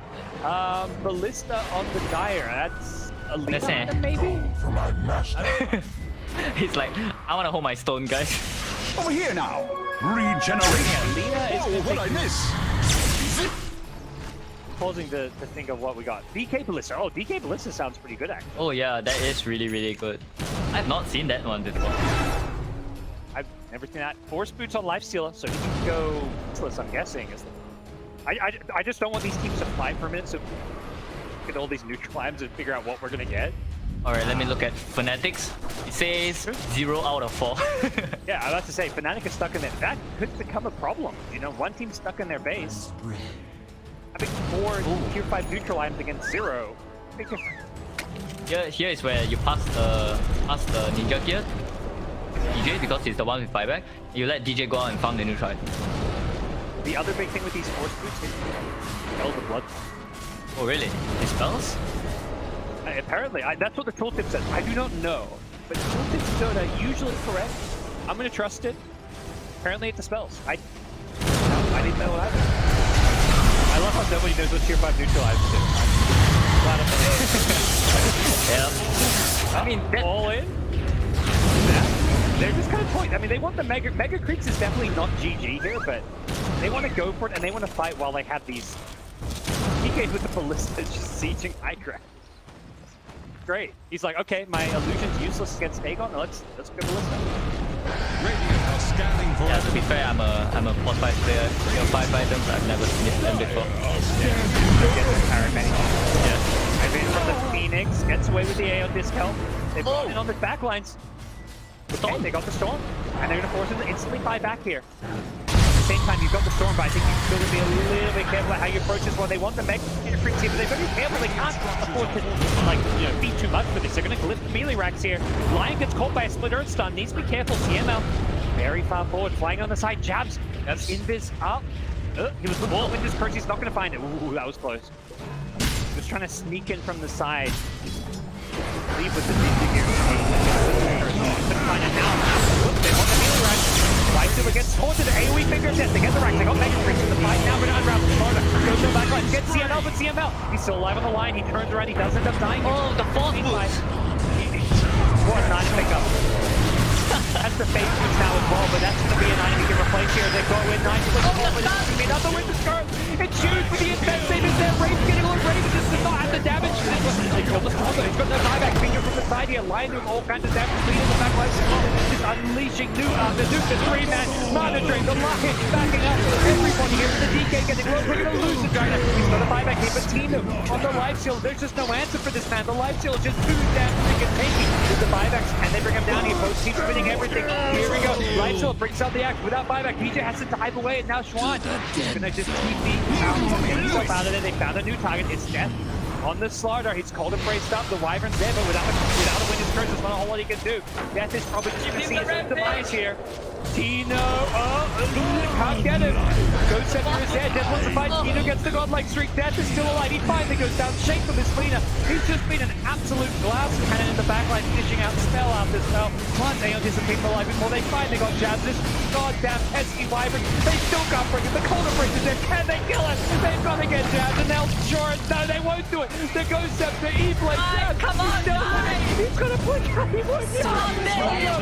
Why won't he die? He's still cold embracing. He's still saving people. Juan is still alive. The hell is this happening? James has had enough. He's got to look at the yellow say, TP out. Surely not. He does go down. Holy freaking shit. What the hell is going on? How's this guy looks like a freaking mid-player out there. Dive in, they're going for the buildings. They've had enough of these heroes that are unkillable. Say, okay, can you cold embrace throne? I don't think so. Good luck healing your throne. Phoenix dives in a bit too aggressively, gets caught by Dragon Tail, but once again, it's jabs with like a 2,000 cold embrace cast range. It's just absurd. DJ. Katie on the front line, deliver. Katie's got the E-Blade as well. They may just go to the throne. At some point, you're just going to say, stuff it, let's find something else. The win curse is there. I don't think it's enough. The sunrise from the egg. They want to kill the egg, but they haven't got the damage. They can't right click it enough. Lena, Yule's got in some trouble. This Lena doing so much damage has to become a priority. The under attack. They're killing the throne. Tino's they've had enough. Hold it, they say. The throne will go down. Oh my god! Holy shit! They finally found a target that could not be cold embrace. That jabs could not save. And it was the throne. Oh my god.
5 seconds remaining. Fnatic's going to be a favorite, which even with Season 2 performance of Fnatic being underwhelming, they still, like you guys had mentioned during the cast, they have more experienced players.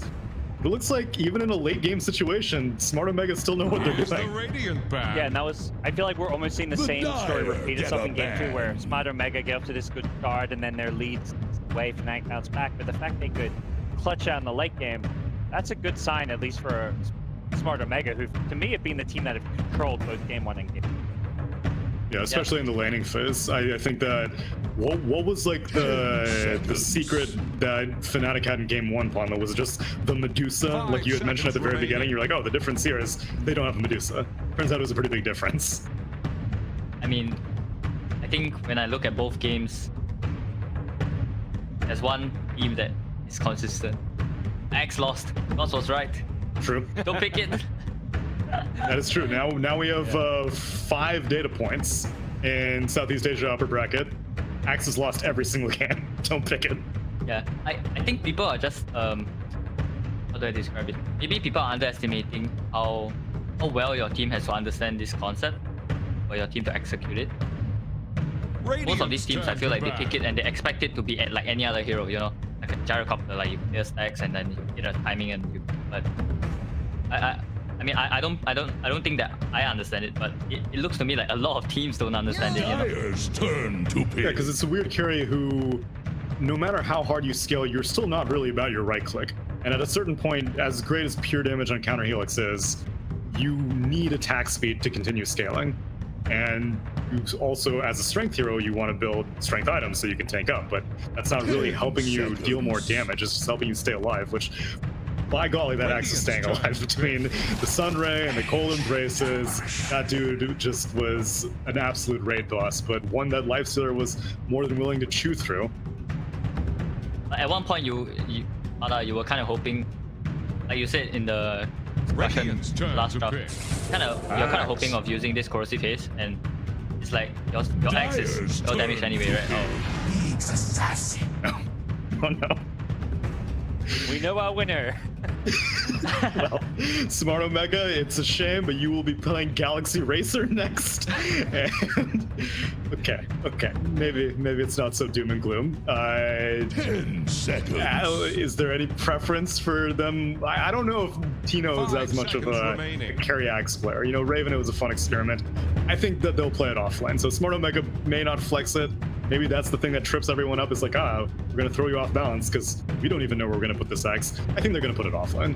I think Samage likes to play a hero. Oh no. Tino is also one of those players that has certain niche. Get a ban. The carry tiny, sniper carry that he put out one time. So I think Tino has the full capability to play something like an axe, but I just don't know how well they can execute it as a whole.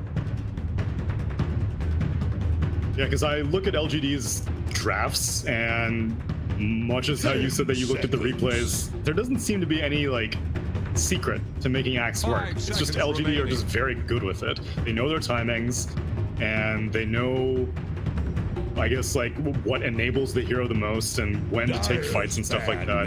And other teams were winning with it at the Animator, but I think got figured out since.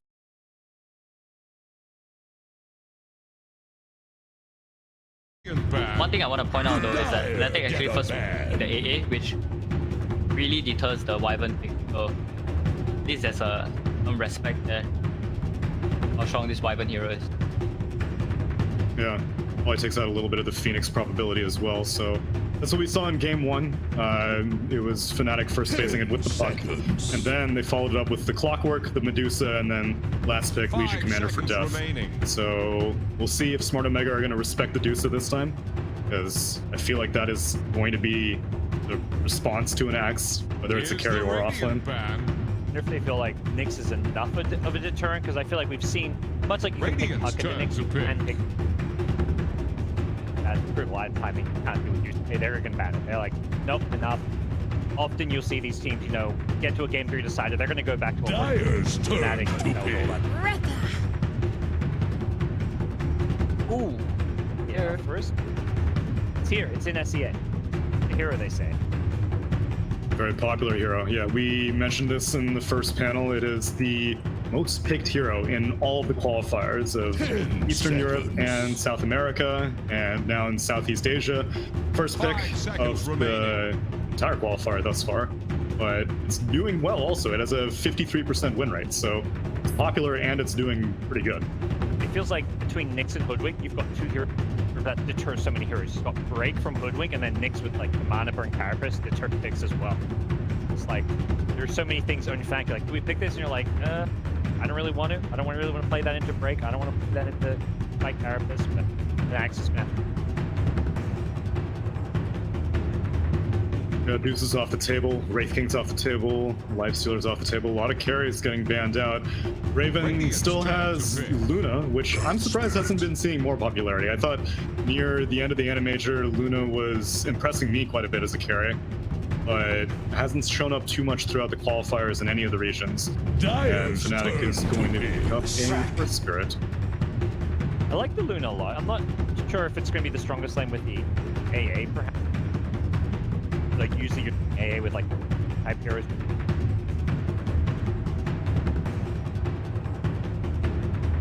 Jug would be great against 3 of these 4 heroes. I don't think you really want to play Jug as much in attacks, but against the 5 seconds remaining. I'm seeing sort of maybe a Spectre from Fnatic.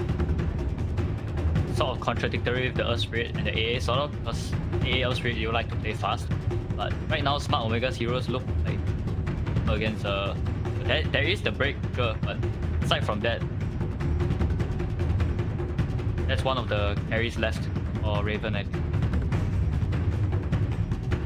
Yeah, and Smart Omega, they pick up the Leshrac.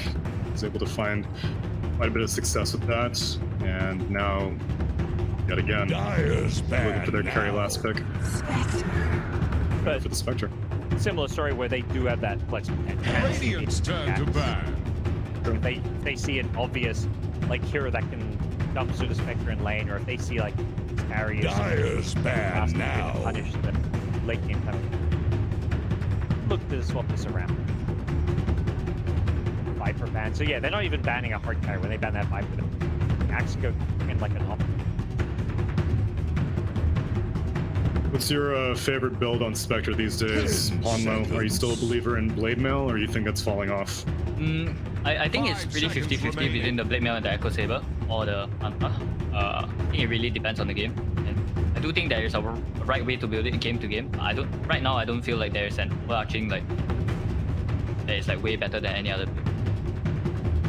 How about Puck? Puck's another one that you were, I don't know if it was you or in an earlier series of the John X Fire and MLP, but like, we're seeing Witchblade always be at least like an early pickup for Puck, but then after that, the decision between physical and magic seems to be a little bit more nebulous. Again, it doesn't seem like there's any right way to do it.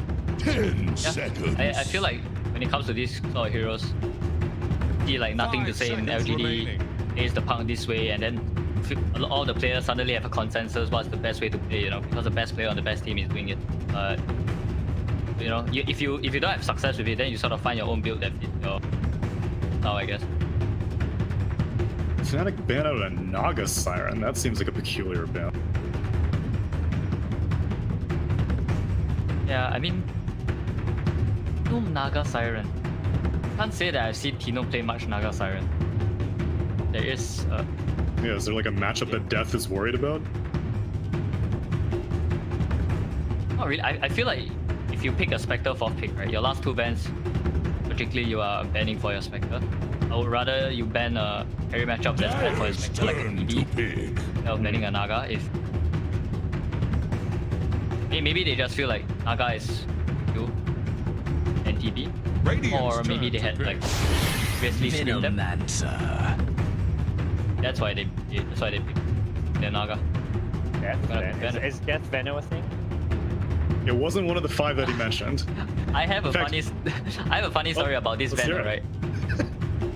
So like 2 weeks ago, I was having dinner with Death, and he's telling me like how he thinks that he's growing in this team. 5 seconds remaining. Tells me about this story of how he picked him Veno the first time. He's like, I don't see it, and basically they pick him Veno again and again, from hating it to like winning with it but still hating it. So at least he started winning, you know? He started winning with it now. So they've successfully Stockholm syndromed him. I'm glad he still hates the hero. He's good. He's a normal human. Yeah. Well, he's gonna be hating life because he's probably gonna get critted down by Tino's Phantom Assassin, which is gonna be the response in the lane. And I guess Fan of Knives break also, and so another potential answer to the Spectre. I love this pick. They're really, really good. Same. Yeah, I feel like PAs in general have looked like a good matchup against this spec without like the break aside. That comes online, dishes out a lot of damage, can kind of fight Spectre one-on-one lifesteal plus. Seems great, and yeah, against this Venom, it's like a really problematic hero. Still does kind of seem the same approach as game number 1 though, where Smart Omega have an Axe off lane and they need to play fast because Fnatic had the Dusa as the late game carry. Here they have the Spectre. Last time though, Smart Omega had the Monkey King as the carry, and I feel like that probably doesn't scale as well, nor matches up as well against the Dusa as the Phantom Assassin Spectre kind of matchup goes. So is there a timing pawn load that Smart Omega needs to hit, or do you think that we could see something going back and forth all the way to 60 minutes all over again? I mean, for Smart Omega, I think mainly they have 3 timings. First timing is Slash taking towers with the Axe, like I said for the past 2 games. The second timing is their BKBs, double BKBs, because if you look at Fnatic's lineup, the moment this P and Lash get BKB, this Fnatic lineup is like, right, the fight is free. You can get a fight BKBs and get Roche, if Aegis and 8-second BKB, they might be able to just end the game. And the third timing is like 50 last minutes, you know? This PA will outcarry this Spectre. Yeah, and then I guess between those peaks and valleys, Fnatic are hopefully going to be able to push, though really it seems like Venomancer is the only hero that's capable of pushing. Aside from that, their objective-taking capabilities aren't that great. But I guess we'll have to see how it all pans out. Game number 3, Decider. Loser moves forward to play winner of Motivate, Trust, and OB Neon. Winner will play that, and loser is going to play Galaxy Racer. But take it away for game number 3, Gods and Pawnlow.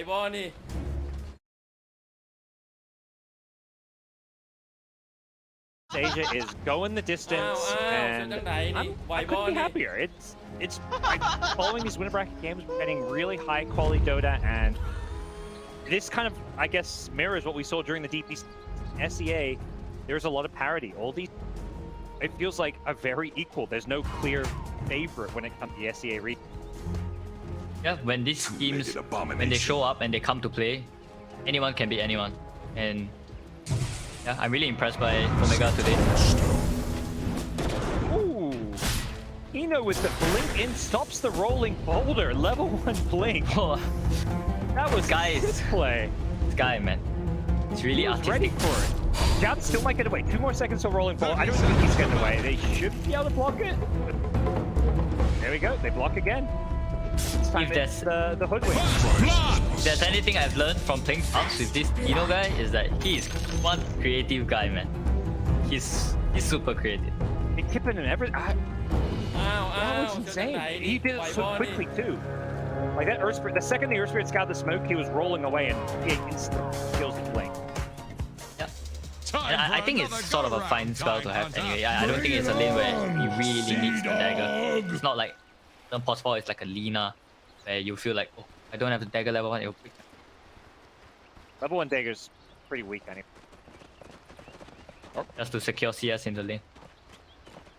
Orb of Venom out early, so that'll give this safe lane for Mega edge.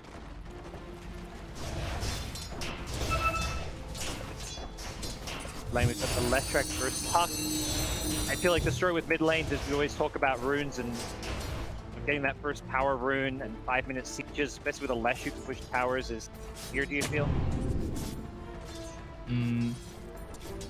Not really, but I mean, maybe it's just my thing, you know? Like, I always see if I'm a Lesh and I have somewhat of a body. Like, Nyx is also a body. I was watching an LGD replay yesterday. They're baiting jabs with these couriers. It's like 2 couriers just walk by jabs, and yeah, Jabs was trying to pull a creep wave but was unsuccessful.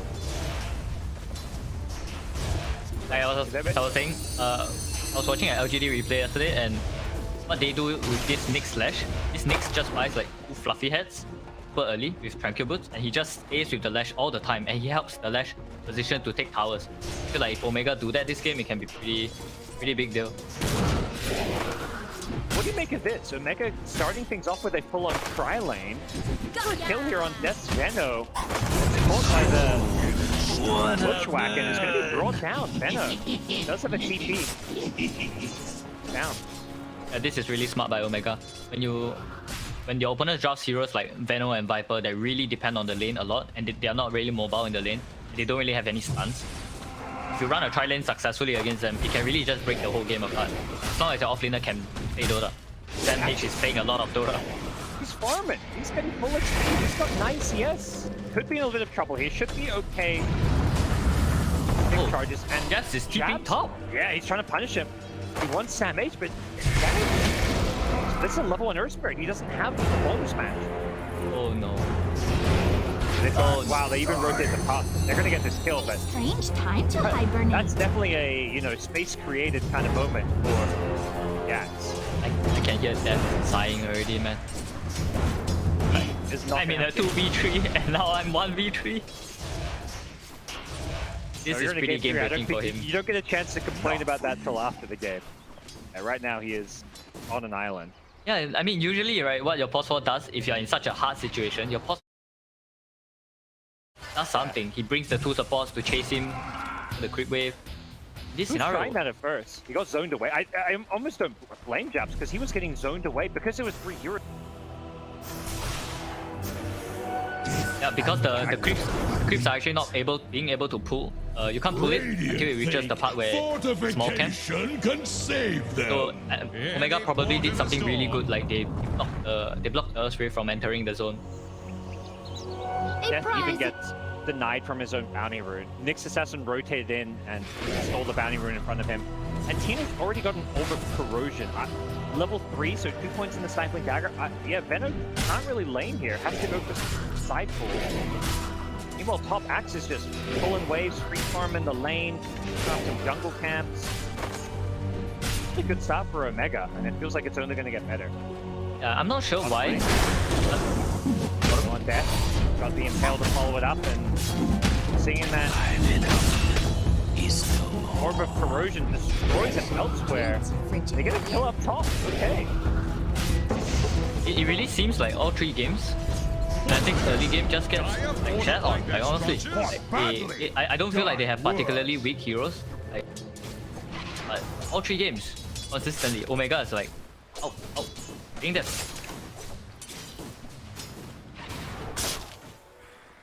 They can make any moves or do something. Every time this kind of happens,